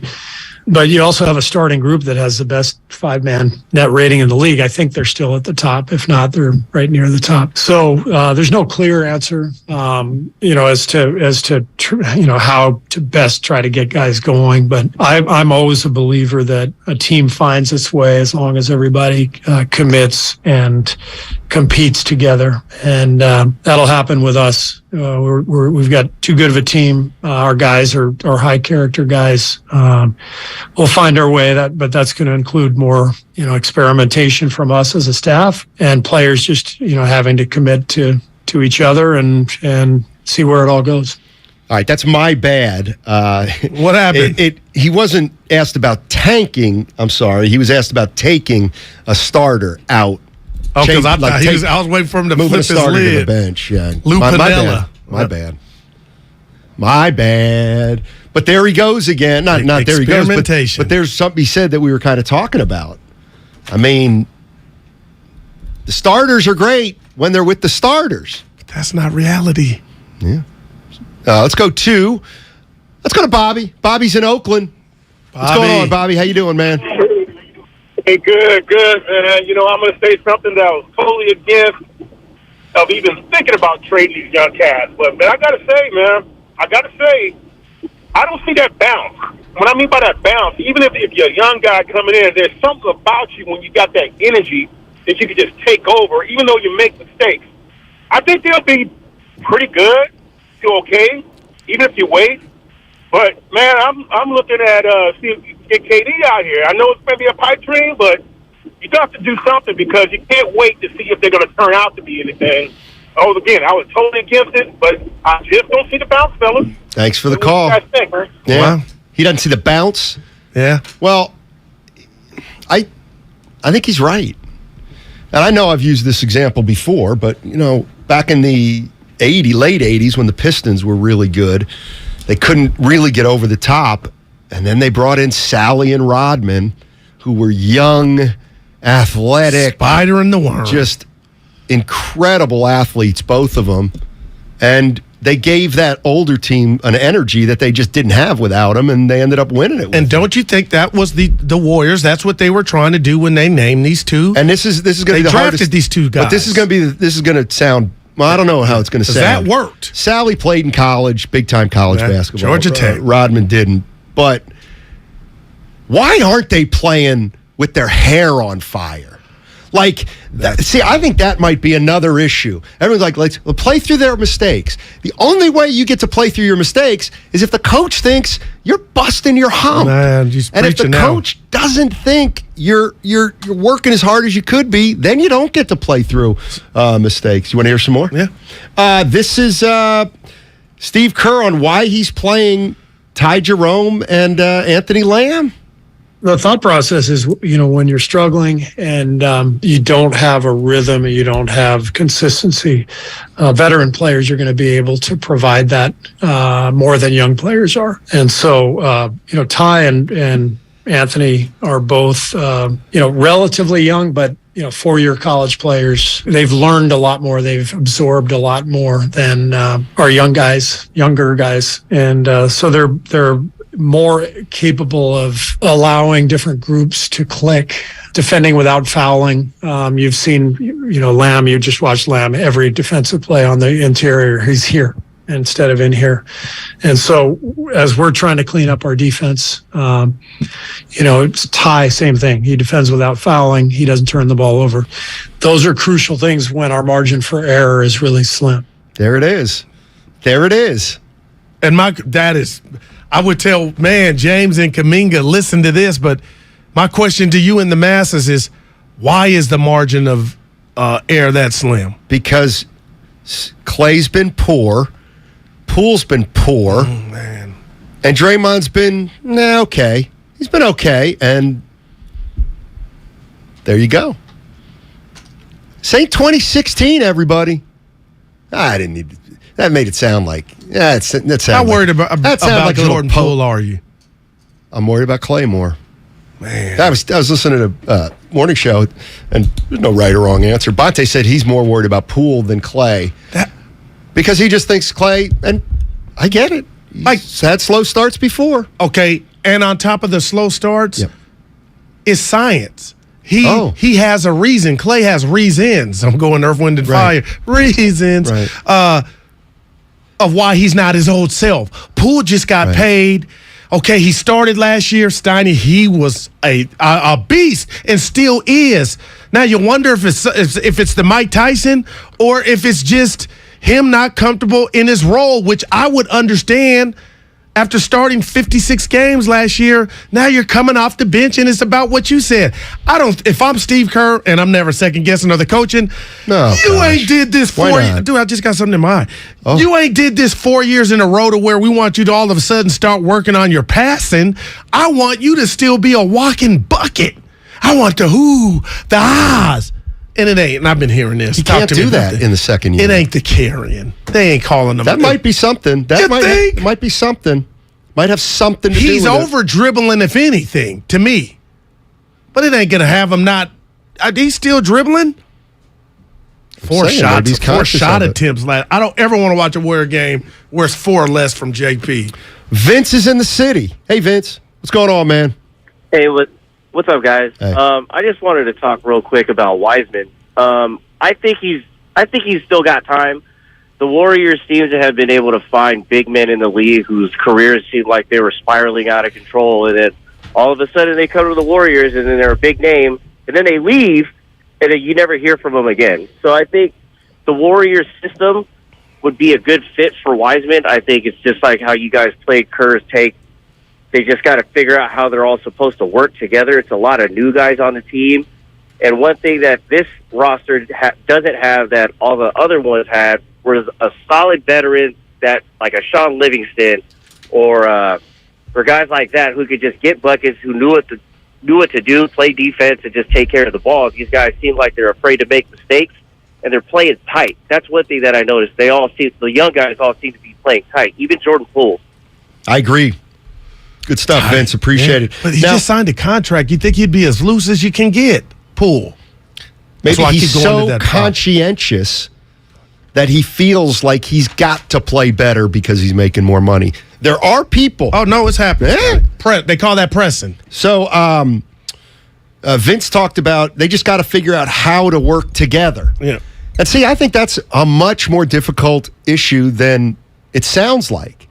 Because right now, Kuminga and Wiseman, they're not even, they have no clue how to work together with their teammates when they're on the floor, because all they're worried about right now is surviving out there individually. And I feel like that's the right thing. You need to be able to worry about working with the starters before you go working with each other. What did I say before you start looking at the neighbors? Worry about what's going on in your house. And you need to master what you're bringing to the table, and I don't think either one has done that. Oh, Kerr was asked something about your favorite player and a guy who may turn out to be the most valuable player of this team, according to Guru, Andre Iguodala. Oh. Just means he's not close to playing in a game. And it also means we're going to take our time. Again, as we talked about in preseason, we want Andre healthy, for the backstretch. So he's not going to play in a game anytime soon, but he's continuing to work and ramp up the quality of his work. Oh, so much for Friday. Hey, Steiny, get out the way. Get out the way on this one. I'm gone. I am so sick and tired of what I believe now is the myth of Iggy. And the reason I say it's a myth, I see you got the nice outfits. My boy Landis grading. But, dude, if you were bringing the stuff off the court like I thought you were, Draymond would have never hit Poole. The Warriors culture would have never even took that hit. But now you're there. You comment. I'm up here thinking, you're close. Now they're saying you ain't nowhere near playing. Steiny, I'm just frustrated, man. And again, what are you really bringing to the culture? But Bob Myers, who we love, they keep throwing you nuggets about he's doing this, that, but yet Wiseman, the light doesn't seem on. Kuminga won't get up off the bench for a game winner. What is Andre really doing, man? I want that scholarship. He's doing sweat equity. That's what he termed what he's doing with the young players. I'll be there when I be there. Oh, my God. Okay, Dre. I'm hurt. Who the heck was I with this weekend? And they were just, oh, gosh. On Dre? No. I'm going to call him Iggy. Oh, yeah. I thought you meant Draymond Green. No, Andre Iguodala. I get the feeling that it feels like Warrior fans are starting to just be out on him. That's what it feels And if like. you're not going to play, just retire. What was all the, my podcast is dropping. Yeah. Like, okay, you ain't played the game. Now you're saying you ain't even close. When you're playing. He's not close. Can you please play that soundbite again? I'll be there when I be there. Yeah. That's a great one. You should have played that first. You know what? He's Evan, like, he'll be there. He telling me, man, little history lesson. Have you ever heard of the Sistine Chapel? No. It's in the Vatican, and it's a Michelangelo. I may be wrong on some facts, but that doesn't matter. I wouldn't know, right? Yes, thank you. And so it's an unbelievably elaborate painting. If you ever see it, which I haven't. Actually, I did see it when I was in 6th grade. It's unbelievable. I mean, you cannot fathom how one person finished this thing. It was unbelievable. Look it up. Go ahead. But it took a while. Yeah. And every time that Michelangelo was asked when he'd be finished, when are you going to be done? He would say, when I'm finished. He's like Andre Iguodala. Don't you get it? Give me it one more time. He's a sage. I'll be there when I be there. Oh, God. Michelangelo painting his masterpiece. Let's go to Matt in Oakland. Hey, Matt. Mm-hmm. Fellas, well, for one thing, Michelangelo is actually painting, not just sitting there. That's a 4. Wow. Yeah. That's an occasional 5, as Dibs says. Wow. And that is an absolutely gorgeous sight to see. Boy, where to start here? I mean, I don't know what's going on. Would you guys agree that Curry has made far more money for Joe Lacob than he's gotten paid? Sure. Oh, there's no doubt. Yeah. So the guy owes him. All right, so they basically have 13 active roster spots, and half of them are in diapers. Get this man some help. Unfortunately, there's not a whole lot I think he can do. I've heard the Wiseman for Pirtle. I like that. I don't know if they'd have to sweeten the pot a little bit. Could you get anything for Draymond? I think he's the cause of a lot of the problems. Maybe part of the reason why those kids aren't getting off the bench. I wonder.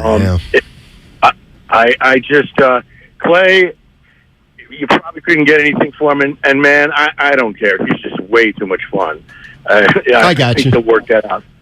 But do you think they could get anything for Poole at all? I don't know. That seems like you'd be treading water. But, yeah, and thanks, Matt. Appreciate the call and best one-liner of the week. That was, man. Number 5. I forgot what I was going to say. Poole. He's a walking bucket. Right, but the issue with trading Poole is his contract now. He's only making $3.9 this year, and then he goes up. Yeah. So he goes he's really a little up. trickier. Yep. It's a little trickier to... I don't know why I'm triggered by Andre, Steiny. Hey, Steve. Hey, Steve, Andre coming back anytime soon? Just means he's not close to playing in a game. And it also means we're going to take our time. Again, as we talked about in preseason, we want Andre healthy, for the backstretch. So he's not going to play in a game anytime soon, but he's continuing to work and ramp up the quality of his work. You can't ask for a backstretch because he'll get hurt again. Man. Nothing. I'm upset. You're Number 2. You've checked out. No, I'm thinking about the meeting. I've totally I said he thinks he's about to walk up out of here. 650, and this is... I said, go ahead. You move Draymond Green, you run the risk of getting Curry. That would all be talked about before the trade would ever happen, though. It's not like... Steph's at home with Aisha, and they're watching TV, and it's like Draymond Green has been traded. It's like Steph's like, what? Is there any dark or clear liquor that we could share together with Steph Curry and say, Steph, would you want to win a chip without Draymond by your side? Oh, my God. He would my preference say, would be with Draymond. No way in hell I want to win another chip without my brother with his faults. I kind of think that's by my side. It's real. It's called loyalty. Look it up. You're wrong. I'm looking that picture up right now, that painting. It's real, Steiny. You do things with guys and gals, and you have a camaraderie that's unbreakable. Bay Area. This is where sometimes my partner Guru loses me. He is saying right now, 1 minute, that if you gave Steph Curry a choice now Go ahead. of winning another title, but it's without Draymond Green. Go ahead. Or never winning another title. Preach. He'd rather never win another title. I think you have flown off the deep end. I think people you are already agreeing with me. And I think you are absolutely It's real. It's called loyalty, out of Steiny. your gourd. This ain't the local fitness. What's up? Yeah, like 20 seconds here, guys. Of course, the big man, Steiny's favorite offensive lineman in the Bay Area, Trent Williams, coming up at 4:45 with Whitey Gleason and Ray Ratto. Those guys want me to write down some questions for him for Trent Williams. Mm-hmm. One's going to involve the word myth. 99 on Madden. One's good. What? Michelangelo did The Last Judgment. That was what you're looking for earlier. I think you got it wrong. Sistine Chapel. Pieta? Painted it, yeah. So I was right. Mm-hmm. That's all we need to know. Later. Willard and Dibs are going rogue. They've taken the radio equipment and are hitting the road to Aaron Judge's hometown of Linden, California. Judge dives, makes the catch. He is such a good center fielder, I cannot tell you. Will the guy's recruiting pitch be a home run? Just call me Dimmer Claus. Find out tomorrow on Willard and Dibs as they broadcast from the Lions Club in Linden. On 95.7 The Game. Hi, I'm Aaron, owner of California Deluxe Windows. Ever notice? When your neighbors get new windows, there is a large black eye of broken stucco, uneven plaster, and even mismatched paint. At California Deluxe Windows, we never leave a ring around the window. Why? Because we are one of the only companies in California who custom crafts every window and door to your home's exact measurements. Almost everyone else on the radio is a distributor. They grab a window from a warehouse, break open your walls, shove it in and patch things up. At California Deluxe Windows, we take pride in our work. Our installation technique is so precise, we do not break your stucco. Your house could be covered with potato chips and we wouldn't crack one. Call now and for a limited time, you get 30% off your entire order and 24 months of interest-free financing. 800-874-3600. 800-874-3600. That's 800-874-3600. California Deluxe Windows. Windows engineered for life. Certain terms and conditions apply. CSLB number 774518. At Harris Ranch, we do beef, just like we've done for over 50 years. Beef that's raised locally right here in California. Tender steaks, awesome burgers, and California classics like tri-tip roast. The flavor you crave, the quality you trust time after delicious time. Come on, it's time to get out and grill. Harris Ranch, we do beef. Legendary beef, legendary quality. Score big with Xfinity Internet. It's made to do anything, so you can do anything. Supercharge your home with the game-changing speed of supersonic Wi-Fi. With 3 times more bandwidth, it covers the field and then some. And blocks billions of threats with advanced security that helps keep you protected at home and on the go. If you're keeping score, that's internet that does it all. That's unbeatable internet from Xfinity. Learn more at Xfinity.com.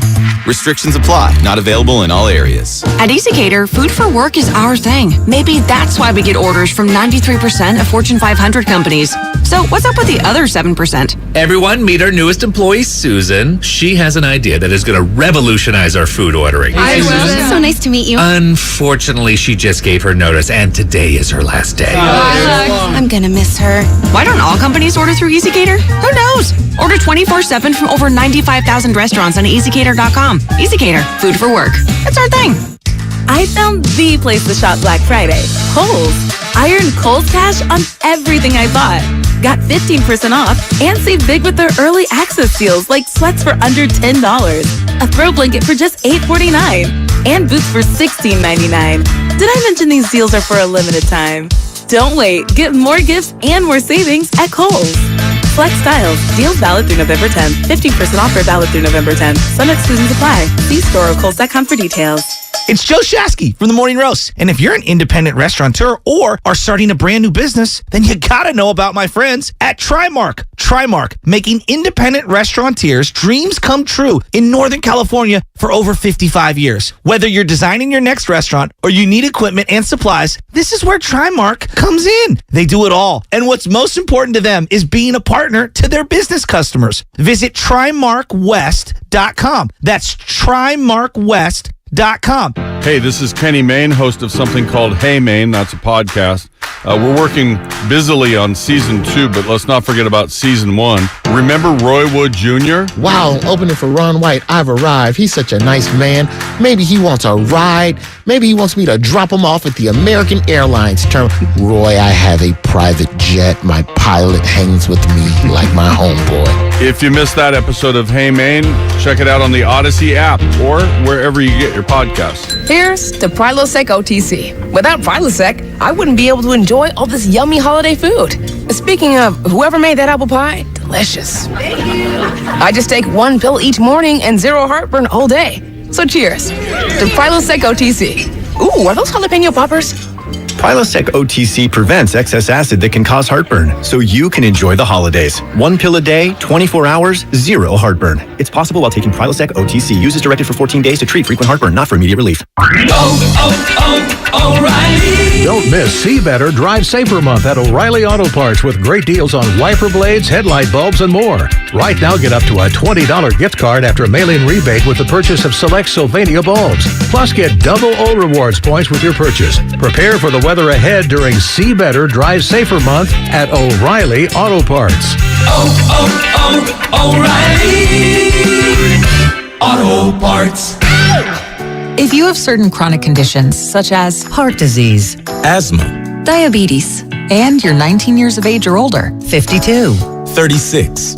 42, you may be at increased risk for pneumococcal pneumonia. Ask your doctor or pharmacist about getting vaccinated with Prevnar 20, pneumococcal 20-valent conjugate vaccine, a Pfizer vaccine that can help protect against pneumococcal pneumonia in just one dose. Prevnar 20 is approved for adults to help prevent infections from 20 strains of the bacteria that cause pneumococcal pneumonia. Continued approval may depend on a supportive study. Don't get Prevnar 20 if you've had a severe allergic reaction to the vaccine or its ingredients. Adults with weakened immune systems may have a lower response to the vaccine. The most commonly reported side effect was pain at the injection site.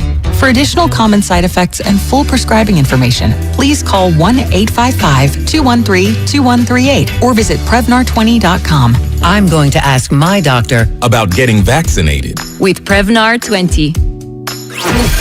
You're listening to 95.7 The Game, KGMC FM at HD1 San Francisco. Always live on the free Odyssey app.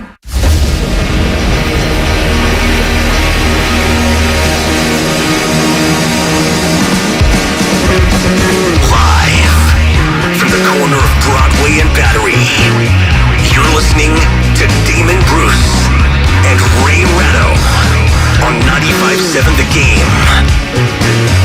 In for Damon today, Kevin Michael, Whitey Gleason. Hopefully Damon's doing well. Hopefully he's back soon. In the meantime, Ray, great to be with you, Ray, it says here. So I do. You've been lied to already? Make sure you tell Ray. Great to be with you, Ray. You know, we got so much going on, don't we? Right now, we've got the Warriors at the crossroads, Ray, as you know. We've got the 49ers coming out of the bye and get ready to make hopefully another run deep into the playoffs, make a real run at a Super Bowl title. Why do you say hopefully? Why do you care? Because I think it would be more fun for us here on the radio and for everybody listening if the 49ers did that. Sports has a way of galvanizing an area, and dare I say, in these troubled times, sports has a way of bringing communities and people together. And in my humble opinion, that's a positive thing. Don't you think they'd be as much fun if they were 0-8 right now? Nope. Oh, then you're wrong. I just remember a couple years ago, the pandemic year, the Nick Mullins in year. It was not a lot of fun, Ray. No, but they occasionally won, which is why it wasn't fun. What if they were running the table the wrong way? What if they were worse than the Colts? That would not be fun. What if they hired Keith Von Horst to be their new head coach? I'm sure Fonny would do a great job. You have a problem with the Colts hiring Jeff Saturday? By the way, before you answer, I'll have you know that today he told the media he cares, Ray. So before you question the wisdom of hiring Jeff Saturday, just so you know, he cares. I'm sure he does care. I mean, they're paying him handsomely to care. But this is daft. It's daft on its face. It's daft every week. I mean, basically, they took away their entire football operations department except for the general manager, Chris Ballard. And they said, hey, I used to see you squat down in front of Peyton Manning. You must be qualified. Jeff Saturday, by the way, he's the guy that killed the Pro Bowl. And it was already, Oh, well, that's why he's going to the Hall of Fame. Don't get me wrong. I think Jeff Saturday is a hero of socialist labor. He killed the Pro Bowl when he decided to deliver a snap to Peyton Manning when they were on different teams. Oh, that's all right. Remember, we were teammates. So anyway, which was more daft before we get back to the Bay Area? You use the word daft. The Colts hiring Jeff Saturday or the Nets trying to hire until the league said, no, we don't want you to do that. Ime Udoka. Oh, no, Saturday. Really? Oh, absolutely. Way more daft. On some level, the Saturday thing kind of makes some football sense. No, it don't. But the Udoka thing was like, okay, we got all this going on with Kyrie Irving, these horrible things he said. Our house is on fire. What are we going to do? Let's hire Udoka. Let's set the garage on fire, too. I mean, that's got to be the dumbest thing I've ever heard in sports. Oh, no, it's not even. It's not even. That was really dumb and tone deaf and stupid. No, it was tone deaf, but there was a certain internal logic to it. And for a bunch of navel gazers like the Nets operation, it made sense because he used to be an assistant coach there. And he had an alleged rapport with some of their guys. Well, Saturday used to be a player for the Colts. But he's never coached. That works all the time. Steve Kerr, right? And Mark Jackson hadn't coached before. Now, maybe we haven't seen a lot of it in football, but making a broadcaster into a coach, hey, basketball's proven that can work. Are you going to tell me about Jerry Coleman next? I was thinking of that. I wasn't going to go there, but yeah. Good call by you. 79 Padres, I think, yeah. Yep.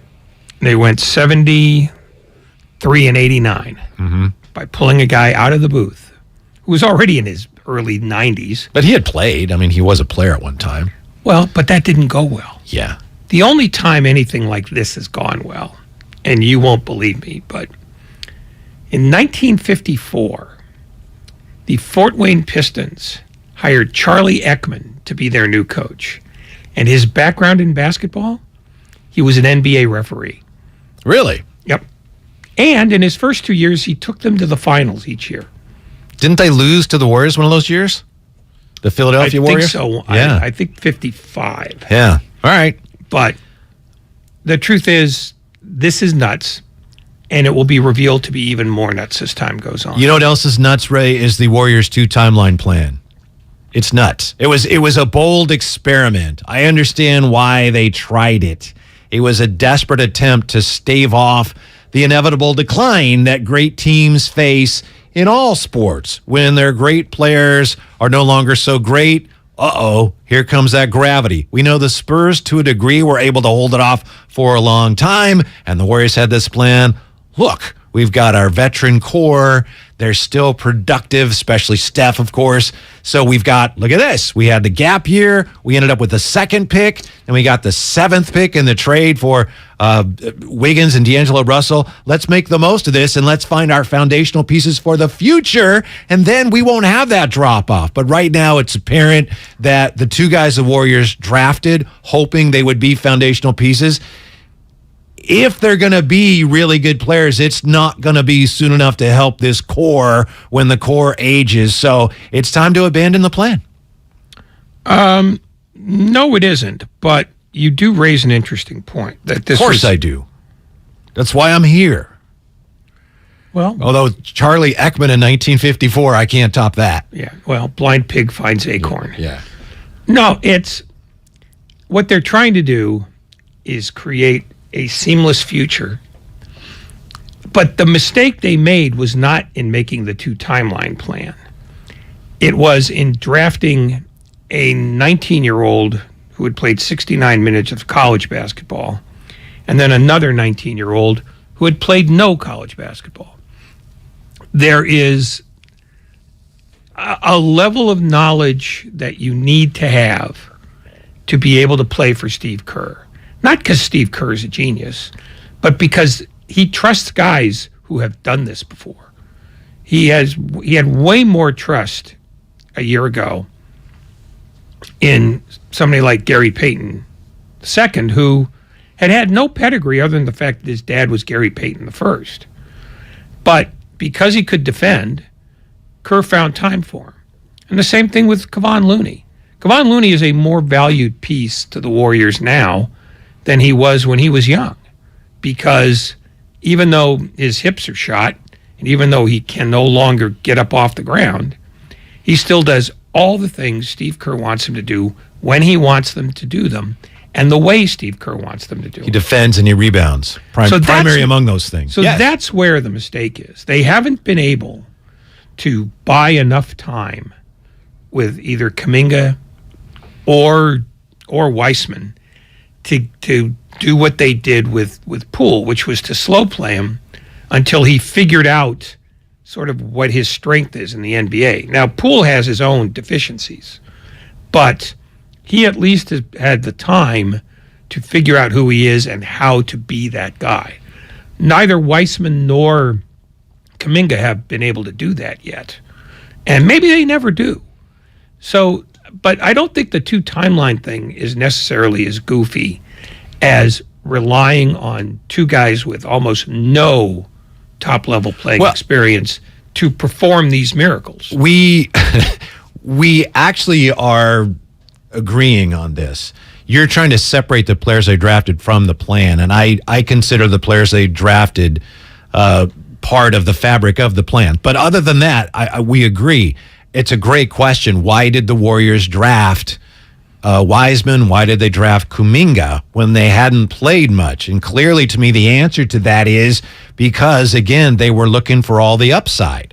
A guy like Franz Wagner would have been an excellent pick, it appears now. And that's who I thought the Warriors should have picked when they took Kuminga. But the Warriors didn't go that way, even though they liked him, apparently because they thought a guy like Franz Wagner, Duarte, some of those players, they have a chance to be pretty good players, but Kuminga has a chance to be a superstar player because his physical gifts are that unique. So they took big chances on both players. And right now, to me, it's apparent, as I said, that best case scenario, if they develop into the players the Warriors hope they would be, it's going to take a lot longer. That's the brightest outlook for this right now. The brightest end to this is that, wow, they'll be really good, but it's going to take longer than we thought. And that's why they're in this predicament, because they need more from the young players. Just like, as I said, the Giants needed more from their young players this year, and the young players weren't ready to deliver. Well, the younger players, we never saw any of them because they aren't ready to deliver. Even Joey Bart, I'm including in that. But yeah,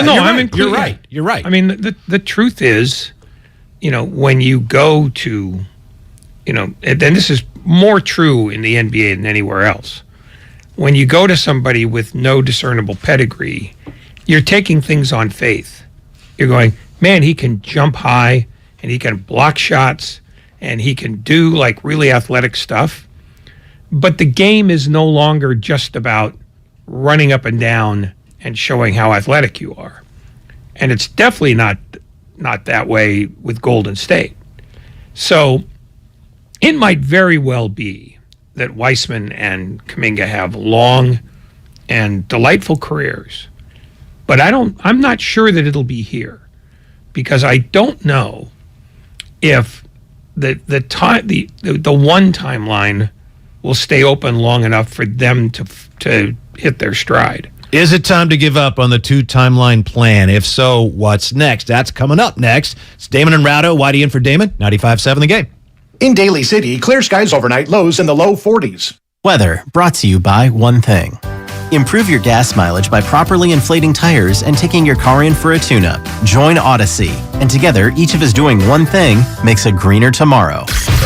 The Morning Roast is preparing for Judgment Day. A walk-off home run to win the game. A Judgy and Bland. They want to hear your pitch to Aaron Judge on why he should come to the Giants. Is Aaron Judge willing to do that? Can you sell Aaron Judge on that? That's the key. It's your turn to pitch to Aaron Judge. That ball is high. It is far. It is gone. Tomorrow on the Morning Roast. Flying Ace, this is Sky Hunter. I've got my compound eyes on the target. Copy that. You're on his flight path. I'm going in. Got him! Nice move, my four-wing friend.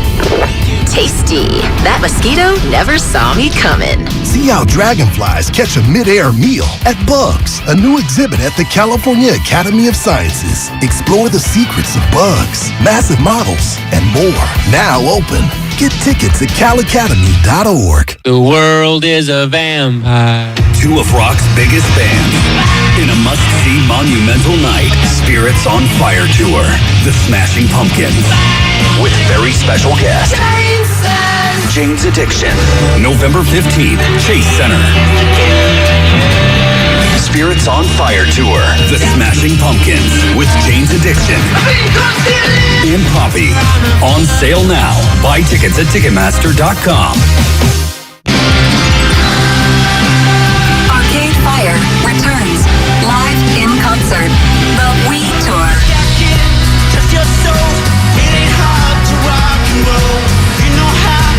Belgrave Civic Auditorium, November 20th. Get tickets now at Ticketmaster.com. Arcade Fire's new album, We, is available everywhere.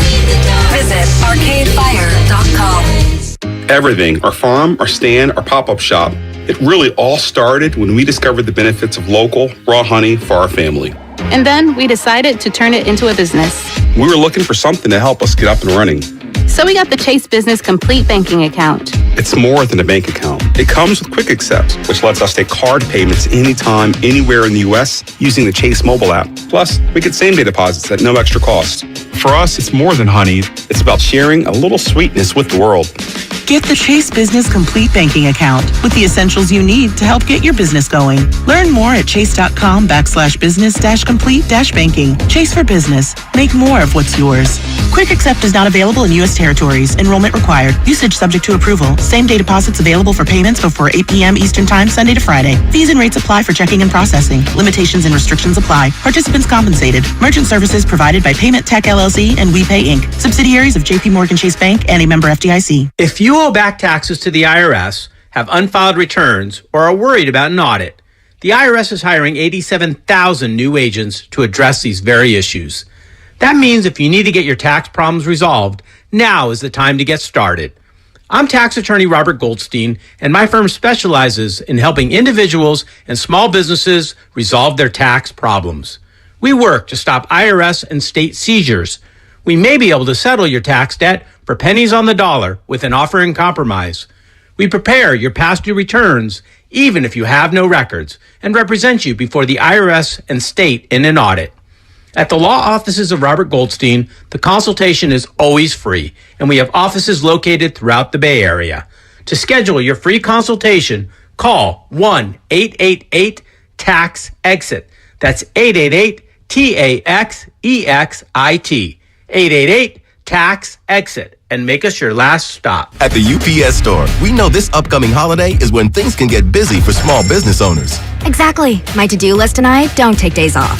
That's why you can count on us to be open and ready to help with every small business need, whether it's packing and shipping or if it's just to check your mailbox. That's almost everything on my to-do list. My list and I can take the day off. Your local, the everything to help you be unstoppable store. The UPS Store. Be unstoppable. The UPS Store locations are independently owned. Product services, pricing, and hours may vary. See Center for details. I'm Bob Burke, founder and chairman of Burke America Parts Group, a family of brands that includes RepairClinic.com, an appliance and HVAC parts solution company that's grown into an international brand. Before AmericanEagle.com, we partially launched a new technology platform developed by another firm. American Eagle helped take our technology to a whole new level with digital marketing, software development, and business insights into our key markets, appliances, HVAC, and outdoor power equipment, and did so both on time and on budget. AmericanEagle.com has the resources, experience, and talent needed to produce solutions. Our new technology platform, developed by AmericanEagle.com, has produced tremendous results with higher traffic, conversion, engagement, and online revenue. If you have any home repairs you need to take care of, check us out at repairclinic.com. If you need a world-class website or technology project, then I would highly recommend AmericanEagle.com. Call AmericanEagle.com at 773-NETWORK. That's AmericanEagle.com, 773-NETWORK. Chris Cuomo is back with a new show on a new network. Catch Cuomo weeknights on News Nation at 5 and 8 p.m. Pacific. To find News Nation on your television provider, go to newsnationnow.com/join us.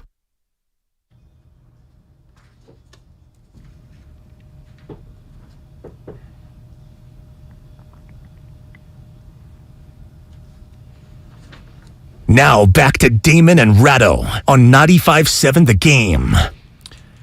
The 95.7 The Game merch store is live. Visit 957thegameshop.com today to check out all of your merchandise, from show-specific shirts to hoodies. It's all at 957thegameshop.com. I've suggested the plain whitey tees, but I don't know that they actually are available yet. Kevin Michael Whitey Gleason in for Damon today, along with Ray Ratto, and we're breaking down as of right now anyway, the broken down Warriors, the 2-timeline plan. Ray, is it time for the Warriors to abandon that plan? It's certainly something, obviously, that they're having to take a hard look at. Here's Bob Myers.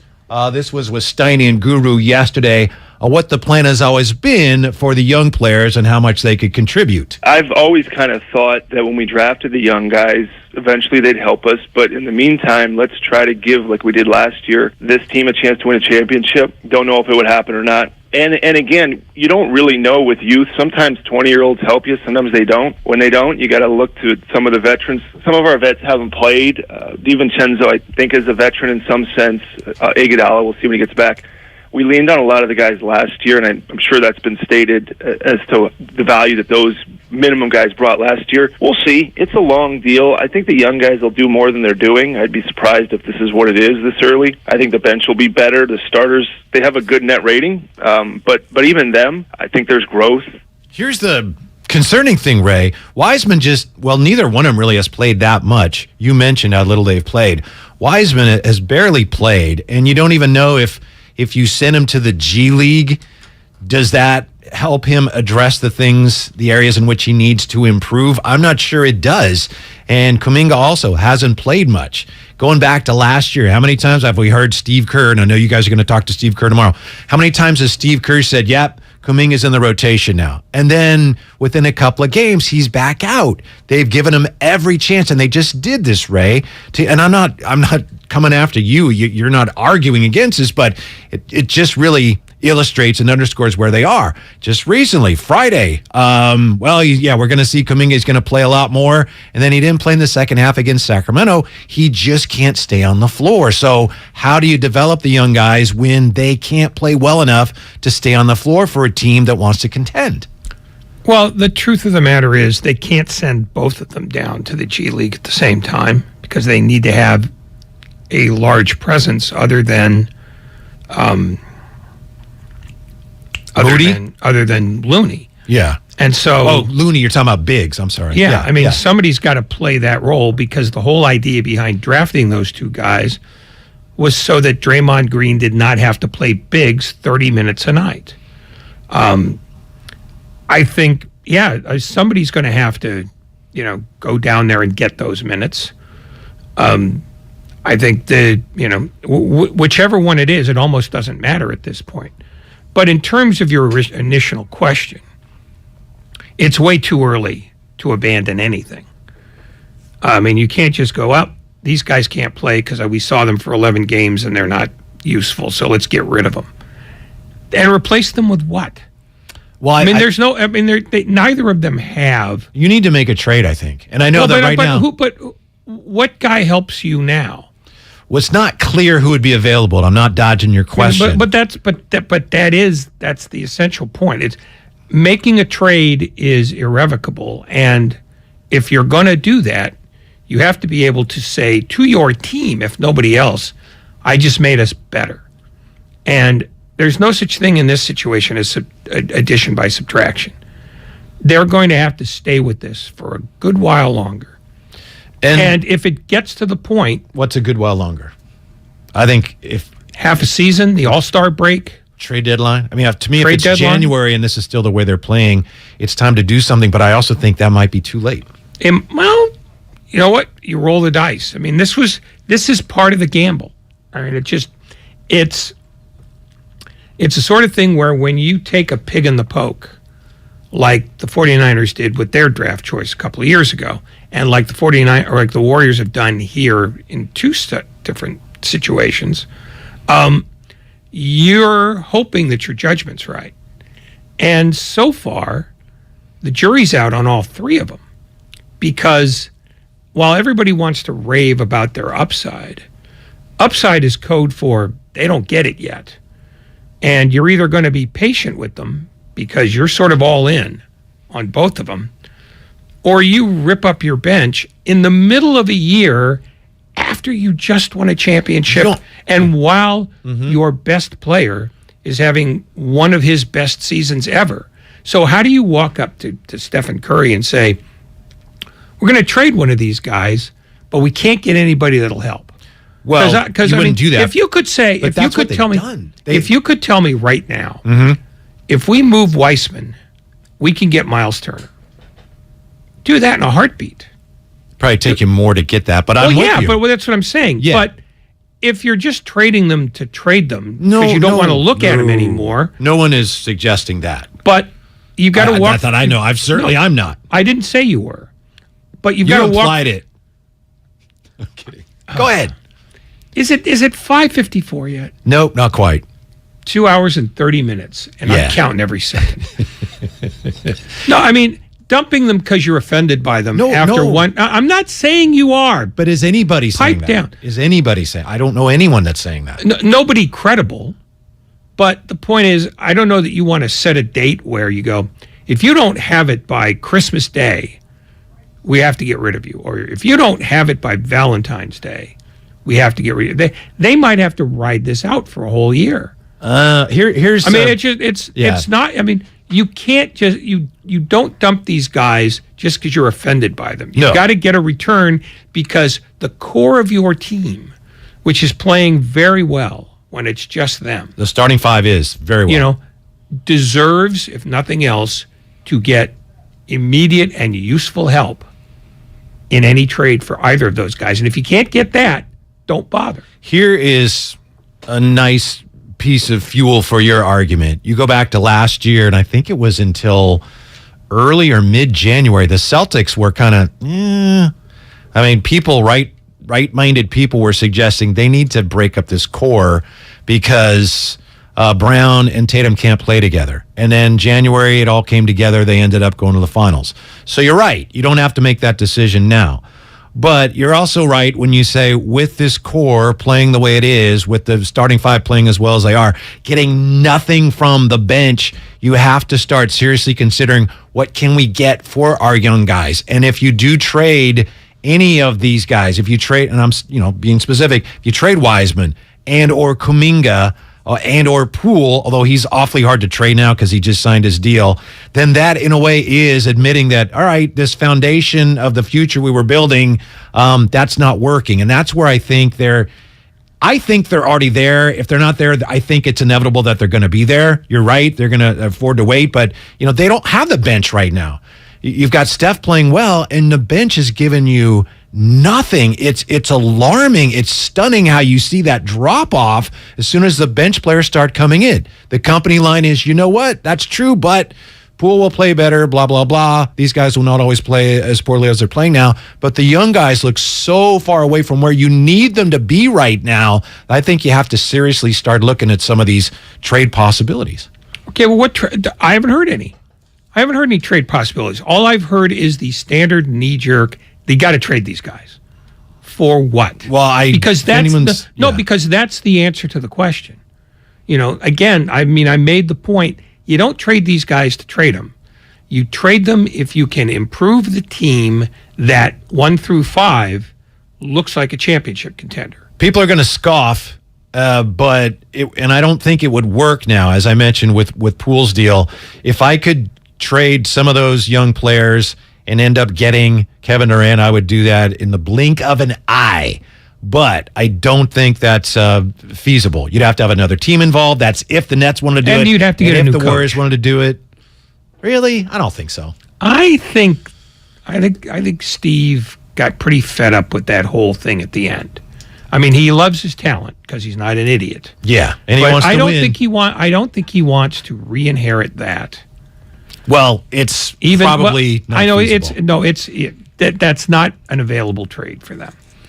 But you're going to have a guy who basically has had the run of a franchise for 2 years, and all of a sudden he's just going to be a part of the bigger picture in which there is a guy on that roster who is considered to be more important than he is, not talent wise, but just sort of emotionally and leadership wise. I don't know that Durant wants any part of that either. I think you need to trade at some point here. Okay, I understand the argument that, you need to give him a little longer. At some point, you need to trade one of the two, and get something back for that one, and also to send a message to the other one, Ray. They're both getting the message now. And they're getting the message through the most effective way possible. One of them's getting 8 minutes a game. The other one's getting 0 minutes a game. But if they're getting the message and they're still not playing well, that's great, but it doesn't help me if I'm trying to win this year. When the window is closed. I know it's cliche, but you know what I mean? It is true. With an older team, the window on another potential championship, it's closing fast. Is it closing Indiana fast? Jones, I got to get underneath there before, here comes a boulder. Is it closing that fast? Do you know that? See, after 11 games, it is. Look at Clay and the way he's playing. Look at Draymond, and you got Steph. Draymond Green is playing very well this year. Playing well, yeah. Is he playing great? I wouldn't say so. I think there's some drop off there, and of course there is. Wiggins is better than he's been. Wiggins he's been up and down. A great game against Sacramento. I'm with you. He had played phenomenally. No, the starting five as a unit is playing well, but it's not sustainable. Steve Kerr said this himself after the last game. The way we won that game, the way we're playing now, we can't keep doing that. Okay, but again, the devil's in the details. How do you make this better? Do you trade a guy now without any hope that you're getting a decent return? No. That's not on the board. No, so I'm with you 100%. I'm not saying so. If you're not these guys, but if you're not going to trade either one of them, then you stay with the plan you've got for as long as you possibly can, and it might be the trade deadline. It might just be then. Here's what I'm sure you remember, Ray, you were here. Here's what Tim Kawakami told you and Larry about this. Well, I wasn't paying attention to that. Well, then you want to enjoy this Warrior trade situation and which of the young players they would be most likely to deal. I would think the most tradable thing they've got is James Wiseman. I'm not reporting anything. I'm not saying anything. We know how much the front office loves him. We know how much Joe Lacob loves him, who has a pretty strong voice in all decision making. But that's a big contract and a big salary next season. They picked up his option for next season. They have this big tax thing. There's one way to partial way to get out of it is to move him. Now you probably can't take a salary coming back, or at least a future salary coming back. I don't know. There are some tricky things coming up, and they can't really trade Poole until next season. So that's not a quick solution. I was talking to my friend yesterday, Jerry Reynolds. I do a podcast with Jerry Reynolds. He used to coach the Kings, and we were talking yesterday about Wiseman, Ray. And this isn't like one of my buddies. This is a guy who used to coach in the league, and he said, "Look, Wiseman hasn't played. Wiseman needs to play, and if he can't play with the varsity, he needs to play with the JVs. But I don't know if sending Wiseman to the G League, I'm not sure how much that addresses, because his issues are having the sense of anticipation and the sense of recognition that he needs at the NBA level. If he goes down and balls out in the G League and builds up some confidence, I'm not sure that addresses the areas in which they really need him to improve." Okay, but sitting him doesn't do that either. Agreed. Absolutely. So you're absolutely right. You're left with one option. If you believe that playing time can give you the best chance of getting the best Wiseman you can get, playing time's not up here. I mean, they're making that clear. He should almost ask for a trip to the G League and just say, I need to get some run, and if I'm not getting it here and I don't want to leave, then send me down there And then they give him, okay, here's what we want to see from you. And do it with specificity. They don't need to see him running free throw line to free throw line, pulling up from 18. They don't need that. No. They need him to be a warrior center, which is get rebounds, block shots, chain shots, set picks, initiate the offense without having the ball. And that's what he's got to be able to do. And you only get that if you basically tell the head coach in Santa Cruz, that's what we want from Weissman. You make sure that that's all he's giving us for now. That's why I think it's fair to question the wisdom of drafting him in the first place, because there weren't a lot of reasons to assume that he could be that type of player. He wasn't that type of player. So they gambled. They took a swing on talent, and right now it's apparent to me that Weissman is not that type of center, doesn't want to be that type of center, and that's why I'm saying, in my opinion, I've seen enough to convince me it's not going to work. And I know it would be foolhardy to make that decision now, but that's my honest opinion based on what we've seen. I don't think it's going to work with Weissman. What would you do right now? What would be your plan? So you're sending, I'm not trying to corner you so I can come after you. What would be your plan? You would send Weissman to the G League? Would you, Kuminga, how do you figure out what to do with him? I don't know. One of them. And then maybe bring that one back up and then send the other one down if you're not using him. If I did think that maybe I would be able to trade Weissman for something useful, as Tim Kawakami suggests, and that makes a lot of sense to me. What would be my best course of action if I'm thinking that? Am I better off? How do I preserve his trade value, in other words? And I know that's not your primary objective, is to help him now. But if that were part of my equation here, my calculation, what's the best solution? If you were thinking that Weissman gets you a better return. Yeah, and maybe not right now. You send Weissman down first, try to ramp him up, and then bring him back up, and then see if he's now got what you've asked him to do. And if he does, you don't trade him. On the text line here, and I know that you're not a huge fan of the text line. I am. Extending mobile text line. But you've never explained why. I think you're just lonely. 888-957-9570. From the 510, you almost act like Weissman can't make a mistake. They need to tell him he's playing a certain amount of minutes and stop messing with his minutes. I understand, Sir Madam, why you say that, but I think that's a reflection of how some Warrior fans, when it comes to Weissman right now, are delusional. Because they're trying desperately to do that, and they can't give him, you'll have these minutes, because he can't stay on the floor, because he gets into foul trouble, and he struggles defensively, and it hurts this team too much when they're doing that to continue to do that. They're not his minutes. Let's start with that. They're the team's minutes, and they get to divide them up any way they see fit. Weissman is owed no minutes. It's what he earns. And the same is true of Kuminga, and the same is true of Moody, and the same is true of Poole. You earn what you get. And Steve Kerr has basically lived by that with every player other than the core three since he got here. And the problem is that those guys haven't earned, quote, their minutes yet. So it's up to them.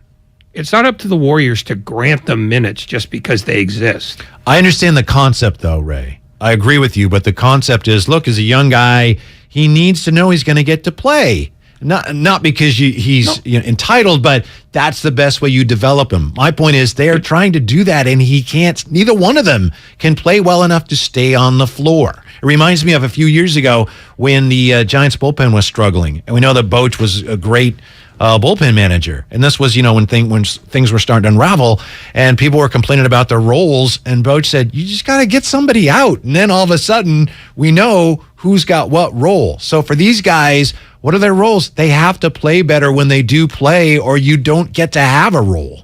We can't afford to give you one. No, that's the whole point. And the theory that, you've got to give young guys run so they can get used to it. Not on a team with championship aspirations. Exactly. Yeah, if you're Houston or somebody, you're in the Wembanyama sweepstakes. Yeah, two birds with one stone. Yeah. These guys get to develop, and then we have no chance to win, and we're tanking. In some ways, very subtle tanking. In some ways, they're draftees. got a break in that they're getting to be on a good team or a potentially good team. The bad break for them is they have to struggle to get minutes because, one, there is already a hierarchy, and two, when they get in and they don't perform well, they don't get to stay there. And that's just the deal. It's just, you don't get to just say, well, I need 18 minutes a game. Well, you might need that, but you got to earn 12 first. Then we'll talk about 18. Then we'll talk about 24. But first, you got to show us that you can do 12. By the way, Damon and Ratto streaming live on YouTube. Head to youtube.com/957 The Game to watch us live. See what's going on inside the studio with Ray. So funny in studio. Remember, like and subscribe for all 95.7 The Game content on YouTube. Whitey in for Damon. Hopefully Damon is back soon. On the text line here, the Xfinity Mobile text line, you have to give them some minutes just by the fact that you can't play the starters 48 minutes every night. That's from Damien. Damien, first of all, thank you for putting your name on it. Yeah, but I mean, the math there is true. But in terms of what you have to do, I mean, the Warriors are essentially saying, well, right now, one guy's getting 8 minutes, the other guy's getting a DNP-CD. And did not play coach's decision. Oh, they know that. For the, For the what? For the person who's not listening to us? We care about that guy? So did not play coach's decision. Yeah. No, it's just long term, one of those two has to emerge. But they're trying to figure out which one of them it's going to be. And so far, they're not getting satisfactory answers from either of them. How would you evaluate that? And I know maybe it's not fair because they're both struggling. Who's further along? Who is more promising? To me, Kuminga is more promising than Wiseman. Why? Because I think that he shows glimpses of tremendous athletic ability, his ability to dunk. I still think there are times when he gives him a boost of energy when he comes in. I think that last year that was to a degree that was his role. We need some energy. Let's go. He can still supply that. And I just think he has more athletic ability than Wiseman, who looks at times in NBA terms, I'm not talking about some guy, at the mall, but in NBA terms, a little slow and a little awkward still. And some of that's lack of experience, but in that regard, Kuminga is much more advanced to me. But see, that's all physical stuff. And that's only part of the equation in the NBA. It's a lot of guys have physical stuff. I don't evaluate those guys based on, man, they can run, and man, they can jump, and boy, what an upside they have. Until they figure out what they're doing, they're of no help. And that's the part about being a 10-year or 12-year NBA player that you have to get. You have to figure out what your job is, what your role is, what your skill is, and then you have to mesh them together. And that's why right now people are so down on both of them, because they all got invested in, look at that athletic upside, as though jumping and dunking is all you really need to see from a big guy. Not on this team. You need to do everything but that. Those are nice skills to have, but they are not as important as learning how to rebound, learning how to block out, all the fundamental nuanced stuff that the Warriors insist upon. Learning how to play defense, team defense. Coming up here, Ray, a lot of people wondering about, all right, well, who would you trade him for? Well, there is one trade that's been spreading like wildfire across the Warrior fan base here. We'll see if you're interested in that coming up. Right? Huh? I don't think that's a great tease, though. Yeah, I got to tell you. That's coming up next year. It's Damon and Ratto, Whitey in for Damon. And we are presented by Fremont Bank, full service banking, no compromises. Hey, if you're looking for that great holiday gift or maybe a stocking stuffer, go to 957thegameshop.com for all your swag. Go get a Steiny Guru Rat on the Table t-shirt. It's nice. Nice. Nice. Nice. That's 957thegameshop.com. No one knows where this market will go, Things could change tomorrow, next week, or next month. At Merrill, we've been here before, and history shows this is the time to stay focused on your future. Because through every market, the bull will always have your back. Find an advisor in the Bay Area at ml.com/bullish. Merrill, a Bank of America company. What would you like the power to do? Investing involves risk. Merrill Lynch, Pierce, Fenner & Smith Incorporated, registered broker-dealer, registered investment advisor. Member SIPC, a wholly owned subsidiary of Bank of America Corp. California, you deserve more. And with United Healthcare, you'll get more. Annual enrollment is October 15th through December 7th. So call United Healthcare today. With the United Healthcare Medicare Advantage Plan, you get more from your Medicare dollar, now including better than ever dental, vision, over-the-counter, and prescription drug coverage. Call United Healthcare at 1-888-CALL-UHC today and speak with a licensed sales agent. Benefits, features, and/or devices vary by plan and area. Limitations and exclusions apply. Why wait to save? Dell Technologies Black Friday event arrives early with select deals on top tech to power business productivity. The savings start now with up to 48% off performance business PCs powered by 12th Gen Intel Core processors. Don't forget special pricing on the latest monitors, docks, and accessories, including free shipping on everything. Call a Dell Technologies advisor at 877-ASK-DELL for Black Friday deals. That's 877-ASK-DELL. Hi, welcome to the IKEA Holiday Prep event. Here to help you host the season with offers, in-store workshops, and more. Oh, great. I may have invited the whole neighborhood for the holidays. Don't worry, you can do this. To start, IKEA family members save 20% on Venturfint Christmas tree decor and gift wrap. You are my hero. Visit us in-store or at IKEA-USA.com/holiday prep to get ready and save. Offer valid 11/9 to 11/23/22. U.S. only while supplies last. Selection may vary by store and online. Restrictions apply. This football season, adopt a new tradition that's sure to turn fans into family. The Jim Beam Highball. That's beam and soda over ice with a lemon slice. Share one at the stadium or make one at home. Kentucky Straight Bourbon Whiskey, 40% alcohol by volume. Copyright 2022, James B. Beam Distilling Company, Claremont, Kentucky. Drink smart. Kirby is your driveway mechanic. They bring the shop to you with brake replacements, oil changes, washes, and so much more. Get $50 off your first oil change with code OIL50 at Kirby.com. That's CURBEE.com and use code OIL50. At Harris Ranch, we do beef, just like we've done for over 50 years. Beef that's raised locally right here in California. Tender steaks, awesome burgers, and California classics like tri-tip roast. The flavor you crave, the quality you trust time after delicious time. Come on, it's time to get out and grill. Harris Ranch, we do beef. Legendary beef, legendary quality. Tune in to 95.7 The Game for Warriors Live, 60 minutes before tip-off of every Warriors game. Brought to you by Xfinity. Supercharge your home with supersonic Wi-Fi. Unbeatable internet, only from Xfinity.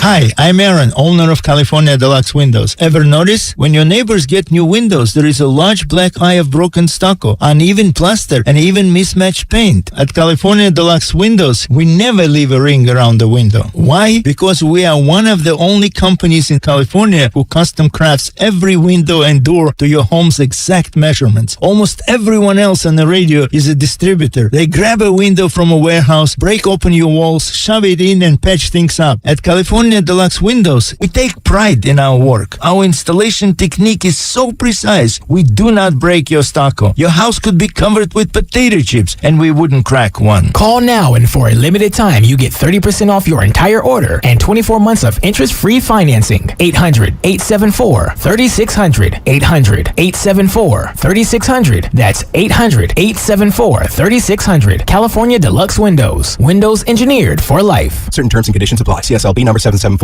Neuropathy pain? Call Dr. Robert Dees, DC, 925-393-0100. Football season is here. The new Odyssey app lets you stay connected to your NFL team, your station, your shows. Follow your favorite stations and come back again and again. Get real-time updates on everything you care about. Miss your show? Jump back to their awesome rewind feature. The Odyssey app is NFL football. Live and on demand. Wherever you are, whenever you want. And did we mention it's all free? Download the Odyssey app today. Hey, it's Tiki Barber. When part of your offense isn't firing on all cylinders, it shows. And sometimes the only solution is to replace that part with something new. It's true on a championship team, and it's also true with cars. That's why I love eBay Motors. They have all the right parts at the right prices. 122 million of them. That way, you can get the parts you need to make your car a winner. ebaymotors.com. Let's ride. Hi there, I'm your host, Dog, filling in for the human who's normally here and bringing you the smells and sounds of the holidays, courtesy of Beggin' Dog Treats. We wish you a begging Christmas. We wish you a begging Christmas. Dog rest ye merry Dobermen, let begging you acquire. Deck the halls with strips of begging. Arf, arf, arf, arf, arf, arf, arf, arf, arf.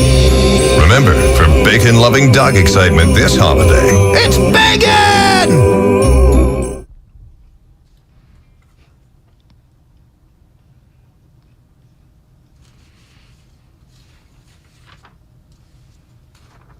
Now back to Damon and Ratto on 95.7 The Game. She grew up in the Indiana town. Whitey in for Damon today on 95.7 The Game.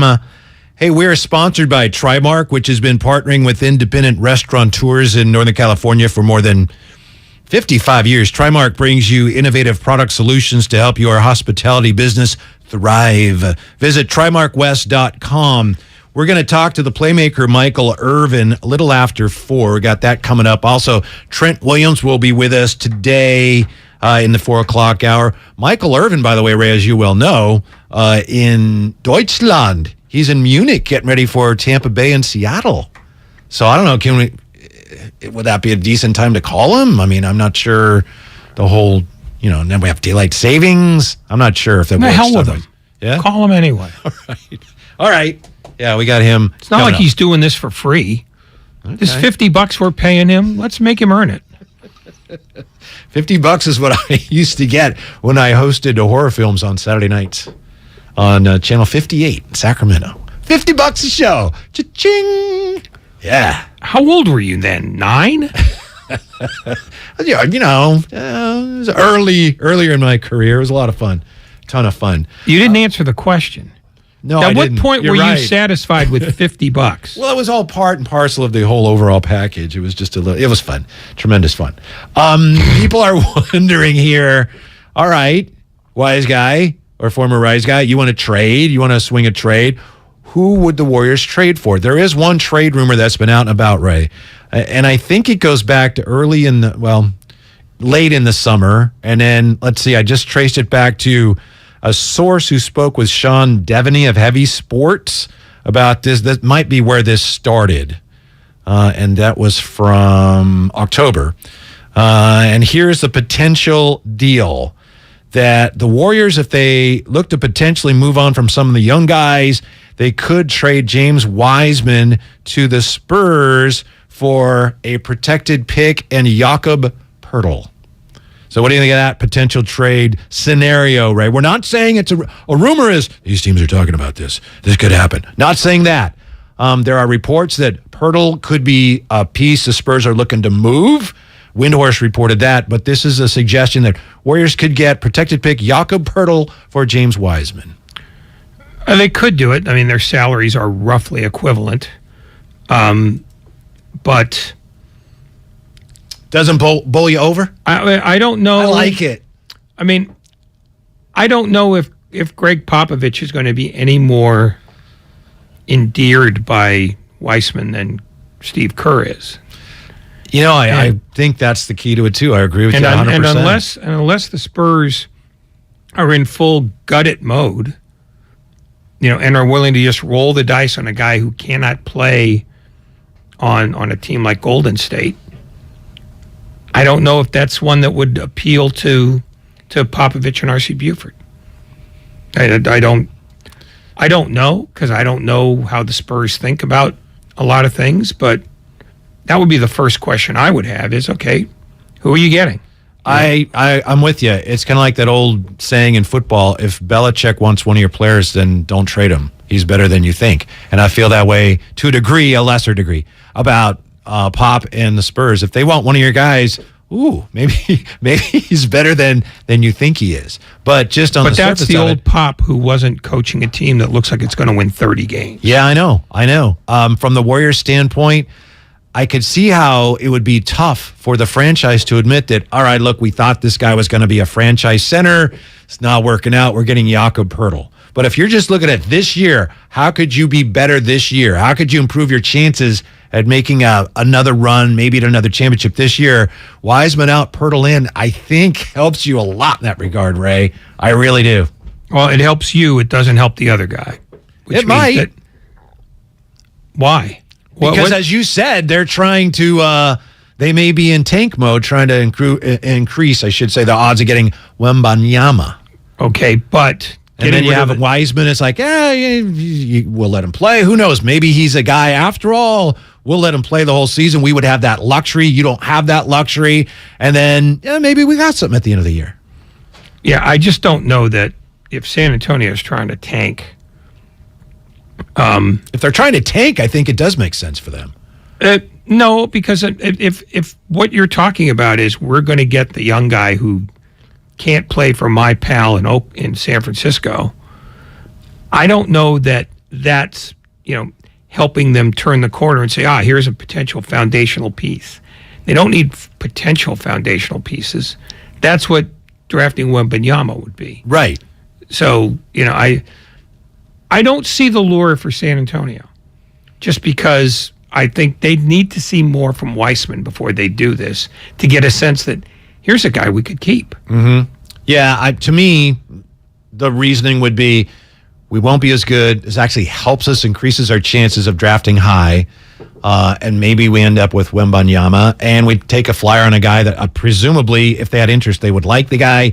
We'll play him, and we'll see. We think maybe we have a player here, and if we don't at the end of the year, we really haven't lost that much. So something to keep an eye on. Again, it's not a rumor, something that's been suggested. That's what rumors are. No. A rumor is, hey, these guys are talking about this trade. That's a rumor. This is, people have said, maybe the two teams would do that. They haven't had any discussions that I know of. That's the difference between a suggestion and a rumor, Ray. And I think you know that. Do you know this? Do you know that Steve Kerr today talked about why he's playing Ty Jerome and Anthony Lamb ahead of his 2 lottery picks? What do you think of that so far, by the way? I know coming in here and doing some pre and post for the Pistons game and doing Where's This Week with JD. A lot of people are they don't like that idea. Wait a minute. You got your 2 ways and they're ahead of your lottery guys? What do you make of that situation, Ray? Steve Kerr is trying to find guys who will do what he needs. And if you're not getting that from the young guys you've got, you got to find it somewhere. Mm-hmm. So I don't have a problem with that. It's, they're not in a position where they can just give away games early on just to give young guys run. I mean, that's sort of the dichotomy here. It's that their bench has been so poor that if you're not going to change the starters, and they shouldn't because they're doing very well as a unit, you've got to change something. And so you're going to change the bench. And that's what Ty Jerome is there for, and they're not playing him like 30 minutes a game. They're not playing him even 20 minutes a game. They're playing him, but Anthony Lamb is playing more than, and Anthony they're playing Lamb, a lot more than anyone thought they were going to play. Both but what anyone thought they would do is out the window because the Warriors didn't think the difference between their starters and their bench would be so profound. Why are these guys playing, Coach Kerr? The thought process is, when you're struggling and you don't have a rhythm, you don't have consistency, veteran players are going to be able to provide that more than young players are. And so, Ty and Anthony are both, relatively young, but 4-year college players. They've learned a lot more. They've absorbed a lot more than our younger guys. And so they're more capable of allowing different groups to click, defending without fouling. You've seen, Lamb, you just watched Lamb, every defensive play on the interior, he's here instead of in here. And so as we're trying to clean up our defense, it's Ty, same thing. He defends without fouling. He doesn't turn the ball over. Those are crucial things when our margin for error is really slim. I'll tell you what, Coach Kerr and Bob Myers, this is really a challenge for them, right, Ray? Because they're trying to couch this and be as diplomatic as they can be. And they have a lot of experience with this, so it's like second nature. But when it comes down to is Wiseman and Kuminga stink right now, and these guys are playing reasonably well. But you can't say that. Right? So you have to say, well, they're playing defense without fouling and things like that. It's I'm sure it's not easy, but there's a very good explanation from Steve Kerr why those guys are playing. And Lamb, I'm not sure about. To me, Ty Jerome is he's a pretty good player. Well, but Lamb gives them a big guy they don't have. Well, he's only 6'6", I think. But he plays closer to the basket. And with the Warriors, it's not about how tall you are. It's about the function you serve. And the fact is, Kerr likes these guys only more than the production he's getting from the guys he would prefer to play if they were up to speed. Yep. And so you're not going to sit there and just wait. Well, I know we just got 8 crummy minutes from Kuminga, but let's give him another 8. Maybe he'll figure it out then. Then you're getting 16 bad minutes.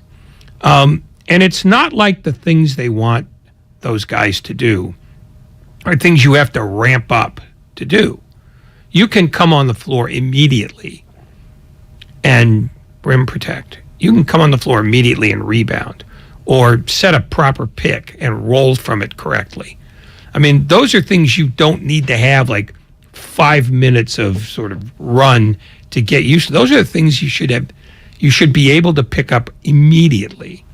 And the fact is, because they don't get much more run than that. Steve Kerr says, I'm giving you minutes right now. Show me what you're doing. They don't get what they want, and he just says, okay, you had your chance to show me. Simple stuff. Doesn't mean stuff you have to get into a rhythm to perform. And you're not performing them, or you're not performing them consistently. Come sit with me. Mm-hmm. I mean, that's the thing is they're not being asked to basically run the second unit.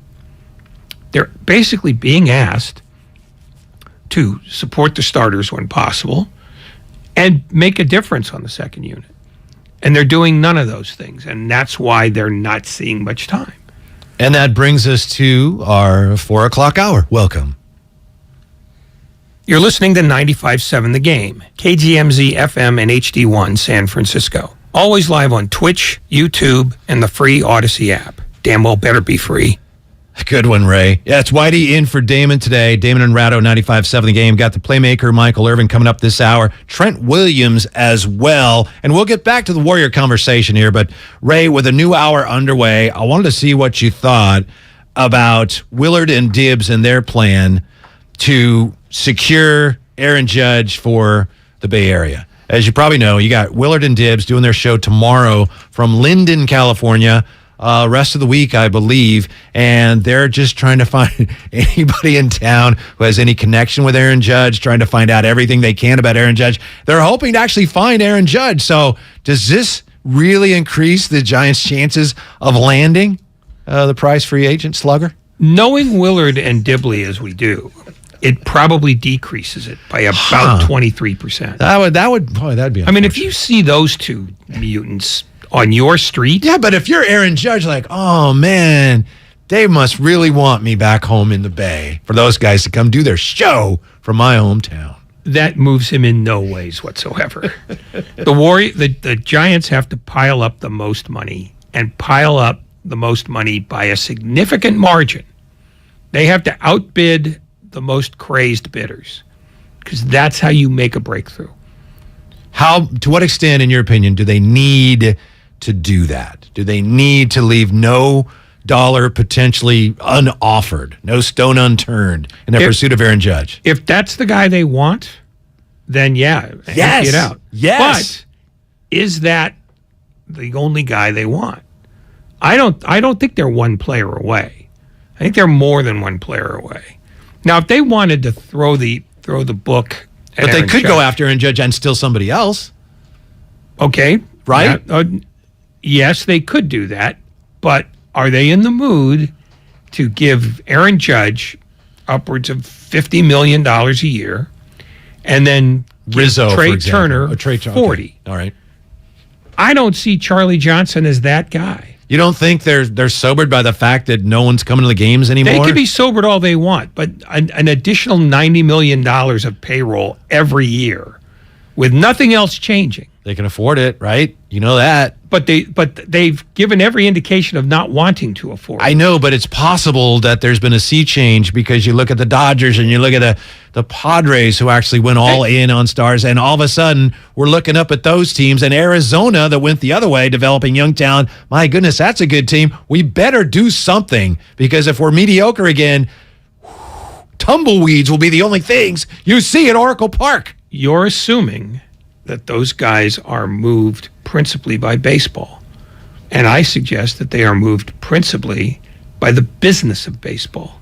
You mean they could make money even if people don't care about the team? They made money this year when few people... I don't like that. Well, get over it. Life's about crummy things happening to you till your first hip replacement. And then when that goes badly, you die. That's life. I have not yet seen this Giants ownership say, we're getting our hats blocked.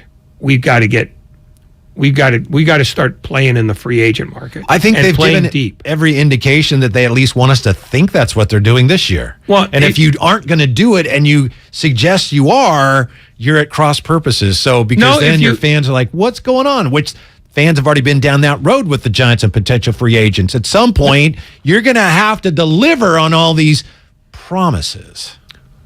If they get Aaron Judge, and that's all they do, and it'll all be because of Dibs and Willard. Go ahead. I hope their car gets stolen and they have to stay in Linden for the rest of their lives. Two cars, Ray. They're not driving together. Come on. Why not? Because they're coming from two different directions. Don't you listen to the show? Go ahead. Well, no, but no. If all you get is Aaron Judge, they're not good enough to be a playoff team yet. I don't believe. I mean, their bullpen was shambolic last year. Right, but that's not a reason not to get Aaron Judge. You just have to do more. No. But I'm saying if you're going to play, it means go get Aaron Judge and then muscle up another $40 million a year for several years down the road and get Trey Turner too. I hear he doesn't. Seriously, I hear he's not a left coast guy and doesn't want to play here. Well, maybe he doesn't, but the equivalent thereof. I mean, Aaron Judge on his own. Correa? Rizzo? Would Rizzo and Judge do it for you? No. At some point... What if you bring back Rodon as well? That might be more intriguing, but that's still only adding one person. I mean, I think if you're gonna not be this team, you've got, you're about done waiting for these minor leaguers to appear, and it looks like they may have just they hit a dry well with them. Mm-hmm. Then you've got to fast track in this division with two teams that spend like lunatics. You've got to spend like a lunatic too.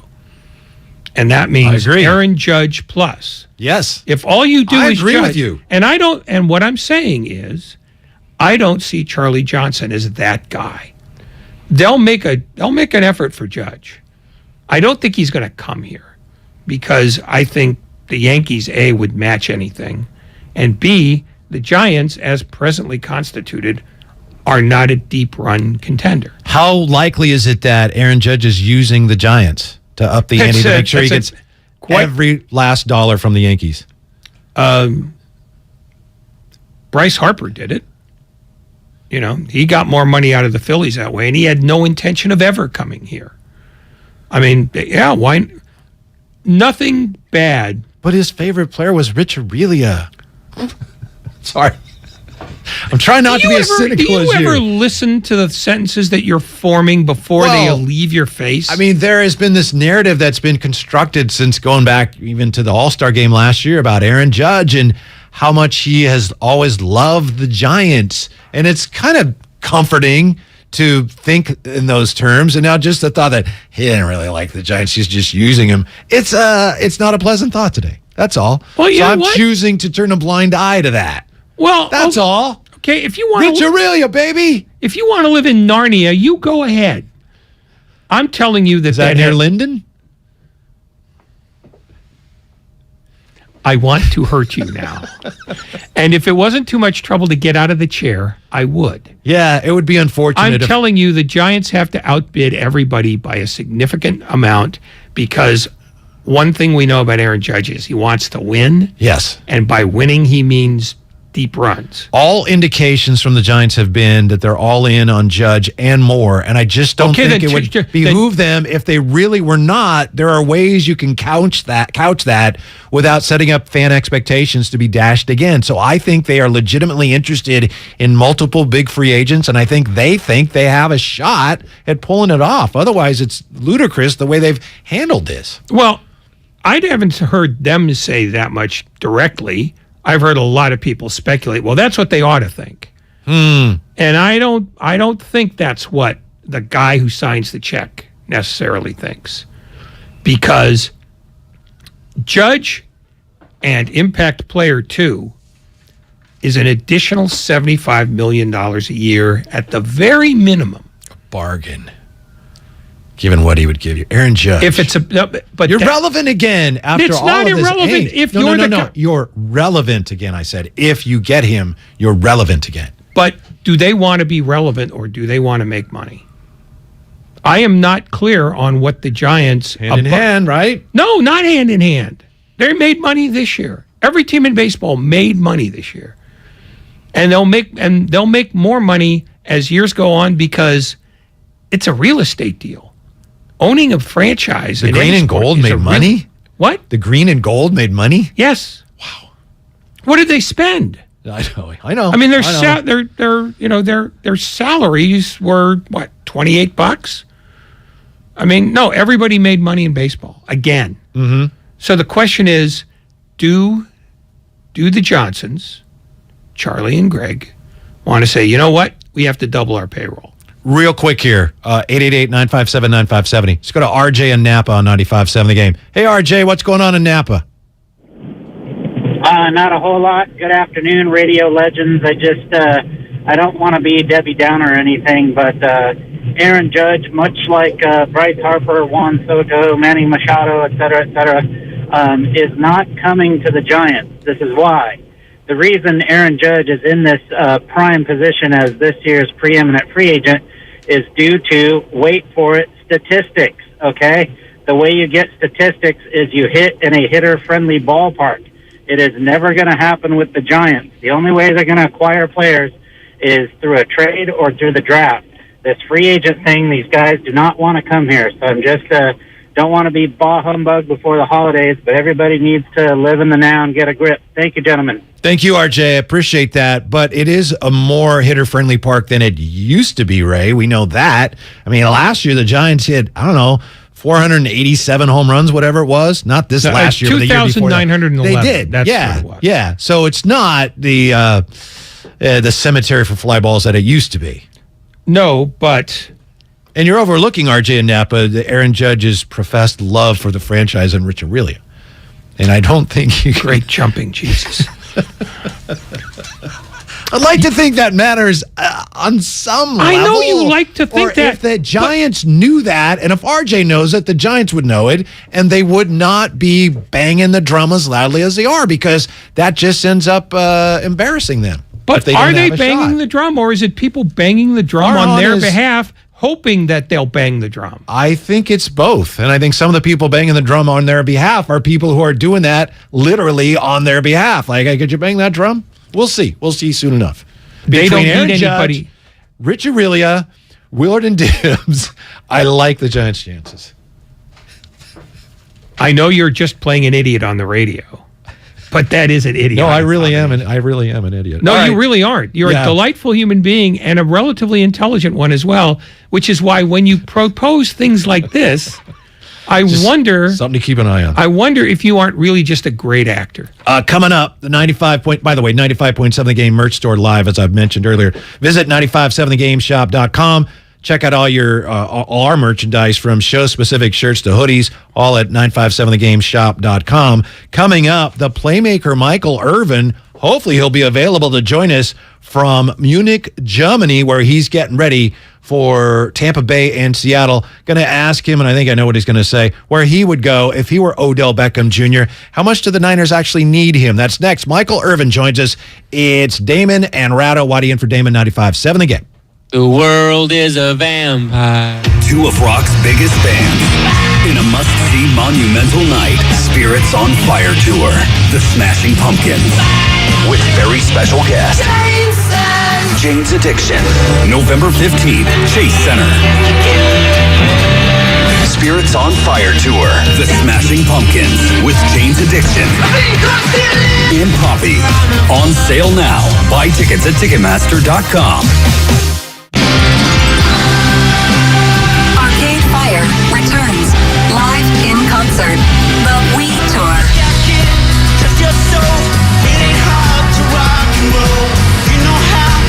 Belgraham Civic Auditorium, November 20th. Get tickets now at Ticketmaster.com.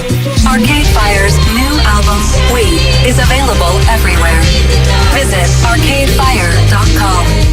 Everything, our farm, our stand, our pop-up shop, it really all started when we discovered the benefits of local, raw honey for our family. And then we decided to turn it into a business. We were looking for something to help us get up and running.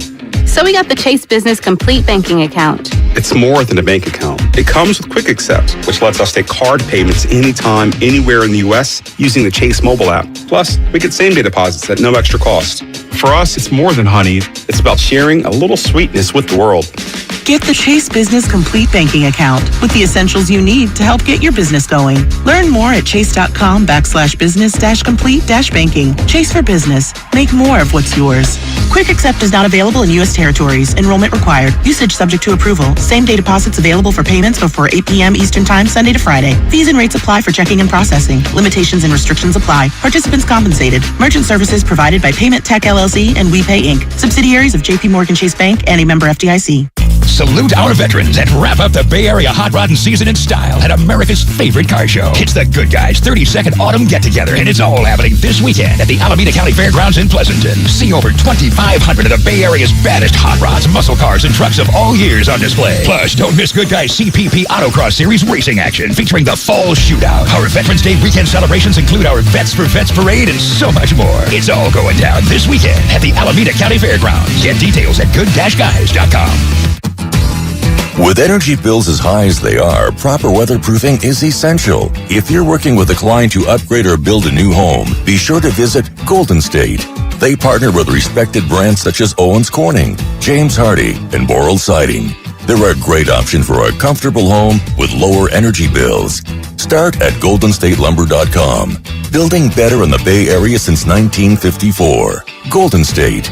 When you succeed, we succeed. This Veterans Day, Outdoor Supply Hardware is giving 20% off to retired or active military service members. Visit Osh November 11th through 13th and receive 20% off with ID. This discount is on top of Osh's end-of-season clearance sale. Save up to $200 on in-stock fire tables and patio heaters, or save $100 on select Weber propane grills. Osh has great price in-stock holiday decor, artificial trees, lights, and inflatables. Visit 14 Greater Bay Area and Central Coast Osh locations.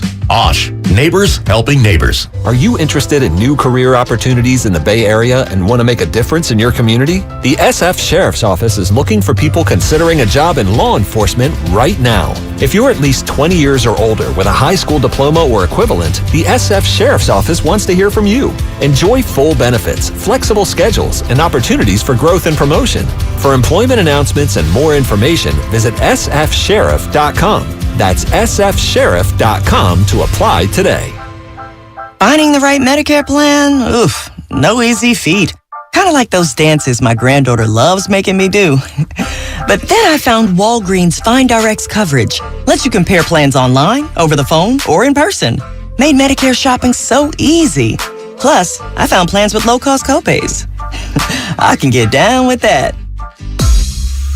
When you need to talk Medicare, Walgreens is here. Start shopping today at walgreens.com/Medicare.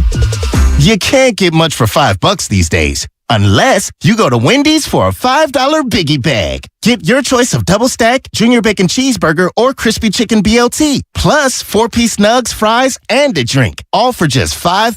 You got that bag. You got that Biggie Bag. You got that bag. That was smooth, wasn't it? That's how you're gonna feel when you get that Biggie Bag at Wendy's. U.S. price and participation may vary. Includes 4-piece nuggets, small soft drink, and small fry. Prices may be higher in Alaska and Hawaii. Kelley Blue Book is the one-stop shop for pricing, fixing, selling, and instant cash offering. Instant Cash Offer is exactly what it sounds like. An official offer to buy or trade your car. Just enter your VIN or license plate, answer a few questions about your car's history, and what kind of condition it's in. In minutes, you'll receive an offer to sell or trade your car that you can be sure is fair. Then choose a dealer to purchase your car and schedule a time to meet. For all of the its, KBB.com. In Daly City, clear skies overnight, lows in the low 40s. Weather brought to you by one thing. Install a low-flow shower head and keep water off when brushing teeth or shaving to save water every day. Join Odyssey, and together each of us doing one thing makes a greener tomorrow.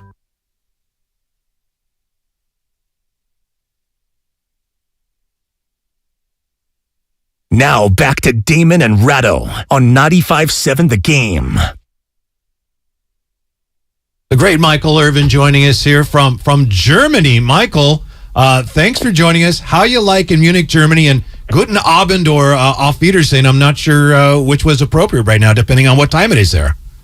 Well, it's about 11. Come out to 11 here. 11:15 p.m. actually. So you know what I mean. I'm just chilling around. Listen, let me tell you something, dude. I got here, guys. I got here yesterday. You know how you get in about 11:30 in the morning. I got in about 11:30 in the morning. 11:30 in the morning, and they tell you do not go to sleep. Just run out the day. Run out the day, and then wait to go to sleep at night. Of course, me. I'm saying that, that's for regular people. I'm a super athlete. I don't need to listen to this. I can go to sleep right now, wake up, go to the soccer game, do all the promoting for the football NFL game, and come back and go to sleep again. Man, I could not go back to sleep last night. I was up watching the clock at 7 o'clock, 8 o'clock, 9 o'clock. I was going crazy. I said, I guess I am a regular person. I can't even go to sleep. This is what they were talking about. That's poor clock management, Michael. That's what that is. That's what that was, poor clock management. I should have gotten in at 10, 11 o'clock and started something. Go to lunch, have some drinks, go run that day out, and then fall asleep at 10:30 at night. They said I would have slept through, but I didn't do it right. I'll know next time. Do you think if you had handled the clock a little better, you might be the coach in Indianapolis today? Ooh. That's a good one, buddy. That's a good one. And a great way to ask the question. You know what I'm saying? And it seems like anybody can get the job. Now, I love Jeff Saturday. I think he's a great dude. He's a great guy. He's done great work over at ESPN, but we know that's sort of the same story.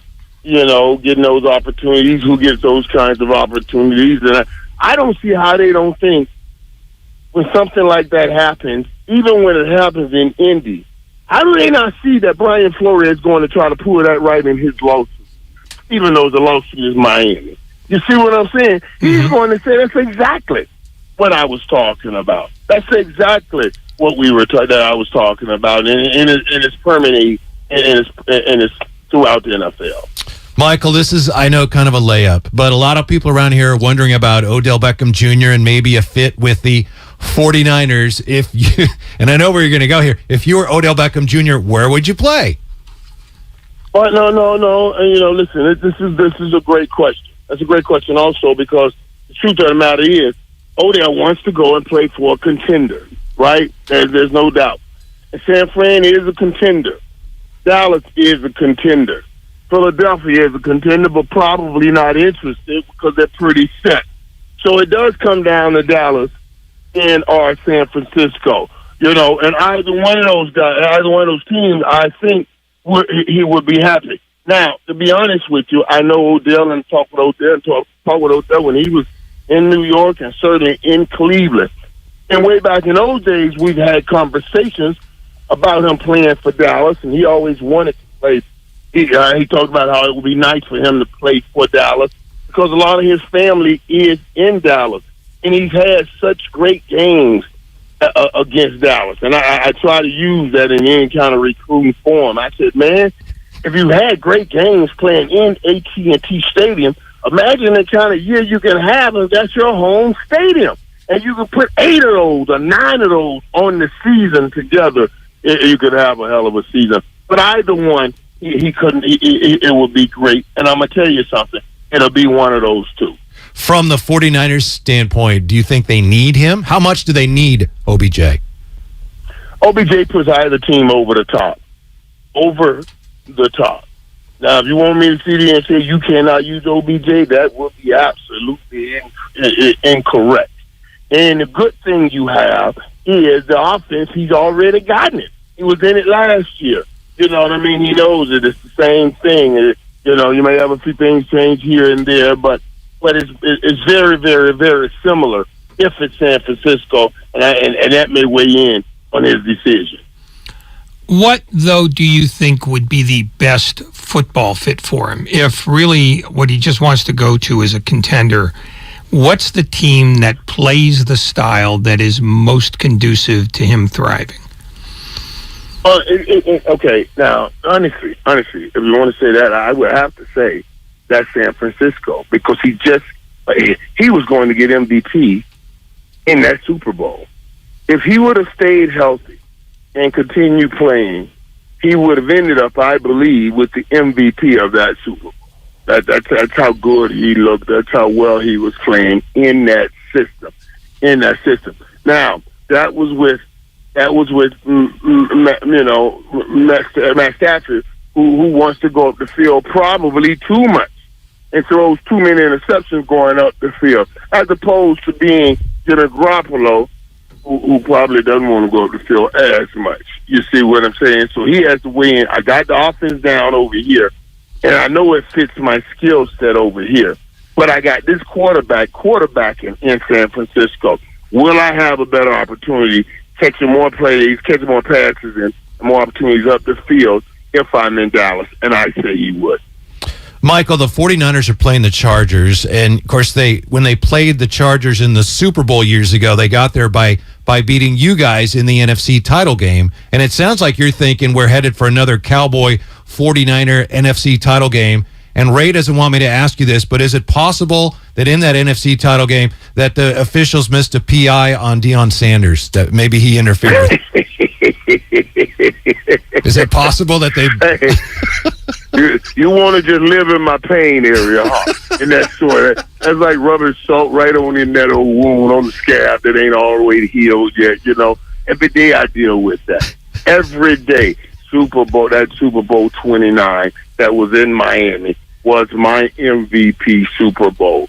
It was my MVP Super Bowl. And, yeah, that pass interference. And the decision I made to sit pat and wait on that ball to fall as opposed to attacking that football cost me that opportunity. And, yeah, I dwell on it every day. So I don't need you peeling back the scab off that and pouring salt up in that wound. You can stay off that right there. And I'm not saying that. I'm saying it's going to be between Philly, San Fran, and Dallas.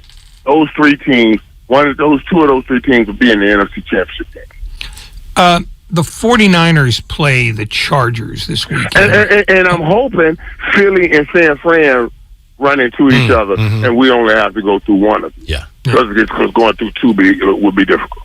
Yeah, the 49ers have the Chargers this weekend, and if there is a more weirdly inconsistent team in football than the Chargers, I don't know who they would be. What would you think is the one thing that the Chargers lack that keeps them from being an elite team in the AFC? Well, honestly, right now it's been health, and you guys all know that. You know, it's just been the health. I love everything they got. And I love Austin Eckler as a running back and a leader. And I love his story coming from where he came from. So that plays into it. I love Justin Herbert, who had wrote about playing quarterback for the Chargers. So that's homegrown. That's right there. And you know, Kellen, you know what they have at wide receiver. You know they got Mike Williams, the big guy, the guy who goes up 17, Keenan Allen, You know, so they got talent. They got it everywhere. It's just that they haven't stayed healthy. That's the big thing for them. They haven't stayed healthy, and they haven't found that groove where they can take off, win 7, 8, 9 games in a row and feel real good about themselves. They just haven't had that moment. Michael, it looks like the Niners may be getting healthy. You know, fingers crossed. Eli Mitchell should be back soon. Debo's going to be back soon. So now that they got Christian McCaffrey, they get those guys back. I mean, how much better do you expect the 49er offense to be the rest of the season? Well, listen, man, I expect them to be much better the rest of the week, the rest of the season, headed on in as you work Christian McCaffrey in more and more. You know, I expect this team, boy, to take off and go to a new level. And that's what was so incredible, even about the game he had a couple weeks ago. Because it states, okay, look at what we got here. This is our talent. This is our guy. We got this kind of gift on our side. Let's do our part now. We got all the help we need. And I think, man, that's the role for them. They take off from here. No doubt they take off from there. So I can't wait to see what it's going to look like with Debo on the field, with Christian McCaffrey, and everybody ready to go. You being in Germany for Seattle-Tampa raises the question of whether the Bucs have to win this game to stay even thinking about a deep run in the playoffs. Do you see it that way, or do you think they're just about to get right? No, this game is the determining factor on all of that. I'm telling you, Ratto, and listen, it has to be that first quarter. That first quarter will tell you everything. Because think about this, and I know nobody talks about it, but let's just be real. Let's just talk about it. His divorce went final last Friday. You know what I'm saying? God bless the poor man. I don't know how he went through playing football with that going on. Y'all can stop playing. Y'all see people, you've seen people going through a divorce, and you see what it does. It rips them apart. It rips them apart. And they ain't even playing football. I don't know how the hell he was trying to play football with that going on. God bless him. God bless his family. Hopefully somewhere down the line they can get it back together. But for now, that piece is behind them. And then he comes out Sunday, and he has a game. And it wasn't going well. It wasn't going well at first. And then he has a patented game-winning drive. His 55th game-winning drive, most ever, the most by any quarterback in the history of this game. He takes sole possession of first place. He comes to that podium. He looked like a whole new dude. Now, this first quarter, guys, this first quarter right here in Germany will tell, because they want to say right now, okay, it's all behind us now. We got to move forward. If they have early success, they'll ride that out, and it'll become their reality. That they now it is all behind them, and we're moving fast. We're going to do what we want to do now, and we're going where we want to go. But if they have early struggles, they'll start questioning themselves again. That's why it's so important. That first quarter will tell you everything. Are they going or are they not? You'll find out in those first few series. Catching up with the playmaker, Michael Irvin. He's in Germany getting ready for Tampa Bay and Seattle. So how about those Seahawks, Michael? I know that you are solidly behind Geno for most improved player, but how do the Seahawks look like such a solid team when no one was expecting much this year? Man, I mean, they look incredible. They look incredible. And I'm going to tell you, I said now, you know, everybody says, oh, see what Pete Carroll did. He got rid of one of these quarterbacks and found him and the other one, and look how well they're doing. Trust me, Green Bay's looking at that because I've been saying they're trying to get rid of Aaron Rodgers. I'm just telling you. That's what, that's what's going to happen. I also said Geno is playing incredible. And you know what? I was joking. I was having fun saying, but what I was saying I wasn't lying. And I said, for Geno, well, the greatest thing for Geno, and you see how he's playing now, is he got the hell away from New York. This man came to New York. He was drafted in New York. And in New York, you know how hard it is, man. Look how far he got away from New York. He was in Seattle. He got so far away from New York. Those people in New York, because they drag it. They drag it no matter where you go, what you do. You know, and they're trying to get some street meat in New York. Geno, you suck. We hate you, Geno. They'll let him know. In Seattle, he can throw 1 or 2 interceptions and then throw 3 touchdowns, and somehow they win the game. Geno, you're the greatest. We love you. And he's playing like he's getting that in the street. I mean, Geno is playing some incredible football. I mean, incredible football, incredible leadership. A couple weeks ago, Tyler Lockett dropped that ball. He came right back to him, threw that touchdown on that double pump, moved down the right sideline. I mean, he is playing incredible ball. It is surprising. I still got San Fran winning the division, and San Fran has already beaten them once, and you guys know, in the Rams twice. But Geno's playing some incredible ball that you're going to have to beat him. Is your body clock back to normal enough so that when that game is over, you'll be able to stay up to watch any of the others, or are you going to sleep through all of them? No. Because the time difference, I'll be able to stay up and watch some games. I'm going to be able to stay up and watch some games, have some fun, and absolutely enjoy some games. It's just me getting out of here and getting back in time to try to do first take is a struggle. Mm-hmm. So which one are you going to watch, Colts, Raiders, or Cowboys, Packers? I'm gonna try to watch both of them, all of them. I have iPads that I watch all games on, even when I'm traveling over. You know, you go up, I put an iPad here, and then my laptop and one on my phone is what I usually have. You know, so 4 devices. I'm watching 4 different games most of the time, all the time. So, Michael, speaking of the Packers, a lot of people are down on Aaron Rodgers, and you've been defending him. Why are you coming out in defense of Aaron Rodgers right now? Because this is not on Aaron Rodgers, man. This is on, this is on that front office. And that front office, and you cannot tell me that this is not a personal situation where I believe they're trying to, really, they can't wait till the end of this Aaron Rodgers era come, and I felt like this right at the end of the Brett Favre era, because the guy, he has so much control over the team. The last couple off seasons, we've been in limbo about what Aaron Rodgers is going to do, but they can't do anything until Aaron Rodgers tell them what they're going to do. Nobody wants that kind of control. We are dealing with control nuts. That's what these people are. All of them. They're control people.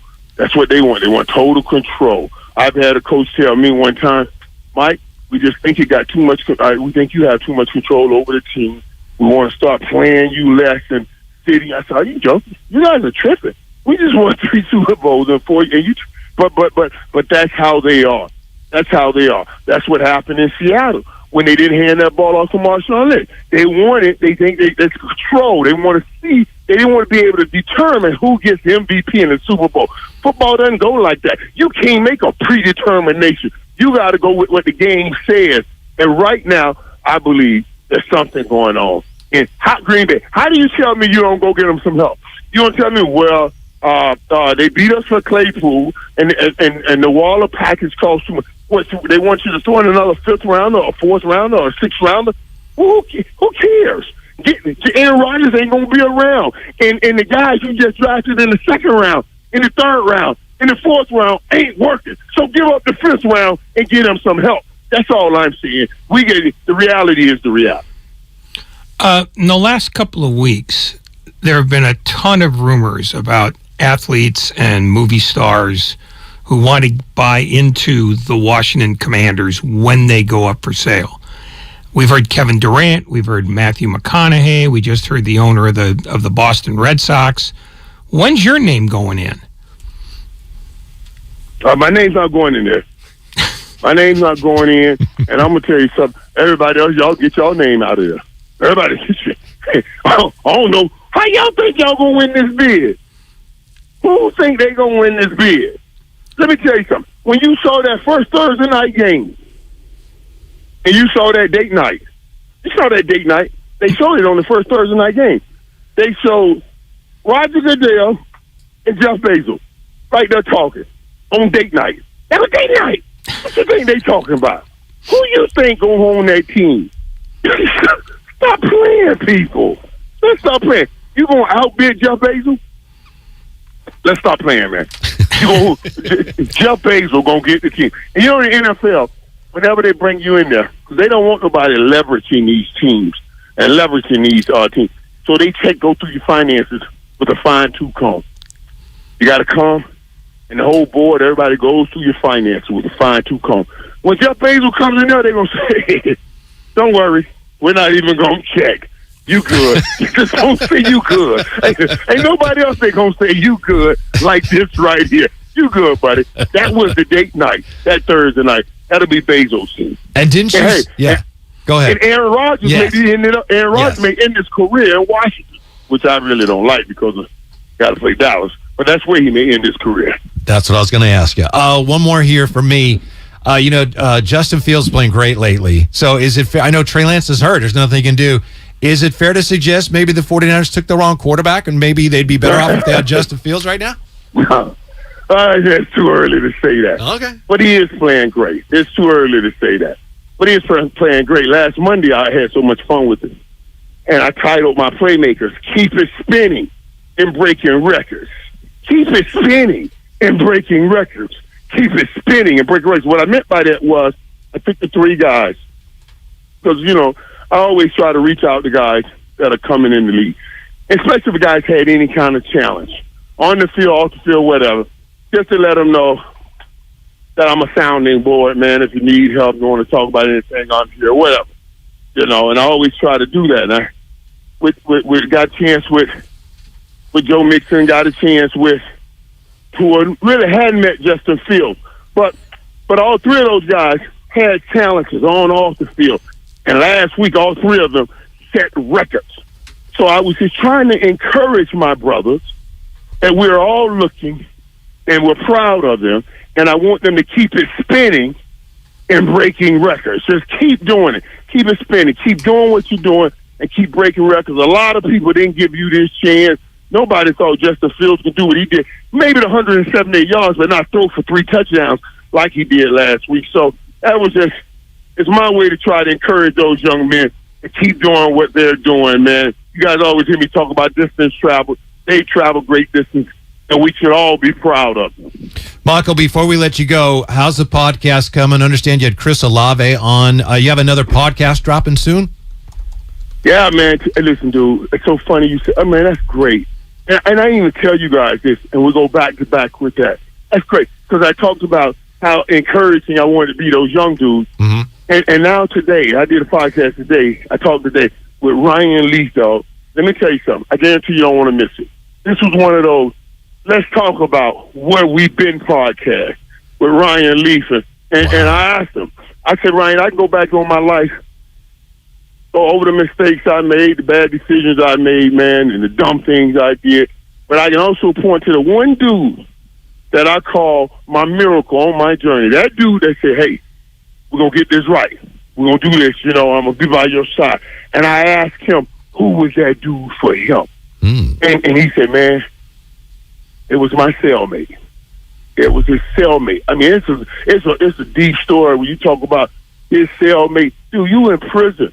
And he said this dude was really by bettering himself in this little room, this little wall, made him start understanding that, hey, in order to better yourself, you're doing it for other people. And he's just a whole different dude, man. We had a great conversation that you really don't want to miss. If you got any kid that have ever struggled or gone through anything or any situation, you make sure they listen to that podcast, because that'll tell them a little bit about trying to work their way out of it. That's incredible. Michael, thanks for your time. Have fun in Munich, and we'll talk to you soon. All right, guys. Yeah. This is interesting over here. I'm telling you, this is interesting. It's amazing. They had 3 million requests for tickets. Wow. You joking? 3 million requests for tickets. You think the NFL gonna leave all that money over here? You think they nowhere in the world? Them dudes know how to make money. They coming to get all that money. Them 3 million people that we only gonna get about 70,000 on this time, but they coming back for them other 2.9 million people. I guarantee you, 2.99 million. They'll be back for them. And that's why you need to buy into the Commanders. Hey, I wish. But that Jeff Bezos team, and they're gonna be, hey, watch when it happens. We're gonna come back on and talk about this. We're gonna have fun talking about it. I'm up for it. Thank you, Michael. Great stuff. Have All right, fun. guys. Yeah. The playmaker, maybe a little sleepy Ray, but my goodness. Oh, yeah, he today. was exhausted. A time change thing in Munich. I guess it can catch up with it. Doesn't sound like it caught up with him at all. This is Damon Ratto, Whitey in for Damon. In just a moment here, we're going to have another great football guest. The great Trent Williams is going to join us, Ray. But I'm a little surprised that 3 million people in Munich requesting tickets to the Seahawks in the Tampa Bay Buccaneers. 3 million people? I didn't realize you had to request tickets. I mean, I sort of thought that you had to come up with money and then they would give you tickets. Mm-hmm. So unless they're telling us that there is a 2.993 million waiting list yes, for this game. Time now, Ray, to journey inside the 49ers locker room. Inside the 49ers locker room, brought to you by Harris Ranch Beef. Visit your local Rayleigh's, Bel Air, and Nob Hill markets for all your beef and tailgate needs. Bring in the beef now. The best tackle in the National Football League, the great Trent Williams. Trent, thank you so much for your time. How great is it for you physically to have a bye at this time of year, and how great was it for the team to be going into the bye with a win under your belts? First off, thank you for having me as well. You know, it's always a pleasure. But yeah, honestly, man, when I think of just over my career, I think one of the first things we do when you get the schedule is to locate the bye week. Because, you know, it sucks to have the bye week within the first month and a half of the season. And then it also sucks to have it within the last month of the season. So when I seen it, I thought it was basically dead set in the middle. So I looked at that as a really good thing for us to take advantage of, because obviously when you get around week 9, week 10, you know, a lot of bumps and bruises, everybody's dealing with it. So for us to be able to have our bye week then and be able to get a little bit healthier. And then also to follow your question up to go into the bye week after a big win, you know, going down to Levi's South is what we call it, but to get a win versus the arch nemesis, a division foe, you know, I think that was the icing on the cake. If you had to pick one, though, would you rather have the bye near the end of the year or near the beginning of the year? If you couldn't have it where you want it, what's the less evil of the two other options?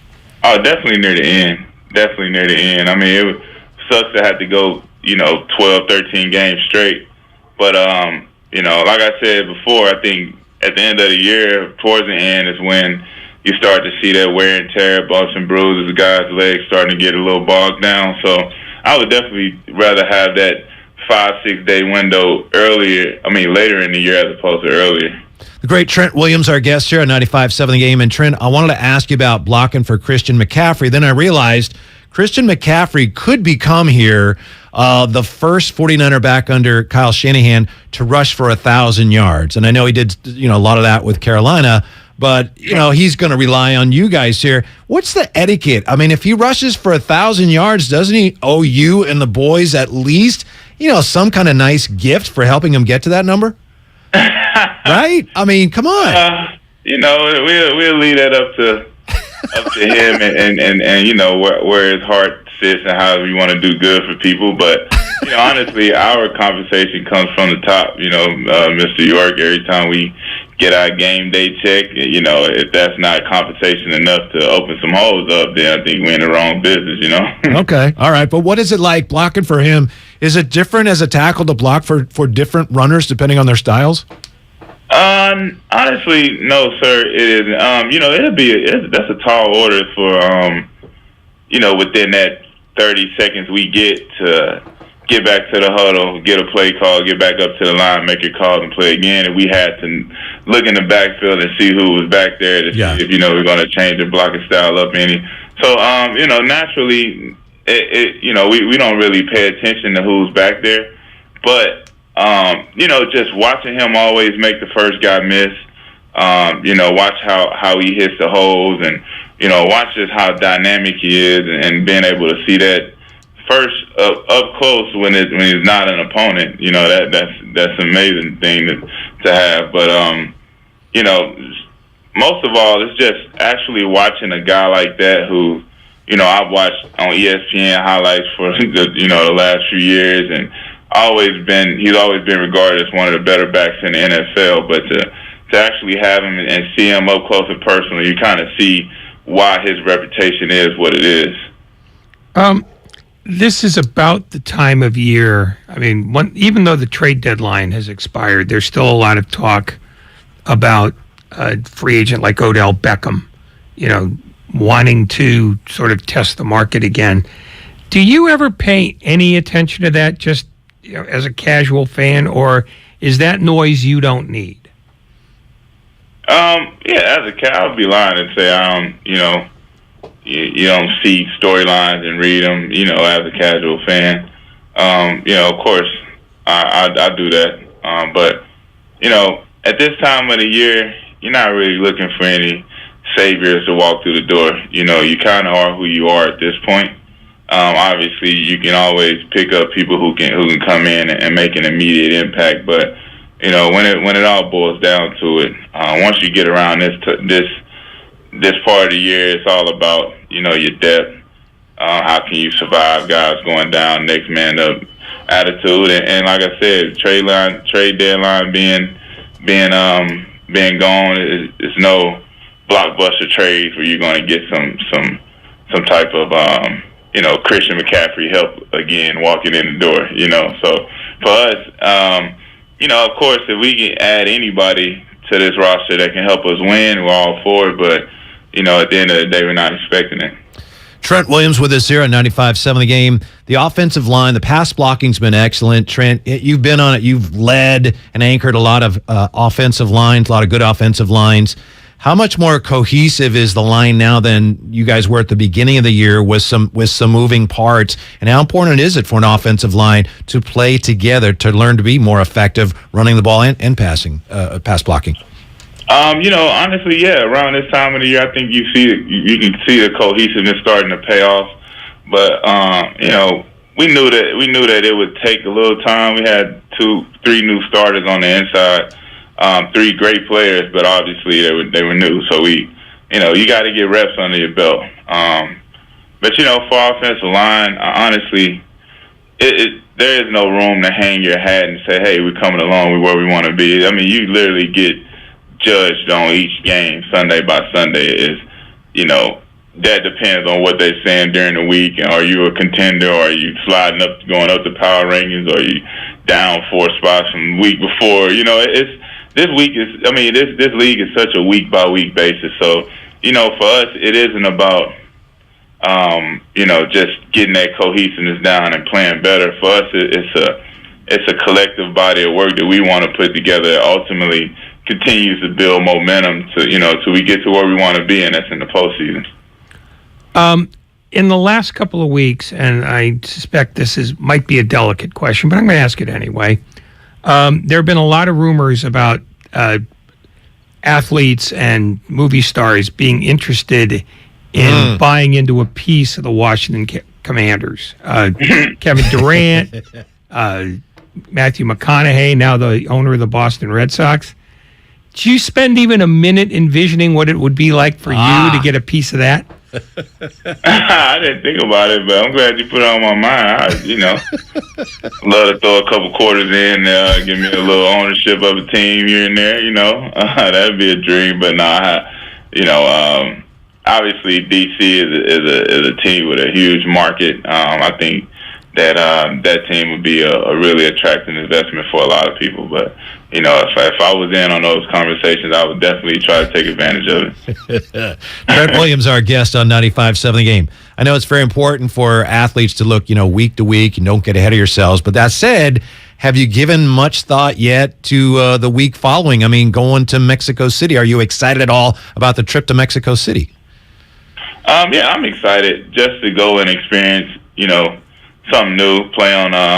Never played in Mexico before, obviously. So, to experience something new, the NFL continue to, to travel and touch different people outside of this country. I think that's exciting.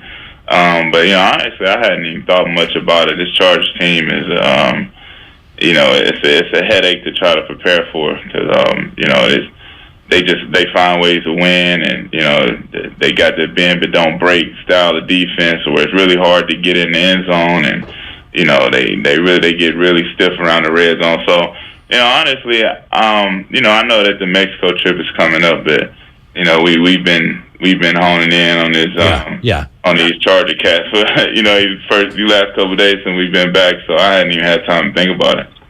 What's prep like on a Sunday when your team is playing at 5:20 rather than 1 o'clock, or when you're in the East Coast 10 o'clock? What do you do with the early part of the day? Do you watch any football, or do you just keep your mind clear because you got work to do? Oh, no, I'm all football. I'm watching football from the minute I wake up to the minute they cut the TVs off in the locker room. Especially we get an early game, you got people playing, across the pond. You get to wake up and catch a 9:30 game and catch them at 10:30, then 1 o'clock. So for me, it's paradise, man. I love watching football. And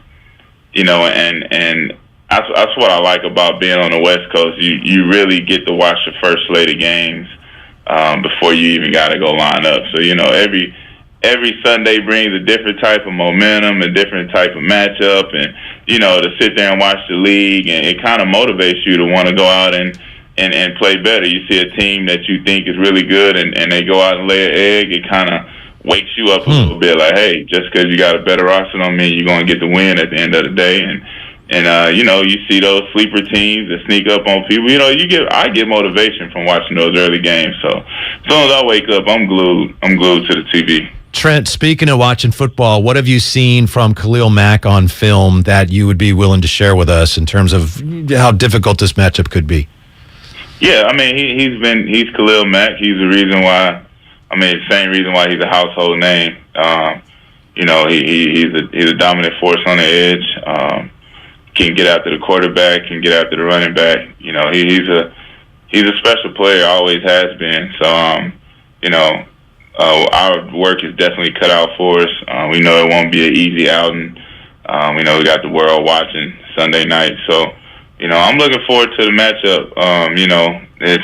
It's always good to be able to go against a future Hall of Fame player. I think it brings out the best in everybody.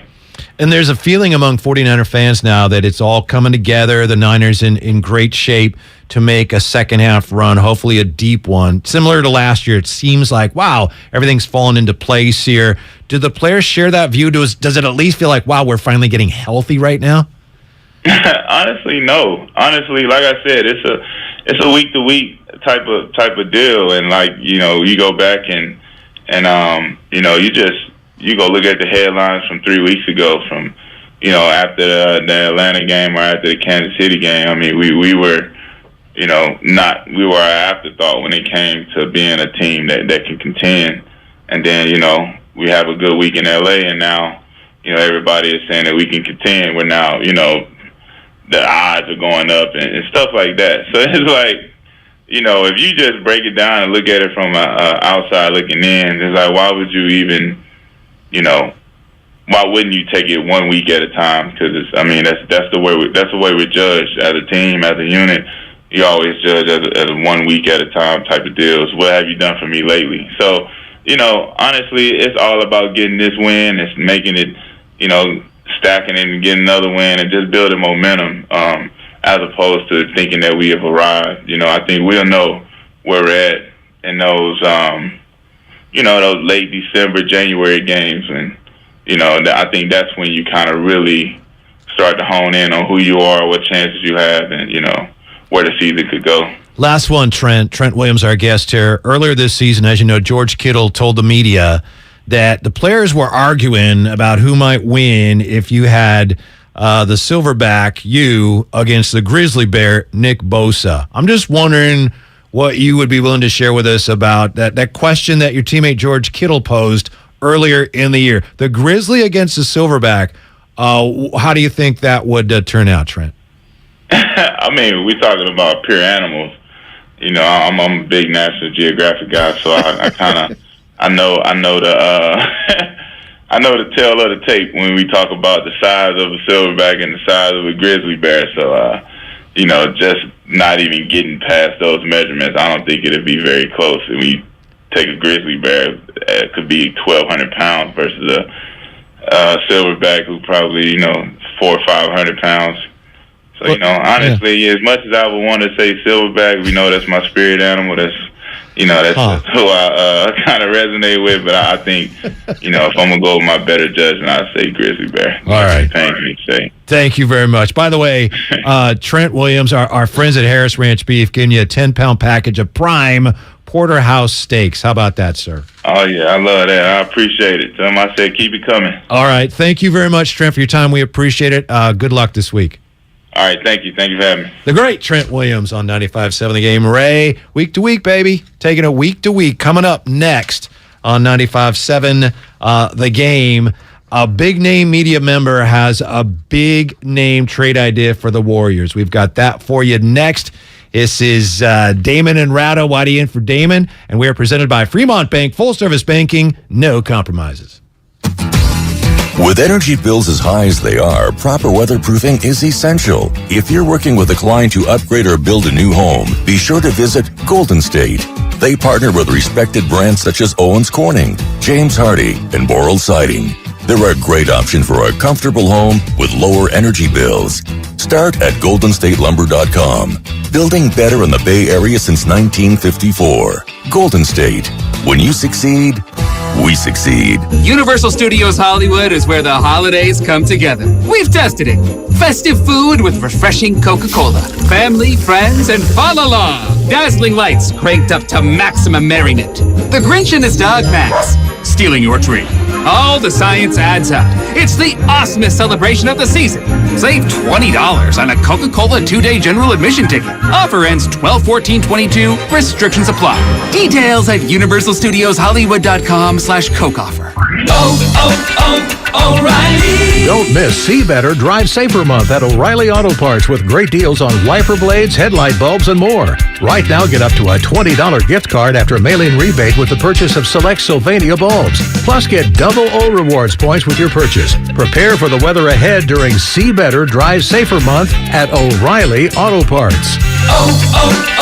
O'Reilly Auto Parts. Hi, welcome to the IKEA Holiday Prep event, here to help you host the season with offers, in-store workshops, and more. Oh, great. I may have invited the whole neighborhood for the holidays. Don't worry, you can do this. To start, IKEA family members save 20% on Venturfent Christmas tree decor and gift wrap. You are my hero.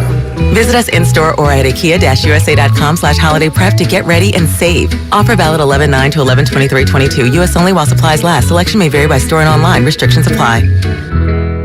At Harris Ranch, we do beef, just like we've done for over 50 years. Beef that's raised locally right here in California. Tender steaks, awesome burgers, and California classics like tri-tip roast. The flavor you crave, the quality you trust time after delicious time. Come on, it's time to get out and grill. Harris Ranch, we do beef. Legendary beef, legendary quality. Someday, you might be with friends in the Bay Area, telling the story of how you navigated these complex times. The market was all over the place, so you reached out to a Merrill advisor, and with their help, charged ahead. And unlike your fishing stories, you won't have to go overboard.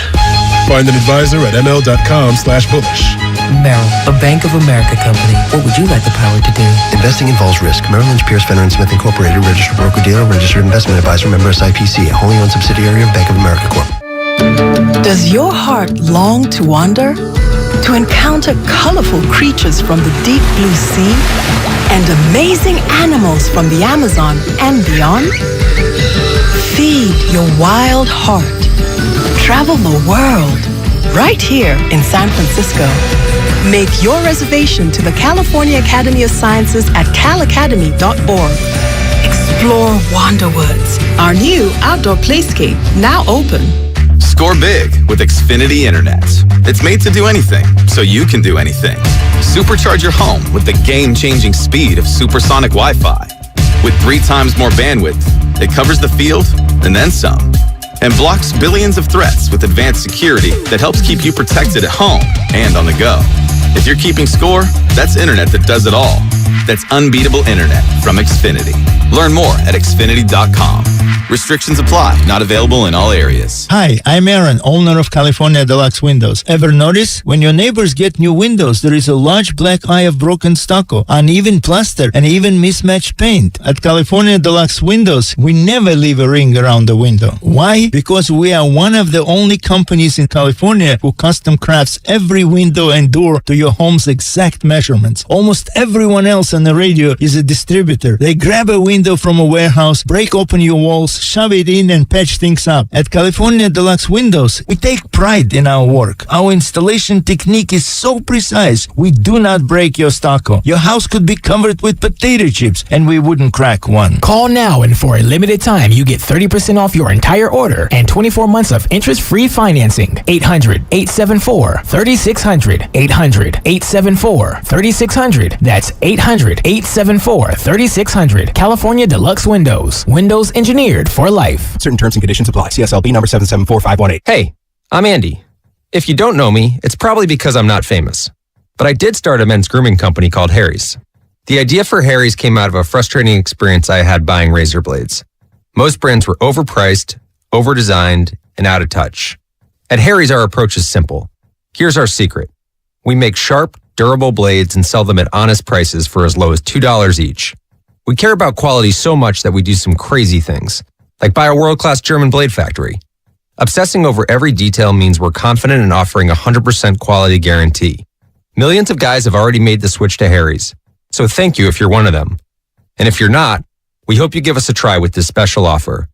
Get a Harry starter set with a 5-blade razor, weighted handle, shave gel, and a travel cover, all for just $3 plus free shipping. Just go to harrys.com and enter code JOY at checkout. That's harrys.com, code JOY. Enjoy. You're listening to 95.7 The Game, KGMZ FM at HD1 San Francisco. Always live on the free Odyssey app.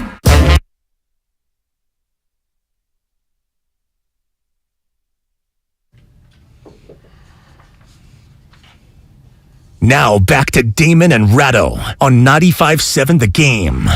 Whitey in for Damon today. Thank you for being with us. Thanks to the playmaker Michael Irvin for joining us from Munich. Thank you to the great Trent Williams for joining us. And Ray, it's been a lot of fun, and we got a lot of pizza left in the box here. And I know Where? Well, I meant not literally. Sorry. Well, then don't. I meant, you haven't heard that phrase? Yeah. A lot of chicken left on the bone, not literally. We still have some time for fun left in the show. I should put it that way, Ray.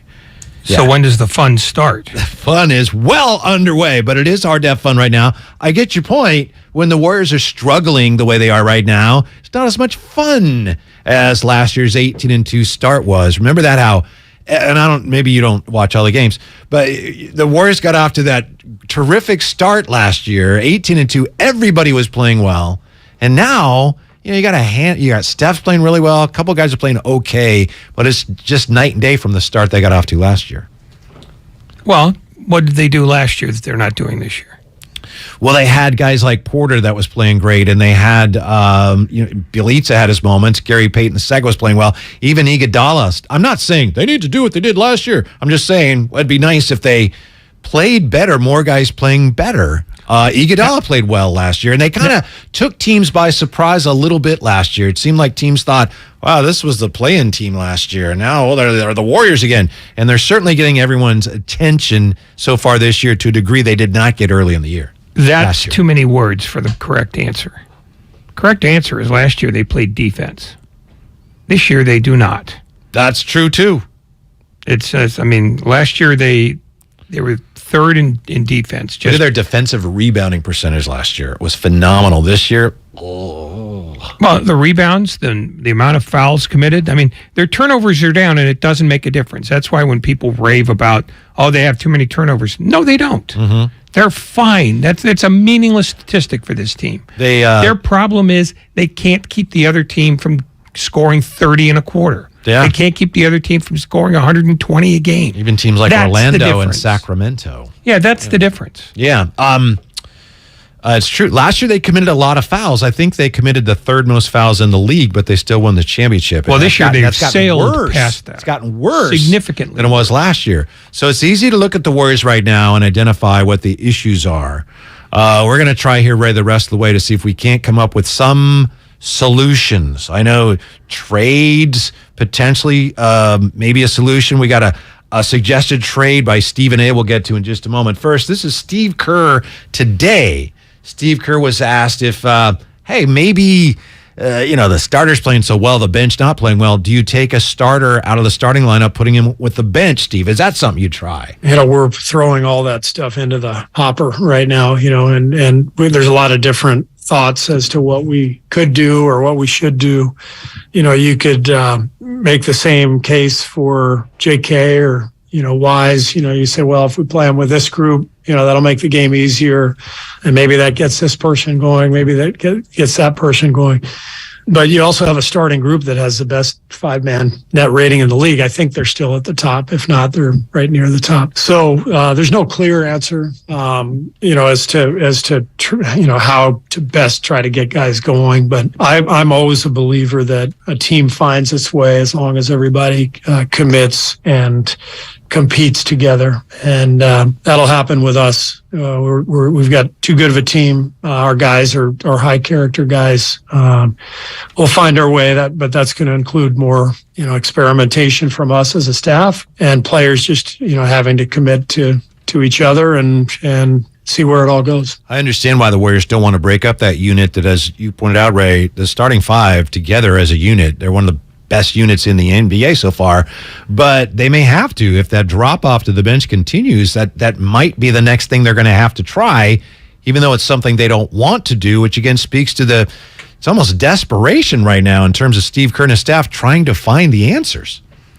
Well, that's why when everybody gets up in arms about Kuminga's not getting enough minutes or Wiseman's not getting enough minutes, and why are you playing Ty Jerome and why are you playing Anthony Lamb? The answer is simple. They're looking for something that will work. And the alchemy of coaching on this team has always been under the illusion that... does alchemy coach? I don't know what team he coaches. I'm going to squeeze your head till the sap runs out. Go ahead. I withdraw the comment. Continue. No, you don't. You enjoy alchemy, those. I don't you know enjoy those little moments.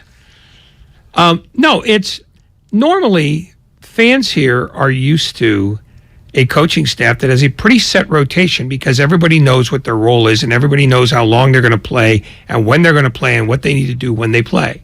This is that rare Warrior team that believes it can contend, but has a lot of guys who don't know what they're supposed to do or what they're going to be asked to do game in or game out. It's a great point. Draymond said after the Orlando loss, I think it was, he said, normally by now we have our rotations figured out.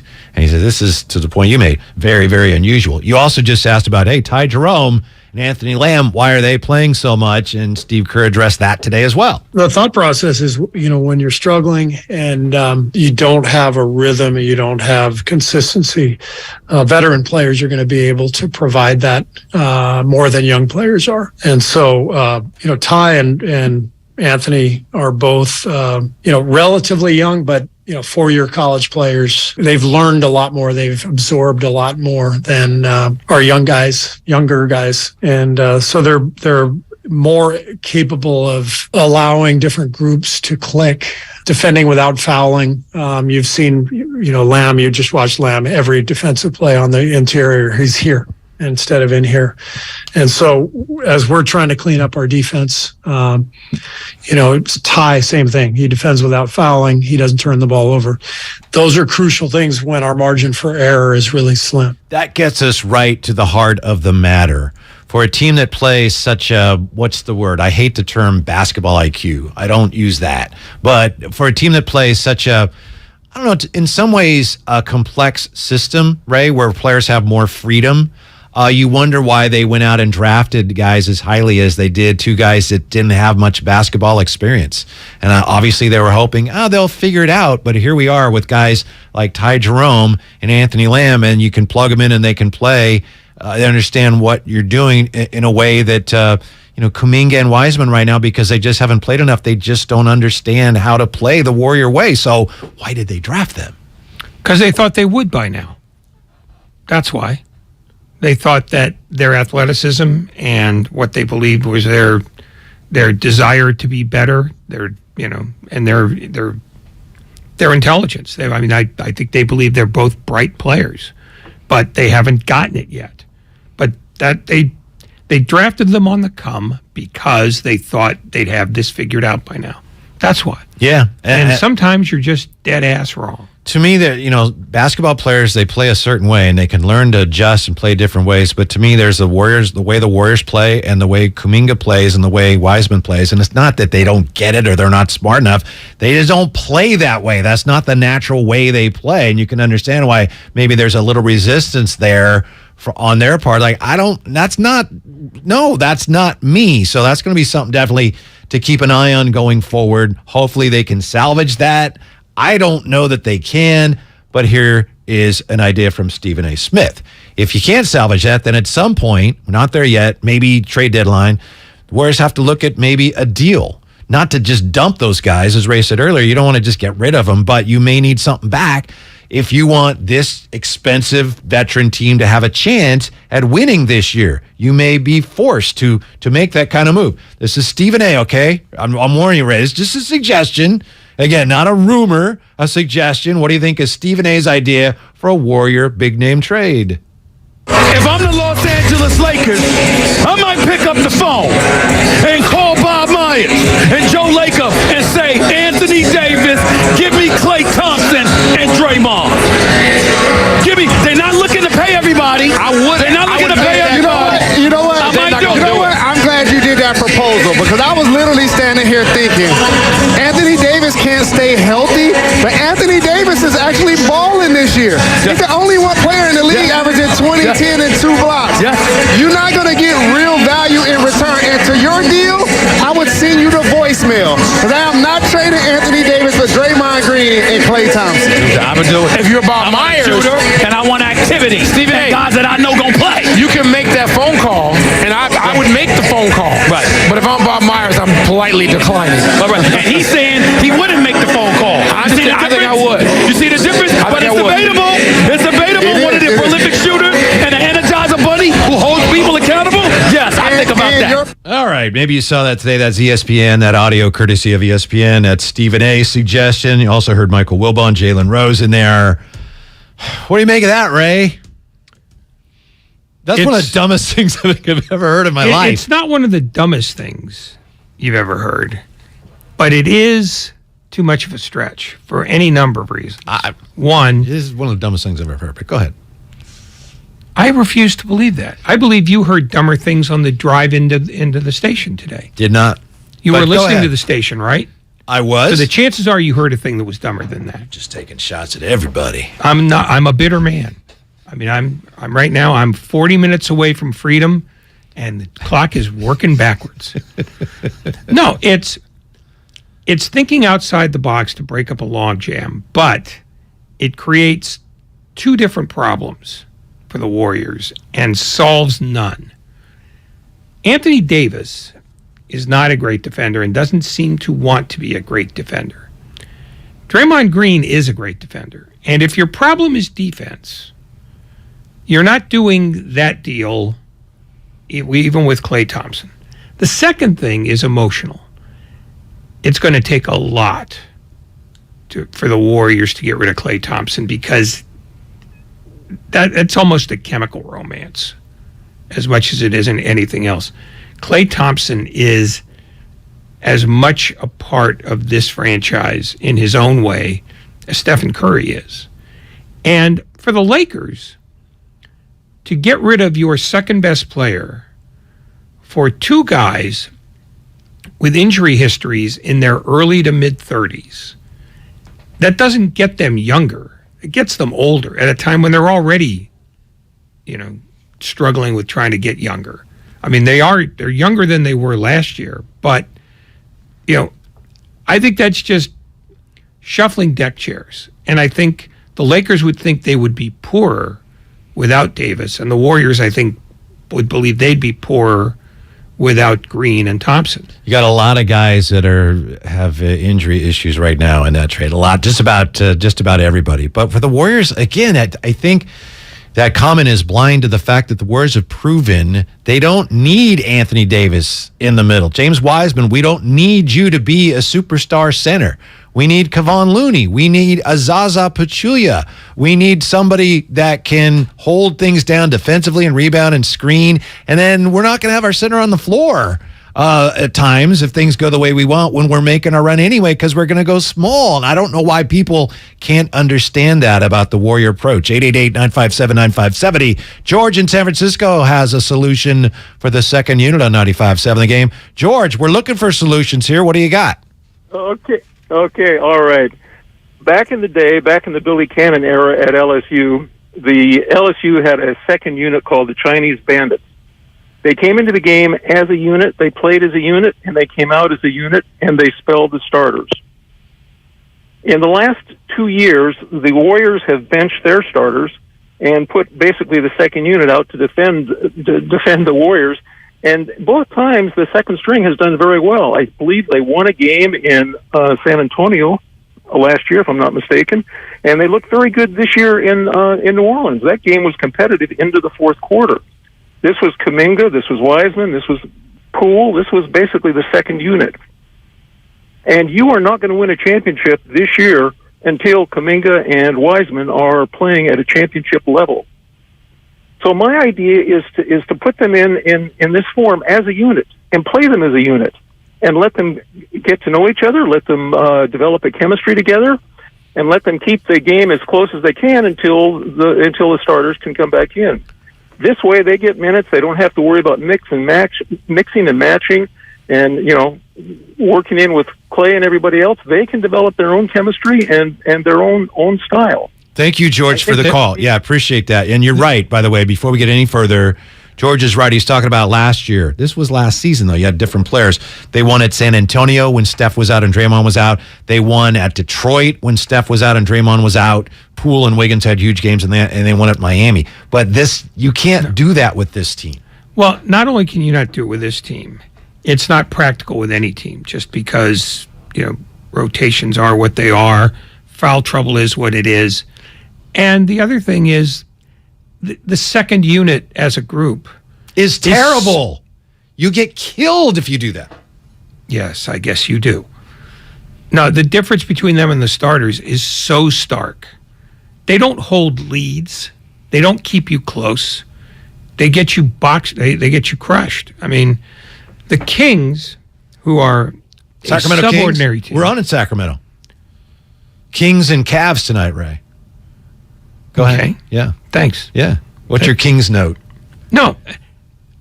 The Kings were a better team at every place on the floor except Warriors point guard. If Stephen Curry only shoots his average for the game, they lose by 12. I mean, that tells you what the deficiency is the second unit is a massive bring down every night or damn near every night. So putting them all together and keeping them together seems like making a bad situation worse. Yeah. What they need is for Kuminga, Moody, Wiseman, just of those, the three young guys, and Poole, since he's part of the second unit, to figure out how to do the stuff that Steve Kerr wants them to do, or come closer than they have. I mean, that's the only solution. And keeping them together until they do means you're going to ask your starters to play 38, 39 minutes per game at a time in their careers when they should be playing 32 or 33 minutes. It's a suicide march. And that's the absolute antithesis of what they should be doing. I don't think they'd be averse to it if there was any reason to think it would work, but you look it up at basketballreference.com. I won't bore you with the details, but you can look this up, basketballreference.com, Golden State Warriors. Scroll down, regular season 5-man combinations, and just look at how underwater some of these combinations are when they go to the bench. Like, just for example, Green Not Draymond, the other green. Ty Jerome, Moses Moody, Jordan Poole, James Wiseman.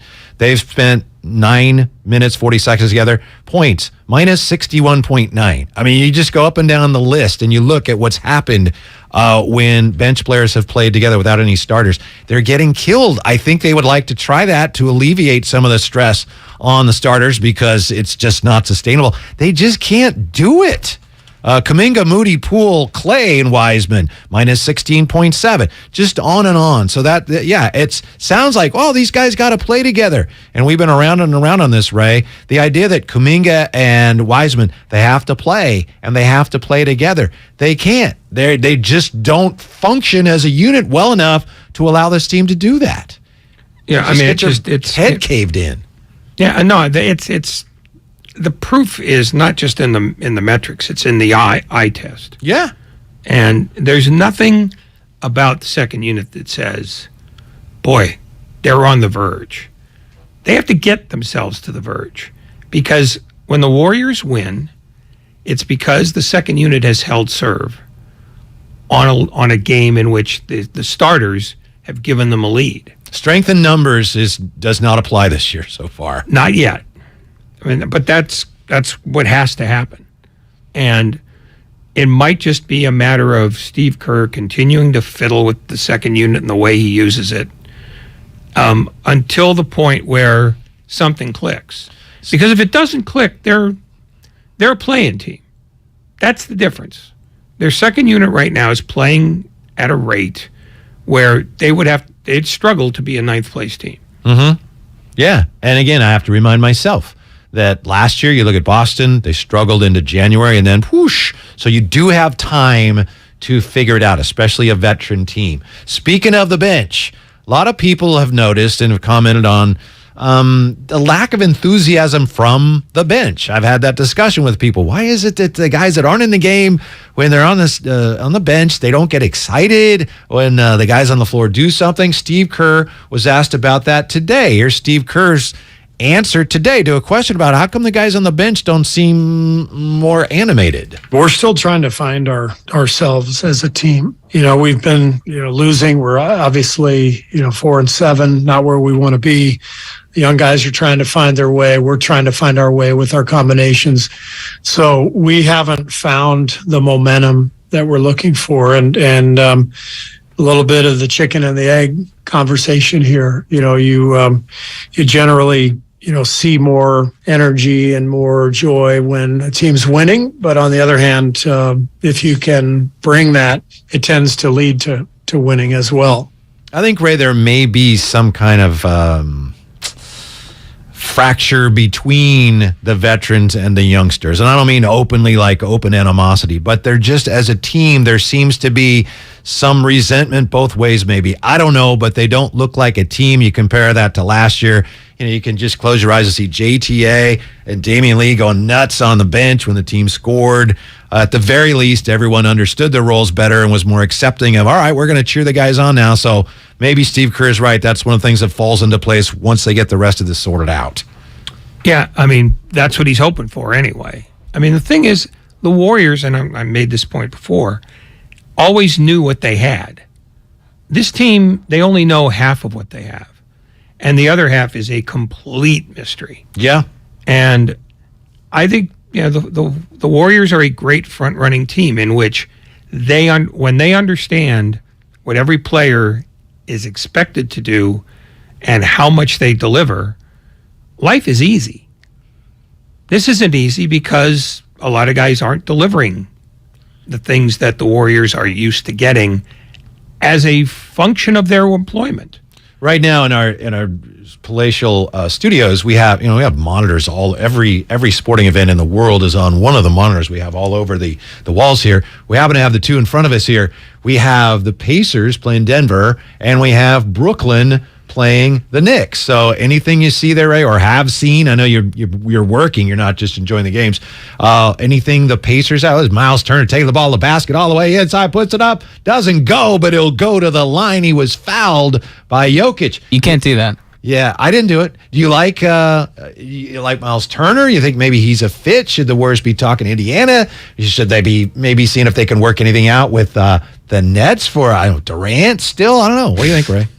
Stop it. Durant is not on the table. Just don't even bring it up again.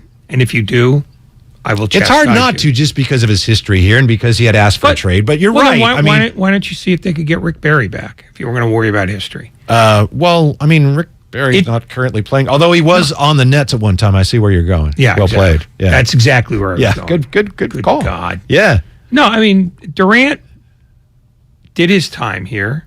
He's doing something else now. And I don't think he has any interest in coming back any more than the Warriors have of him coming back. How serious do you think it got, or how close to being serious did it get during the summer after Durant had that standing trade demand? There've been I'm just asking to guess, or maybe no, I don't think the Warriors were interested. Okay, because supposedly they had real discussions about it. Oh, they discuss everything. Okay, I mean they're stuck in that office, all day, every day. What do you want to do? Let's discuss Kevin Durant. Well, no, maybe it's that way. No, I mean that's how you brainstorm stuff. Yeah, but no, yeah. I don't think they ever had any interest. Plus, Brooklyn had no interest in letting Durant go anywhere, let alone Golden State. So that was dead before arrival. That wasn't happening. There would be a certain symmetry to it, and you're right. Right now, it would be so complicated, especially now that you can't trade Wiggins. You live in a fantasy world. No, but I mean, last year they proved they could win without Durant, and then to say, okay, now we need you back to win another one. That would be fascinating, but it seems very, very far fetched. What about Miles Turner and Buddy Hield? The Pacers supposedly shopping them, but they, at least we think, they want a lot of draft capital for that. Yeah, package. and what do the Warriors not have? Draft capital. Uh-huh. I mean, unless you want to count, Wiseman and or Kuminga as draftable players rather than players already in the league. And even at that, Miami can get a better haul than either of them in a draft pick. Because neither of them have done anything yet. They're all just, maybe.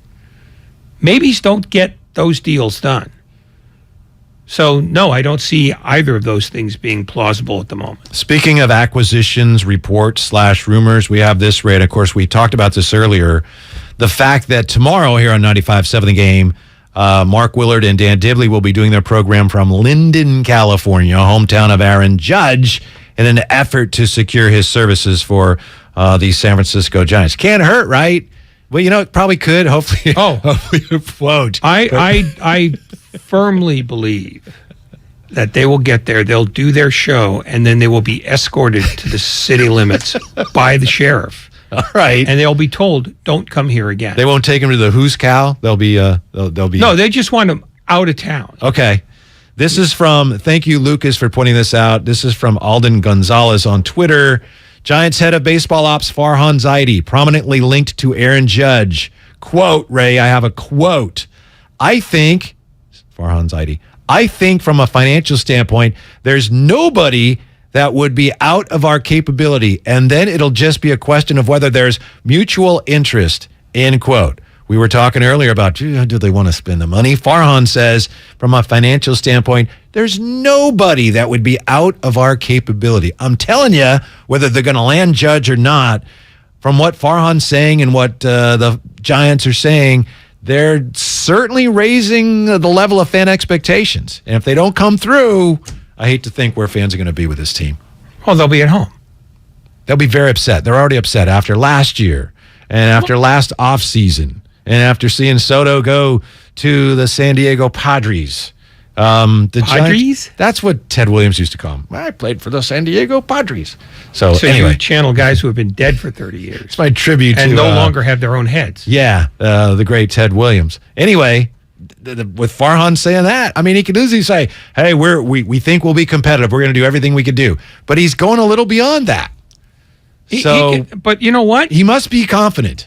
He could be confident all he wants, but when he has to walk up to Greg Johnson's office and say, I'm going to need $90 million a year for the next 5 years or more, just because I want Trey Turner and I want Aaron Judge. Trey Turner's not coming here. I'm using him as an example. And stop being pissy about Use a better example. Trey Turner is not a left coast guy. We'll see. Maybe you're right. Can we go Carlos Correa instead? Fine, Carlos Correa. Very good. Happy now? Yeah, I am. Don't you think, though, that he's probably had those discussions already? It's not going to be, I'm going to tell everybody I'm going to get Aaron Judge. Gee, I should have checked with ownership before I did that. Womp womp. Because the conversation is conceptual now. When they start to talk and Judge's people say, yeah, it's going to take, we want 7 years and we want $350 million, and we want $350 million. That's it. You're going to pay us $50 million a year. And then you got to double back on Carlos Correa, who's going to ask for $35 million a year. That's $85 million a year that the Giants aren't spending now. Somebody double check his math, make sure he's right, but okay. Yeah, but you're in a cranky mood today. No, I think it's important to be accurate. Farhan just 50 plus 35 for the Giants, given where they were last year and how disappointing that was. You and I have been around the Giants a long time, and that was one of the most disappointing Giants seasons I've ever seen. And I know they had dreadful seasons, but back then people weren't. It's like, oh yeah, the Giants are terrible. 85 years like that. Mid 70s? They struggled. But last year, middle of the season, people were upset about the Giants in a way I haven't seen in a long time. Given that, and given attendance declining, for Farhan to come out and express the confidence that he's expressing today, apparently, he's got to have a lot of confidence and a good idea that we could pull this off. Otherwise, there's just no reason to do that. It's too risky. No, but if he comes out and says, oh, we're not going to spend that much money, that's a downer right there. Right, but you can, and these guys are brilliant at this, you can couch it.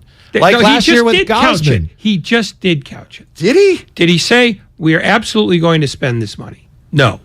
He said, we're confident. There's nobody that would be out of our capability. And then it'll just be a question of whether there's mutual interest. In other words, it ain't going to be because we're not paying enough.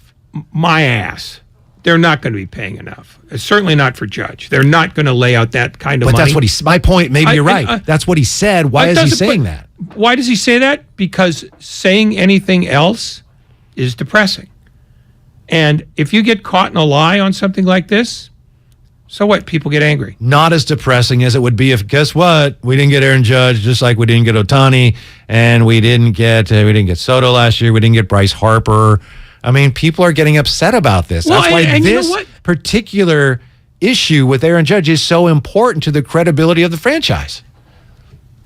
If they really thought that fan anger mattered, they'd have spent more money on Harper and just said, we'll give you whatever you want. We'll give you $40 million. We'll give you $45 million. Fans weren't as angry then, as you know, because they had recently won. And now it's to the point where, people are not coming to the games. The Dodgers and the Padres are doing all this. Wow, we have to do something. And yet they're still making money every year. So the question becomes, what's more important to Greg and Charlie Johnson?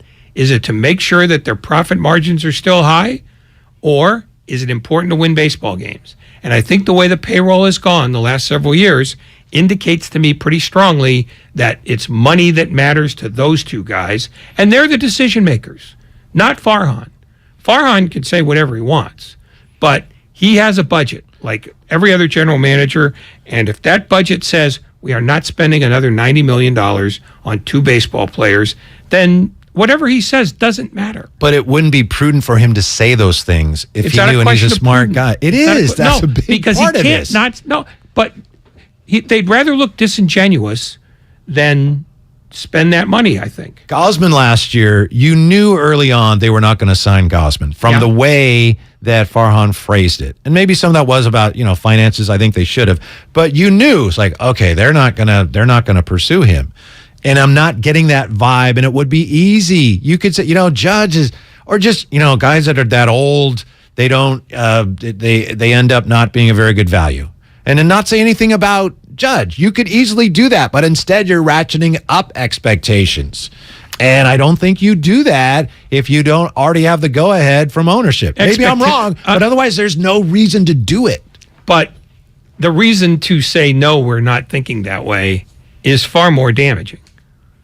No, No, it absolutely is. It absolutely is. Far more damaging is if you end up coming in second again. No, far more damaging is if you come out early on and say, we can't afford that guy.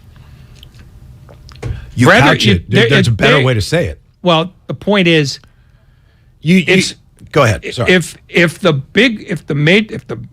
the master plan is we're not going to spend $90 million on two guys, that the last thing you do is say that you're not going to do that. You say it, just not that way. No, you don't. You talk about, No, you know what, we've got because the so-and-so truth in right doesn't- field next year. He's going to be great. Or we have we're not willing to mortgage the future of this franchise on aging players. You let people know. Aaron Judge is not an aging player. They can't sell that one.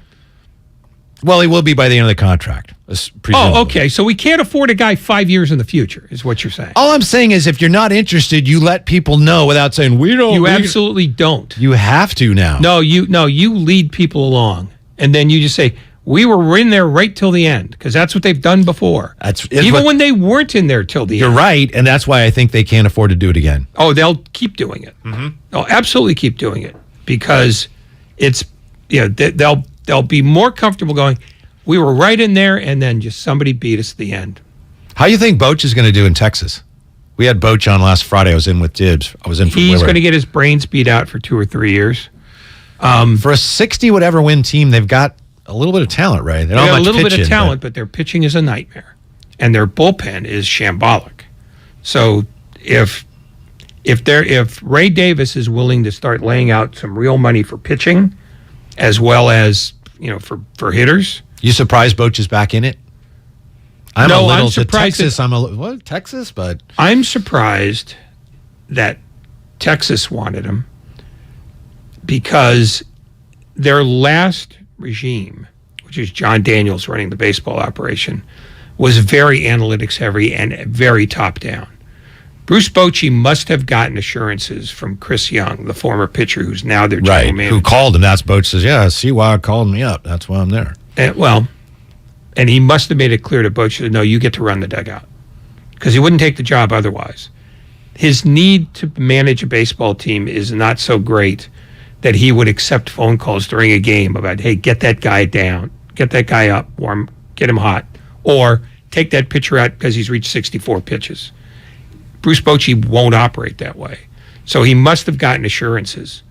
And given where Texas is, it's going to take 3 years to fix that.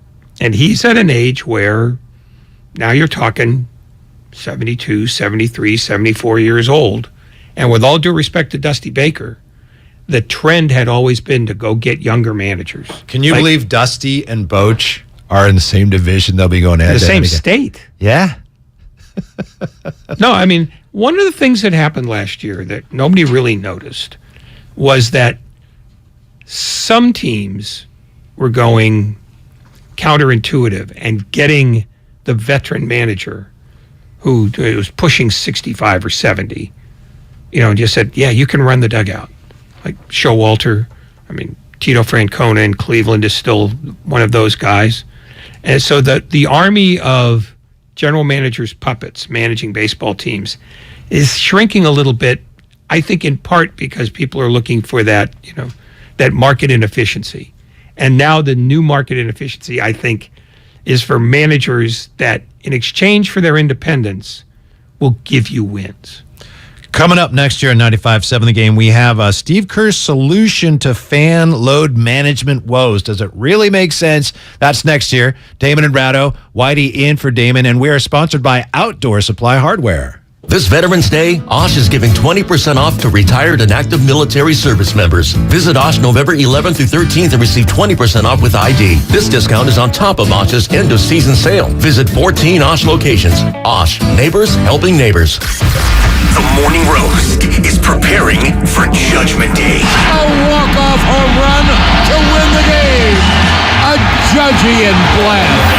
They want to hear your pitch to Aaron Judge on why he should come to the Giants. Is Aaron Judge willing to do that? Can you sell Aaron Judge on that? That's the key. It's your turn to pitch to Aaron Judge. That ball is high. It is far. It is gone. Tomorrow on The Morning Roast. This is your time to cash in at Cash Creek Casino Resort.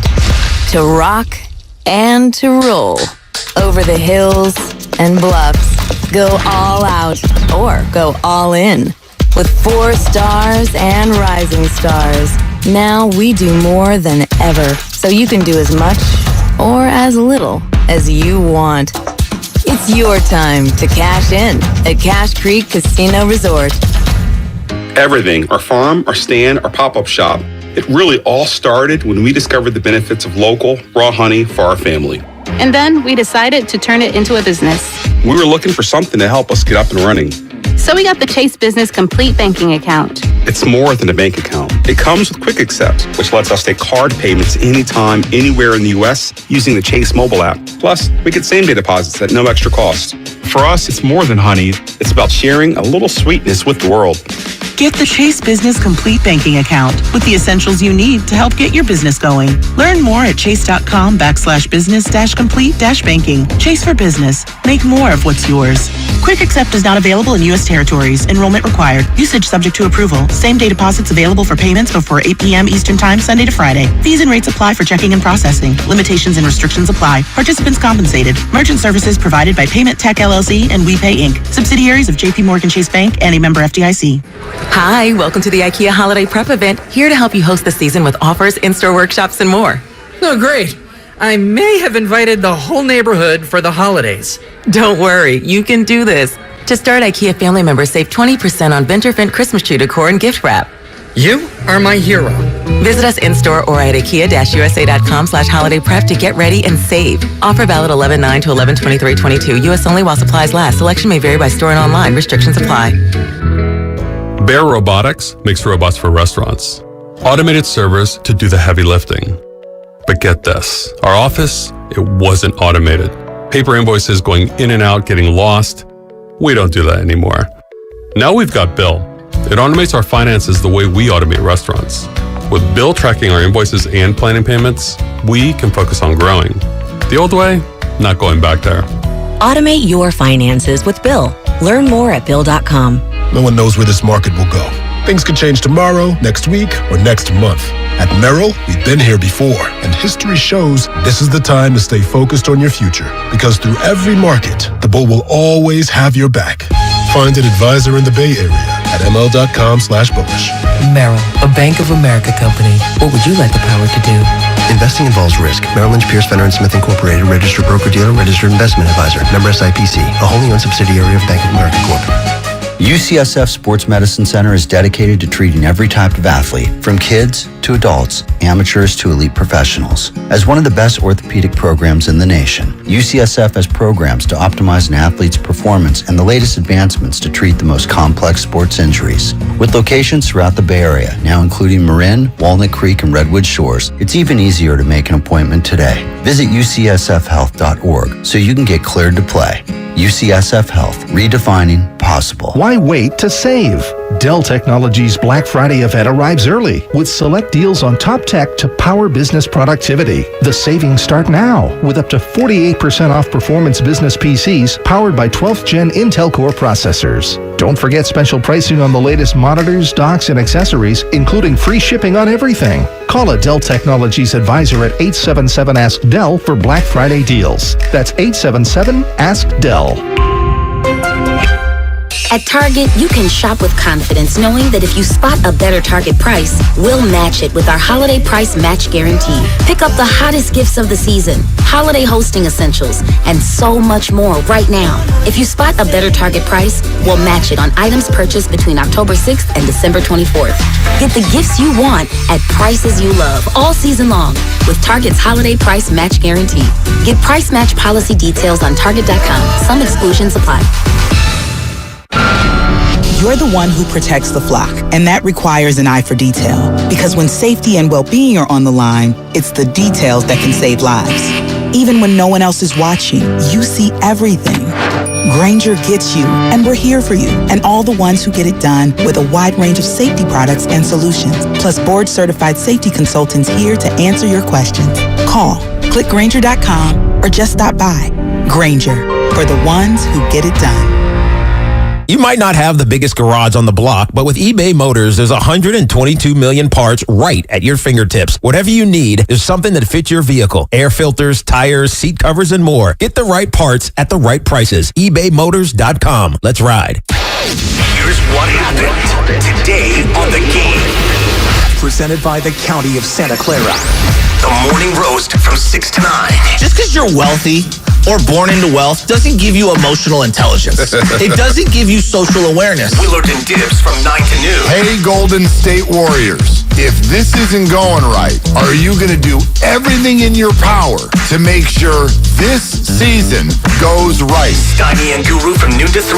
There it is. There's only one avenue, it seems like. You got to start winning. I get what you're saying, but in order to win, they got to play better defense. And Damon and Ratto from 3 to 6. Kevon Looney is a more valued piece to the Warriors now than he was when he was young, because he still does all the things Steve Kerr wants him to do. The best of the game, presented by the County of Santa Clara. Book a COVID-19 booster shot now at sccfreevax.org or call 211.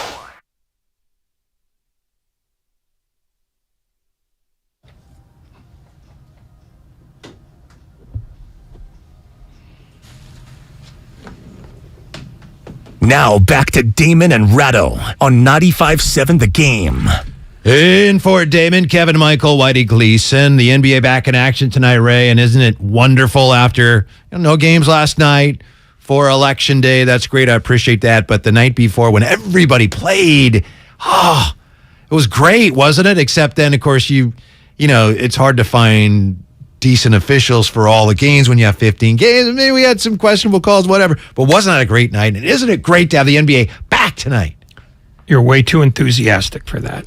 It was a lot of fun. It's like, which games you watch? Every game, you have another game. How many games did you watch? Well, I watched parts of probably about 5 or 6, I think. Okay, so there were 9 games that you didn't care about at all. Well, no, once the Warriors started, it was like I was focused on that one. So I watched a little bit before that. So then actually you didn't care about 14 other games. If the Warriors had been the only game on that night, you'd have been satisfied. I'm not sure what the answer is there. The answer is yes. Glad to have a lot of basketball on to watch. I enjoyed it. And yet you watched almost none of it. You watched one game and bits of a couple of others. I watched close to none of it. I don't think that's true. But anyway, the Warriors back in action tomorrow night, right? They'll see if they can. Friday night. Friday, thank you. Sorry about that. I made that mistake yesterday when I thought that Cleveland was playing the Warriors when in fact they are playing the Kings. Gotcha. Yeah, Cleveland and Kings, Sacramento who, by the way, tonight. still have a better record than the Warriors. Yeah, I know. That didn't make Warrior fans feel much better, did it? The fact that the Warriors come off the road trip, you got Sacramento. I was like, oh my goodness. Barely beat that team. They barely beat that team because Stephen Curry scored half 100. Did they beat that team because Klay Thompson wasn't called for a foul at the end of the game? 2-Minute Report said that was a foul, and so did former Warrior assistant, current Kings coach Mike Brown. It's tough being a Sacramento King, I think, because Kevin got fouled. I know there are missed calls throughout the course of the game, missed calls on us, missed calls on our opponent. I just want, at the end of the game, somebody to step up and make the right call. And a guy gets hit on the arm shooting a 3, it's a foul. A guy takes 6 steps or 3-4 steps, it's a travel. And we just want an opportunity to win in overtime. But I just like in the Miami game, I asked the ref if it was a foul. He said no, it's clearly a foul. And again, like I said, I feel bad because our guys fought and they didn't get an opportunity in overtime. But that's part of it. But to have 2 games like that on the road where the whistle is swallowed and then there's a missed call, that's tough, man. That's tough for my guys in the locker room because they're fighting their behind off. Yeah, he's referencing a game in Miami last week where Tyler Hero hit a game-winning shot and the officials didn't call it travel. I saw that game. I didn't see the travel at the time. Afterwards, later's like, oh, yeah, okay, he traveled. But the one at Klay not getting called, that was the Warriors got a huge break there because not only did Klay foul Kevin Huerter, he fouled him at least twice and maybe 3 times. Well, rank has its privileges and always has in the NBA. And so Mike Brown is not wrong when he says it's hard being a Sacramento King. The only way to stop being a Sacramento King is to stop playing like the Sacramento Kings. When you become a playoff team, you start getting A, better officials, and B, better officials who aren't looking to go home. Do you think that does any good? It probably, it doesn't hurt. Maybe it's in the mind of an official at the end of the game. It probably is neither here nor there that he said that. I think Kings fans appreciate the effort. No, I think what it is there is an assumption that when a good defender is playing up against a guy who he's okay, but he's nothing special, the benefit of the doubt will go to the better player. And that's true in all parts of the court. So, I get what Mike Brown is saying. That said, you were ahead most of the game. Don't put yourself in that position. Stop being the Kings. By the way, you got Steve Kerr tomorrow, right? Steve Kerr coming on tomorrow. Unless he gets a better offer, which wouldn't be hard. Steve Kerr said something really interesting Friday, and this, I believe, was before the game. That was the Friday game against New Orleans when the Warriors played.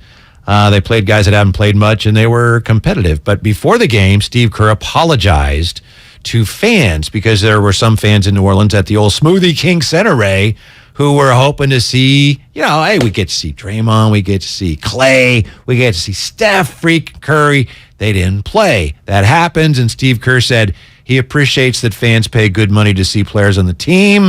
He said the players' health is a number one factor in our team's success and even our fans' satisfaction in the long run. But this is what really caught my eye. He added that while some of these absences are unpredictable, sometimes you don't know when a guy's going to be out. He said, it would be wise, end quote. Quote, it would be wise, end quote, for fans to study schedules of teams they want to see and manage expectations when those teams are playing on consecutive nights at the end of a trip. Yeah. Really? Yeah. I understand. Exactly. No, exactly. True, no, but really? He's fans, before you spend your money, I got enough to do. I got to check the schedule? Yes, you do. For your own sake, let the buyer beware. When you know that this is the deal, and this has been the deal for 10 years now, you absolutely should check the schedule. Unless somebody gives you tickets day of game, just say, here, I can't use them. Why don't you take them? If you're just going on a lark, fine. But you weren't expecting anything anyway.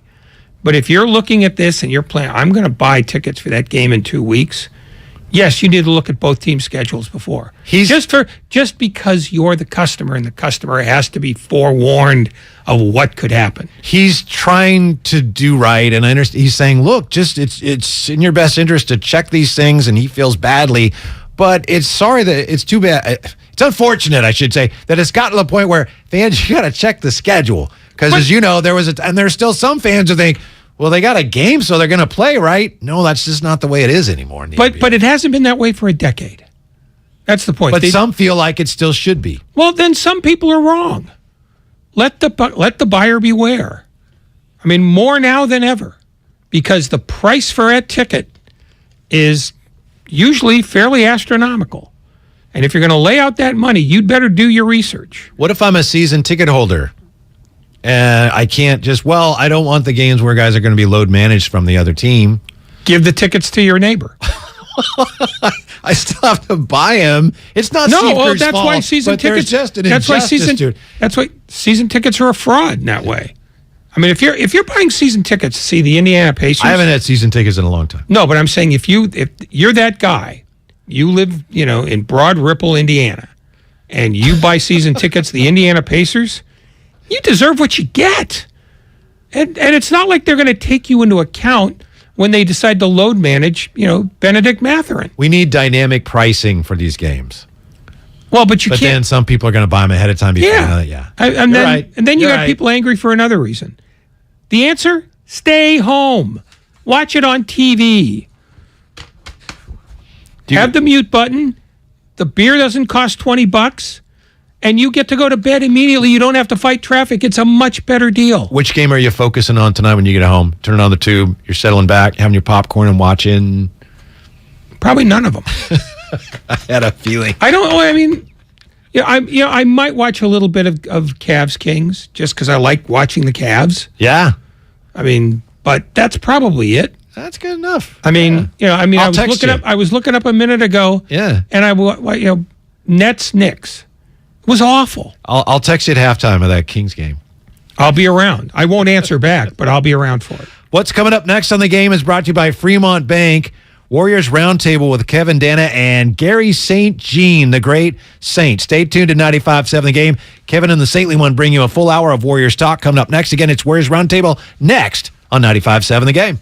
If you own a business, this has been a bumpy ride. From pandemic to inflation, I'm sure you could use a break. If your business has 5 or more employees and survived COVID, you might be eligible to receive a payroll tax refund of up to $26,000 per employee. The challenge is getting your hands on it. Hi, I'm Howard Mackler, and that's why I founded GetRefunds.com to cut through the red tape and get you the money. The team of tax attorneys we have put together are highly trained in this little-known payroll tax refund program. We do all the work, charge not a dime up front, and simply share a percentage of the cash that we get for you. Businesses of all types can qualify, including those that took PPP, nonprofits, and even those that had increases in sales. We have helped return over $1 billion to businesses, and we can help you too. Just go to getrefunds.com/sports, click on Qualify Me, and answer a few questions. This payroll tax refund is only available for a limited period of time. Don't lose out on up to $26,000 per employee. Go to getrefunds.com/sports. That's getrefunds.com/sports. If you own a business, this has been a bumpy ride. From pandemic to inflation, I'm sure you could use a break.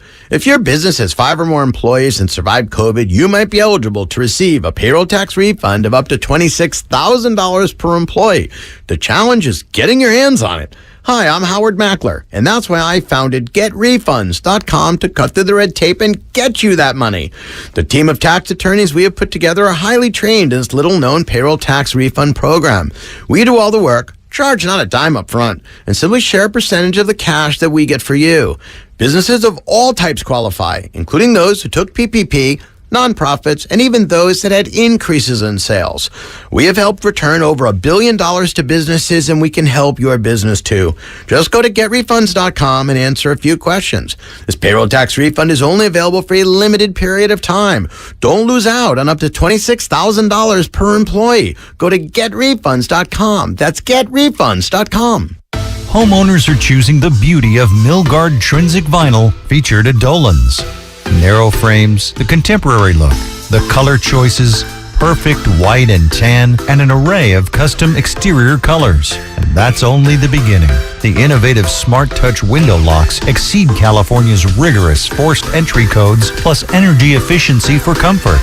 Discover Milgard's vinyl benefits in the Ideas section at dolanlumber.com. Hi, this is Stephanie from Safeway with great news. You can earn Safeway rewards with each purchase you make. Then use your rewards for discounts on groceries or up to 20 cents off per gallon in gas rewards at participating Chevron or Texaco stations and up to $1 off per gallon at participating Safeway fuel stations. Not a member? Register for an account with your phone number at checkout and start earning rewards today. Restrictions and exclusions apply. Learn more at safeway.com/for-you. This is Stephanie from Safeway, and we'll see you soon. Universal Studios Hollywood is where the holidays come together. We've tested it. Festive food with refreshing Coca-Cola. Family, friends, and fa-la-la. Dazzling lights cranked up to maximum merriment. The Grinch and his dog Max stealing your tree. All the science adds up. It's the awesomest celebration of the season. Save $20 on a Coca-Cola 2-day general admission ticket. Offer ends 12/14/22. Restrictions apply. Details at universalstudioshollywood.com/Coke offer. Score big with Xfinity Internet. It's made to do anything, so you can do anything. Supercharge your home with the game-changing speed of supersonic Wi-Fi. With 3 times more bandwidth, it covers the field and then some.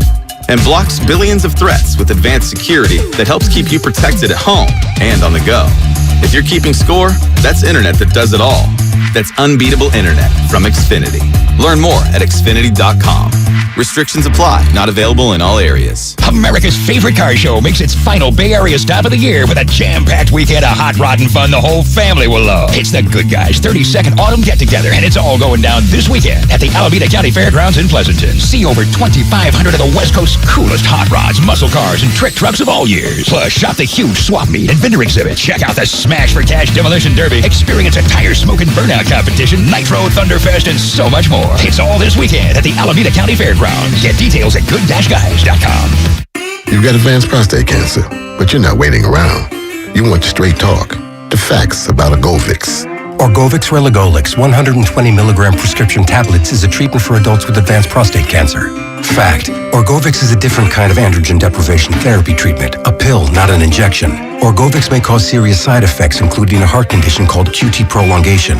Tell your doctor right away if you feel dizzy, faint, have a racing or pounding heart, or chest pain.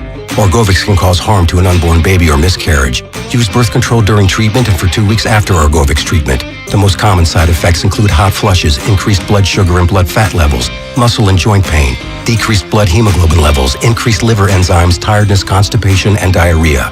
Other side effects include weight gain, decreased sex drive, and erectile function problems. Orgovix may cause infertility. Talk to your doctor if infertility is a concern for you. Go with Orgovix. Ask your doctor. For more facts, visit gowiththefacts.com. You're listening to 95.7 The Game, KGMC FM at HD1 San Francisco. Always live on the free Odyssey app. Dub Nation. You're invited to take your seat. Take a seat at the Warriors Roundtable. Left side, it's a three. In and out, rebound, out to Curry. Lets it fly. 3-ball. Left corner pocket. Welcome to the table. On the exclusive home of your Golden State Warriors. 95.7 The Game. Curry fires away. 3-ball. Above the break. Here's Kevin Dana. Right there. And Gary St. Jean. Hello, what up, ladies and gentlemen? Thank you for tuning in to Warriors Roundtable here on 95.7 The Game, taking your calls all hour long. The number, 888-957-9570. Again, that number is 888-957-9570. Kevin Dan alongside Gary St. Jean with you, and we will start with the win over Sacramento on Monday night to snap the 5-game skid and improve to just 4-7, still 12th in the Western Conference. And the first thing I want to start with, Gary, is you read the headlines from Monday's win over Sacramento. They're almost all saying Curry masked the problems of Golden State, which he did. But I felt like it almost kind of took what Steph did for granted, because yes, we've seen number 30 do this a million times, it feels like, over the course of now his 14 years in the NBA. But still, when someone goes for 47, 8, and 8 with no turnovers, Monty Poole pointed out in an article earlier this week that nobody has had that stat line in a game in NBA history. You got to at least give the man his props. We've just been so used to him being superhuman for a decade plus that I think we kind of forgot to stop and smell the roses. And we'll get into the warts that the Warriors have. There are plenty of them.